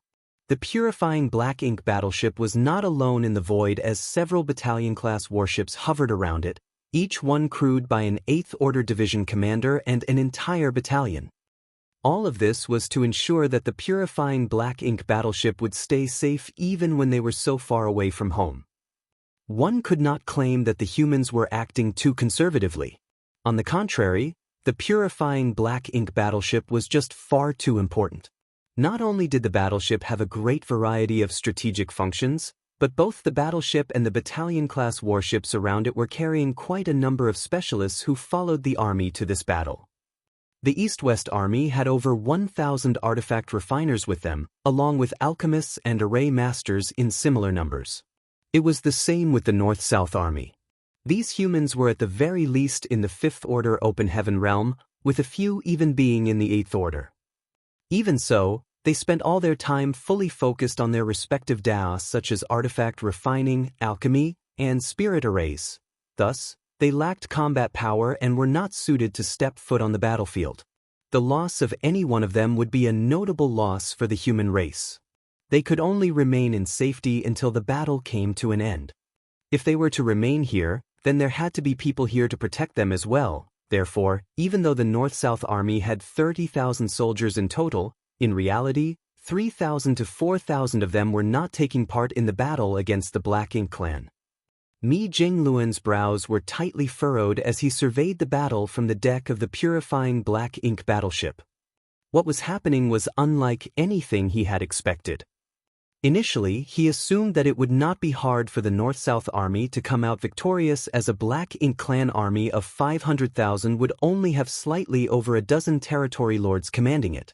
The North-South Army had nearly 60 Eighth Order Masters, which was several times more than their opponent's number of Territory Lords. The advantage they had in high-level combat power was enough to make up for the huge difference in numbers between the two armies. That being said, it would be impossible to ruthlessly slaughter the entire Black Ink clan army as they would undoubtedly flee once things did not look good for them. The situation at this battle was different from the ambush that the East-West Army had set up at Wind and Cloud Pass. Yang Kai had filled Mi Jingluan in on all the details of that battle, and Mi Jingluan knew that the East-West Army's successful vanquishment of all 300,000 of the Black Ink clan army in such a short amount of time was mainly due to the circumstances of the ambush, and also the fact that they had an old ancestor with them. All in all, the Black Ink clan had no hope of even putting up a strong fight against the humans back then. However, the North-South Army failed to set up an ambush and did not have an old ancestor to assume command, so they could not compare themselves with the advantageous position the East-West Army had. Still, the North-South Army should have been able to achieve victory relatively easily without having to suffer too many casualties on their end. Unfortunately, the reality was quite different. The humans did not seem to have as much of an advantage on the battlefield as they anticipated. Despite the high hopes that Mi Jingluan placed on the Eighth Order Masters to turn the battle in their favor, they did not seem to be giving the humans that much of an edge in battle. The reason for this boiled down to the existence of numerous Seventh Order and Eighth Order Black Ink disciples among the Black Ink clan army. Even after experiencing so many years of everything from great battles to minor skirmishes with the Black Ink clan, Mi Jingluan had never encountered so many Black Ink disciples at once, and all of them had such high orders. It was not surprising to find Black Ink disciples, a rather unique form of being, on the Black Ink battlefield. In the past, in every major battle, there would always be Black Ink disciples taking part. Some unfortunate humans ended up turning into Black Ink disciples and becoming an enemy of the human race in every clash. However, ever since Yang Kai came to the Black Ink battlefield and brought the purifying light to the Great Passes, the number of Black Ink disciples drastically decreased. The Black Ink disciples either died on the battlefield or were caught by human masters who used purifying light to restore their sense of self. Without fresh blood to bolster their numbers, the Black Ink disciples naturally grew fewer and fewer. This had become even more apparent in recent years as Mi Jingluan had barely seen any sign of Black Ink disciples on the battlefield.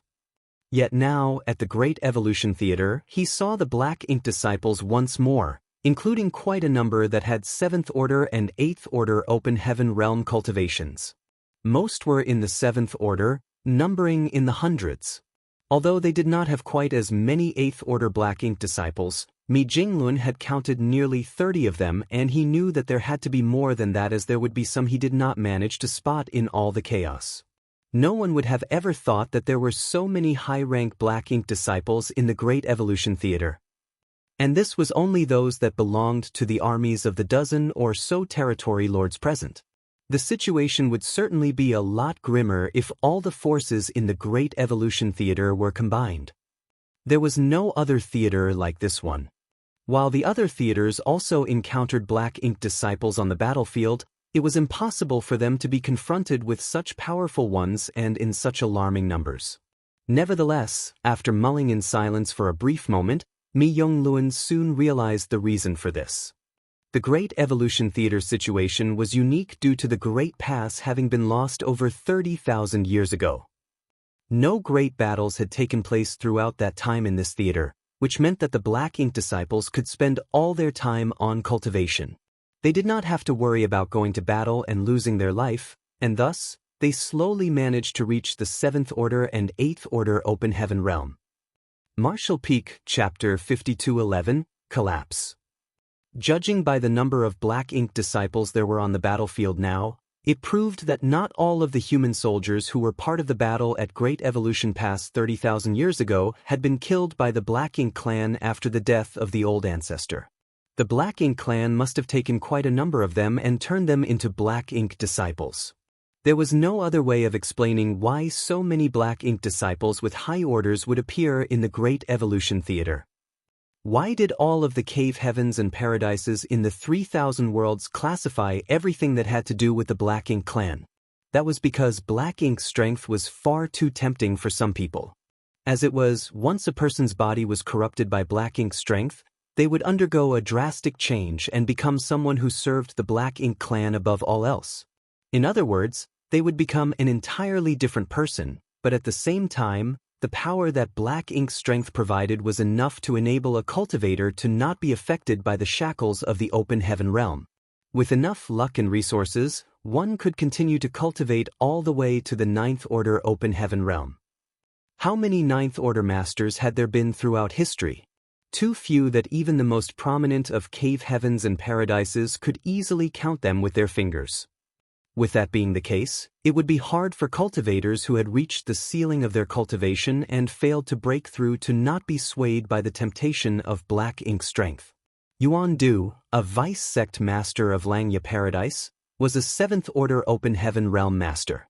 He knew very well the risks and dangers of black ink strength, but even then he could not overcome the temptation. In the end, he chose to become a black ink disciple. Not only did he turn against his people, but he even threatened the safety of his sect. The sect master, Li Yuan Wang, had no choice but to kill Yuan Du himself. The fact that even the vice sect master of Langya Paradise succumbed to the draw of black ink strength proved how hard it would be for most people to resist the temptation as well if the powers of black ink strength became public knowledge in the 3,000 worlds. Humans were always unpredictable. 30,000 years ago, the Great Evolution Old Ancestor died and the Great Pass was conquered. Most of the human soldiers died on the battlefield, but a significant number of them must have been captured by the powerful members of the Black Ink clan and turned into Black Ink disciples. 30,000 years of peace was enough time for these Black Ink disciples to cultivate and break through to a higher order. They made full use of the prolonged period of time, which was enough to let a 6th order Black Ink disciple advance into the 8th order open heaven realm. Still, this kind of cultivation came with its own set of dangers. One false move could lead to the cultivator's death while trying to break through to a higher order than they would normally be able to reach, and even if the cultivator succeeded, the process would leave visible marks on their body that would clearly indicate they were no longer human. This was the reason why Mi Jinglun spotted so many 7th order and 8th order Black Ink disciples on the battlefield. Although these Black Ink disciples still had human forms, most of them also had some abnormal characteristics that made them stand out. One of the 8th order Black Ink disciples had a large growth coming out of his shoulder, and from a distance, it looked as if he had 2 heads. Yet another 8th order Black Ink disciple had 2 tiny, fleshy wings growing out of his back. With one long and one short, the wings looked like knobbly chicken feet. One of the 7th order Black Ink disciples even had an extra arm growing out of his abdomen. He was creative enough to come up with a combat strategy that made use of his 3rd arm and wielded 3 swords, one in each arm, making him quite a formidable force on the battlefield. All of the Black Ink disciples who had these abnormal traits were those who relied on Black Ink strength to break through their innate limitations. They would never have had the chance to advance any further, but after being corrupted by Black Ink strength, they were able to explore a higher martial Dao. The power that they exhibited was noticeably unstable though, and those around them could feel that it was frenzied and volatile. However, it was exactly due to the efforts of these Black Ink disciples that the humans could not gain a decisive victory with their current strategy.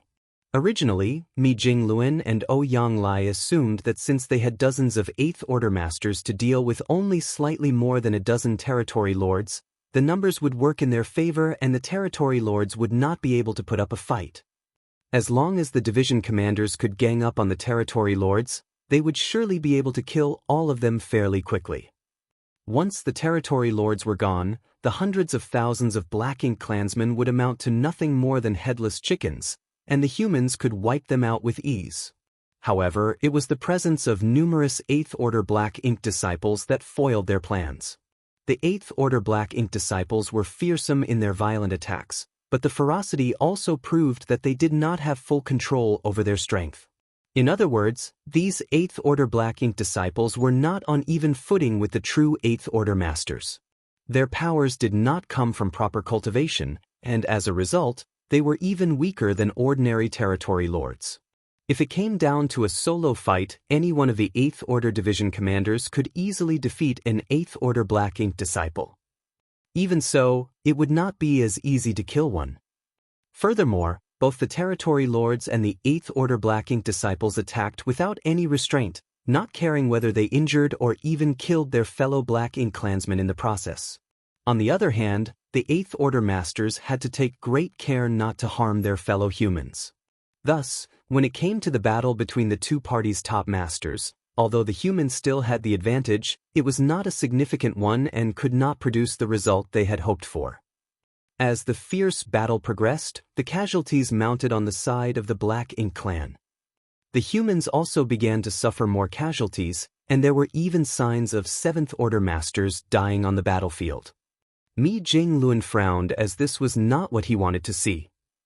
If things carried on like this, even if the humans emerged victorious, it would still be at the cost of far too many lives, which would be a crushing blow to them. We must break the deadlock as soon as possible to achieve our goal today. After thinking in silence for a moment, his divine sense surged, and in the next moment, 5 figures jumped out of the battalion-class warships around the purifying Black Ink battleship and joined the battlefield. These 5 were all Eighth Order Open Heaven Realm Masters. Initially, their job was to stay with the battalion-class warships around the purifying Black Ink battleship and protect all of the non-combatants on board the ships, but now, it was time for them to make their move. 5 Eighth Order Open Heaven Realm Masters joining the battlefield was enough to change the tides of the battle between both parties' apex cultivators. Once they found the opportunity to kill a few of the Eighth Order Black Ink disciples or even some territory lords, they could create a snowball effect and create an overwhelming advantage for the humans. Still, this required time.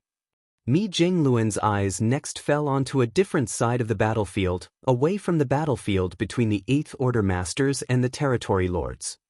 There was a solitary figure over there who was rampaging about. This person worked alone without teaming up with any of the warships.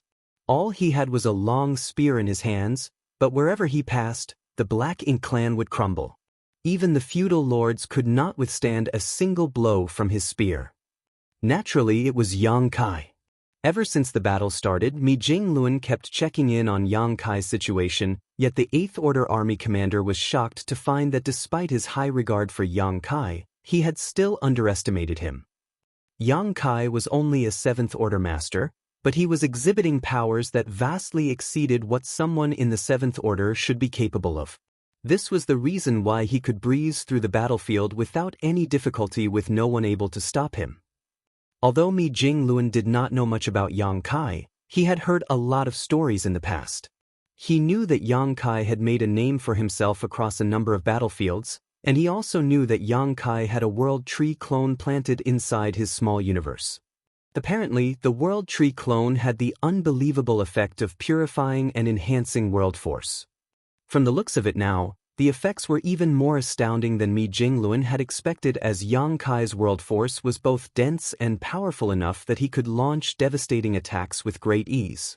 Meanwhile, the 5 Eighth Order Division commanders joined the battle among the top masters of both armies and worked together to shift the momentum in the humans' favor, though their efforts would take time to produce real results. Someone needed to break the stalemate that was happening between the two armies' forces that were below the Eighth Order. That way, by gaining an advantage in both the top and bottom ranks, the humans would be able to decimate the Black Ink clan in the shortest amount of time possible. Yang Kai was the best person for that task. As soon as the thought flashed across Mi Jingluan's mind, his divine sense surged once more. Out on the battlefield, Yang Kai was immersed in the fervor of battle. It had been so long since he could throw caution to the wind and not hold himself back. Ever since the creation of Dawn, he would have to lead the Special Operations Squad into battle each time, and as the squad leader, he had to take a lot of concerns into account. This time, though, he did not need to worry about anything. All he had to do was kill the enemy. He rushed headlong wherever the enemy gathered without having to worry about others failing to keep up with him. He did not have to worry about leading his people into a risky situation with no way out. With the use of space principles, his figure flitted about erratically, and as long as the territory lords did not get involved, no one among the Black Ink clan was a threat to him. Naturally, not needing to worry about others also meant that no one was there to help him. Since the beginning of the battle, countless Black Ink clansmen had died at his hands, but he also suffered a few injuries in the process. Regardless of how strong he was, Yang Kai could not avoid getting hit a few times in the chaos of the battlefield. Still, such injuries did not affect him too greatly, and the pain only increased his bloodlust. Just as the fighting was raging, a warship suddenly approached. It did not look like the regular squad-class warship, as it was a lot bigger and there were clear signs of numerous enhancements. It was the warship that belonged to a special operations squad. Dawn's Dawning Light was an example of such a warship. 8 7th Order Open Heaven Realm Masters were gathered around the warship, each of them radiating a formidable aura. They were covered in black blood, and there was no telling how many Black Ink clan soldiers they had killed. The one who took the lead was a young man with a dignified appearance, and his voice rang out across the distance. "Brother Yang, the army commander has ordered the Profound Wind Squad and the Snow Wolf Squad to work together with you to break the enemy lines." Yang Kai thrust his spear out, and the resulting shadow pierced through a dozen of Black Ink clan soldiers in front of him. Once he withdrew his spear, he turned around and asked, "Where's the Snow Wolf Squad?" The young man, who seemed to be the Profound Wind Squad leader, pointed with his finger, "Over there. They can't get away just yet. Follow my lead," Yang Kai said before dashing in that direction with his spear sweeping through the enemies along the way. After being on the battlefield for so long, Yang Kai had already sensed the peculiarity of this particular war. The Black Ink clan were not as weak as the humans thought they were, and it was all due to the significant number of 7th Order and 8th Order Black Ink disciples. Yang Kai was surprised by this too. He had encountered numerous Black Ink disciples before and knew what the benefits and consequences were for these Black Ink disciples who relied on Black Ink strength for cultivation. At first, he thought that it would be immensely difficult for a Black Ink disciple to become an 8th Order Open Heaven Realm Master. Although Black Ink disciples were unshackled from their innate constraints, the risk they faced during the ascension to a higher order than they were naturally capable of reaching was far worse than the average human cultivators. More often than not, Black Ink disciples would fail to control the power within their body and end up exploding, so even though some might reach the 8th Order, there shouldn't be many.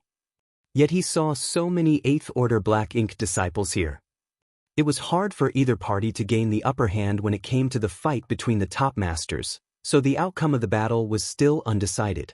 Things would only get worse for the humans if they did not break the stalemate. Yang Kai was only in the 7th Order, and although he managed to kill a territory lord before, it was still hard for him to join the battlefield of the stronger fighters. The army commanders seemed to have taken this into account and thus ordered him to lead 2 of the special operations squads instead. He wished to have Yang Kai be the one who gave the humans an opening when it came to the fight among those with lower cultivation. Thus, when Yang Kai heard the order from the Profound Wind Squad, he did not have to dwell on it for long before he surmised what the army commander's plan was. Martial Peak, Chapter 52:12, Hidden Murderous Intent. A single human charged forward with a mighty aura. The battlefield was havoc as far as the eyes could see, but Yang Kai drifted through the chaos, taking down enemies with great ease and single-handedly carving out a path behind him. The Profound Wind Squad followed closely behind him. All 8 of the 7th Order Open Heaven Realm Masters had looks of solemn respect on their faces, especially the young squad leader. Only the best among the 7th Order could become the squad leader of a special operations squad. Under the young squad leader's leadership, the Profound Wind Squad had also achieved great success in their own theater. Initially, he did not understand why the army commander ordered the 2 elite squads to work together with Yang Kai, but now that he saw just how unparalleled of a fighter Yang Kai was on the battlefield, he began to understand why the order came down. Only an unstoppable force such as Yang Kai could lead the 2 special operations squads to break the enemy on the battlefield in the shortest amount of time. Yang Kai and the squad charged straight forward, and soon they arrived at a different part of the battlefield. The area was filled with Black Ink clansmen, including many feudal lords. They swarmed the area, which made it impossible for anyone to get in or out, and at the very center was a warship that belonged to another special operations squad that was currently being besieged on all sides. This was the Snow Wolf Squad, which had about the same number of people as the Profound Wind Squad. Both squads had roughly 50 members with 8 7th Order Open Heaven Realm Masters assuming command. Special Operations squads had a lot more members than regular squads, and when combined with the numerous improvements made to the squad's warship over the years, the Snow Wolves were undoubtedly a formidable force in combat. Although there were only 50 of them, they had the power of the warship and should easily be able to take on at least 1,000 to 2,000 Black Ink clansmen at once as long as they did not have to face a territory lord as well. Yet, at this very moment, the Snow Wolf squad was surrounded by the Black Ink clan and had no way of escaping. They were not in a dire situation due to the power of their custom warship, but things were still looking pretty bad for them. Among the 8 7th Order Open Heaven Realm Masters, one was heavily injured and had to return to the warship deck to recover. Under the command of the Snow Wolves squad leader, the remaining 7th Order Masters kept trying to find a way to break out of the encirclement, but every attempt was hindered by the Black Ink clan's frenzied attacks which forced them back. The Snow Wolves were slowly losing ground and things were taking a turn for the worse. Even so, the squad leader remained calm as he unleashed a series of divine abilities and secret techniques, all the while trying to find a way out for them. A special operations squad was sure to have its own trump cards, such as powerful arrays installed in their warship. The Snow Wolves had such an array that was capable of unleashing an attack on par with an 8th Order Master's all-out strike. It would not be hard for the squad to escape after using this, but the array expended too much power, so once used, the entire warship would lose over half of its combat power temporarily. The battle began not too long ago, and the Snow Wolves were unwilling to pay such a heavy price in a situation such as this, especially since they were not pushed to the brink just yet. Just as the Snow Wolves squad leader was trying to think of a good strategy, a commotion arose among the Black Ink clan. All of a sudden, a spear breached through the ranks of the Black Ink clansmen, and in an instant, a sliver of space was carved out as the siege was split into two like a ripped piece of cloth. A solitary figure plowed through the opening. The Snow Wolves squad leader's expression brightened at once and he quickly ordered his squad to head towards the opening, and at the same time, he frantically called out, "Watch out, junior brother. Behind you." As soon as he said that, Yang Kai felt his heart clench and soon he felt a wave of pain coming from his lower back. Someone had indeed snuck up on him.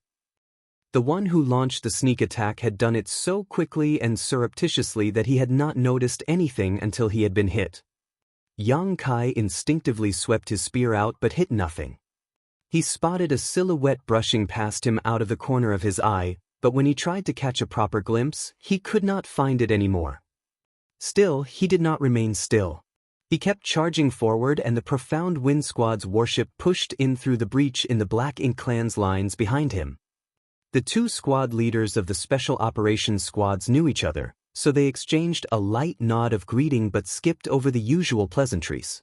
The Profound Wind Squad leader informed the Snow Wolves squad leader of the army commander's orders, and the latter chuckled bitterly before turning to Yang Kai. "Are you hurt, junior brother?" The army commander ordered both of our special operations squads to work together with junior brother Young, but he suffered a sneak attack just as soon as he showed up. One of the 7th Order Open Heaven Realm Masters under his command had suffered from a sneak attack as well. He was the one who was tending to his injuries on the warship's deck. Thus, he knew just how insidious the ambusher who snuck up on Yang Kai was. The Snow Wolves squad would not have been blindsided by the Black Ink clan and ended up getting sieged if it had not been for the fact that the attacker had hidden so well that none of them could locate him. Although the squad leader asked Yang Kai if he was hurt, truth be told, he did not think they could rely on Yang Kai for much now. Contrary to his assumptions, Yang Kai just shook his head. "I'm fine." The squad leader was taken aback for a moment before he kindly advised, "Junior brother, don't try to put up a strong front when you're on the battlefield. If you need to tend to your injuries, then it's best not to delay doing so." Yang Kai chuckled, "I'm fine really. Perhaps you don't know, senior brother, though this junior brother here may not have much else to boast about, my skin's thicker and my flesh is stronger than average." It was true that the one behind the sneak attacks was powerful and not to be underestimated. Such an attack on a regular 7th Order Master would at least result in serious injuries, if not worse. However, Yang Kai carried a potent dragon vein, which made his physique a lot stronger than that of a regular human. Thus, something that would have heavily injured someone else was not so serious when it came to him. Furthermore, his body's restorative abilities were quite astonishing, so Yang Kai did not need to bother tending to such injuries. He would fully recover soon enough. What got his attention now was the strength that was contained inside the attack from the one who snuck up on him. Yang Kai could clearly sense the dense black ink strength that lingered in his wound, which was clearly trying to eat into his body and spread to his small universe. This was the most troublesome aspect of this sneak attack. Even if a human could survive the initial blow, they would have to deal with the black ink strength's attempt to invade after. However, Yang Kai was unbothered by black ink strength, so he simply ignored it. So what if it managed to spread into his small universe? It was not as if he did not already have lots of black ink strength sealed up within. Was it a black ink disciple? Yang Kai asked grimly. And it was. The Snow Wolves squad leader replied. It was just as Yang Kai suspected. At the time, he had a feeling that the one who attacked him was not from the Black Ink clan. From the looks of it now, it was indeed a Black Ink disciple, and probably a 7th Order one. The attacker was a master of concealment, so even though Yang Kai's divine sense was stronger than average, he could not find any traces of the attacker. That Black Ink disciple seemed to have vanished right after striking him. It went without saying that Yang Kai knew the attacker would not have vanished and was simply hiding somewhere, eyeing them like a venomous snake. I need to get rid of that attacker, or else the other 7th Order masters might suffer a death blow if they were not careful. After teaming together, the two squads did not come to a halt. Yang Kai and the squad leaders had a quick discussion, and soon, the two warships began their attack under Yang Kai's leadership. Initially, the Black Ink clan here had managed to rely on the support of that 7th Order Black Ink disciple to keep the Snow Wolves squad cornered without any hope of escape, but now that the Profound Wind squad had shown up as well, the Black Ink clan was having a hard time dealing with the humans. In just a few moments, the enemy's siege was breached yet again. Two feudal lords had been overseeing the situation at the breakthrough spot, but Yang Kai easily cut them down with his spear as if they were nothing more than fish on a chopping block. The rest of the high-rank and low-rank Black Ink clansmen did not amount to much. Wherever the Azure Dragon's spear swept, large swaths of them exploded into black blood mists. This was the first time that the Snow Wolves squad leader ever saw a 7th Order master killing a feudal lord with such ease, causing his eyes to nearly fall out of their sockets. When comparing in terms of realm, a feudal lord was supposedly on par with a 7th Order master. However, as the two races cultivated in different ways, generally speaking, feudal lords tended to be weaker than 7th Order humans. However, despite being somewhat weaker, they were still feudal lords and not just random Black Ink clansmen. The squad leader had killed many feudal lords himself, but he never thought there would be a 7th Order master who could cut down feudal lords as if they were helpless chickens. How the heck did he do that? Is he still human? The Snow Wolves squad leader could not resist checking to see what Yang Kai's order was right now, as he was beginning to suspect Yang Kai was secretly an 8th Order master who was hiding his true cultivation. His actions did not escape the Profound Wind squad leader's attention, and the latter chuckled as, just a short while ago, he had the exact same reaction. Before seeing the way Yang Kai slaughtered their enemy with great ease, never in his wildest dreams would he have thought that a 7th Order Open Heaven Realm Master would possess such terrifying strength in combat. Regardless, the two squad leaders were relieved to find that Yang Kai did not seem to be affected by the sneak attack from earlier. Both of them spotted the trail of golden-colored blood on Yang Kai's lower back, but it did not seem to be much of a hindrance to him. That being said, they were startled to see the golden-colored blood as well. The blood of regular humans would not be of that color. Nevertheless, they had no time to waste on such thoughts. The two squads followed closely behind Yang Kai and boldly rushed towards the breach in the enemy lines. However, before they passed through the opening, they saw a flicker of something right behind Yang Kai, and in the very next moment, a shadowy silhouette appeared with an artifact in hand that was similar to a dagger. The silhouette was aiming straight for the back of Yang Kai's neck. The shadowy silhouette had appeared so abruptly that no one noticed anything until it was right there. Evidently, it was the black ink disciple who had snuck up on Yang Kai earlier. He had indeed been hiding nearby, waiting for his chance to attack once more. When he saw that Yang Kai was leading the two special operations squads out of the encirclement, he evidently grew impatient and tried to attack again. "Junior brother, watch out!" the two squad leaders exclaimed in shock. However, Yang Kai, who was in the lead, did not seem to hear them at all. It was as if he had not noticed anything amiss. The dagger-like artifact stabbed right into the back of Yang Kai's neck, and everyone in both squads, including the squad leaders, stared in grievous horror. However, they did not see the spurt of golden blood and the sudden loss of a life that they expected, for the moment the dagger was about to cut into the back of Yang Kai's head, Yang Kai's figure became transparent and illusory. A wave of space principles could be seen propagating out. The attacker could not withdraw in time and he ended up stumbling through Yang Kai's body. It was Yang Kai's Nihility's secret technique. A long time ago, Yang Kai had already comprehended a space principle's secret technique that allowed him to exile his body to the void to avoid certain attacks. While in this state, Yang Kai's body was no longer part of this world. Naturally, someone powerful enough would still be able to attack him by shattering the local space and thus affecting him even in the void, but the black ink disciple who snuck up on him did not seem to have expected Yang Kai to employ such a bizarre tactic and was thus unprepared. Martial Peak, Chapter 5213, cut across the battlefield. Everything happened in a flash and Yang Kai reacted just as swiftly.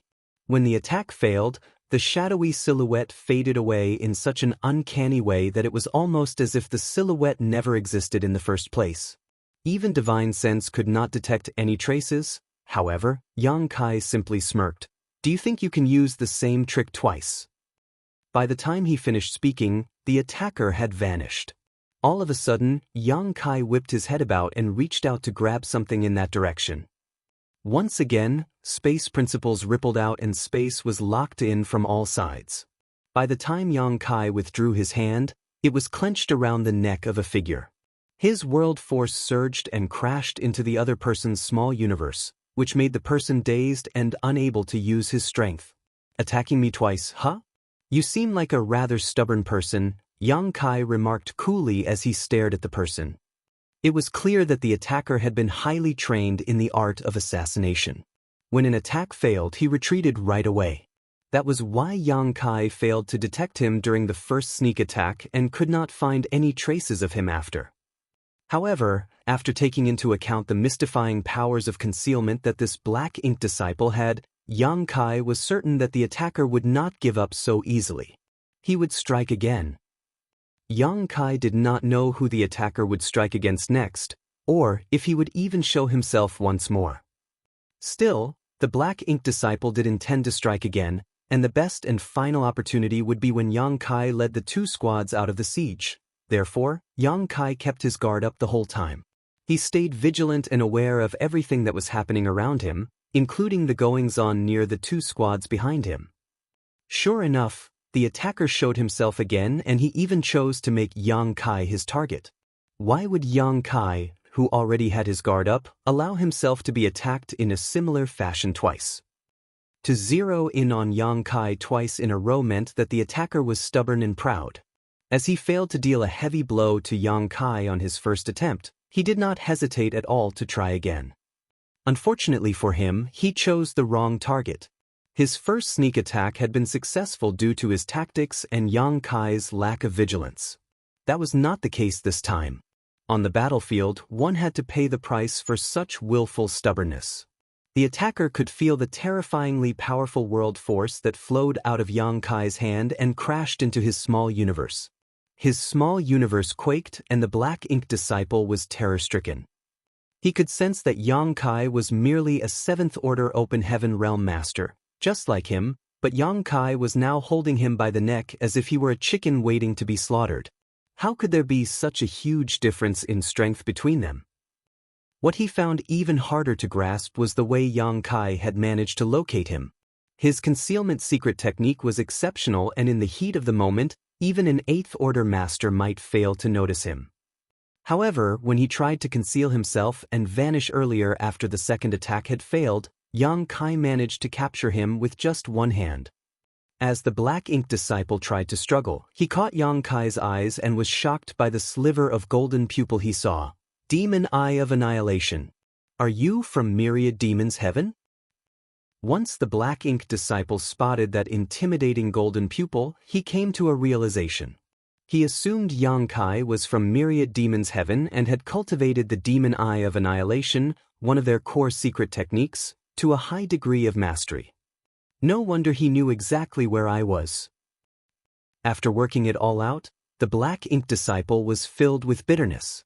He could not believe how terrible his luck was to encounter someone from Myriad Demons' heaven on the battlefield, and one who even cultivated the Demon Eye of Annihilation to such a high level to boot. This mystical technique of the Myriad Demons' cave heaven could see through all illusions and falsities.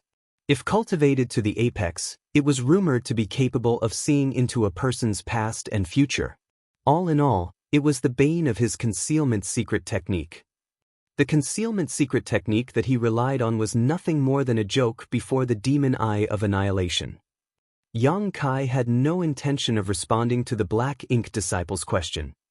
Had this taken place 200 years ago, Yang Kai might not have been able to capture the Black Ink disciple so easily. Although he gained the Demon Eye of Annihilation a long time ago when he was still a fledgling cultivator, he did not actively cultivate it and thus could not utilize much of its powers. Later on, when he left Black Territory and headed for the Black Ink battlefield, an 8th Order Divine Monarch, Mo from Myriad Demons' cave heaven passed the cultivation technique to him. Throughout these years on the Black Ink battlefield, Yang Kai kept cultivating the two-eye secret techniques of Myriad Demons' heaven, making some small progress. This carried on until 200 years ago when he used an enormous amount of military merits to head to Myriad Demons' Pass and personally sought guidance from the Myriad Demons' heaven old ancestor. Ever since then, Yang Kai's mastery of these two-eye secret techniques soared tremendously. This was a good thing about the Battle Ink battlefield. With enough military merits, a person could cultivate any secret technique of the cave heavens and paradises.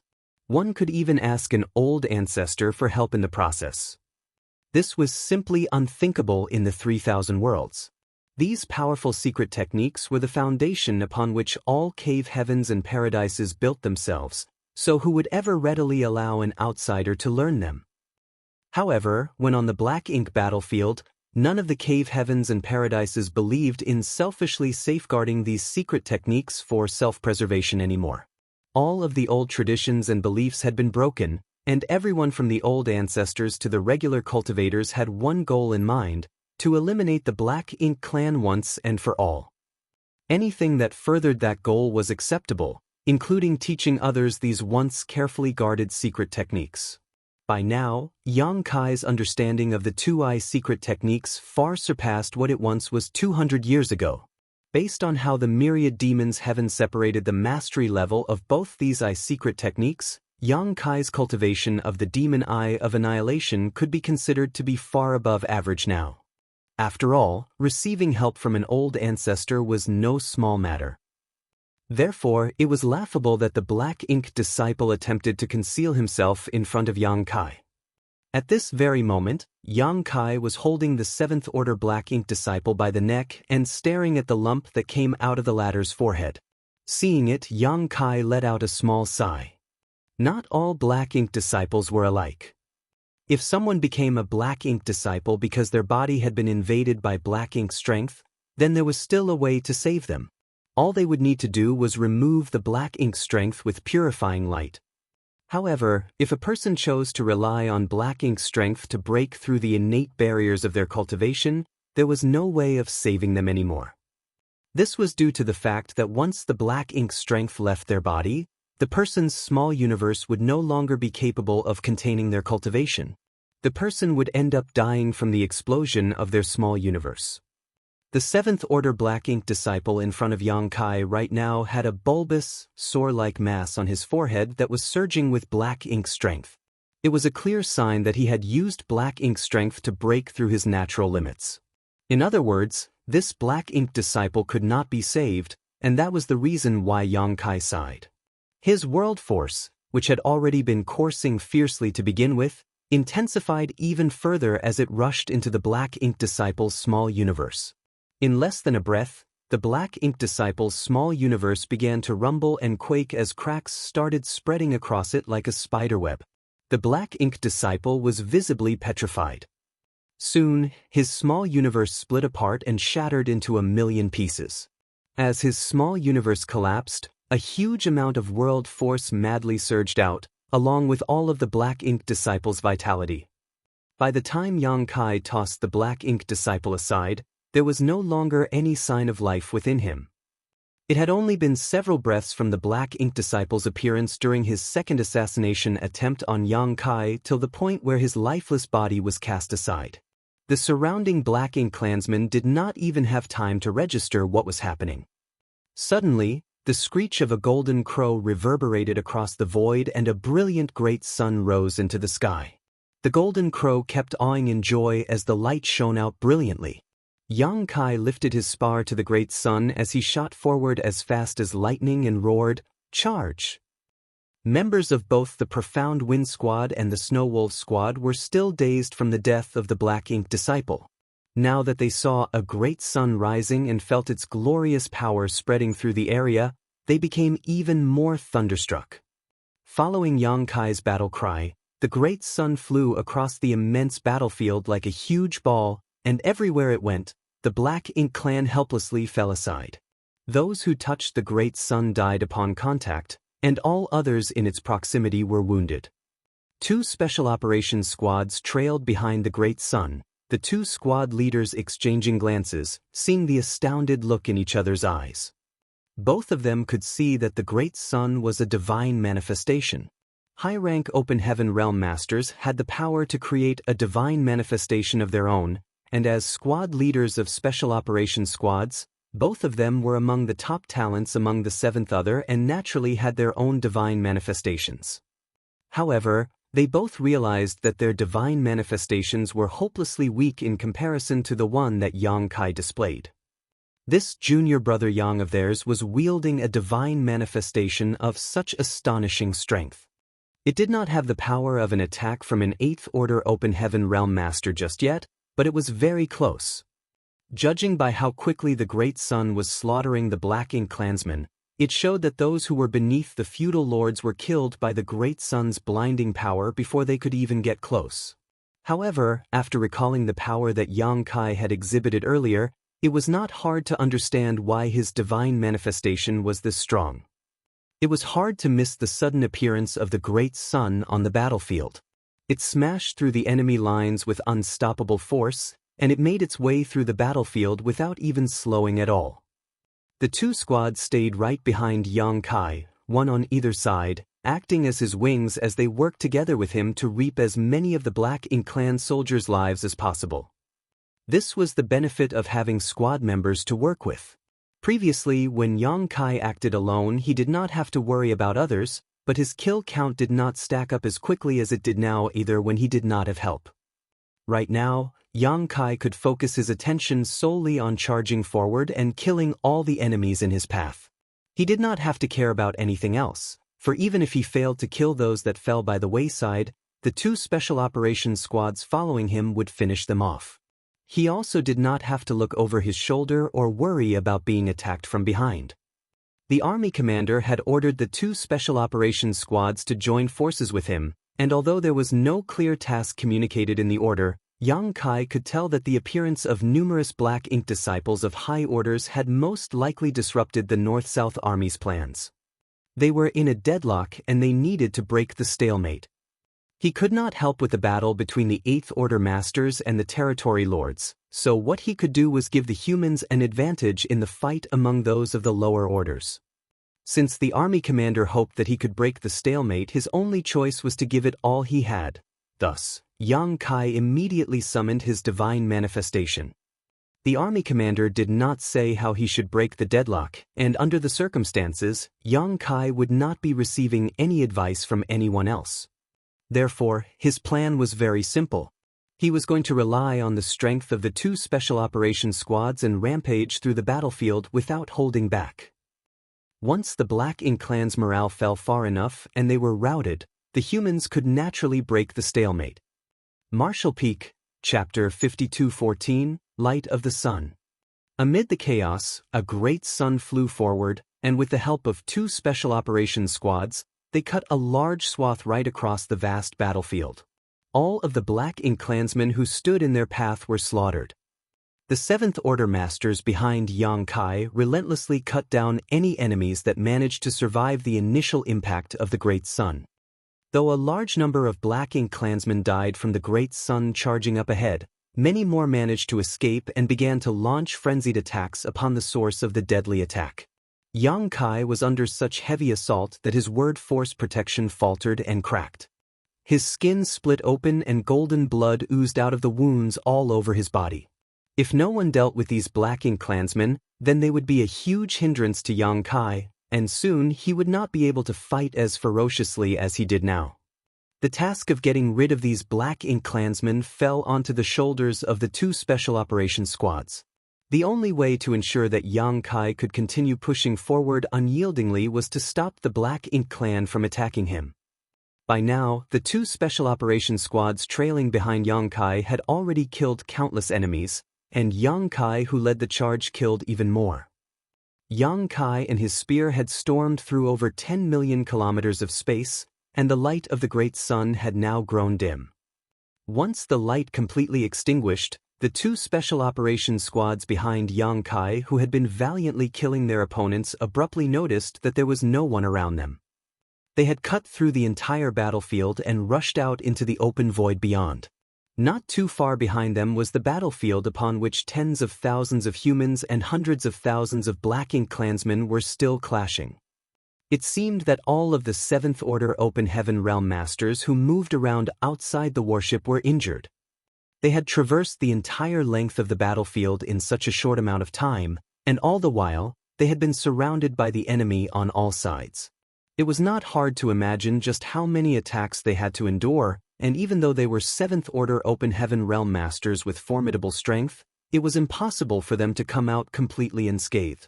Even so, they were still spirited and full of vigor. Despite belonging to special operations squads and having earned glory in numerous battles against the Black Ink clan, they had never done anything quite as reckless as this. 2 special operations squads under the leadership of Yang Kai had carved out a straight path all the way through the entire battlefield. No one had ever heard of anything like this being done before. Their long-lost fervor for battle consumed them once more. They could not resist the urge to roar at the top of their lungs as they only wished to rush into the battlefield to do it all over again. Yang Kai did not disappoint them. As soon as he broke out of the battlefield, he turned around to face the immense battlefield once more. He raised his spear and pointed at the expansive killing field before shouting, "Take your pills. We're going in again." After a brief moment of startlement, all of the Seventh Order Open Heaven Realm Masters immediately realized what Yang Kai meant. Without any further hesitation, they swiftly grabbed handfuls of pills, some to restore energy, some to aid in recovery, and even some to provide a temporary boost in strength, and stuffed them into their mouths. Even the 5th and 6th Order Masters aboard the warships who were in charge of the arrays and the artifacts did the same.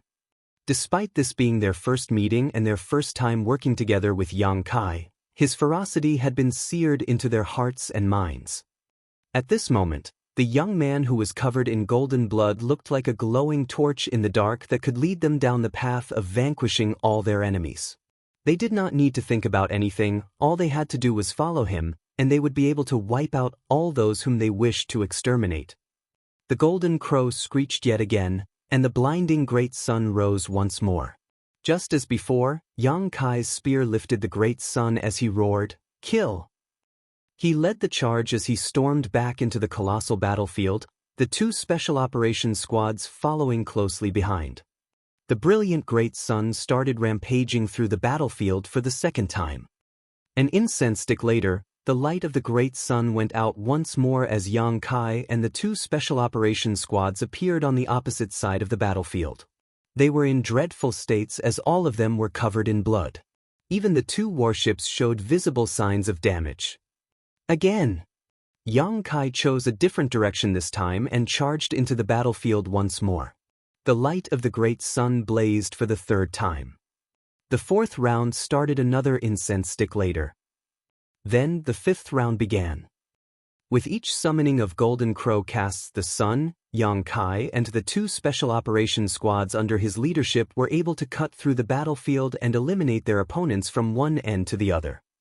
By the time the sixth round ended, although the two warships were still following closely behind Yang Kai, there were 5 or 6 fewer 7th Order Masters moving around outside the warships. Not every 7th Order Master could withstand such intense fighting with such a reckless strategy. Charging forward in such an unbridled manner also meant that they would constantly be confronted with new opponents. After doing so repeatedly, 5 or 6 of the 7th Order Masters of the two squads had become heavily injured and had to return to their warships to recover. The remaining 7th Order Masters were not doing too well either. Even though they consumed a lot of pills, it was still taking a toll on them, and those with weaker heritage were beginning to look rather pale. No one knew just how much longer they could keep this up and continue to weave through the battlefield. Perhaps at some point, they would be exhausted halfway through and all of them would end up dying together. Compared to them, Yang Kai was likely the one who had used up the most strength as he unleashed his divine manifestation every single time they charged. Although divine manifestations were powerful, they expended a lot of strength too. The squad leaders of both the Snow Wolves and Profound Wind squads had divine manifestations of their own, but even though they were in the 7th Order, they could only use them 5 times at most before the strength within their small universes would completely dry up. All high-rank Open Heaven Realm Masters considered their divine manifestations their trump cards and would not summon them easily. However, Yang Kai had used his divine manifestation for the 6th time and it was still as powerful as before. It proved just how profound the heritage of Yang Kai's small universe was. The 7th, 8th, and 9th rounds soon followed.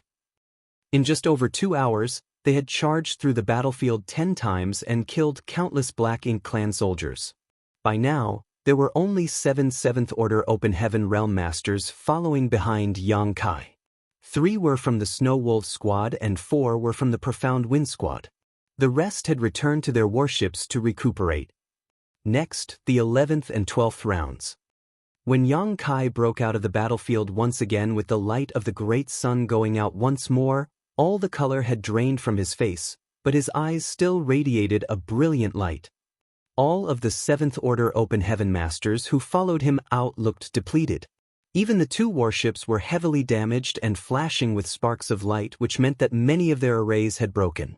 The Open Heaven Realm Masters within the squad who were familiar with spirit arrays couldn't help feeling forlorn. Both squads had used up an enormous amount of military merits on their warships. They had requested the artifact refiners from their respective great passes to enhance the 2 warships so that they could withstand more intense battles. Yet, in a little over 2 hours, the warships had been heavily battered and were now on the verge of falling apart. This proved just how violent and ruthless the attacks on them had been thus far. Out of the 16 7th Order Masters that belonged to both squads, 13 of them were heavily injured. There were 3 of them remaining who could still put up a fight, but the strength within their small universes was nearly dried up as well. They could no longer return to the battlefield. Yang Kai was aware of this. He knew that they were at their limits, so he said, "Please head back to the purifying Black Ink battleship." The Snow Wolves squad leader instantly caught what Yang Kai had left unsaid and had to ask, "What about you?" Yang Kai grinned at him. "The battle is still undecided. I'm going to continue." The Profound Wind squad leader frowned. "Won't it be too dangerous for you to go alone?" Yang Kai shook his head. "Since I've received my orders, I will continue in spite of the dangers, and besides, the situation's different now. The Black Ink Clan army has been seriously weakened, so it won't be too dangerous even if I head back in alone." As veterans on the battlefield, everyone had the ability to make their own judgments and were persistent in their own ways too. Therefore, upon hearing what Yang Kai had to say, neither one of the squad leaders tried to talk him out of it. "It is a pity that I can't stand shoulder to shoulder with you till the end of this fight, Brother Yang. I will buy you a drink once you come back victorious." the Snow Wolves squad leader declared. Yang Kai nodded and smiled. "I'll look forward to it." The Profound Wind squad leader said nothing, but he bowed and saluted Yang Kai.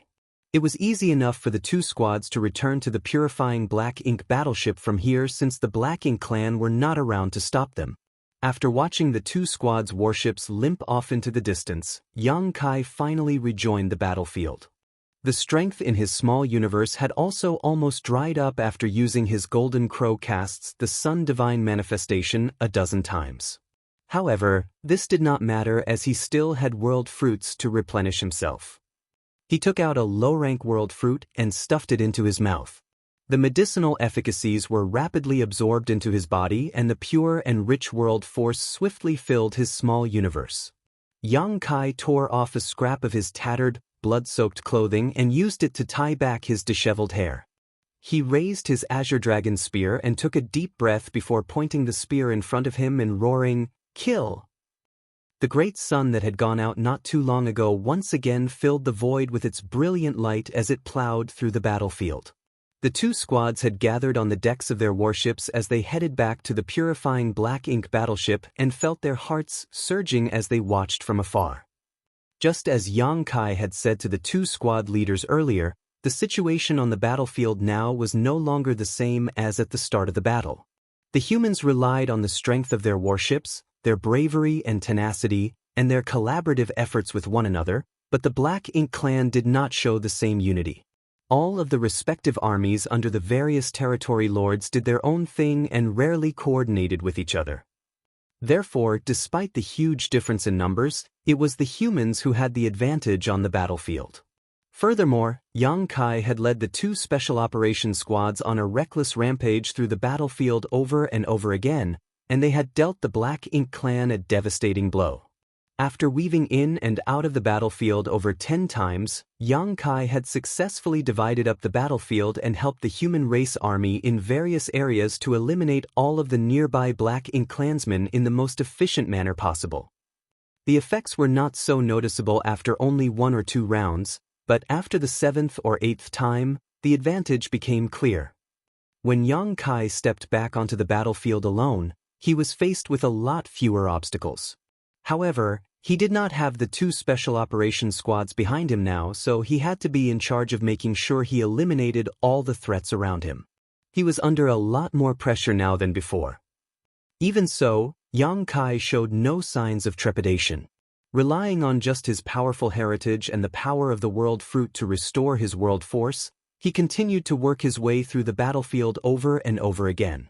At some point, there was suddenly the aura of an 8th Order Open Heaven Realm Master dying somewhere on the battlefield. All of the humans felt a jolt. The humans had fought against the Black Ink clan on the battlefield countless times, and rarely did they ever witness an 8th Order Master dying, but that did not mean that it never happened. Each time they felt this sort of disturbance, it meant that an 8th Order Open Heaven Realm Master had been killed. And if an 8th Order Master died on the battlefield, it meant that the situation was incredibly dire for the humans. This explained why everyone in the human army was deeply shaken by the commotion that signified the death of an 8th Order Master.